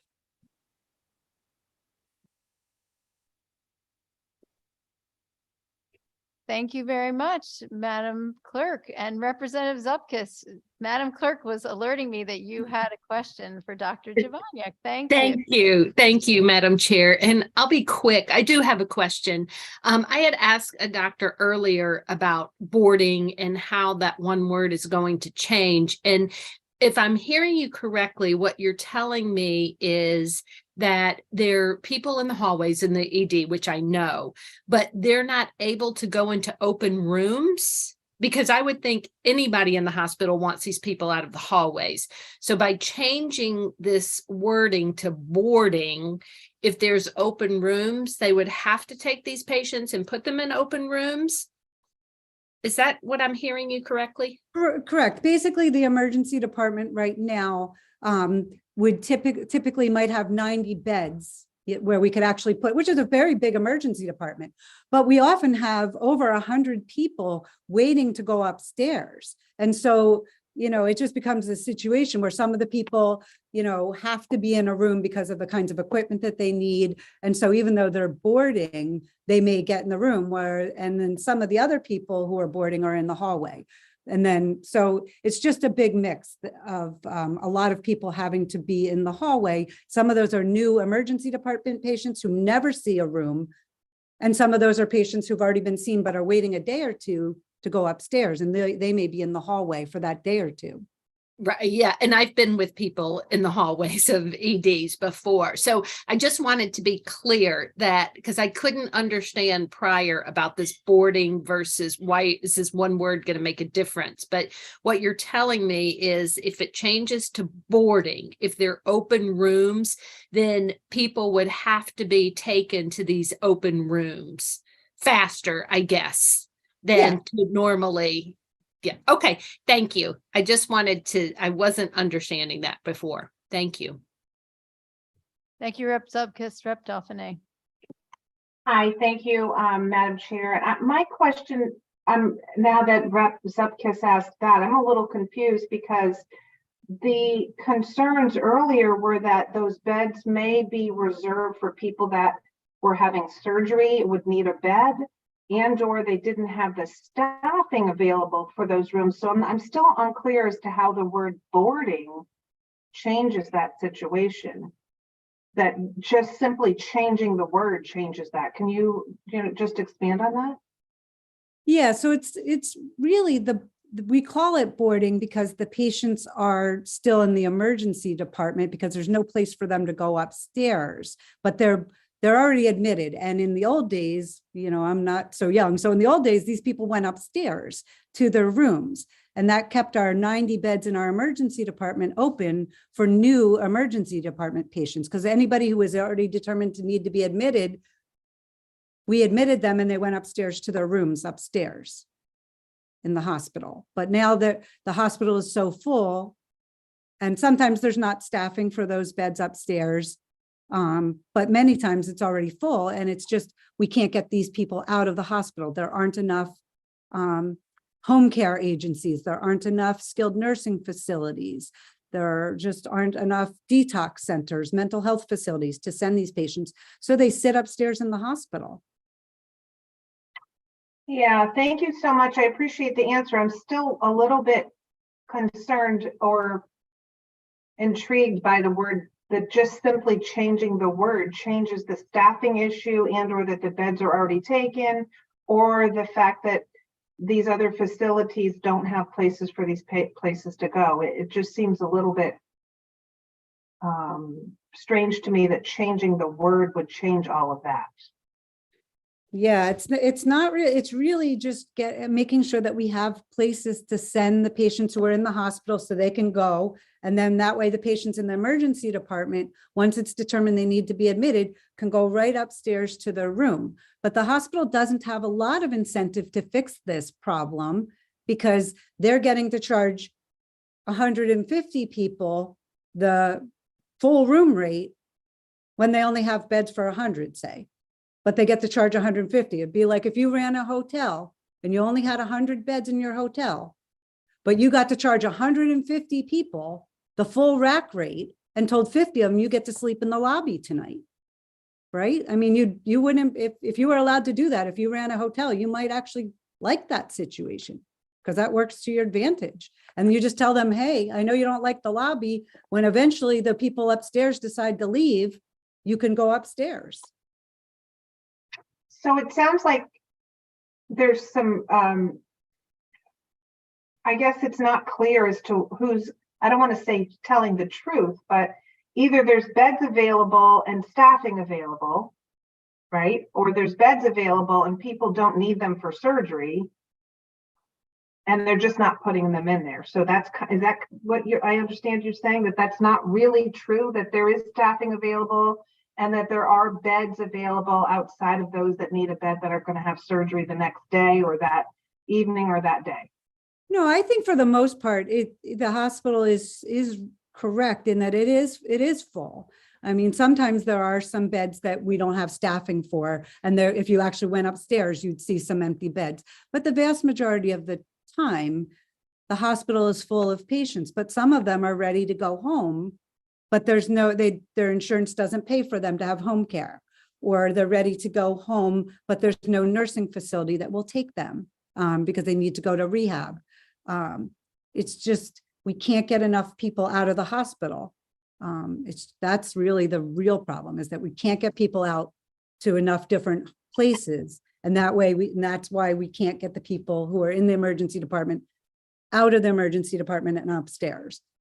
Thank you. Thank you so much. I don't want to take up any more time, and you did kind of clear that up for me, so I appreciate the answer. Thank you. Thank you. Thank you, Rep. Dauphiné, and thank you again, Dr. Jabaniak. Next, we're going to number 63, Jocelyn Novella, to be followed by number 65 on Zoom, Ben Chaikin, and then some folks who are here in the room with us. So welcome, Ms. Novella, and please, you have to unmute yourself first, and then please proceed. Thank you so much, and thank you for your long day. members of the Public Health Committee, I appreciate the time. My name is Dr. Jocelyn Novella. I'm a licensed professional counselor in the state of Connecticut and board certified in telemental health. And I'm also the co-chair of the Public Policy and Legislation Committee of the Connecticut Counseling Association. And I'm speaking in opposition to Section 1K only of HB number 6562, Act concerning telehealth. So CCA, just so you know, the Connecticut Counseling Association is the only professional organization that represents about 4,500 professional counselors in the state and 600 professional counselor associates. And on behalf of CCA, we're gravely concerned about Section 1K of this bill, because it seems like it's an end around the licensure laws for all professions, and it could potentially damage patient care in the state. It's kind of ends up being a race to the bottom for the type of care that could be provided, as any entity in Connecticut could look for the cheapest labor out of state or from a US territory and contract with those individuals in lieu of Connecticut trained and educated licensed professional counselors. So our CCA believes that the way to go, and we proudly support the Counseling Compact. So we would urge the committee to support legislation to join the Counseling Compact. And it's been adopted by 17 states, it's rapidly growing. And this allows Connecticut residents to have those additional treatment options through telehealth. And they can get right to practice in the state of Connecticut, and it does not loosen our licensure laws. It also supports military spouses who are coming to the state of Connecticut, and allows them to make that transition easily. So we are in support of many other provisions of the bill, and I'm a big supporter of telemental health. I think it gets, care to people who need it. And telehealth in general. However, it's Section 1K of the bill that we feel needs to be revised. So thank you so much for giving me the time to provide some testimony, and I hope you all have a good night. Thank you so much. And we will certainly be continuing our conversations about workforce at future hearings and look forward to ongoing conversations with you and appreciate you sticking with us throughout today and for all your good work. Next on the list is Ben Shaken, to be followed by in-person Cindy Prizio. Please proceed, Mr. Shaken. Thank you, Madam Chair. Good evening to members of the committee. My name is Ben Shaken. I'm the Director of Government Relations at the Connecticut Community Nonprofit Alliance. We are the statewide association that represents the nonprofit sector. Thanks for the opportunity to testify on House Bill 6562, an act concerning telehealth. Like the previous speaker, we are supportive of several components of the bill. We also have concerns about a portion of it. First, just want to appreciate the committee's recognition that post-pandemic, in particular, telehealth is an important tool for providing behavioral health care for Connecticut residents, and for the committee's proposal to permanently codify some of the necessary provisions of the telehealth legislation that's passed over the last several years. In this bill in particular, the codification of audio-only telehealth for commercially insured patients, as well as people enrolled in Medicaid, and that the bill maintains the flexibility the state's adopted since the beginning of the pandemic regarding both where the patient and the clinician are located during the time of service. We're also grateful that the bills remove the sunset that the previous legislative iterations have adopted and extended, which makes permanent the provisions of statute that mandate that providers are paid the same rate for telehealth services as they're paid for in-person services.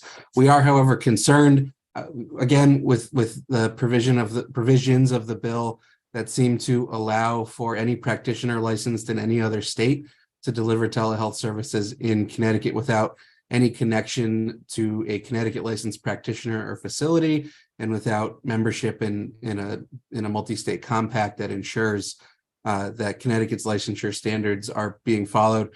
First and foremost, we're concerned this would jeopardize the safety of Connecticut residents, especially those receiving behavioral health treatment, both due to different licensure standards for clinicians, but also more importantly, perhaps, or just as importantly, making sure that telehealth is an appropriate level of care for folks in different conditions, but those conditions can change. And the ability for a community-based provider with a brick and mortar facility and clinicians to respond to an emergency would be called into question if there are practitioners with no connections to the state or to any in-state providers delivering services. Also, just to mention, Connecticut's community-based providers, particularly of behavioral health services, are required to serve all comers, regardless of their ability to pay for services, and frankly, whether the state grant funds cover the cost of the care for those that can't pay. And we're concerned that a blanket allowance for out-of-state entities to begin serving clients in Connecticut, again, with no connection to Connecticut, will lead to those entities cherry-picking patients with lower needs and higher abilities to pay, leaving the more costly patients with lower abilities to pay those with higher needs to the community providers in the state that are mandated to care for them, regardless of their cost and of their ability to pay. I'll also just note that the legislation's requirement that services are reimbursed at the same rate is in part, if not in large part, due to the fact that while telehealth certainly has some payment savings that are, or some cost savings, providers in Connecticut that hold licenses for those services are required to maintain brick and mortar facilities, and those costs don't go away if some of their services are provided in a telehealth manner, consistent with the patient's needs and desires. So, Excuse me, Ms. I will wrap up. I just want to say thank you for your consideration of this issue. We respectfully request that you support the provisions of the bill that extend this service, but that you remove or at least revisit in a way that would assuage the concerns of us and others, the provisions of the bill that would allow out-of-state providers without Connecticut licensure or any connection to the state to deliver telehealth services. Thank you very much for your time this evening. Thank you, Mr. Shaken. And much as you heard me say to the previous speaker, I'm sure that we will be working together to address some of these issues, because we all recognize the importance and the role of telehealth in today's world, and we will continue this conversation after tonight. Thank you for being with us today. Thank you. Next, we have a few people who are here with us in person. And as I keep saying to our Zoom audience, very happy to have all of you, but it's great to have Cindy Prizio, who is next, followed by Portia Bordelon. Welcome, and please proceed. Good evening, Senator Anwar, Representative McCarthy Vahey, and all members, ranking, co-chairs, everybody. Thank you so much, and good evening for us all being here tonight. My name is Cindy Prizio, and I'm an executive director of One Standard of Justice. I'm testifying in strong support of SB 923, an act concerning the oversight of healthcare and correctional institutions by the Department of Public Health. This is a beginning. I just want to acknowledge a couple of other testimonies. Dr. Keith Bradley submitted a written testimony, and Barbara Fair from Stop Solitary, and we unequivocally support what they're both saying. We've also submitted our own testimony. You know, I believe our system is making people sick. And so when we turn our loved ones over to the DOC, some of them are quite well, but they're not returned to us in the same shape.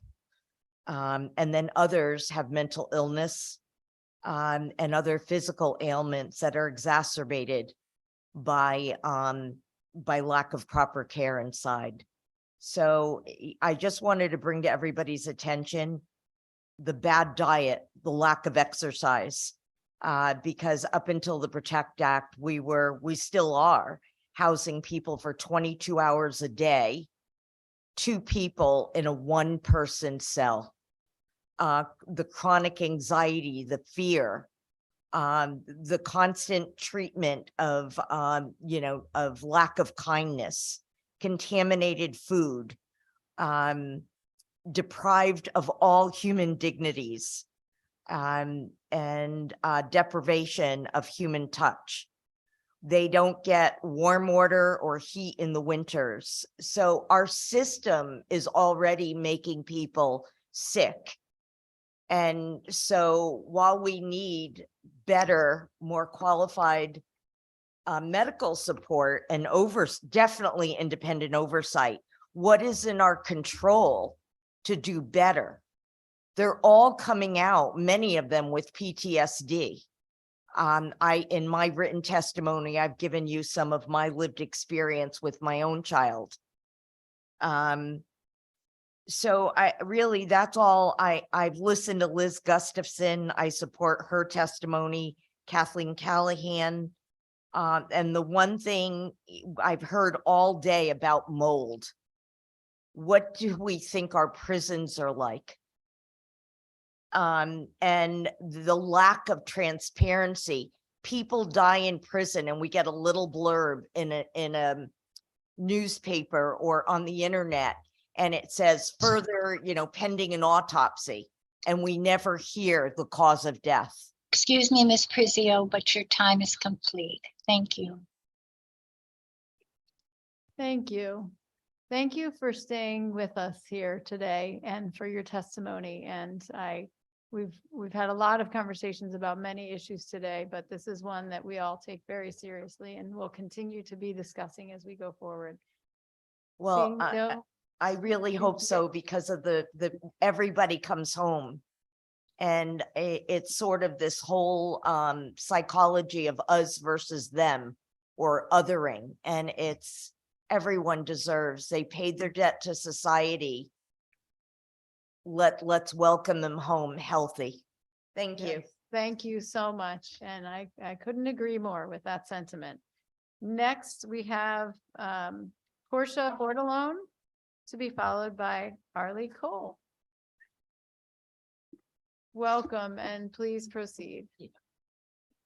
I'm used to usually standing for my testimonies at town level. Good evening, Chair Anwar, as well as the Health Committee. My name is Portia Bordelon. I'm a Groton Town Councilor. I live in the city of Groton and serve on the Groton Town Council. I'm before you today regarding SB 959. I can't speak enough about the concern and health and welfare of the residents of Groton as well as Connecticut. As I look at the current proposed committee that's being suggested, I think that is a step, but nowhere in this bill does it state that there's actually going to be a bill or any law or legislation that's going to move forward to act now to help the families that are suffering in low-income subsidized housing that are living in a prison of mold. Before you tonight, you had the mayor of the city, you had the deputy mayor speak, and you also had Mr. Boris speak, who serves in the city. 3 were in support of this bill. 3 of those people did not stand with the tenants of Brantford Manor out protesting with signs saying, "I can't breathe," like I did. I stood on the line with them. These things have been going on for years, systemic issues of mold, of health concerns of our most vulnerable population, women and children and minorities. What is before you tonight has no teeth. Talking in a year is not going to help the need now, tomorrow, next week, next month. What the people of Brantford Manor want is action. Action. This has been going on. It's only recently, and I can appreciate that Senator Summers put forward this committee idea. As she served as a senator, as well as the mayor was the deputy mayor, these mold conditions have been going on for a long time. And I will read. It states here by Carlton Smith, the building inspector, back in November 9th, 2018, to Walter Wojcik, the building official. Walt, on Thursday and Friday, we are getting lots of complaints about Brantford Manor mold issues. If we have done all that we can do, we cannot find the water infiltration, it is time to send in the prosecutors.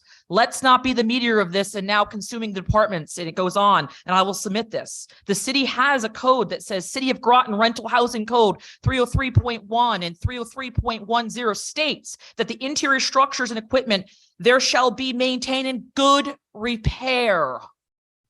good repair, structurally sound sanitary conditions. This is nothing new. This is here. And I will go on. It goes on in this email saying, and I will be submitting all of this.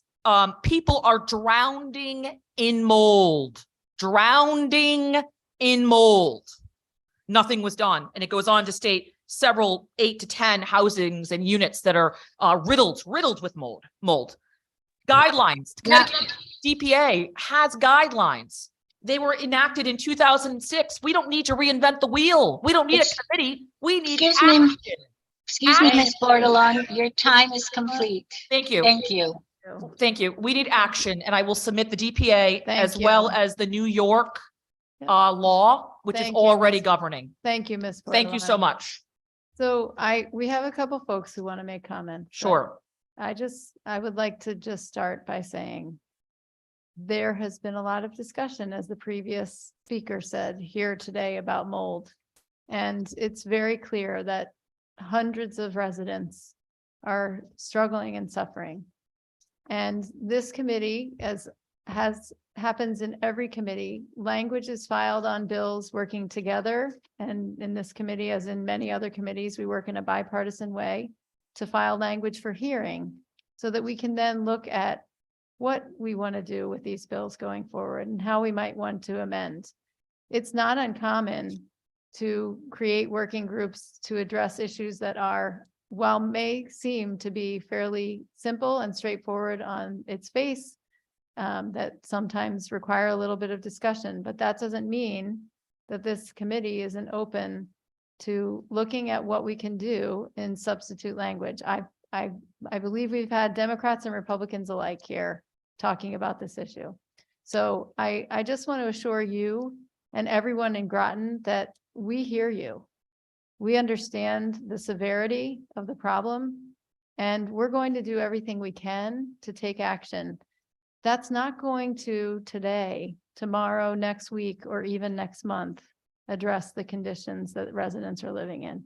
So I'm just being honest and upfront. I wish that we could, but we are not going to be able to address that.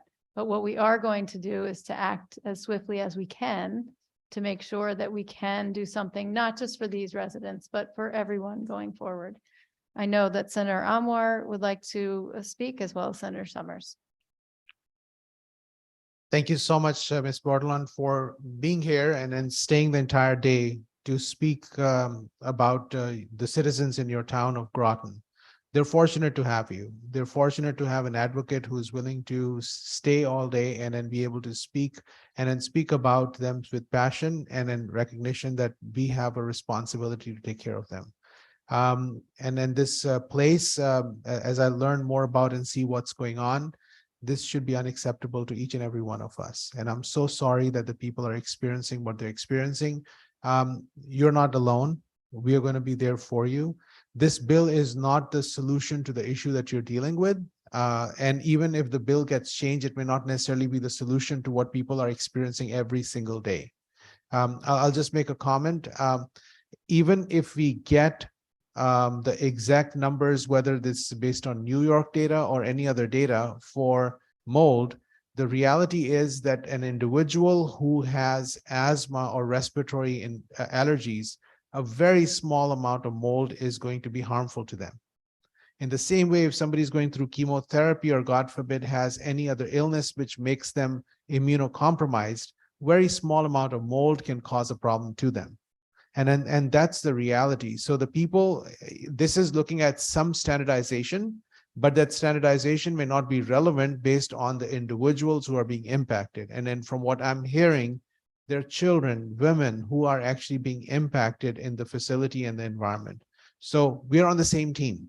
We will be with you. And just because we are limited in time in the conversation, but this journey of this bill will be one part of the solution, but that's not the only part of the solution. We will be working in other ways to be able to see what we can do to help your citizens. And again, thank you for standing up for the people that you represent and all the other people from Groton who came and spoke today. And I'm so sorry that the people are experiencing what they're experiencing. So thank you, Madam Chair, for giving me the opportunity. Thank you, Senator Anwar. Senator Summers. Yes, and good evening, and thank you for being here, Counselor Bordelon. I know that you're very passionate, as we all are, about this situation that we have in Groton and probably in other areas around the state.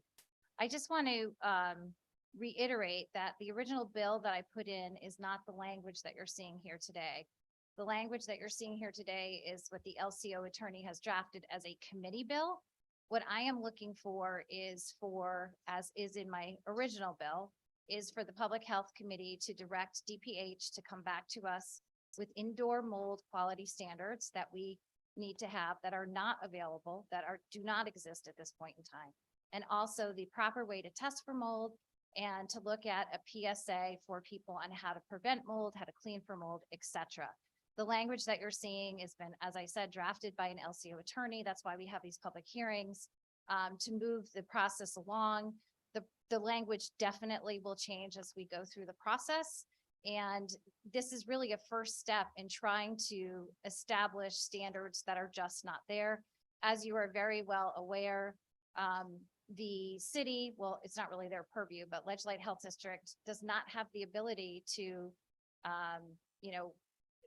impose infractions, et cetera, against the owner because there are not standards established. And that's what the intent is here to do today. And this committee has been very receptive on both sides of the aisle to make sure that we are able to craft something that will help move the needle. And again, it's not going to address the situation at Branford Manor immediately, but it is a start that no one else has taken. So I want to thank the committee for raising this bill and having it move forward. And just for the record, I would like to correct, you did say that I think the two mayors and the economic development person did not stand with you when you were protesting, when you had signs that say, "I can't breathe," but those individuals were there. And they may not have been at your protest, but they were there. They have been repeatedly there, and they have toured the facilities, and they have been in the apartments. So I want to make sure that it's clear that this committee is doing everything they can to be on the same page to try to help the needle move forward. And I thank you for your testimony and for staying all day today. Thank you. Thank you, Senator Summers. Thank you very much. And actually, I guess Council Member Bordelon for Thank you. being here with us today. Thank you very much We for your time. appreciate it. Thank you. And next we have, oh, I'm sorry. You know what? Excuse me, Ms. Bordelon. I am remiss. Senator Marks. Thank you, Chair, through you. Thank you, Portia. If I ever need somebody to speak for me, I'm gonna call you. So who wrote that they were drowning in the mold? Yes, thank you for questioning, to giving me a chance, because I get so passionate and it's at my dinner hour here. This was sent and it's on public, and it was stamped by the city. It was the building inspector, Carlton Smith, sent to Walter Wojcik, which was the building official. In this email, he is throwing his hands up and saying, this should probably go to the state for prosecution, and the standards here were deplorable. I just wanted to state also that the remediation, $18.5 million went into the infrastructure of Branford Manor. And yet the HUD score has gone down since that. 18.5 million and the HUD score has gone down. And the Ledge Light Health District, as Senator Summers stated, doesn't have any jurisdiction. They have the right to make their own rules, and their rules are what they choose to vote in on.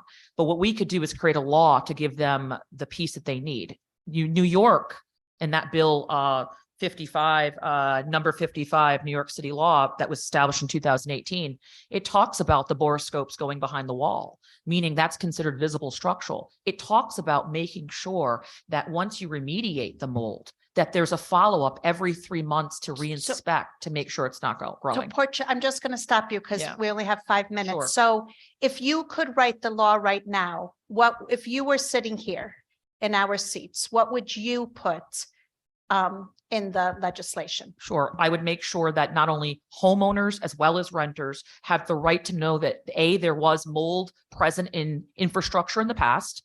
So when residents are moving in, they know how to identify it and to report it for homeowners and renters.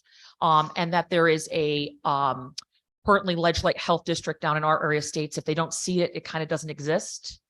If there's any water damage, let it be a pipe rupture, a roof leaking, that there's immediate process for remediation to go in and follow up monthly, making sure no growth happens.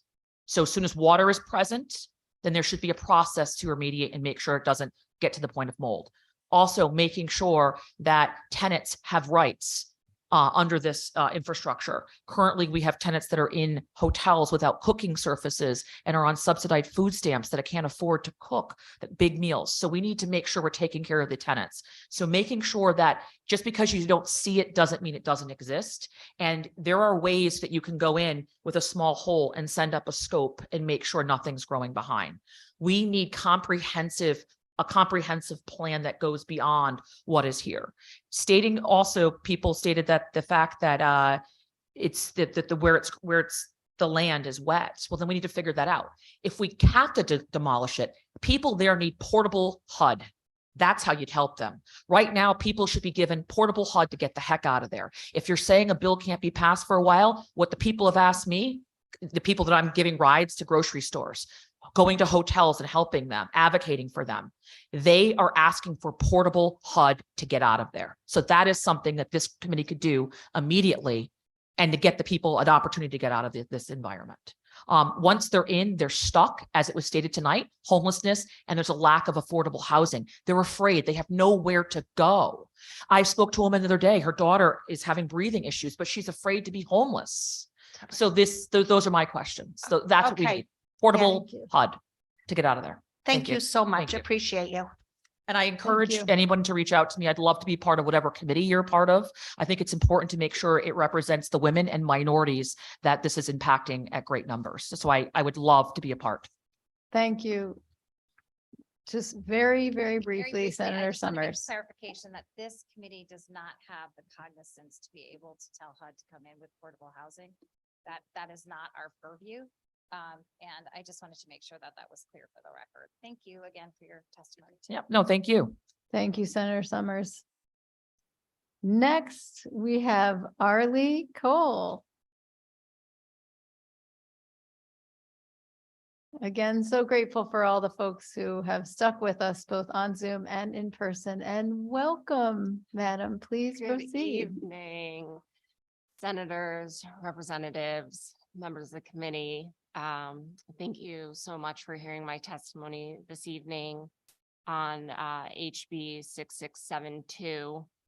I am from Fairfield, Connecticut, and I really appreciate the opportunity to speak this evening.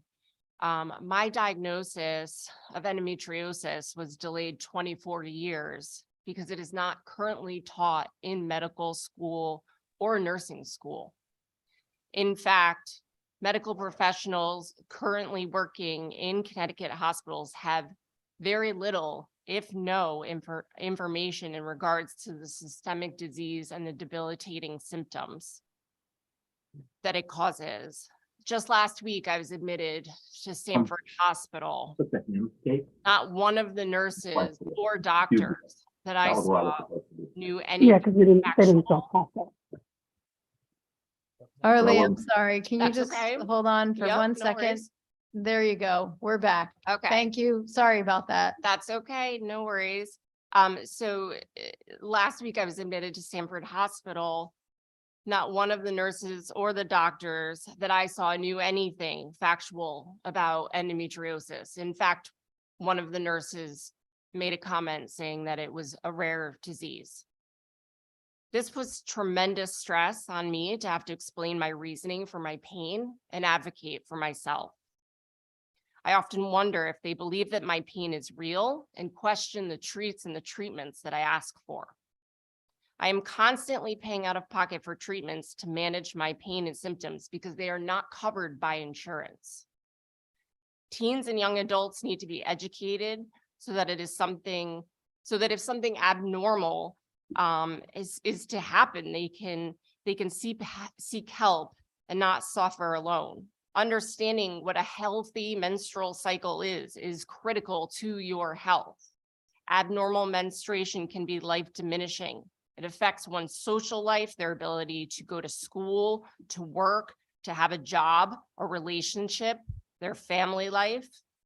But where do they go for help when their pediatrician or their general practitioner is misdiagnosing them?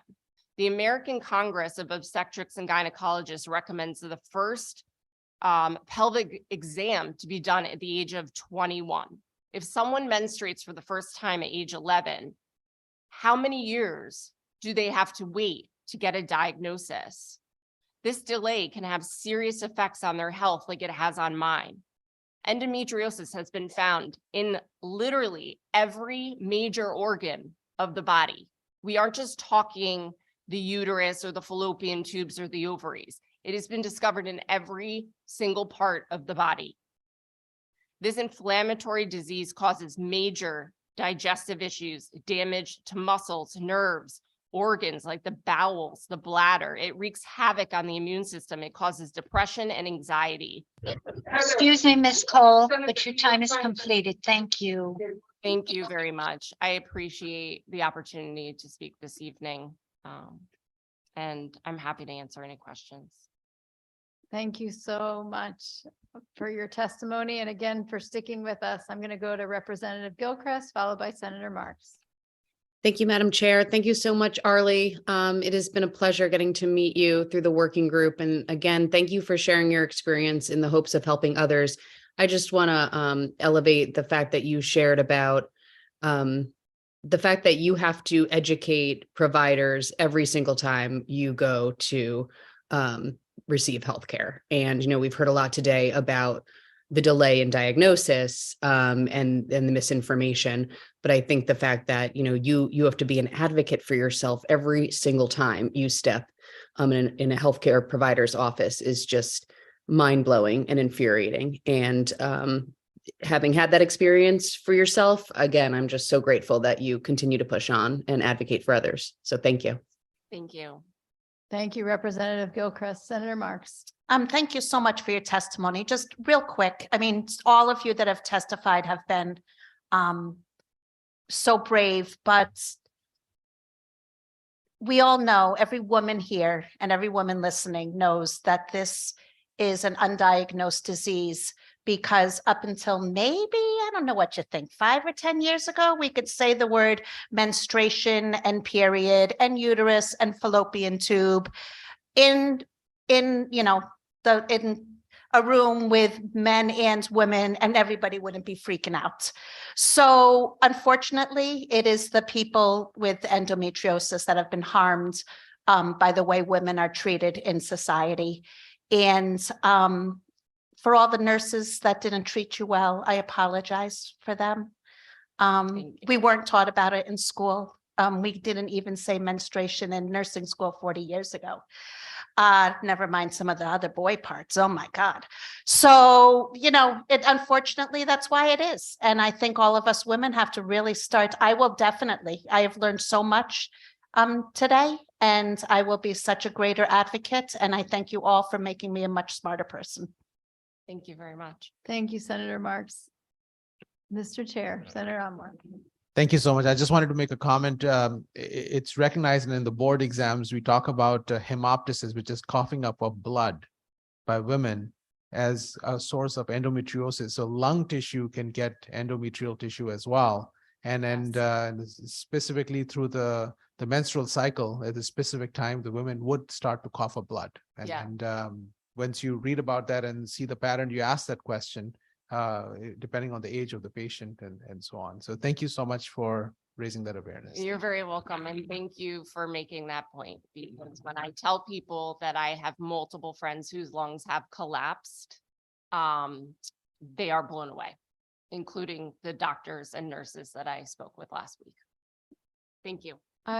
Before you go, Arlie, Sure. as a fellow Fairfielder and a fellow parent, and I just have to say, having followed your journey for a number of years and just been in awe of your advocacy, I'm so glad that you're here to allow us to validate your pain and to validate your experience.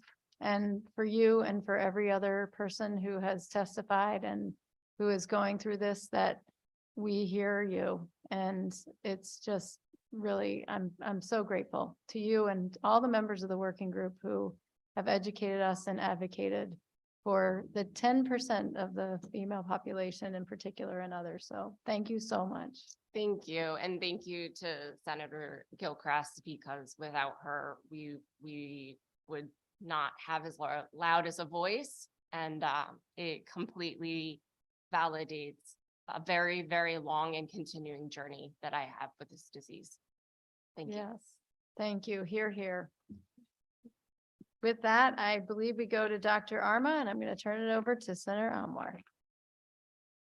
Thank you so much, Madam Co-Chair. The next person is Dr. Arma with Connecticut Psychiatric Society. Welcome. And Thank you. for your patience with us. Oh, yes.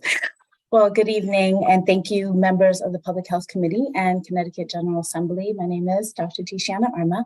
I've been practicing psychiatry and live in Fairfield County for over a decade now.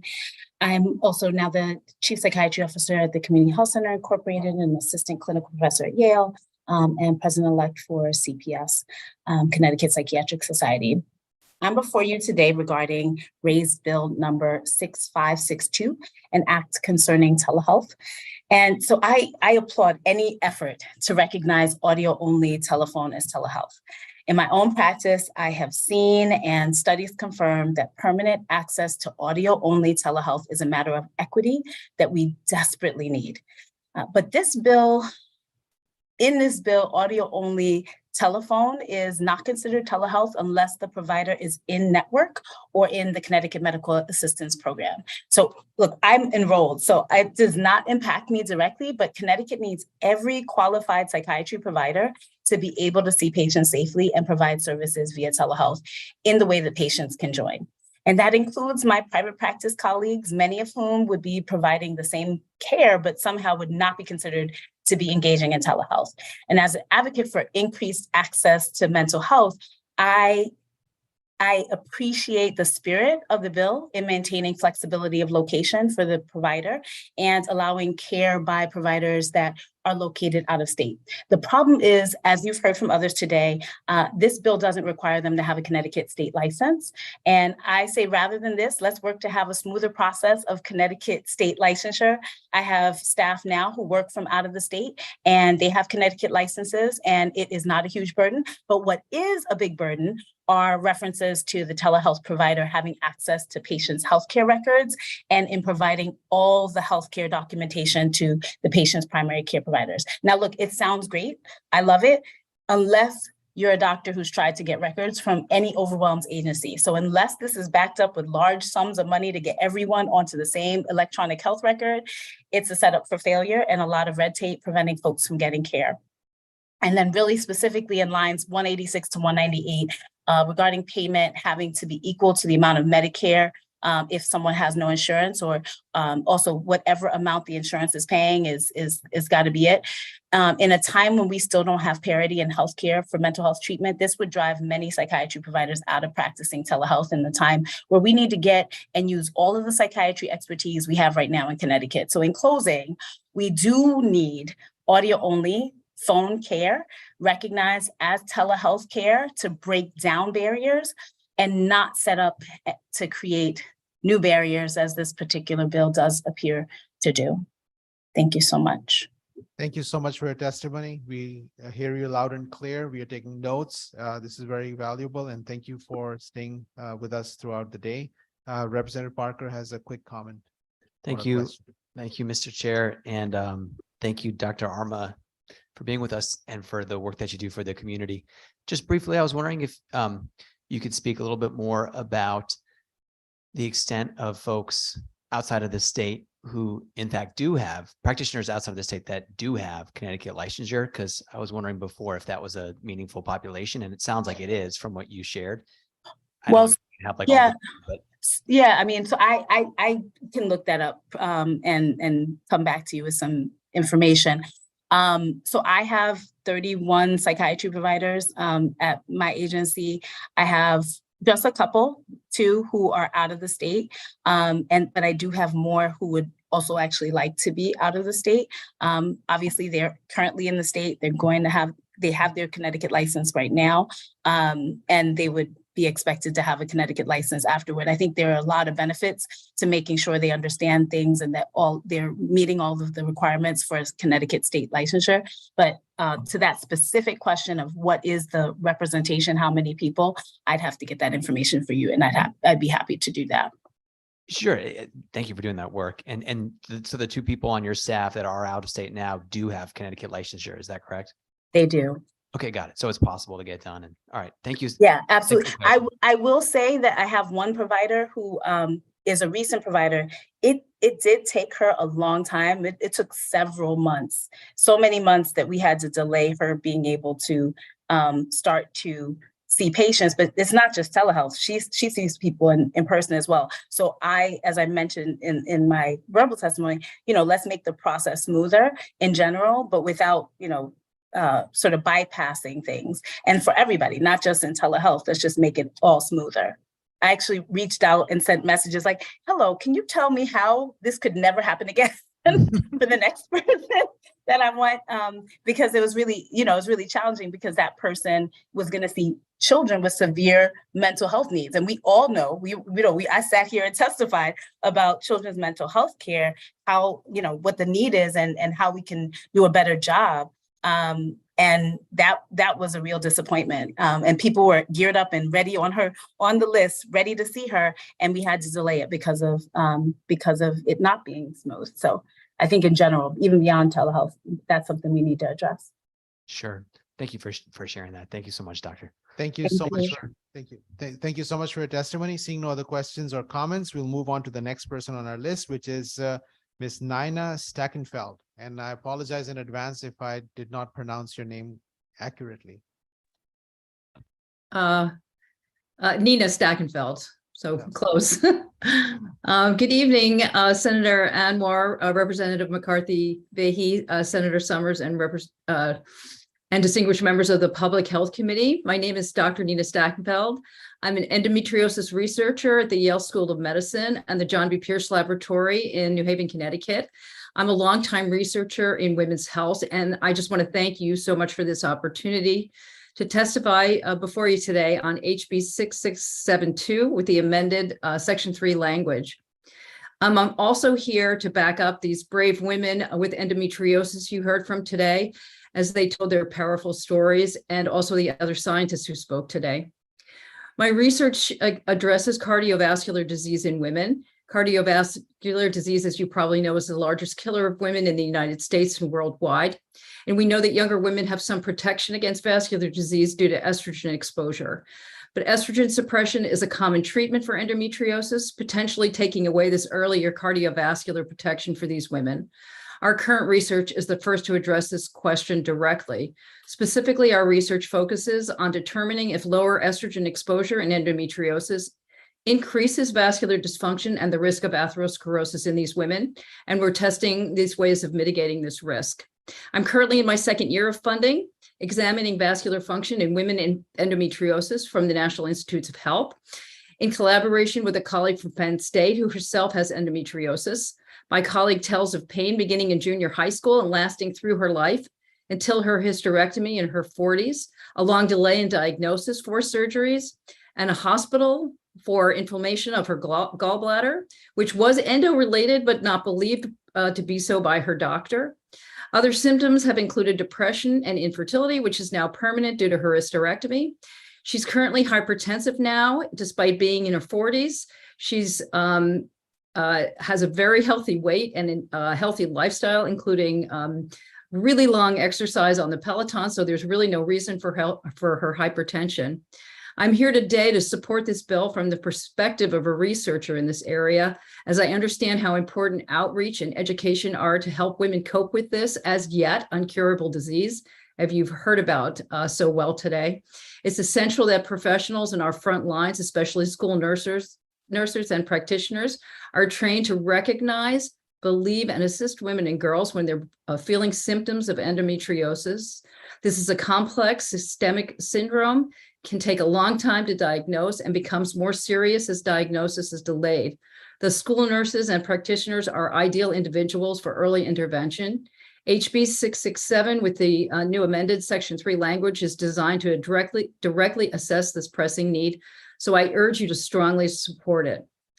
To the earlier question on why endo is less researched than other diseases despite its severity and prevalence, one answer is that at a federal level, the NIH Institute that supports research in these areas is the NICHD, the institute that supports all funding for women and children.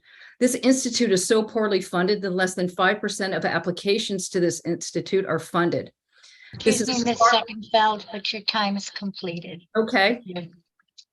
Can I finish my sentence? It's just far fewer than other large institutes. So I thank you very much for the opportunity to testify for this institute. And please feel free to ask me about any questions about me or my research. Thank you. Thank you so much for your testimony. Seeing no questions or comments, Ms. Nina Steckenfeld, thank you for your testimony. We'll move to the next person on the list, which is Samantha Sherrod. Ms. Samantha Sherrod, you're on. Mr. Chairman, Representative McCarthy Vahey, and distinguished members of the Public Health Committee, I am Samantha Sherrod of St. John, Indiana. I am 1 in 10 an endometriosis patient, and I appreciate the opportunity to testify before you today in support of HB 6672, an act concerning endometriosis with the amended Section 3 language. I was 11 years old when I first got my period, and the pain associated with endometriosis started at that time. In my case, my period was beyond cramps. I could not take ibuprofen and the cramps disappear in 2 hours. I actually took so much ibuprofen prescribed by my doctors who were unaware of endometriosis to deal with the pain that I developed ulcers. My period pain caused persistent nausea. I did not have an appetite. I would vomit. I was exhausted. My exhaustion did not just occur during my period, but also during ovulation, which is when the ovary releases an egg during the menstrual cycle. Ovulation occurs about 2 weeks before the actual menstrual period. And when I ovulated, it felt like someone was clawing at my insides. Today, the lives of young people who have a period can be different if you pass HB 6672 with the amended Section 3 language. At school, they would have access to a school nurse who would help them to talk through whether they're experiencing pain in a setting where it's not taboo to mention the word period. That would be the nurse's office. The nurse could ask, are you having a heavy period? What is the pain like? Is the pain in other parts of your body? A nurse educated about endometriosis could help identify the gynecological disease as noted earlier. This early identification would occur earlier than the average age diagnosis, which is between the ages of 25 and 35. And the nurse could refer the student to a proper specialist, not a gynecologist. And this can all happen regardless of the student's skin color and or gender. If you do not pass HB 6672 with the amended Section 3 language, young people with a period may experience what I did. 1, endometriosis spread throughout my body to my diaphragm and in my heart. I also had to have my appendix removed. 2, physical pain interfered with my studies in high school, undergrad, and graduate school, and eventually my work as an employee. I had to take days off because I could not get out of bed. 3, emotional distress because healthcare professionals did not take me seriously and prioritize my health, possibly because of the color of my skin. 4, it took over 20 years for me to receive an endometriosis diagnosis, which was devastating. And last, 5, I cannot have biological children. I am here today on behalf of your niece, cousin, mentee, granddaughter, young person you care about, and your young constituents in Connecticut who will have a period or has a period. We need school nurses who are educated about endometriosis and will refer students to an endometriosis specialist regardless of their skin color or gender. Again, thank you for allowing me to testify on this much needed policy as amended. Much gratitude to Dr. Jillian Gilchrist for introducing this endometriosis legislation. I'm happy to answer any questions you may have. Thank you, Mrs. Sherrod, for your testimony. And we do have a question or comment from Representative Claritas Dietra. Thank you, Mr. Chair. Thank you for your testimony today. You referred during your testimony about amended Section 3. Can you just tell us, because nothing's been amended yet, so I don't think we know what you're talking about. Well, that's the information that I received.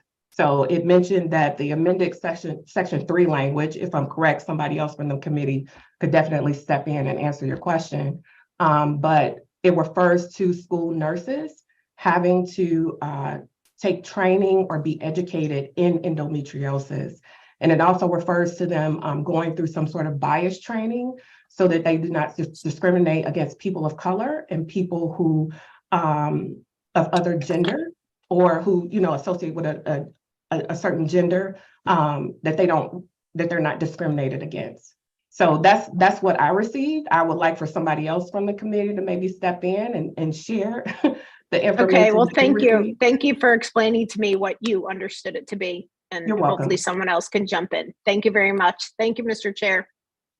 Thank you so much. Seeing no other questions or comments, thank you so much for your testimony. And we'll move on to our next individual on our list, which is Kyle Zebley.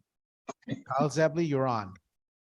Thank you so very much, chairs and members of the committee. It's a real honor to be able to speak with you today, and thank you for your dedication to these important issues. My name is Kyle Zebley, and I'm here representing ATA Action, the American Telemedicine Association's affiliated trade organization focused on policy advocacy. And we're commenting on HB 6562 to express some concerns as well as our support for the bill.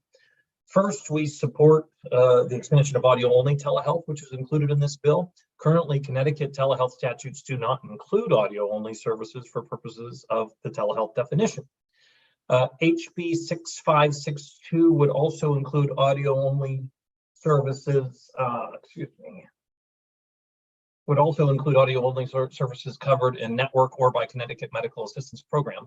However, we believe that a true modality-neutral approach, which would allow for any provider to allow for the use of audio only in the area of delivering telehealth care.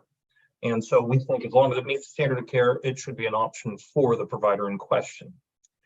Subsections B and I may unintentionally require cash pay providers to check whether a patient has insurance, which is an additional administrative burden that they would now have to complete, as well as limiting the ability of cash pay providers to set their own prices when customers do not have insurance.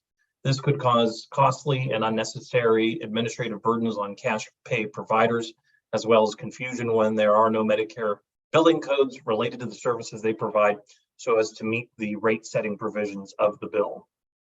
We recommend adding an amendment to the bottom of this section to exempt cash pay providers, and that should clear this up. Finally, ATA Action strongly supports language which would allow licensed practitioners in good standing located in other states to provide telehealth services in Connecticut. Removing geographic boundaries is vital to addressing issues around lack of healthcare access. ATA Action also believes that patients should be able to receive the virtual care of their choice regardless of the provider's physical location. I know we've had some conversation about this today, and this would not be a new act. I think Connecticut would join many other states, including Vermont, in allowing for out-of-state providers in this manner. The laws of Connecticut would still have to be abided by the provider in question, and there would be accountability if something went awry and the standard of care was not met. And so we are very strongly supportive of the provision providing for that increased access for the citizens of Connecticut in this bill. Happy to answer any questions. We have submitted a letter as well, and thank you so very much for the opportunity. And again, I couldn't be more impressed by the thorough nature of the dedicated work you are doing today. Thank you so much for your testimony. Seeing no comments or questions, we appreciate you staying with us the entire day, and I hope you have a good night. Next person on our list is Senator Mary. Anwar. Yes. I'm sorry, Senator. I have my hand. You were a second late, but go ahead, Representative Palm. Thank you. I just wanted to ask the good gentleman if he feels that the same thing is true in the reverse. In other words, the patient remains, the doctor remains in Connecticut, but the patient is out of Connecticut on vacation, let's say, and there's an accident or something. Have you encountered that? So as it stands now, it would depend on the state in which the patient is located. There are a lot of model bills and model policies promulgated by the Uniform Law Commission or the Federation of State Medical Boards that think that there should be common sense exceptions to strict enforcement of licensure. Certainly something that the ATA would support, but it would depend on the state in question as to whether or not a provider in Connecticut would still be able to deliver services to a citizen in another state. The biggest provision of law is that you have to abide by the laws in the state in which the patient is located. And so that's the key aspect in answer to that question, Representative Paul. Thank you. Thank you so much. Thanks, Mr. Chair. Thank you. And moving on to the next person on our list, Marisol Garcia. Marisol Garcia, you're on. Good evening, Senator Anwar, and good evening, ladies and gentlemen of the Public Health Committee. My name is Marisol Garcia, and I live in Hartford, Connecticut, and I stand in solidarity with Regulate DLC Healthcare Connecticut Coalition in support of Senate Bill 957, an act concerning the oversight of healthcare and correctional institutions by the Department of Corrections. By the Department of Public Health. I'm a formerly incarcerated woman that was released in 2019, where I was an inmate hospice worker that worked in the medical unit at York Correctional Institution. During my time at York, I witnessed substandard healthcare practices that put inmates and staff at risk. Although what really brought home the inhumanity was that upon my release, a friend who would never leave the facility during her lifetime was left isolated for hours on end in her urine and waste and the inability to freshen up. This was not done by staff, but rather due to the staffing shortages and our hospice caregivers' inability to provide care. In August of 2022, my friend passed away at York Correctional. Her quality of life suffered immensely, and that is something I have to live with. DLC failed her. In their mission, they say their job entails to protect the public, protect staff, and provide safe, secure, and humane supervision of offenders with opportunities that support successful community reintegration. DLC failed my friend when they failed to provide her with a safe, secure, and humane community healthcare standards. This is why I think DLC needs immediate oversight action. As we know, access to healthcare for incarcerated persons is a constitutional right covered by the 4th, 8th, and 14th Amendment. Poor health is expensive. Connecticut has paid out millions of dollars in lawsuits over the last few years due to medical negligence because of the Department of Corrections. However, there's a deeper cost to the families and communities of returning citizens and the healthcare workers that DLC employs. In closing, I urge you to support Senate Bill 957, an act concerning the oversight of public health care and the correctional institutions by the Department of Public Health. I say this to you because this affects all returning members of the community. Being incarcerated means giving up your freedom. It does not mean giving up your health. Thank you so much. Thank you so much, Marisol, for your testimony. And you have been amazing because I've followed some of the work and your advocacy work. You are bringing your experience to the level to help others. And I truly appreciate you and your leadership and your advocacy. So thank you. I see no comments or questions, and we'll move to the next person on our list, which is Mark Spellman with the Connecticut Psychological Association. So if you're getting an invite to be a part of the panel, please accept it. If you don't accept it, you won't be able to testify.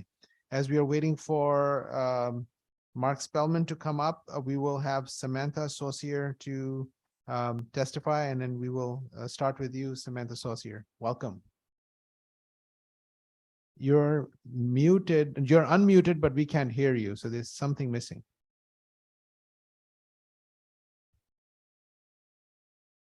No, mute yourself and unmute perhaps. Now you're muted, so unmute. Can you say something? No, it's not working. We can do lip reading now. All right, so I think we are still waiting for some other people to be elevated to this level. Why don't you try to fix and stay here and then try to fix the little technical glitch?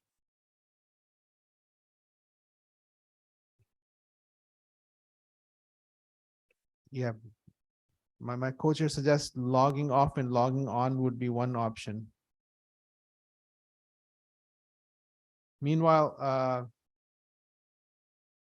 Mr. Spellman, if you want to join us by accepting the promotion to the panel,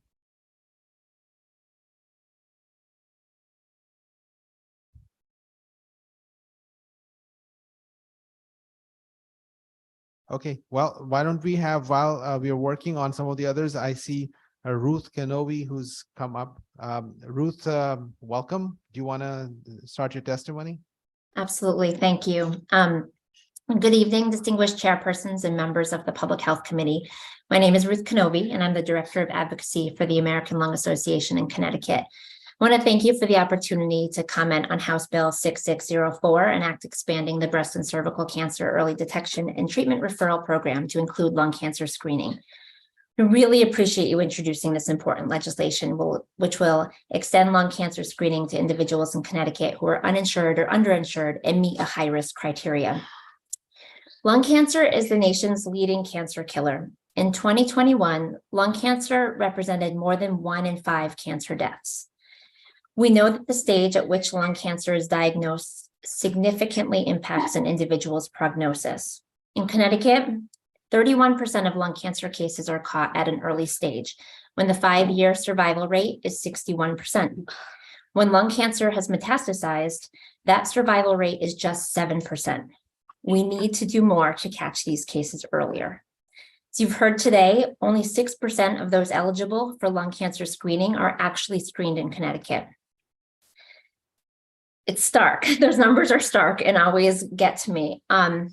But screening is really effective. So lung cancer screening for individuals at high risk originally received a B grade from the United States Preventive Services Task Force, which is called the USPSTF, in December 2013, meaning that it must be covered by most private insurance and Medicaid expansion plans now. In March 2021, that same body updated its recommendations for individuals at high risk to include people ages 50 to 80 years old who have a 20-pack year smoking history and currently smoke or have quit within the past 15 years. This change has really a big potential to save many more lives. A couple of just questions around this legislation. It proposes that it kind of be added to an already existing program, which focuses on women between the ages of 21 to 64. Because the age range for eligibility for lung cancer screening is people between 50 and 80, we hope you'd consider kind of increasing the age of eligibility and covering people of all genders. Another thing that I just wanted to highlight here is that of resources. I know that the breast and cervical cancer screening program in Connecticut is an incredibly important one, and one that I know that my colleagues at the American Cancer Society, Cancer Action Network work hard to protect. And so we want to ensure that we don't take away resources from existing cancer screening programs, but rather build on the success of the program and invest additional resources in extending these efforts to lung cancer. I look forward to working with you to improve access to lung cancer screening, reduce the burden of lung cancer, and save lives in Connecticut.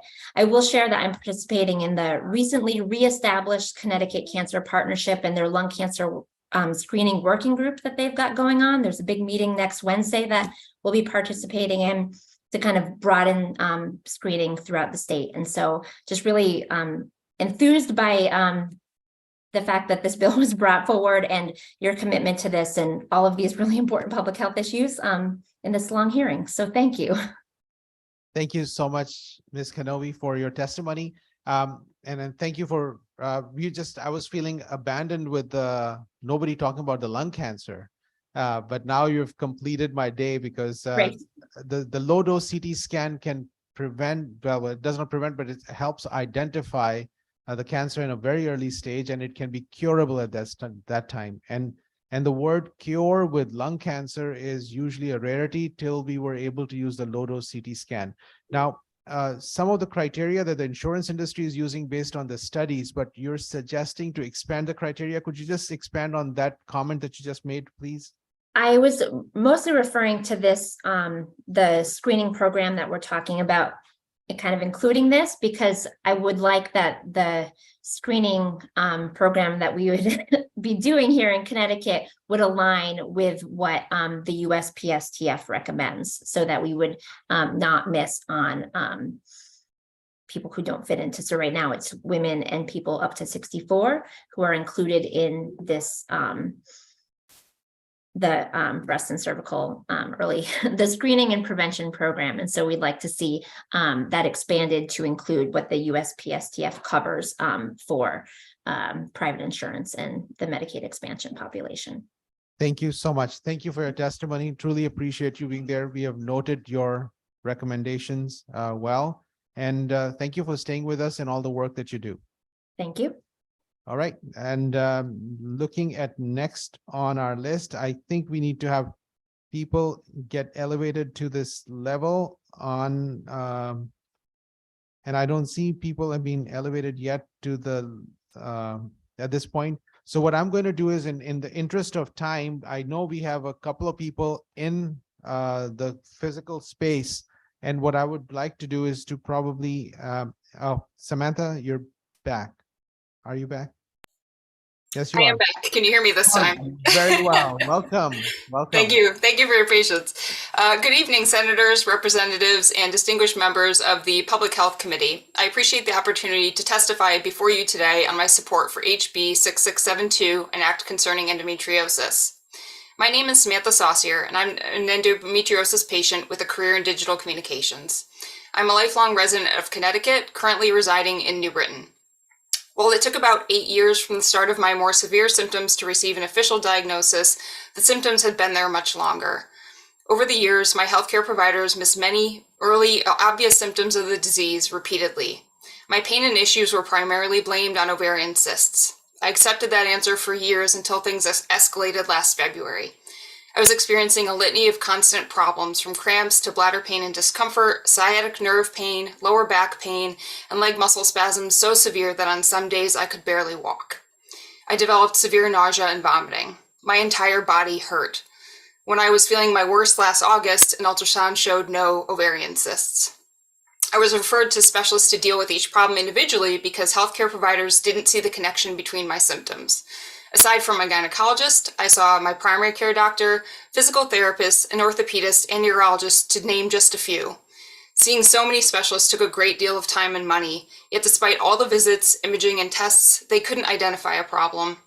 Instead, I was handed different medications as a band-aid for my symptoms without getting to the root cause. I was no closer to a diagnosis or having any tangible next steps. Also, the combo of medications I was given began to cause new problems. It became harder and harder to function at a base level every single day, and it's then that I decided to do my own research and start connecting the dots myself. I began speaking with others in the community who have put together lists of resources and information, including a list of recommended endometriosis specialists, many of whom are located in Boston and New York. In a single meeting with one of those specialists, they immediately recognized my symptoms as a potential case of endometriosis and provided me next steps. It then became clear that my previous providers did not have sufficient education on how severe this condition can be, how it can present itself, or how to properly treat it. This needs to change, and this bill can lead the way. I finally had excision surgery with a specialist from New York on February 9th, less than 2 weeks ago, resulting in an official diagnosis of the disease. I'm currently at home recovering and working to determine how to manage this chronic condition going forward. It's encouraging to see this legislation advocating for more funding and research and education in the field. The positive impact that this can have on the lives of many cannot be understated. Again, I appreciate the opportunity to testify on this important effort, and thank you for your time.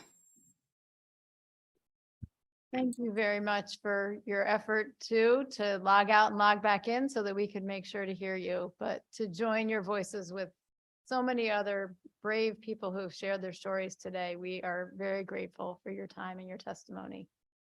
Thank you. Okay.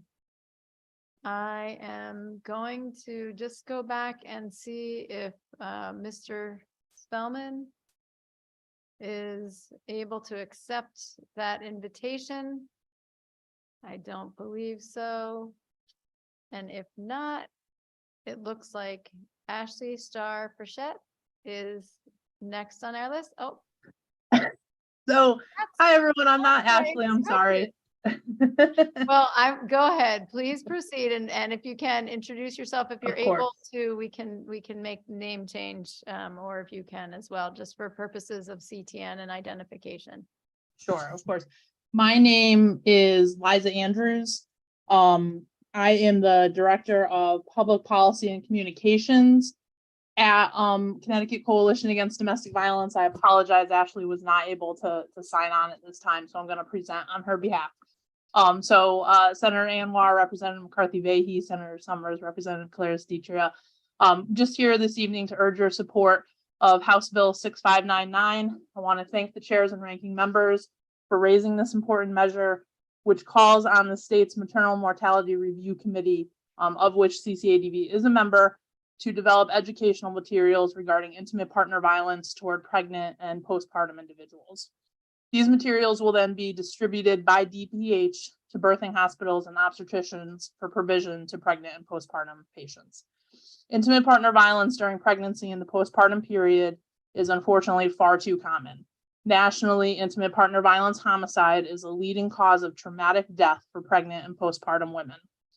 Here in Connecticut, the Maternal Mortality Review Committee found that intimate partner violence was present in 25% of the total pregnancy-related deaths reviewed, and only one of the 62 maternal mortalities reviewed from 2015 to 2019 had a referral for domestic violence follow-up. Pregnancy and postpartum care are critical opportunities to get information about intimate partner violence and the free services offered across the state into the hands of potential victims. Section 2 of the bill provides further support for survivors by encouraging healthcare providers to report their voluntary intimate partner violence screening practices to DPH. This not only promotes the importance of screening, but will also allow survivors to be able to access a list of providers where they can feel safe and heard. We do offer some suggested substitute language in our written testimony, which we believe further clarifies that once obstetricians and birthing hospitals receive the materials from DPH, they would be required to distribute them to pregnant and postpartum individuals. I do just want to quickly add that CCADV has strong partnerships with many health providers and associations, such as the Connecticut Hospital Association, and we are more than happy to provide free training and technical assistance to the healthcare providers included in this bill, both on screening for and responding to intimate partner violence. So thank you very much for the opportunity to testify, and I'm happy to answer any questions. Liza, thank you very much for clarifying your identity for us and also for being here and for the work that you do together with all of your colleagues at CCADV. Senator Summers. Yes, good evening, Liza, and thank you for joining us and sticking out of this long public hearing. I just had one question on your clarity for the bill. One of the things I know that was important was to not necessarily make this a mandate. So you had said you wanted the materials to be mandated to be passed out by the clinician in the birthing centers and the office. Was that correct? I just wanted to make sure I heard what you said correctly. Yeah, I do think that's a critical piece, and I think that mirrors some language in the bill that this committee did last year around some distribution of other types of information to pregnant and postpartum individuals. I believe, I don't remember if it was depression or other mental health issues that that pregnant and postpartum individuals may experience. But we do think that clarification in the language requiring the distribution of the information is a big piece of that, of making sure the information actually gets into the hands of potential victims. And again, that would be at the birthing center and also the OBGYN or gynecologic office, or just in the hospital after the birth? Well, I mean, I think the way we had originally envisioned the language, we didn't have obstetricians in there. So we love to see that they were added. So I think we would be open to, if it was just a requirement that it be distributed by the birthing hospitals, but that it still be the information still be provided by DPH to obstetricians. I think we would certainly be open to that discussion. Great. I think we were thinking, have it be definitely given to the mother after the birth at a birthing hospital or hospital, but have it be available at the obstetrician's office. So, sure, sort of passively providing it at the office visit, but making sure that somebody leaving the hospital after a birth would have access to it. So I just wanted to clarify that. Thank you. I think that would be fair to do in the language. Thank you. Thank you, Senator Summers. Thank you, Liza. Thank you. No other questions. Have a wonderful rest of your evening. Bye. Next on our list is Mark Donald. Mr. Donald, welcome. Please proceed. Good evening, folks. Appreciate your bearing with us as we get into Central Park through the New York Marathon. Mark Donald, Executive Director of RIASAP, and I am here in support of HB 6600. But before I want to talk about that, I know it's a short time, but I'd certainly like to acknowledge and really appreciate being educated as much as I have today through this hearing on endometriosis. Very powerful stories, and I did not think I was going to learn as much as I did today. So grateful to have that experience and be able to think about something a little more in depth. In regards to 6600, you know, I think from any perspective these days, we're seeing mental health as a crisis throughout what we're dealing with, whether it's youth, whether it's adults, whether it's you know, acute care, as we heard from the doctor of psychiatry earlier today. Really, the RBHAOs do the work on the preventative, on the education piece, and on the intervention and capacity building. And when we break down the potential for an additional $200,000 per RBHAO, it really breaks out to about $14,000 per town. And quite frankly, you know, as being the hype man, I know you'll hear from the Hub's program director, Giovanna, and a few. They do incredible work. At one point, we had them count how many meetings they were required to attend, and it was over 90.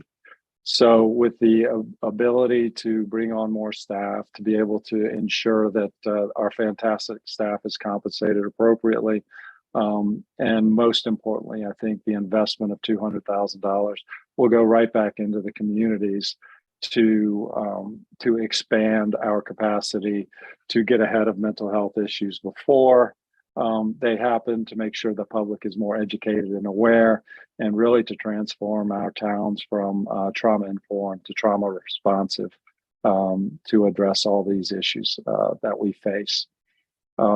You know, again, I know there's a lot of sympathetic ears on this committee, and it's a drop in the bucket. But as we look at mental health as a public health issue, the preventative piece, I think, often gets overlooked with the back end on the acute care and the mental health professionals, while sorely needed, and that won't go away anytime soon.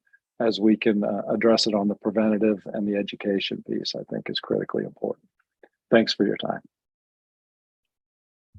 Mr. Donald, I want to say thank you. I know you were here in the room earlier today, and as with many people transitioned to that remote, I'm glad that you stayed with us, and I'm thankful for your work.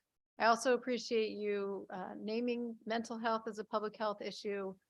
We spent a lot of time last session talking very directly about mental health, and we will continue to in a different way. But earlier, the merging of the regional mental health boards and the regional action councils was discussed, and the fact that now the regional behavioral health action organizations are, you know, they're grant driven, it's block grant driven, and those grant dollars that come down from the federal government, they have, you know, specific directives on them. And that's one of the things I just appreciate you highlighting the mental health piece. And I also want to appreciate the fact that while you were here, you learned more about other issues. It's one of the things that's so wonderful about the public hearing processes. We learn from each other and we begin to understand the way these issues are connected. So I'll give you a chance to just make a quick comment on the mental health piece if you want, very, very briefly. Yeah, I mean, I think as the RBHAOs address all of it, and you know, the crises becoming intertwined, a lot of times it's difficult to separate. And then there's not necessarily a need to addiction and mental health, you know, whether it's gambling, substance abuse, but also how we can address it through integrated means and the empathetic lens as well, so that we're all aware of our own issues, of our neighbors, but how we can address and support these as a community. Thank you so much for being here with us. I appreciate you and your work, and hope you have a great rest of your evening. Thank you. Have a good night, everybody. Thank you. Thanks, Mark. Next on the list, we have Siobhan Hamilton Burgess, followed by Leslie Bumpus, Dr. Bumpus, actually. Thank you. Siobhan, welcome. Please proceed. Thank you. Good evening, Senator Anwar, Representative McCarthy-Vahey, and members of the Public Health Committee. My name is Siobhan Hamilton Burgess, resident of Hartford, and also the Executive Director of Hartford Health Initiative, a nonprofit focused on health disparities for residents in the city of Hartford. In solidarity with Regulate DOC Healthcare Coalition, I stand in support of Senate Bill 957, an act concerning the oversight of healthcare in correctional institutions by the Department of Public Health. Last year, the Public Health Committee's support of Senate Bill 448 illustrated your commitment to addressing these issues. So I'm requesting you move forward in implementing regulation and oversight of the Department of Corrections healthcare. Current challenges in DOC's healthcare system is a contributing factor to poor health outcomes for incarcerated individuals, returning citizens, and communities they are returning to. It is well documented that incarceration is linked to adverse health outcomes in areas such as mental health, substance use, communicable disease, and chronic diseases. In addition, incarcerated individuals are likely to leave prison with medical problems they did not have before they entered. Hartford has the highest rates of incarcerated individuals, 1,000 per 100,000 residents, and is one of the cities more likely to receive the majority of returning citizens, which creates communities with a disproportionate burden of illness and disease, as well as a potential overburdening of our healthcare facilities. In closing, I urge you to support the act concerning the oversight of healthcare in correctional institutions by the Department of Public Health. If we reflect on previous testimonies that have happened all day in support of bills that affect various forms of congregate housing, it has been clearly conveyed that it is necessary for intentional regulation of healthcare facilities to ensure the health and safety of the people placed in the care of these agencies. This perspective should be the same for correctional institutions, as they are also a form of congregate housing. What I am asking is not a novel idea, as 46 states are already regulated through guidelines from the National Commission of Correctional Healthcare. So Connecticut will be joining a group of states that value the health of individuals in our correctional institutions and the communities most impacted by the health of these individuals. Thank you. Thank you, Ms. Hamilton Burgess, and thank you for your advocacy and your work together with the coalition to address this issue. We have a question or comment briefly from Representative Zupkis. Thank you, Madam Chair. I have a question. As I've been listening tonight, and I'm not sure if you can answer me, but well, first of all, thank you for coming and sitting with us all night. But my question is, a few years ago, I believe that the healthcare from the Department of Corrections was done through a hospital. Are you familiar with that? Because I'm curious if it was better then, now that it's gone to the state care versus hospital. Are you familiar with that? And could you tell me if it was better at the time? So I am briefly familiar, not well versed in it, but it was managed by UConn. And from what I understand, that there was also issues with when UConn overseeing the healthcare, and so it was turned over to DOC. And so that's the breadth of what I know. I don't know all the intricate details of the issues that happened when it was under UConn's care. But it was under UConn previously and then turned over to DOC because of some issues. Thank you. And so just a follow-up quickly. So the Department of Public Health has no control over when it was UConn and now? So they just operate on their own? They're doctors from somewhere else, or how do they get qualified? I'm trying to understand that piece of it. So again, from my understanding, their doctors and health professionals are all licensed by DPH, right? They're all licensed. But ultimately what's happening is that there is not oversight in a sense of, if you hear testimony on senior homes and in those rehabilitation facilities, right? There is some repercussion if they aren't providing services. There is no repercussion at this juncture in regards to DOC's management of healthcare. So there's no one to say, hey, you should be doing this. And if you're not doing this, this is what will happen, right? So that's kind of what we're asking, is to ensure that what they've decided to do in their plan is now actually being implemented correctly. Okay, thank you very much for clarifying that for me. Thank you, Rep. Zubkis, and thank you, Ms. Hamilton Burgess, for your answers. They were helpful. Next on our list, I believe we have Dr. Leslie Bumpus. Yes, hello. I'm Dr. Proceed. Thank you very much, and good evening, Senator Anwar, Representative McCarthy Vahey, and members of the committee. My name is Dr. Leslie Bumpus, and I've been a dentist for the Department of Corrections for nearly 4 years. I am also an 1199 delegate and a public health graduate student at UConn. I'm here to testify in support of Senate Bill 957. As a dentist, I treat infection, diagnose disease, and educate patients on oral health and disease prevention. I relieve people's pain and I restore missing teeth to attain a better quality of life. I am proud of the work I do, but all the dental staff are severely underpaid compared to the private sector in several other states. This is due to significant low pay, and it makes it hard to recruit and hire dentists that work for the Department of Corrections. Post-pandemic, we face another challenge. As you know, our patients are required to receive adequate health care. They must be provided with annual dental screenings, treatment plans must be followed, and decreasing health inequities are all crucial components of the job. To have the capacity to actually do this, the number of dentists, dental assistants, and dental hygienists must be increased by 34.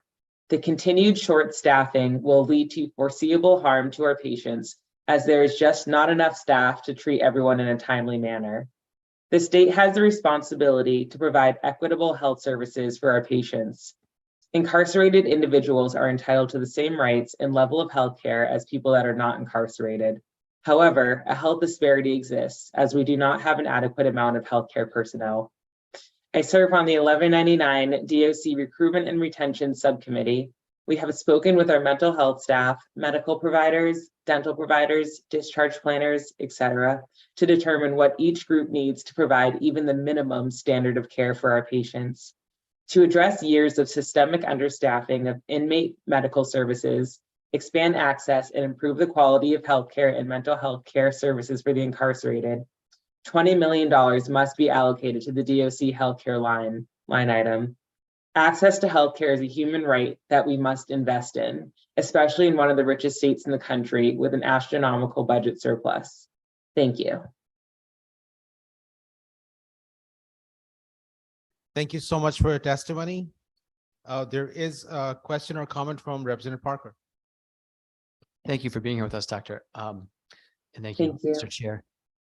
I wonder, I'm going to ask you to potentially speculate a little bit here, but I'm curious and I really appreciate you sharing this perspective. We haven't heard from anyone, I don't believe today, that works at a DOC facility.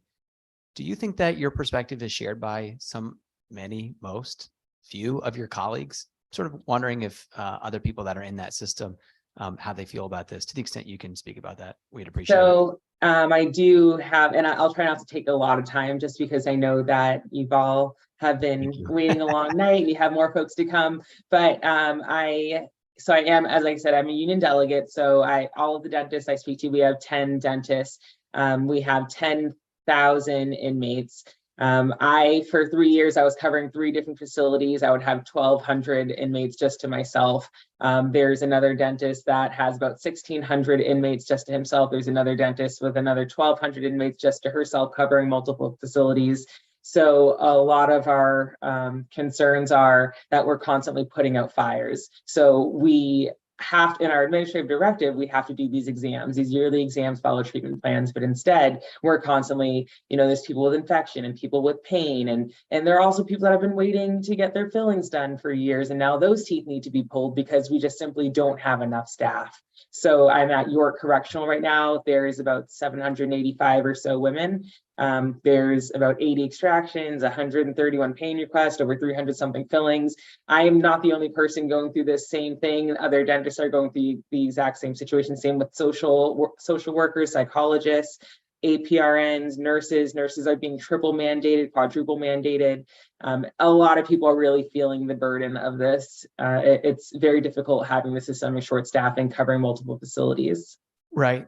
Thank you for explaining that. And do you think that most of those folks that are similarly overburdened would share your perspective in support of this bill, that the policy we're suggesting about a new oversight agency would be appropriate? Absolutely. So among the staff.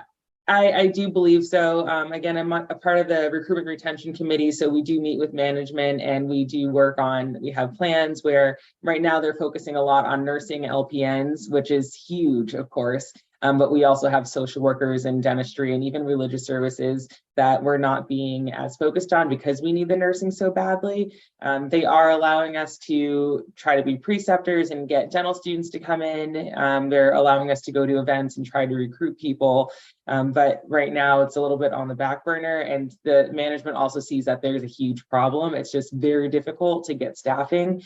They know that we're having issues, but because of the low pay, they've been working hard, but there's only so much that can be done when the pay is so low, unfortunately, to get the staffing and recruit and retain. Well, thank you. I appreciate that. Thanks for the work you do, and thanks for joining us tonight. Thank you so much. I appreciate you. Thank you. Thank you so much.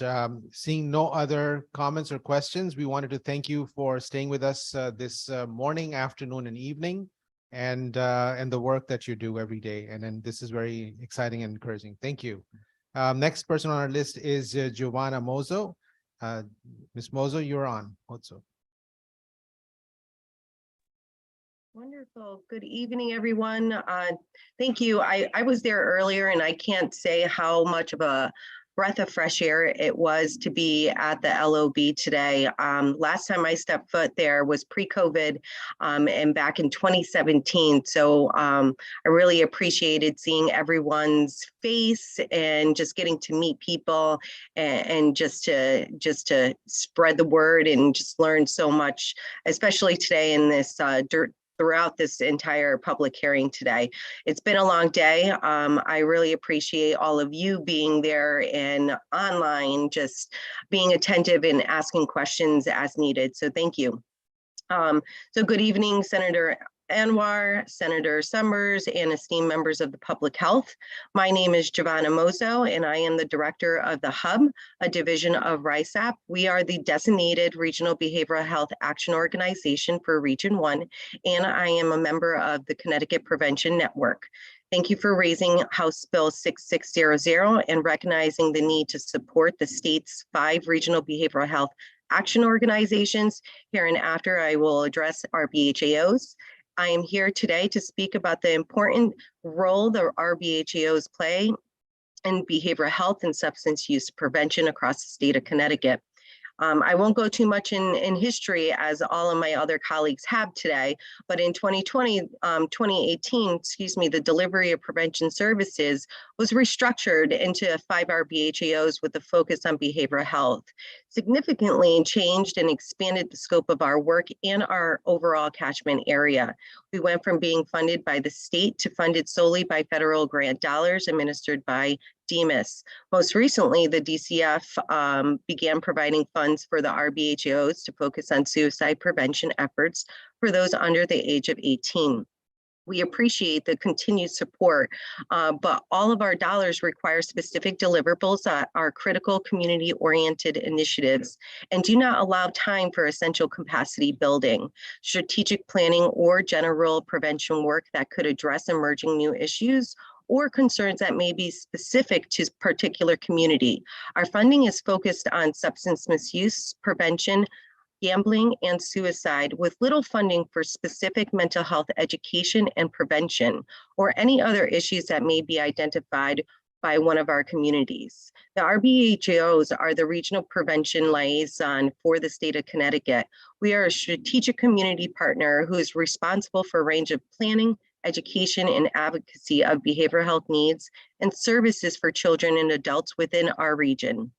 Within each region, we provide prevention education and technical assistance with regards to all substance use, including training and delivery of naloxone to the community at large, gambling and gaming, suicide with the promotion of mental health. Each RBHAO has required to complete an extensive priority needs assessment report for DEMIS every 2 years, 2023 being one of those years. The RBHAO general operating funding has not changed since 2018, yet the prevention needs of the state and our local communities are changing rapidly. Because of the RBHAO, Ms. Muzzo, your time is complete. Thank you. Can I just finish my ending, please? Yes, please finish. Thank you. I will just say with the increased funding with RBHAOs, it could assist towns with small mini grants to address unfunded behavioral health related issues, build capacity within the RBHAO program to have increased technical support for prevention coalitions addressing emerging issues timely, and create campaigns such as one to reduce mental health stigma. I ask that the committee ensure that the language of the bill provides each RBHAO with $200,000 to ensure that there is a local community work going on throughout the state. Thank you, and I welcome any questions. Thank you so much for your testimony. And my esteemed co-chair has a comment or a question. Thank you. Thank you, Mr. Chair. And just a quick comment and thank you, Giovanna. I would be remiss if I didn't say thank you for the partnership we've had through Fairfield Cares for so many years. And I just want to give a shout out to the Hub for the resource guide that is available online for mental health and substance misuse services in the region throughout the county. It's a tremendous resource, and I just want to applaud you for that and for so much of the work that you do. Thank you so much. Thank you. And of course, we went there for, to the LOB for a purpose and a reason. And for all of our legislators that are in Region 1, you should have received a goodie bag from us with some resources and more information, especially for those newer legislators that were just sworn in. So I thank you. Thank you. And seeing no other questions or comments, we'll move on to the next person on our list, which is Diane. Have a good night. Thank you. Diane Lewis, number 89. Ms. Lewis? I think, Ms. Lewis, perhaps you're getting a request. Can you hear me? Yes, we can. And we can Okay, see you. thank you. Welcome. 1 second, please.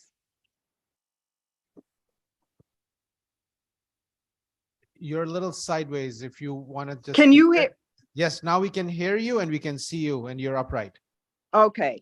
Oh, no, Hi, my name is Diane Lewis, No, and Diane, I am. change the angle. Change the angle. You're the way you are, the other way. Turn This way? This way is where. I'm Yes. sorry. I'm in a restaurant. Hold on 1 minute. I'm so sorry. I've been waiting all day to do this. My name is Diane Lewis, and I am a resident of Hartford, Connecticut, born and raised. I'm also the communications director of the Voices of Women of Color, and I'm also a case manager with the Building Trades Training Institute. In solidarity with the YWCA and Regulate DOC Healthcare Coalition, the Voices of Women of Color stand in support of Senate Bill 448, an act concerning the delivery of healthcare and mental health care services to inmates of correctional institutions. Mass incarceration is a health issue, and Connecticut is the only state in the country where the DOC oversees and operates its own health care. Just like any other entity that oversees itself, it undermines public trust. Developing a trusting relationship can be very challenging when the same entity that is responsible for taking away your freedoms is the same entity that is responsible for all of your health care needs. Secondly, as the COVID outbreak proved, incarcerated individuals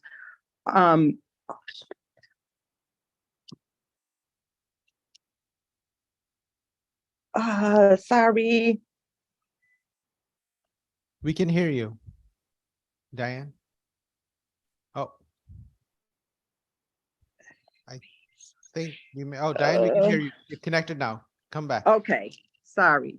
Okay. Hi, Louise. I'm so sorry. Secondly, as the COVID outbreak proved, incarcerated individuals have higher healthcare needs than people on the outside because they're living in cramped and overcrowded facilities, which is a health risk in itself. Not only for incarcerated individuals, but for the prison staff and the communities that they will eventually return to. The majority of incarcerated individuals will be returning to the communities where they lived before they were incarcerated, and any untreated health conditions will be coming home with them. These are mostly low-income communities of color who are already underserved and often lack adequate healthcare resources. The correctional system is mostly concerned with punishment and public safety, while the healthcare focus is improving health and protecting life through trust and mutual respect between an individual and their healthcare provider. They are not the same. Correctional facilities are the healthcare providers for some of the state's sickest people, and if done correctly, can actually reduce the burden of disease for low-income communities that carry the greatest burden. The VOWOC urges you to support SB 488 and hold the DOC accountable by establishing a commission to oversee its prison medical system, including providing data on the health, safety, and well-being of people in custody and routinely monitoring conditions and providing information that will reveal what is happening inside those walls. By the DOC seeing themselves as others see them will not only bring positive change, but safety and security to our most vulnerable communities. I also would like to testify on, I think it's 5333, and that is the bill concerning photo IDs when upon reentry back into the communities. That is critical. So, and I would like to tell you a story. You're not hearing that Excuse bill. me, Miss Lewis, your time is complete. Oh, okay. Thank you so much for your time. Thank you. Thank you, Ms. Lewis. I just wanted to thank you for your testimony and thank you for standing up for what's very important to you. And I just wanted to make a comment. If I was in the restaurant next to you, I would stand up and clap because you did a great job. Thank you. Thank you, Senator. Okay, you stay well. And the next person on our list is Doc Fox. Mr. Fox, welcome. Sure, thank you. Good evening, Representatives, Senator, and members of the Public Health Committee. Thanks for a long evening, and thank you for the opportunity to provide testimony. My name is Doc Fox, and I'm an emergency department nurse at Yale New Haven. I'm also an active member in the Emergency Nurses Association, Connecticut Nurses Association, but tonight I'm speaking on behalf of myself. I stand in support of Senate Bill 960, an act establishing a working group to evaluate emergency department crowding. It's been well documented that crowding is not an emergency department issue, but rather a dysfunction in our healthcare system. Overcrowding and boarding in our emergency departments has been shown to increase cases of mortality, incidents of adverse events, oversight and preventable medical errors, and increased violence in the emergency department towards staff, and result in an overall increase in healthcare costs. As an emergency department nurse, I've had the unique perspective of seeing how each patient is impacted by this firsthand. I witnessed overcrowding and how it impacts the care that I am able to or not able to give my patients, and sometimes denying them basic qualities that, if appropriately managed, would otherwise be adequate. This is morally draining, and I would argue that is a large reason that some of our nurses are leaving the profession. As an ER nurse, I must prioritize the life-threatening illnesses that come into my rooms, leaving patients that need to be changed, ambulated, or fed to be largely delayed without the care that they need and they deserve. I have also witnessed patients parked in tiny gurneys in the hallway of the emergency department for several days at a time, without a shower, without visibility of natural light, or other necessities being met due to these overcrowding issues. This is cruel, and we must do something about it. Establishing a work group to evaluate emergency department crowding and boarding will provide resources and data to work towards a resolution and release pressure that is weighing down on our emergency departments in our state. I look forward to a day that, as an emergency department nurse, I can provide the best care to all of my patients and get them to the place that they need to be in the appropriate amount of time. As an adjustment to this bill, I do believe that adding more nurse representation to this working group would be very beneficial. I support Senate Bill 960, and I ask the committee to support and pass legislation to allow us to establish a working group to mitigate emergency department crowding and boarding in our state. Thank you so much for your time. Thank you so much for your testimony, and thank you for staying with us. With your nursing background, you bring a perspective that is very critical. And at times, the nurses are the ones who are suffering the most from after the patients from the ED crowding. So thank you for sharing that with us. Representative Parker has a question. Thank you. Thank you, Nurse Fox, for being here with us. Thank you, Mr. Chair. Echoing what our chair said about really evaluating your perspective in this. We've heard from a number of healthcare providers today on this issue. And I, at the same time, was looking in the bill to look at nurse representation, and it seems like that could be boosted a little bit. So thank you for making that note. I just briefly wondering if you have any other perspective to share on what you think is leading to the overcrowding issues. We've heard about shortage of beds, throughput, moving people along, heard a little bit about potential financial incentives. If there's anything else that we might not have heard earlier from some of the physicians we heard from, we'd appreciate hearing that from your perspective. Thank you. Yeah, thank you. I think that one thing that hasn't been touched on is the incoming backflow of, lower priority. As a nurse, I see people with non-emergent issues that sometimes could be offloaded, but I don't know that necessarily can be fixed, because if it is life-threatening, then we don't want to miss something like that. So I think that that's the only thing that hasn't been touched today. And I know there is other legislature going, at least proposed, that could mitigate some of that. But I think that there is a lot of boarding is the biggest issue. Great. Thank you for that. Yeah. Sure. Thank you. Representative Denning has a question or comment. Representative Denning, please go ahead. Thank you, Mr. Chairman. And through the chair, I'd just like to compliment this young man for stepping up and speaking his truth. I don't believe there are enough men in nursing, and as another man in nursing, I applaud you reaching out and showing that we can be compassionate and sympathetic too. I would like to know if you know of any specific barriers that you're aware of that are preventing more men from entering into the nursing profession. I think emergency department nursing, I've actually seen a lot more men, to be honest. I think even in my nursing class, I actually graduated about 1.5 years ago. So I'm a brand new nurse. So I think I also have a very fresh perspective of even almost being burnt out at this point, to be honest, just from the year that I've been in nursing. And I think that's disheartening, because I go into it for a certain reason, and to almost immediately be pushed right out of the same thing that I've been working for the last 4 years. And I think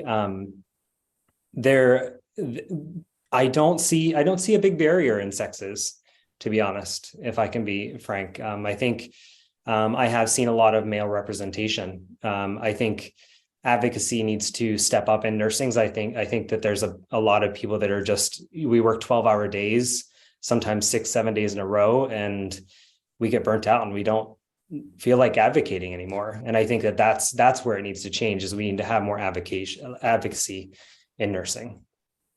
Thank you very much. Thank you. Thank you, Representative Denning. Thank you, Mr. Fox. Thank you for all that you do. We appreciate you and your testimony. Thanks for your time. The next person on our list is Rebecca Simonson.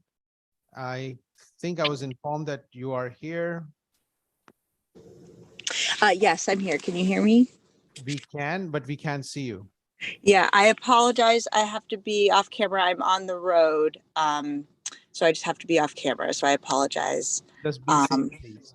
Thank you. Yes, I'm pulled over. But good evening, members of the committee. My name is Becky Simonson. I'm a vice president at District 1199 New England, a union healthcare workers, including 7,000 healthcare workers working directly for state agencies, 600 of which are frontline healthcare workers in the Department of Corrections. And so as a proud member of 1199 and as a member of the Regulate DOC Healthcare Coalition, I'm here to testify today in support of Senate Bill 957. Systemic underfunding, understaffing, and underfunding of health services in DOC has prevented 1199 healthcare workers within the DOC from upholding their constitutional mandate to provide care. And the scope of this staffing crisis is severe. Across state agencies, there's 2,500 healthcare vacancies, and in DOC, there are 224 healthcare vacancies. To take one critical job as an example, as we just heard, in DOC, there are 93 nurse vacancies alone, representing a stunning vacancy rate of 44% for nurses in DOC. And the staffing crisis has lowered staffing ratios so severely that these settings are now unsafe for everyone, patients and workers.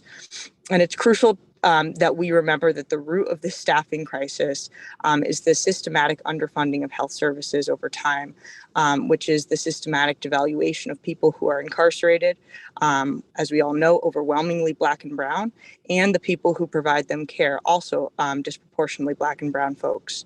And unfortunately, up to this point in DOC, DOC as well as other state agencies just have not hired enough new staff in response to the staffing crisis and the unsafe conditions that it has produced. Since July 1 of 2022, DOC has only hired 83 healthcare staff, while 35 healthcare staff have left the agency. This net gain of fewer than 50 staff doesn't come close to addressing the dire situation we face. But if we paid nurses enough, they would join the state workforce and meet the critical healthcare needs of people who are incarcerated. And we all know that we have the resources to pay our frontline nurses enough, with multiple billions of dollars in surplus and rainy day funds. Wealthy residents are prospering. Surely we can allocate funding to hire more staff so we can provide quality care to people who are incarcerated. But addressing the recruitment and retention of healthcare staff to fill existing vacancies is not enough. 1199 members, then an additional 342 healthcare staff would be required to provide a community standard of care. And without taking action to not only protect but expand healthcare and mental health care services, and without taking action to institute oversight of the healthcare system within DOC, the staffing crisis will continue to have tragic and sometimes deadly consequences. Excuse me, Ms. Simonson, your time is complete. Thank you. Thank you to the committee. Thank you so much, Ms. Simonson, for your testimony. Let's say if Department of Correction representative was here, they would say that, look, the people who are physically at the facility providing healthcare, they're doing very important work to take care of some of the most complex challenges that are existing. And they would also say that we have open jobs for 200 some people, but we cannot get anybody to apply for them or get people to look at the Department of Correction healthcare jobs. What would you say to them? I would say to them that all of that is true. Our members are working, triaging emergencies rather than, providing preventative care, providing the quality of care that they want to provide. That there's vacancies and no one is, applying for these jobs. But as a state, we have the resources to pay people enough. We have not, as a state, address, done what is need to be done in terms of recruiting healthcare staff. If you pay people enough, if you provide enough benefit and a good enough culture within a workplace, people will come and people will apply and they'll take the jobs. Thank you so much. So I think what I hear from you is that you're saying that the workforce is, the DOC is competing with the rest of the other employers in the larger state of Connecticut with hospital systems, healthcare systems. And when we are competing with them, if you're not going to even be at par with what's out there for the workforce, it's very less likely that they are going to come to the Department of Correction. Absolutely. And we always talk about, in certain healthcare positions like nurses, like doctors, it's not at parity with the private sector. The private sector is paying more. We need to be we have to, we can't even talk about parity. We have to talk about just getting people in the door. If that requires, because of the difficulty of the settings within DOC or within any other state agencies, because of the difficulty of these jobs, that requires the state to pay more, to recruit and retain quality healthcare staff, then that's what the state should do, because it's about people's lives. Thank you so much. Senator Heather Summers has a question. It's too late in the evening. I was going to say my own name in a little bit. Senator Summers has a question or comment. Yes, and thank you for your testimony. I had just a couple questions on when we talked about the physicians at DOC. Are they in the union? Are they unionized? Yes, they are. So their standard, I'm sorry, it's late in the day. So their standard shift is how many hours? It'll depend on the schedule, 35 hour, 40 hours. Some people are part-time. Right. And so I'm not arguing with you, but most of the clinicians I know, physicians, they're working 35 hours in 2 days. So I think like you have to take into the fact that it's a different, work environment. It may be difficult, complex patients, but it's also, I'm married to a clinician who probably works 100 hours a week. So it's a very different amount of time,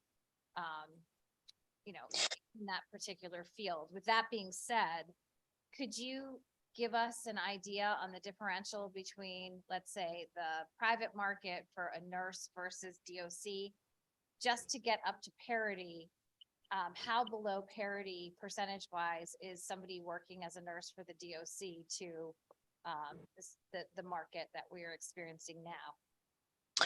So on the parity in the market, it's changing so quickly that we would have to. Roughly, is it 25% below market?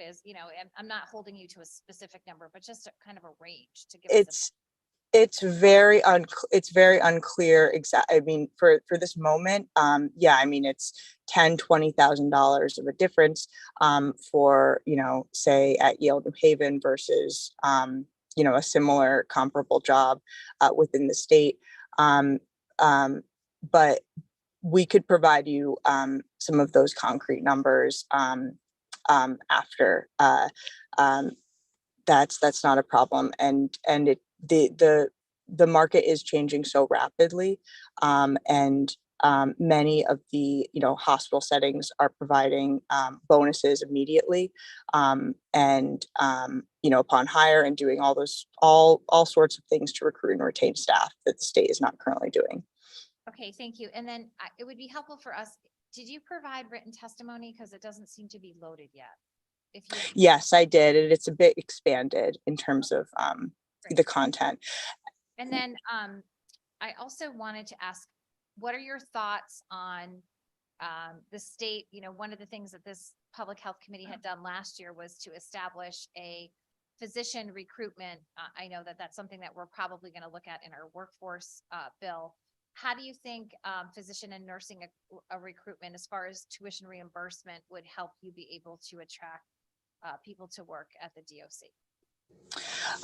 That's a great question. I mean, it's one piece of the pie. I think that there needs to be just overall major investments to recruit and retain healthcare staff. And really the approach has to be, we have to do what it takes to recruit and retain healthcare staff in these settings that are taking care of the most vulnerable people in our state. And tuition reimbursement, loan forgiveness, all of that is one piece of a package that will, recruit and retain healthcare staff. I wouldn't say it's a silver bullet, but I think that it is a critical piece. Thank you very much for your testimony. Thank you. And don't go away yet. We have Representative Zupkus who has a question or comment. Thank you, Mr. Chair. And Senator Summers asked my question regarding the difference of pay. So I would greatly appreciate that before we discuss this bill any further in the committee. It would be good to have that information. And then I would just say, I know hospitals, all I hear from them is their staffing issues. So I really think it's across the board. It's not just in the DOC. It's everywhere. Hospitals constantly come and say, we have a staffing issue with nurses. So I think it's something across the whole board. I think one advantage that you do have are state benefits. And I know that doesn't make up for everything, but compared to the private sector, I think your benefits is an asset for you to help to try to get some people coming. But I would appreciate that information on the pay. Absolutely. We're happy to provide that. We're happy to provide that to you as well. And just one point on the benefits. I mean,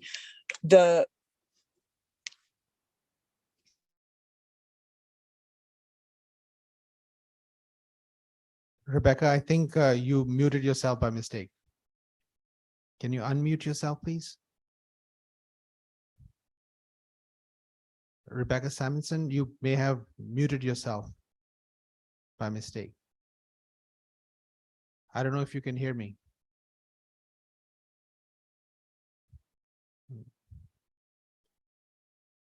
Ms. Simonson, I'm inclined towards moving on to the next person, if it's okay with everyone. Okay, all right. Next person on our list is Donna Kosierowski. Ms. Kosierowski, thank you so much for your patience with us today. You're welcome. Go ahead. Thank you. We can't see you either. Oh, okay. The host stopped my video. I'm trying to start it. Okay. Sorry about that. Go ahead and get started and we'll. Okay, there I am. Okay, Senator Anwar, Representative McCarthy-Vahey, and members of the committee, thank you. My video has stopped again. The co-host is stopping my video. I don't know what's going on with the video piece, but I'm here to testify in opposition of HB 6672, an act concerning endometriosis. And I will direct you to Section 1, lines 33 to 42, and Section 2, lines 75 to 84. Our objection is, actually, we have a question regarding the fact that this seems to be focused on school nurses. I heard some of the testimony of people before who spoke about school nurses, and one of them actually said that her school nurse did not tell her that she might possibly have endometriosis. My testimony indicated to you that as registered nurses, our Nurse Practice Act and our license doesn't allow us to diagnose, and it doesn't allow us to treat. It does allow us to implement the diagnosis or treatment plan from a healthcare provider. It sounded from the previous speakers that the issue was the lack of diagnosis, which is not something that school nurses can do. We also are concerned, and I would like the committee to think very carefully about linking this type of law to renewal of a license, because we are concerned that it has the potential for single disease legislation. The list could go on and on and on, and then it would be a barrier to the process of renewing our license. School nurses address a multitude of issues.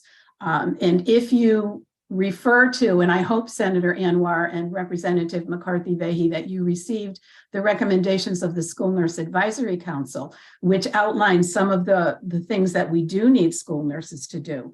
But again, our question is, the focus seems to be on the school nurse. Why does this legislation do that? And secondly, why is it linked to license renewal? since that is a concern, not just for me, and I'm speaking as a voice for school nurses throughout Connecticut who I've consulted before I'm speaking to you, but also I know that you got testimony from the Connecticut Nurses Association. And I'm certainly not speaking on their behalf, but I know that we do collaborate, we work very closely. So again, I am not disputing that endometriosis is an issue for a specific population. Our concern with this law is that it directs the responsibility for the diagnosis and the treatment of endometriosis to fall on the school nurse, which is illegal and inappropriate for us to be doing that. So thank you for the opportunity to speak in opposition to this bill. And I'm very happy to speak with any of you if you have any questions. Thank you so much. We have a couple of people with some questions and comments. I'll start with the Representative Parker, followed by Senator Marks. Thank you, Mr. Chair. Thank you so much, Donna, for being here. A brief comment and then a question. My mother is a school nurse in Clinton, Connecticut, and I often get your emails, your action alerts forwarded to me. So we appreciate the good work that you do for school nurses across the state. Regarding this bill specifically, I believe from speaking with some of the advocates on our committee that have been working on this, that the school nurse piece might not be in particular a priority there. And I don't believe there's an intention to make this about renewal of licenses or even to have to be a sticking point. So I guess my question is, if this part were removed from the bill, would you be supportive? Do you have any other feedback or comments? Certainly because school nurses have such interaction with so many of the young women in our state that, as we're learning today, are experiencing this. Thank you for the question. We don't have any objection to the concept of the bill. And I have to say that I've learned quite a bit about endometriosis just from listening to some of the speakers today. The role of the nurse, and I'm sure you're all aware of this, is if we identify any kind of abnormal pain in any area of the body, that's our responsibility. And I did hear one of the speakers say that the school nurse actually did, send her home and refer her for healthcare. So I'm glad to hear that it's being considered that school nurses be removed from the language because it didn't make any sense to us. So I'm glad that we've had an opportunity to talk about this. So thank you. And I hope I answered your question. Yes, you did. Thank you, ma'am. Thanks for what you shared. And again, for the work that you do. Thank you. Senator Marks. Thank you, Chair, through you.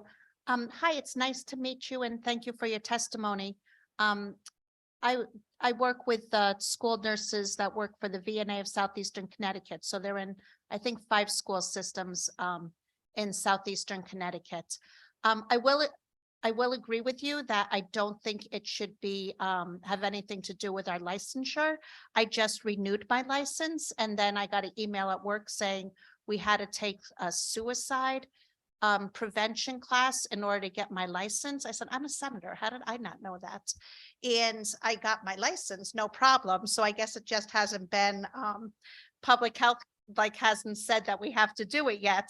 But I was like, why are they making my job that much harder? So I understand that they want us to do this because they want us to all learn new things. But I think the whole school nurse part of the endometriosis is just like back when domestic violence first came into the forefront and people finally started talking about it. And they actually had that the stylists, hairdressers were the very important people of actually finding out people that had suffered domestic violence felt comfortable talking to their stylist or hairdresser. So I just think the whole school nurse is that if every month you're coming into the nurse's office with severe menstrual pain and depression and all these other side things of endometriosis, you and I've been a nurse for 40 years. I don't, know that much about it. That I think it's just really, let's start teaching the school nurses about endometriosis since they are around the, the adolescents so much more than others. And they are trusted. The school nurse is very trusted by the students. I certainly agree with you. But again, any kind of menstrual pain or abnormal abdominal pain may not necessarily be specifically endometriosis. It could be other things.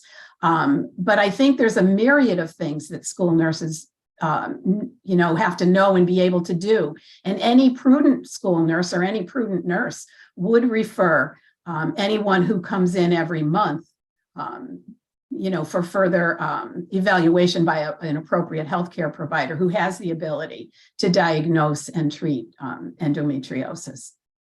And I agree with you there, but I'm just going to push back a little and say, sometimes I think we think the kids that are coming to the school nurse all the time have something else going on, and that nurse might not know about endometriosis. So listening to how many women suffer from this, I just think it's something that we should really make a priority for our school nurses. Thank you. Thank you. I have Representative Cleardis Dietra, who has a question or comment. Thank you, Mr. Chair. Donna, nice seeing you today. Thank you. It was nice when you met with Senator Summers and myself, but we didn't receive the report for the recommendations of the working group. You mentioned that you emailed it to Senator Anwar and Representative McCarthy Vahey. So maybe the entire committee can get a copy of that. Okay, yeah, because the legislation itself said we were supposed to submit it to the co-chairs.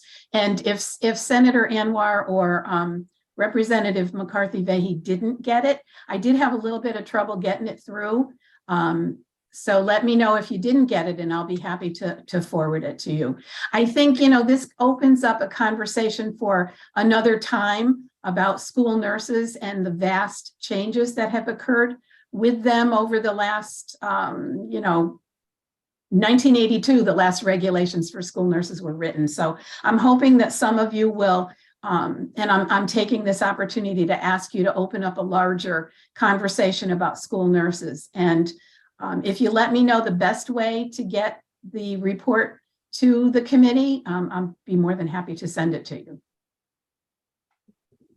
So thank you so much for your testimony. I'm just going to make a comment. I think from a clinical perspective, we use the concept of missed opportunities. And I think the intent of the bill is that there are opportunities missed when an individual comes with symptoms. Nobody's asking anybody to diagnose a problem, but we're asking that we raise the concern that there is more than one thing that could be happening. If a child is being bullied, they will have abdominal pain. If a child is going through stress at home, they'll have abdominal pain. But if a child is going through endometriosis, they may have abdominal pain too. It's just making sure that you look at patterns. And I think that's the intent of it. It's not asking individuals to have their license restricted if they're not getting learning, but we hope that people are not missing opportunities of identifying an illness that is going to change the trajectory of a young girl's life. And then that's the whole wisdom behind that concept. So I just want you to understand, and I think perhaps the language can be improved to clarify that perspective so that the word diagnosis or other components would not confuse anybody. But I truly appreciate you coming in and staying with us tonight and the work that you do. And you did suggest about questions and conversation we need to have about school nurses, and we would love to have that conversation at some point. So thank you for your testimony. And with that, we will move on to the next person. And it is number 100. We have finally reached number 100, and he is here in person. So you are the one who's waited the longest in person physically with us. And welcome, Mr. Thomas. Go ahead. Thank you very much. My name is Ian Thomas. I'm a representative of the town on the RTM in Groton, District 3. And I'm here to speak on Senate Bill 959. Just a quick background. The deal that is the tax abatement deal with Related Affordable was actually a $55 million investment of public money that came from the Connecticut Housing Finance Authority. And then 18.5 of that was supposed to be spent on hard infrastructure costs. And that was approved in 2017. And the language in that deal did explicitly discuss improving the quality of life of the residents at Branford Manor, and this deal has explicitly not done that. The HUD score has gone down and the complaints have gone up. Now, a slight correction of the record, Representative Baumgartner wanted me to clarify that when he spoke earlier, the town council did not vote to end the agreement. They voted to find the related was in default of that agreement. And that language in that default, the language in the default document, left it up to Ledgelight Health District to be the, authority that determines whether or not related is in compliance or in acting in good faith for that, for remediating the issues, the public health concerns that landed them in default. Now, that brings me to this bill. This bill was put forth by Senator Summers, and I do appreciate the intent behind it. However, it does little to nothing in regard to providing immediate relief and protection. One of the recurring refrains we hear from Ledgelight Health District is that they do not have regulations or standards to account for mold. However, there are documents that provide guidance, and so I was confused in the research that I found, because there's the Department of Public Health guidance document that was published in 2006 that explicitly discusses. Oh, so one of the things Ledgelight Health District said was that they can't go inside the walls. Yet the health districts do have the right to write. They have the authority to write their own regulations, and they could use this guidance, this guiding document to justify their regulations. So they could give themselves the authority to go into the walls and do more thorough inspections. And to be clear, this guiding document refers to New York City guidelines of assessment and remediation. And it states that the use of equipment such as a borescope to view spaces in ductwork or behind walls, or a moisture meter to detect moisture, are all recommended. So the language is here. The research is done. The science is pretty well settled. I mean, we could debate science standards and trying to find uniform standards, but as I've heard discussed earlier today, what we're looking at when it comes to mold, you have the host, which would be the people in the residence, and then you'd have the agent, which is the mold itself, and then you have the environment. So you have like three parts.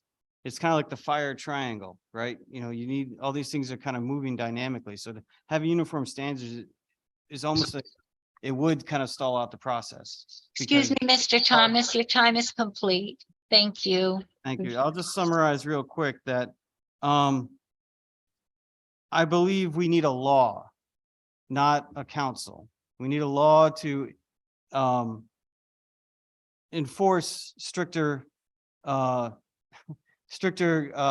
rigor when it comes to the health districts. The health districts need to be told that they need to inspect any health hazard, whether it's mold, whether it's pests, infestation, or allergens.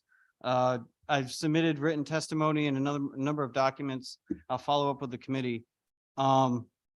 These health hazards, any complaint should be investigated to the fullest extent and inspected to the fullest extent, including invasive procedures such as looking into the walls and moving obstructions. Thank you. And finding the source of the moisture.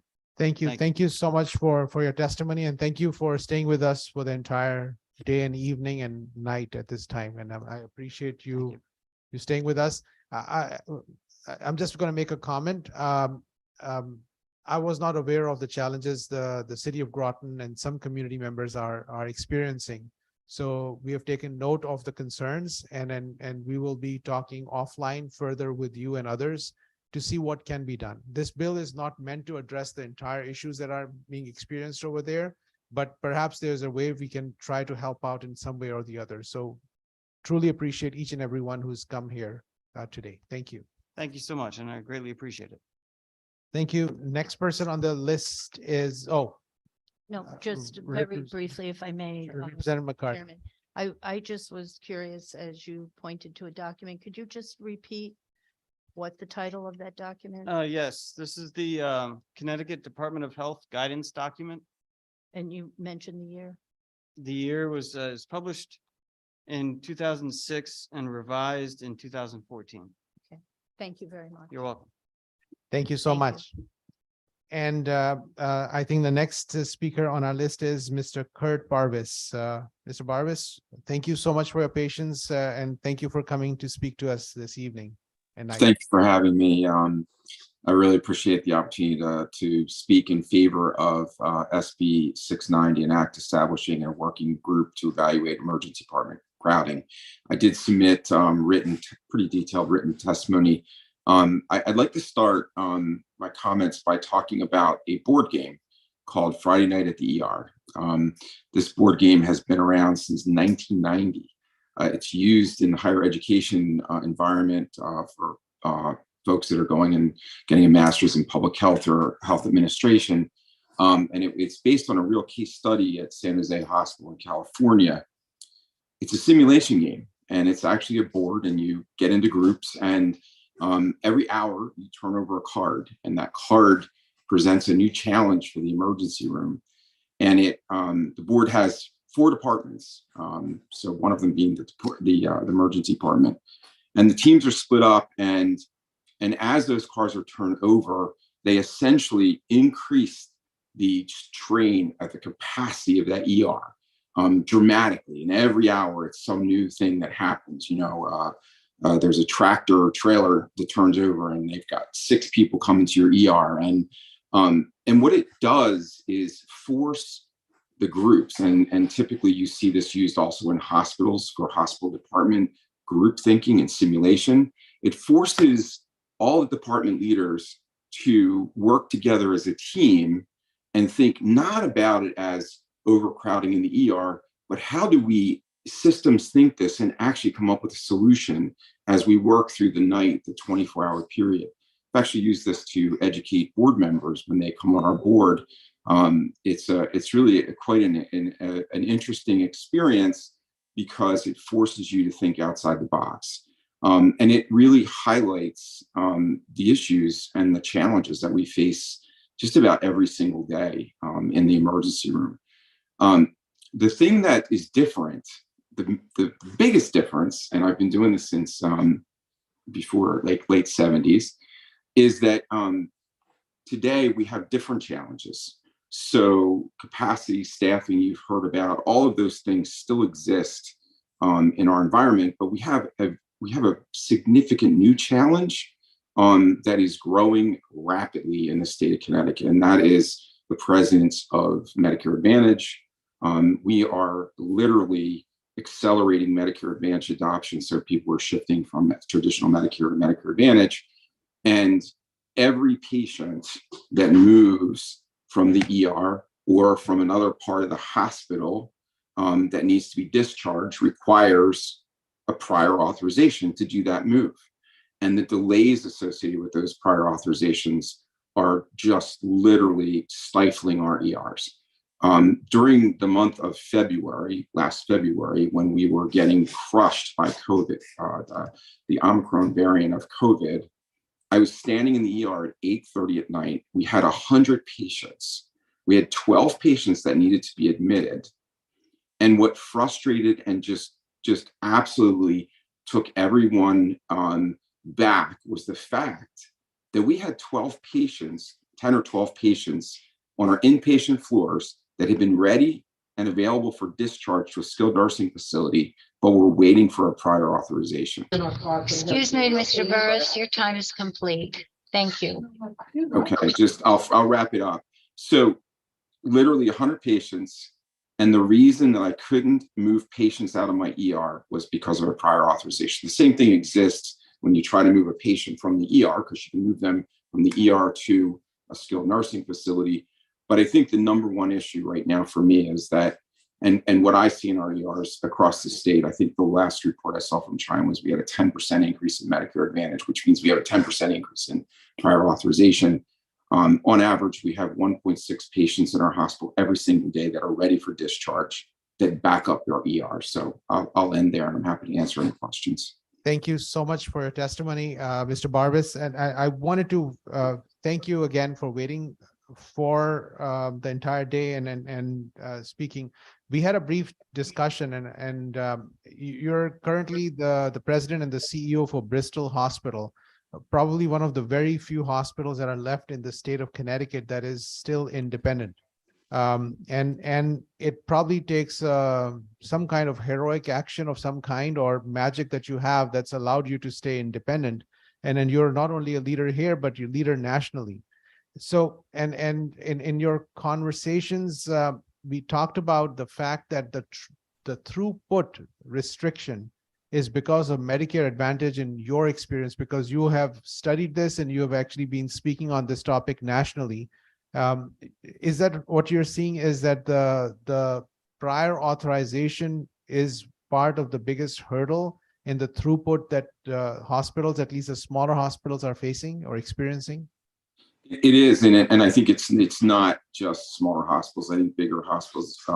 It really depends upon, you know, the demographics of the community you serve and the economics of the community. So more and more seniors who, you know, potentially just live on Social Security are adopting Medicare Advantage so they get their medications and those things. When they do that and they actually get sick and they get in the hospital, it requires them to have a significant number of prior authorizations to move through the system. And as you well know, being an ICU doc, you know, if your ICU is full and or the med surg floors are full because you can't discharge a patient from ICU to a med surg floor, and the ER's got patients that need to go to either place, they're going to sit in the ER and wait until you can do that. And this problem is significant because you don't have authorization services on Friday evenings, Saturdays, Sundays, and holidays, which exacerbated the situation in December, January, and February of last year. So yeah, it's a national issue. I speak with the American Hospital Association. I'm a former governor for the American College of Healthcare Executives. I was the governor for Canada for a while, which is kind of interesting. And you know, our problem is growing and growing rapidly as more and more seniors can't afford to live on Social Security, and they find themselves having to adopt Medicare Advantage to save money, and they present these challenges. And it's not just hospitals, it's physicians. You look at the MA study that just came out, the survey, physicians are leaving the independent practice of medicine because of prior auth, because of the administrative burdens that are required. I have 3 full-time physicians who work part-time for me as physician advisors, costing me $250,000 a year. 90% of their time is just doing physician peer-to-peers to get prior authorization. So incredible administrative burden on our systems.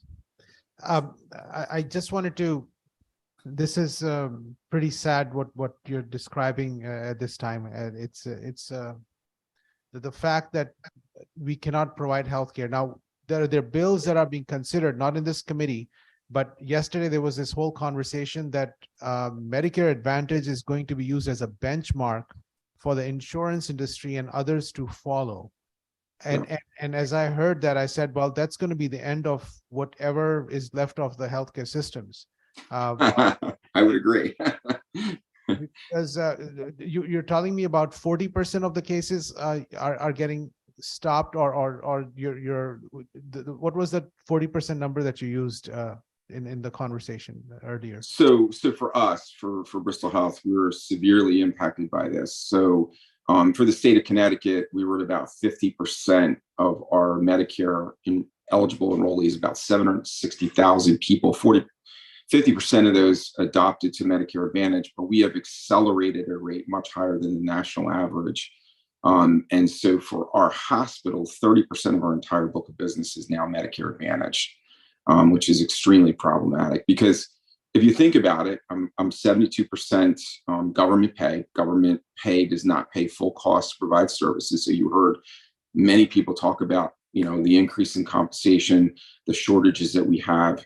And then you add to it the fact that I get paid about 82 cents on the dollar from traditional Medicare, but Medicare Advantage, by the time you get done with all the administrative burden, the costs, the delays, the free days, and you'll see in my testimony, we provided 406 days of free care to insurance companies. Medicare Advantage insurance companies are reporting billions of dollars of profit every year. That money is not coming to Connecticut, and we're a non-for-profit organization. So I think, you know, there has to be a solution to this. It can't keep going the way it is, because what it will do is impact access to care.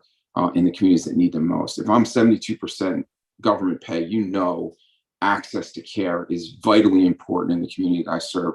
Many of those folks are not going to drive somewhere else to get their care. So thank you. Earlier, I was speaking to Dr. Shangold, and what I said was that what we are seeing in the emergency rooms is a symptom of a failure of a healthcare system across the board. But I did not realize that this is a cancer into the healthcare system. It's not a failure, it's just a cancer, which is just internally killing the healthcare system. And we are seeing that in the form of emergency rooms backing up for hours and days for people not to get care. I have Senator Summers who has a question or comment. Senator Summers. Yes, thank you for your testimony, and I hope that you will testify. I believe it's Bristol Hospital that had requested us to raise a bill on safety in the hospital. So I hope you will have an opportunity to testify in that respect. And I just wanted to make a comment that if you look at, I think it's the top 15 Fortune 500 companies, if you look at them, they're all insurance or PBMs. So that kind of says it all. And I appreciate your testimony and your frankness here today. And you are singing to the choir as far as public health. Thank you. I just give you a statistic because you're going to hear from insurance companies that they need to do prior auth. And if you go back to the HMO days, I would absolutely agree with them that evidence supported that we were doing way too many things that weren't necessary. But I would point you to the United States Office of the Inspector General. Last April released a report. They audited these plans. And what they determined was 12% of the time, 12% of the time, not 0.12% of the time, 12% of the time, when a Medicare Advantage person needed to have a covered service, they were denied. They were denied a service that would have been approved under traditional Medicare. They determined that 18% of the time, the provider, either the hospital, the doctor, whoever, was denied payment for a service that should have been paid, 18% of the time. So I think the using the word cancer is extremely important. And I would say the most current and valid data on prior authorization is what I just quoted to you. And it's valid. It's the United States of America Office of the Inspector General.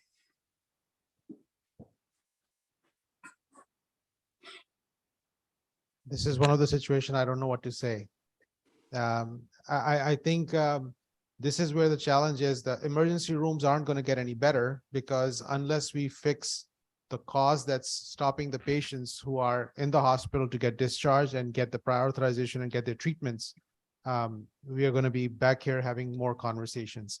Thank you so much for your testimony. Wait, we have somebody else who wants to. My co-chair. Thank you very much. This is a pretty sobering conversation, and certainly at the end of a long day, yeah, I think it's just, all right, I'm trying to get my screen back up. I apologize. Earlier today, when we were actually, Senator Summers and I were having a conversation with some folks about just the complexity of the issues around the ER situation. And, we talked about bed availability, certificate of need, the mental health crisis, prevention funding, staffing shortages, and now add this to the list, the funding model and the Medicare Advantage piece is really significant. And I appreciate you sharing what you just did. And I know that this is perhaps as we go on to some of our last people testifying, I also have to, in a moment of a little bit of levity, say I do hear some outside Philadelphia in your voice. I don't know if you. Uh-oh, I'm in trouble. I know, I see from your background that you certainly. Oh, I'm sorry. Time in school there, but I hear those O's and just wanted to acknowledge that. And thank you for staying with us and offering your perspective. I totally appreciate the opportunity, and it's what I really believe about Connecticut is that this is what it's all about. Coming from a larger state and Maryland, what I truly value is the ability to have these discussions and not feel like I'm lost. This is my home now, and it's because of this that I feel this is where I'm going to stay. So thank you very much for the opportunity. Thank you. Senator Marks has a question or comment. Yep, just real quick, sir, thank you for your testimony. Medicare Advantage isn't Medicare, right? That's correct. So it's like false advertising. So I'm a visiting nurse and the number of phone calls they get and my patients, it really is amazing that they can sell this insurance and call it Medicare Advantage when it isn't Medicare. And I just want everybody on our committee who's still with us to know that. So who owns Medicare Advantage? So great questions. When Congress created Medicare Advantage, it was an idea that emerged out of Medicare Plus, if you go back and remember.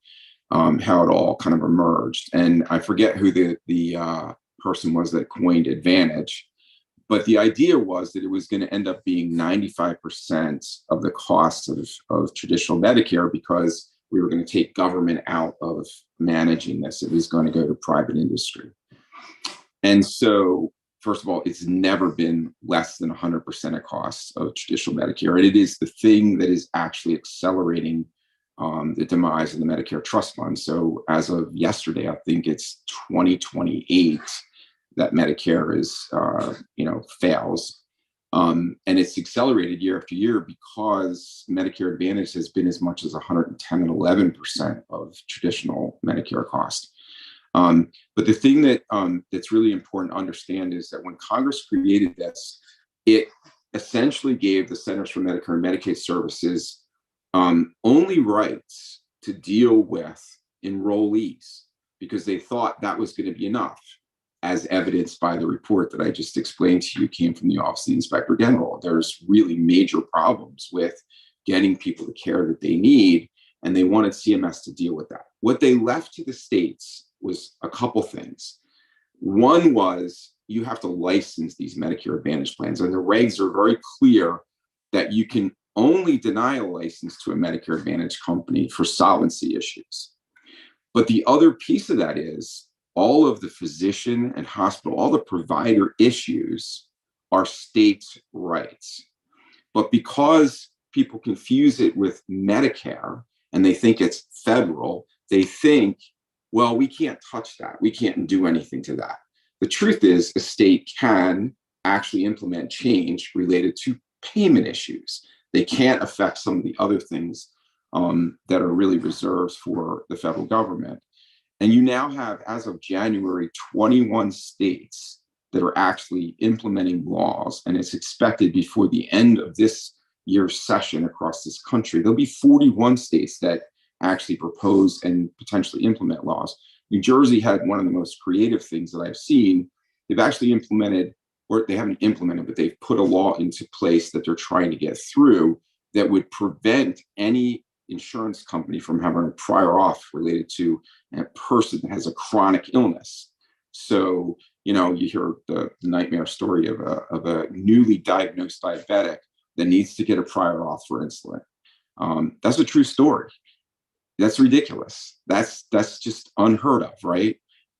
So hopefully I've explained a little bit about it. It's very complex, but you have rights. And then the other thing that's happening, and you've all seen Joe Namath on the TV every 5 seconds during the open enrollment period. There's recently a Senate report that talks about the deceptive marketing practices. So it seems like the federal government's going after the deceptive practices. I would just like to see that when they're advertising for open enrollments and they're spending $1 gazillion, and I forget what the percentage is, but it's extreme, that they're not allowed to advertise if they don't have prior authorization services available for their enrollees. So that would be weekends, nights, and holidays, which of course they pound the airways with these advertisements. So I hope I probably answered more than your question, so I apologize. And they also have physician services that, like, they're advertising the Medicare Advantage all the time too. And I think if you go to that physician service, you have to get the Medicare Advantage, right? So you mean if you sign up for Medicare Advantage, you are required to use their network, and your primary care physician might be out of network, and you agree to that. So it's more like traditional HMO with some really kind of nice features. They actually look at your, so I'm turning 65 in May, so I went through the exercise just to see what it was like. Not that I'm going to stop working. And the first thing they ask you is what medications you take, what kind of maintenance medications you take, and then they steer you to a plan. And if you go to the website, to get to traditional Medicare is almost impossible. You're steered right to a Medicare Advantage plan as though that's your choice. That's why I became a senator. So I'm 60, so I never have to get Medicare. Hopefully I keep it. Is that what I need to do? Thank you. I never want to have to get Medicare. Thank you. I just want to see how you can answer this question. Around this building, when we are having some real conversations around some of these aspects, you get a comment from somebody saying that, well, we are the insurance capital of the world, so we can't do anything about it.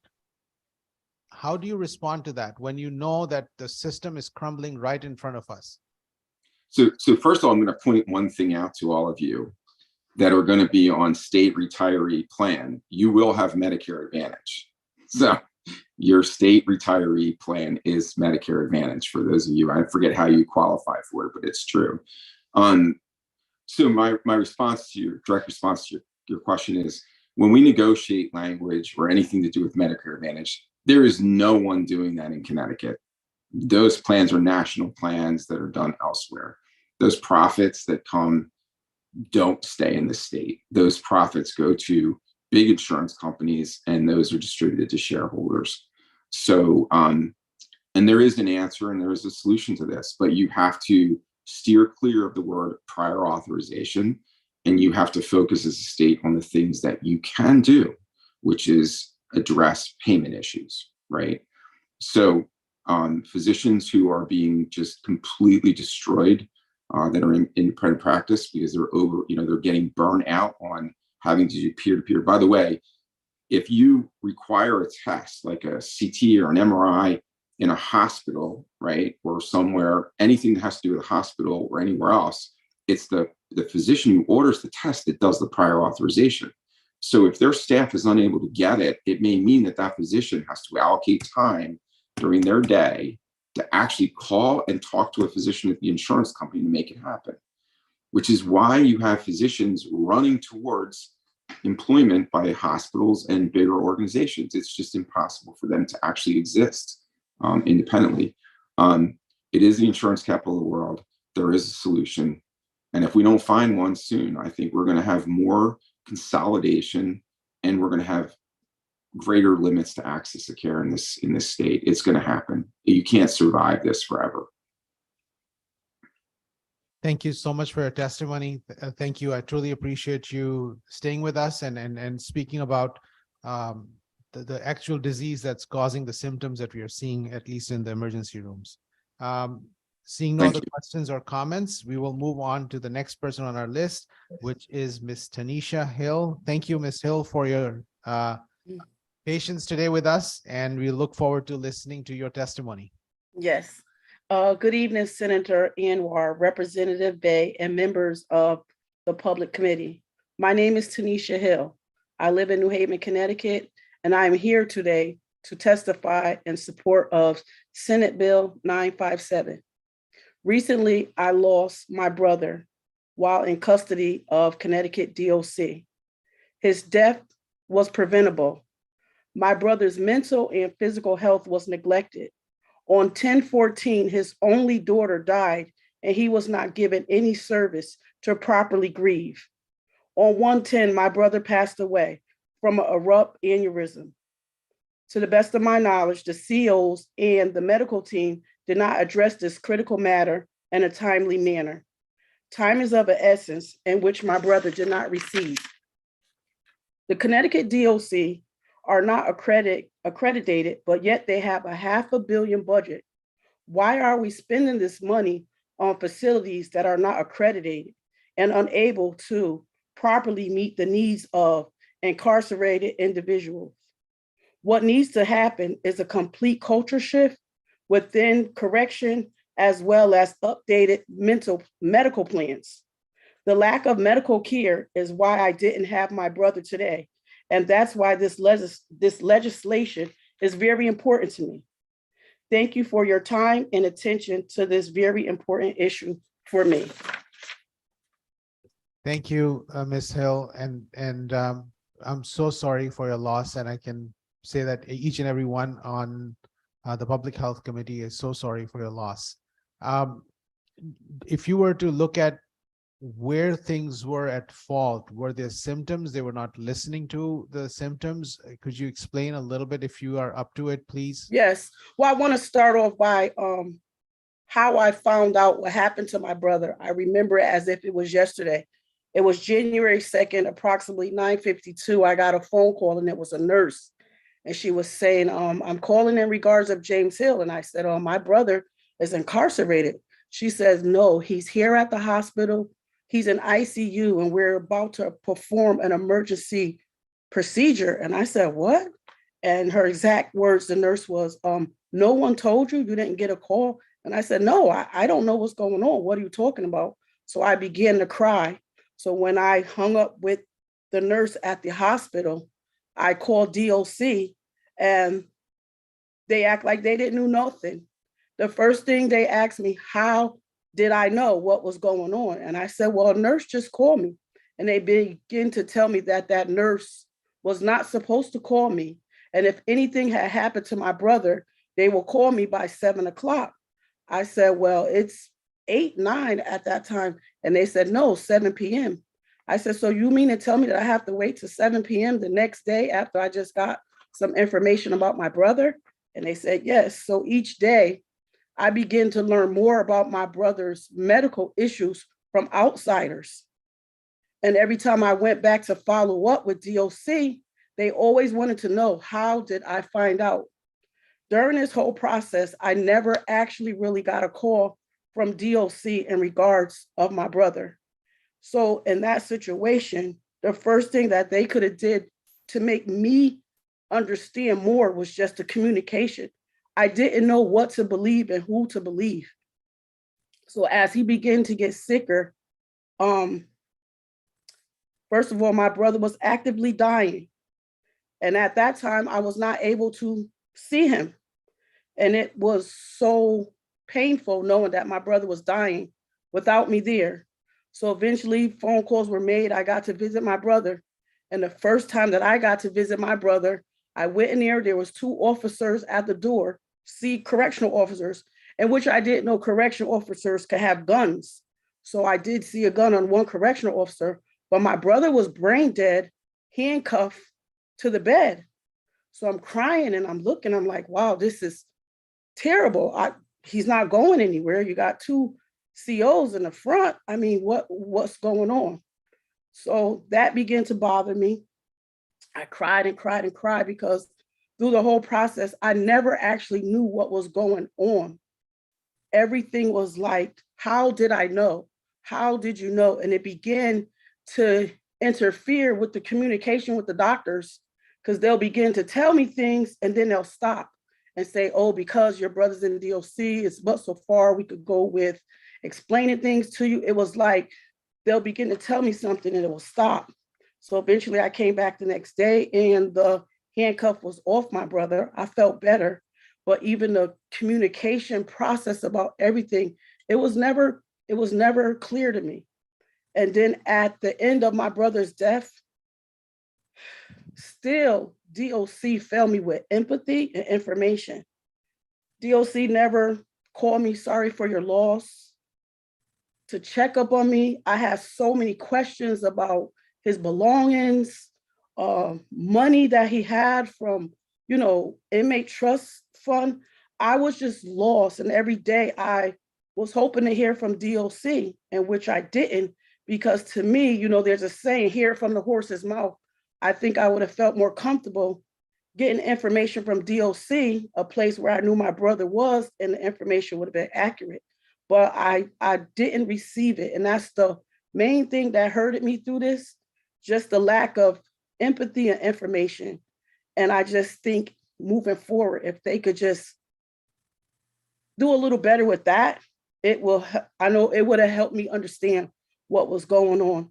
And the things that I was told how my brother passed away, was still, hearing it from others, but I was told my brother was in his cell for 15 minutes before the medical team came. I was told that his cellie called for help. The COs came, and I guess procedure, they were not able to address what my brother was going through. So I was told the COs stood by his door. They called for medical. Medical took at least 10 to 15 minutes. And at that time, I do believe my brother was dead. Thank you so much.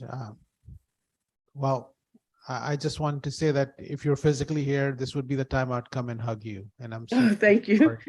sorry. I know some of my colleagues have some questions and comments, and Representative Palm, please go ahead. Thank you, Senator. Ms. Hill, I'm so sorry for what you've experienced. Do you believe that, given that aneurysm is something that is very time sensitive, do you believe that had there been a more rapid response, things would have turned out differently for him? I know that, as well as, like I told you, the doctors began to share information from me. So the doctor said that my brother had an appointment in July, and he asked DOC to request all my brother medical records from Yale New Haven Hospital. He said in July, he didn't receive anything. So he called them and he asked, why didn't my brother come to the appointment in July? So he said he rescheduled it in August. And as well as in August, they did not bring my brother to his appointments. So I truly, and I know that my brother would have been alive today if he just would have went to those scheduled appointments. And that doctor said several times, I don't have a reason. DOC never told me why your brother did not come to his follow-up visits.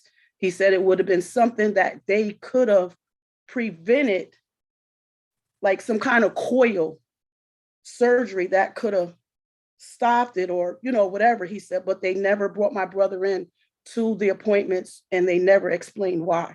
So he did have 2 scheduled appointments that DOC did not bring him to.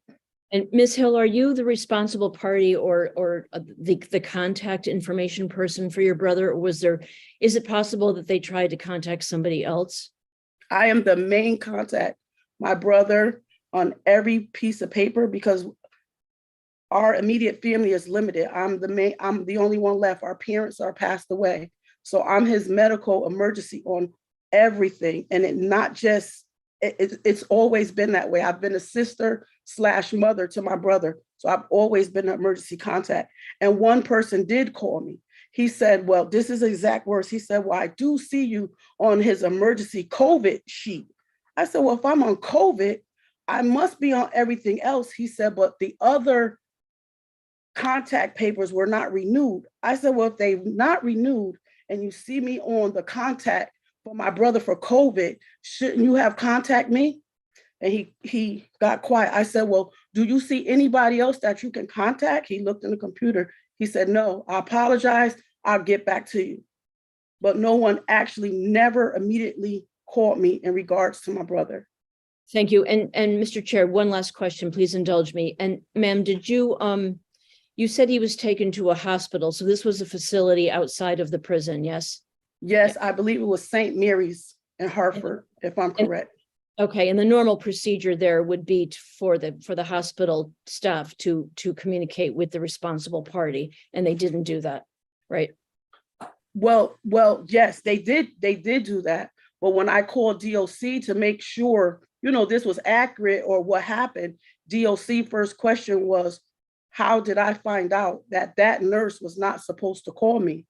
And if anything happened or any up to date, they'll call me that following day at 7 p, because that's when they change informations on. Right, I understand. Yes. Thank you. Thank you, Ms. Hill. Thank you, Mr. Chair. Thank you. Representative Carpino has a question or comment. Mr. Chairman, Representative Palm and I were on the similar line of thinking. I wanted to make sure that in fact that you were the next of kin in the emergency contact. And I think you said Jess, but I really am sorry for your loss. I just want to understand a bit more of the details but before I ask, is there any litigation surrounding this matter before I ask you for details? Because I wouldn't want to jeopardize anything. No, not to my knowledge, no. Okay, thank you. And I didn't want to share your brother's information without asking that. Was the delay in getting information when your brother was in the hospital because of a nursing shift change? Was that what the 7 o'clock hour signified? I'm trying to understand that arbitrary time when you would be updated.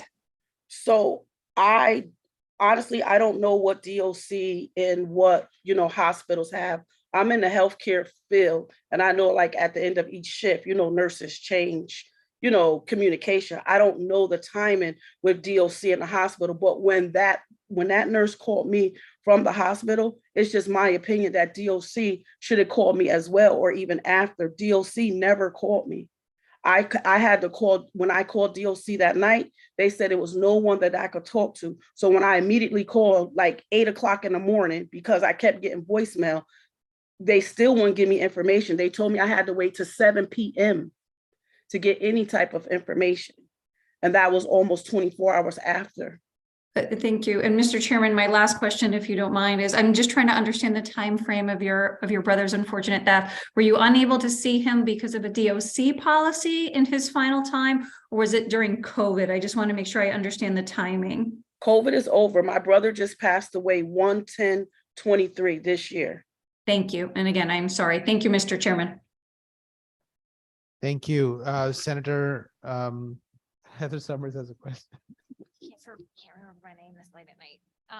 First of all, I want to thank you so much for sharing your story with us. It is heartbreaking, and I want to apologize on behalf of the state of Connecticut for the dehumanizing experience that you have had with the loss of your brother. It is the way you've described it is really unconscionable, and I think on the Public Health Committee, we would never, ever want to see anyone go through what you have gone through. I was going to ask when your brother had passed, and how old was your brother? My brother was born September 29th, 1977. So he's young, and he's Very. Experience, as have you. And my next question is, he just passed a few months ago. Well, not even a month ago, right? A month ago. And have you had any closure or clarity from DOC on exactly what has happened or what happened with your brother after his passing? No, I still have not heard from DOC. The last thing that I received from DOC, 2 COs brought me his belongings. I have not heard from DOC.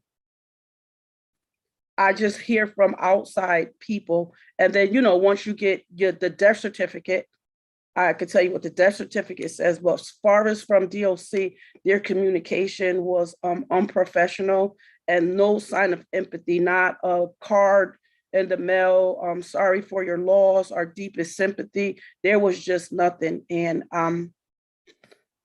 like I said, honestly, that's what hurt me the most, just the empathy and the lack of communication. Other than that, I think I would have been able to deal with it more better, because that's where he was at and that's where things happen. And each and every time I heard something, it might have been from another inmate's loved one, or, different kind of scenarios, but nothing firm and concrete from the Department of Corrections. No, I still have not heard from them about my brother's death. So if I could just quickly ask, have you ever formalized a request to DOC in writing with a request for explanation and timeline as to what happened, or have you not done that? Because that's— Well, I did request an autopsy, which got denied. But since your brother's passing, you have not written to the commissioner of DOC and asked for information relating to your brother's death, excuse me. Is that correct? Well, I didn't know that was an option, and due to their lack of communication, how they made me feel like it's over, it's done, he's dead, he's just a number. So I didn't reach back out. I just went by what the death certificate said, which is said eruption of an aneurysm. Okay, well, I just want to assure you, your brother is not just a number from the Public Health Committee. He's a person. You know, whether he is incarcerated or not, he has a right to medical attention and care that should be appropriate. I think we lost. Your code. Did we lose you? No, Tanisha Hill is right there. Ms. Hill, please go ahead and say something. And Yes, I'm here. okay, so, you know, maybe we could talk after the public hearing. I think something like this would be appropriate perhaps for the leadership of the Public Health Committee, with your permission to get with you and send a letter to DOC to see if we could help you get some closure on this, you know, absolutely unfortunate and startling, you know, example of the healthcare that has been provided. There may be something else to it, but without communication, we won't know that. And thank you so much for sharing your story. Our heart goes out to you. I thank you in advance for your help. Thank you. Thank you so much. Seeing no other questions or comments, we will move on to the next person on our list, who happens also to be the last person on our list for tonight. That is number 109, Mr. Matthew Barrett. Mr. Barrett, thank you so much for your patience and welcome to our public hearing. Thank you, Senator Anwar. Good evening to you and to Representative McCarthy Vahey and the distinguished members of the Public Health Committee. My name is Matt Barrett. I'm President and CEO of the Connecticut Association of Healthcare Facilities and the Connecticut Association of Assisted Living. And we're a 151 member trade association, which is principally of skilled nursing facilities across Connecticut. And I'm happy to have the opportunity to testify on Senate Bill 956, an act requiring discharge standards regarding follow-up appointments and prescription medications for patients being discharged from a hospital or skilled nursing home. I see my camera's not working. There I am. In the interest of time, I've submitted written testimony. So if I could just summarize by saying we've viewed the provisions in section 2 of the bill, which address skilled nursing facility discharge planning, as consistent with the current rules as we understand them, and best practices concerning reconciliation of all pre-discharge medications with the resident's post-discharge medications. And this is both prescribed and over-the-counter prescriptions, and concerning post-discharge plans now developed concerning arrangements that have been made for the residents' follow-up care and any post-discharge medical and non-medical services. And well, I've come to understand that on the list of speakers, I'm indicated as opposing this bill. I do want to state for the record that we are not in opposition to this bill, and that our testimony really recommended what we characterize as a technical amendment recommendation. I hope it was considered as a friendly recommendation, and it was offered from the spirit that the nursing facilities don't view themselves as having the authorization to transmit a prescription to the pharmacy. And in that regard, we had recommended that the language of the bill be revised to require the nursing home to advise the resident's prescriber, and that would be a physician or an APRM, to transmit any needed prescriptions in an oral, written, or electronic manner to the resident's pharmacy for each prescription ordered for the residents prior to their discharge, the resident will need after their discharge. Now, I did have the opportunity, because I was in the legislative office building earlier today, to talk with one of the legislative proponents of this provision.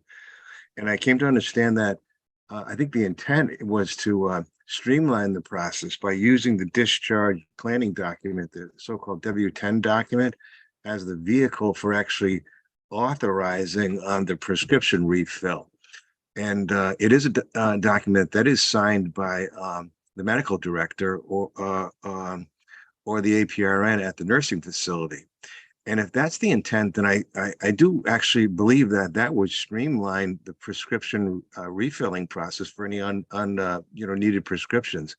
But the statutory construction that we would recommend, if that is the case, would be some kind of construction that made clear that W-10 document, which isn't devoted solely on the issue of prescription drugs, it also has all of the follow-up appointments. And it does include the list of medications, but if it, were to become sort of this vehicle for authorizing the prescription, then the statute probably should make clear that that's what it is. And that way, I don't think there would be any concern at all about the legislation, and it would actually streamline the process. With that recommendation, I did submit written testimony on Senate Bill 958.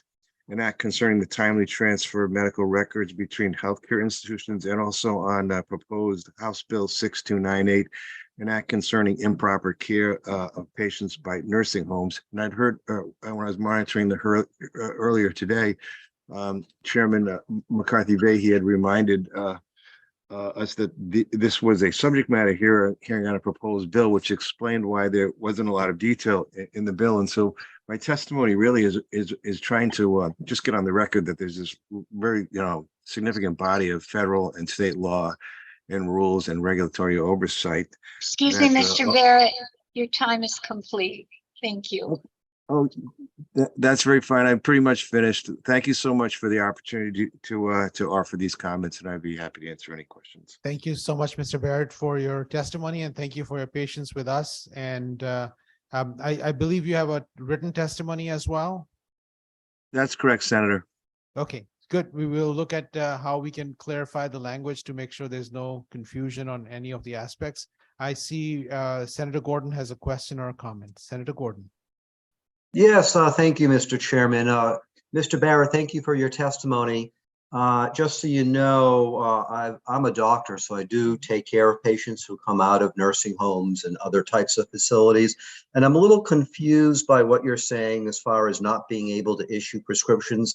And if you don't mind, Mr. Chairman, through you, I just have a question and a quick follow-up. My question is, are the residents who are at nursing facilities, other facilities, they're cared for by doctors, nurse practitioners, other healthcare caregivers? Is that correct?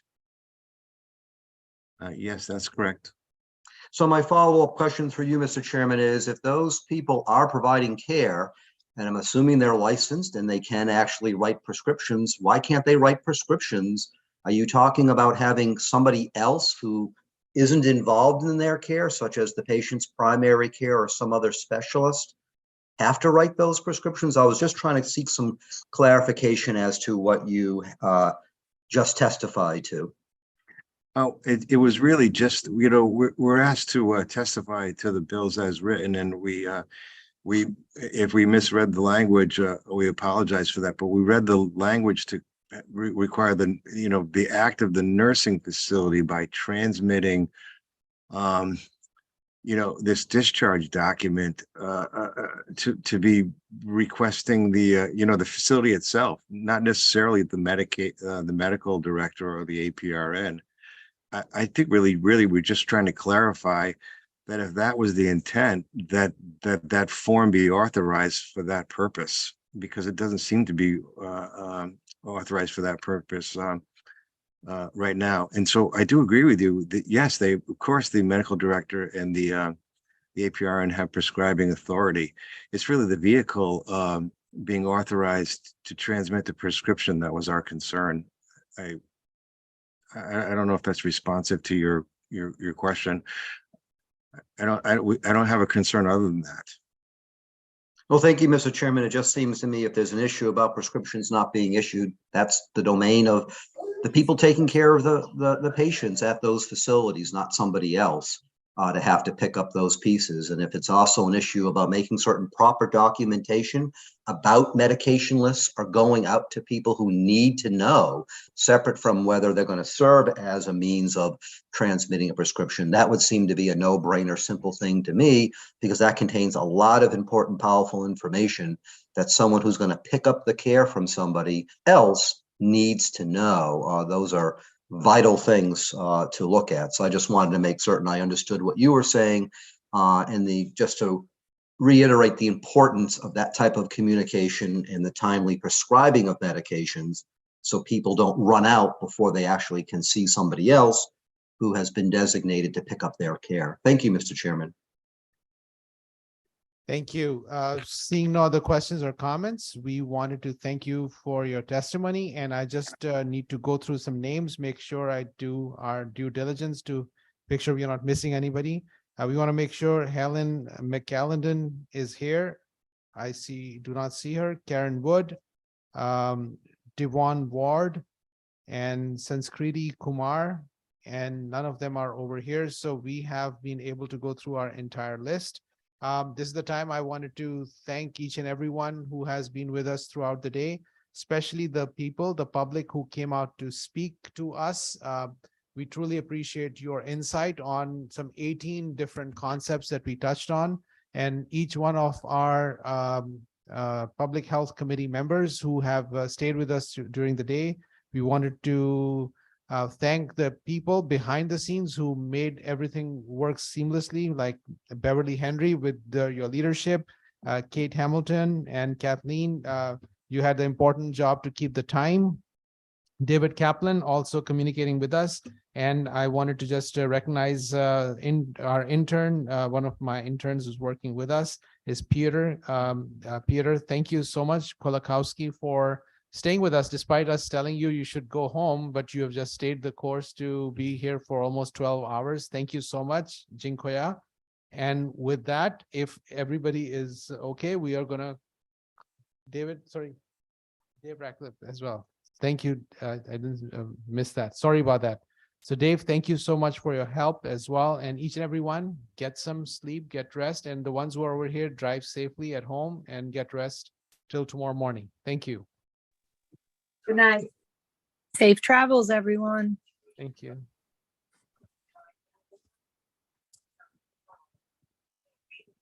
How do I get out of this thing?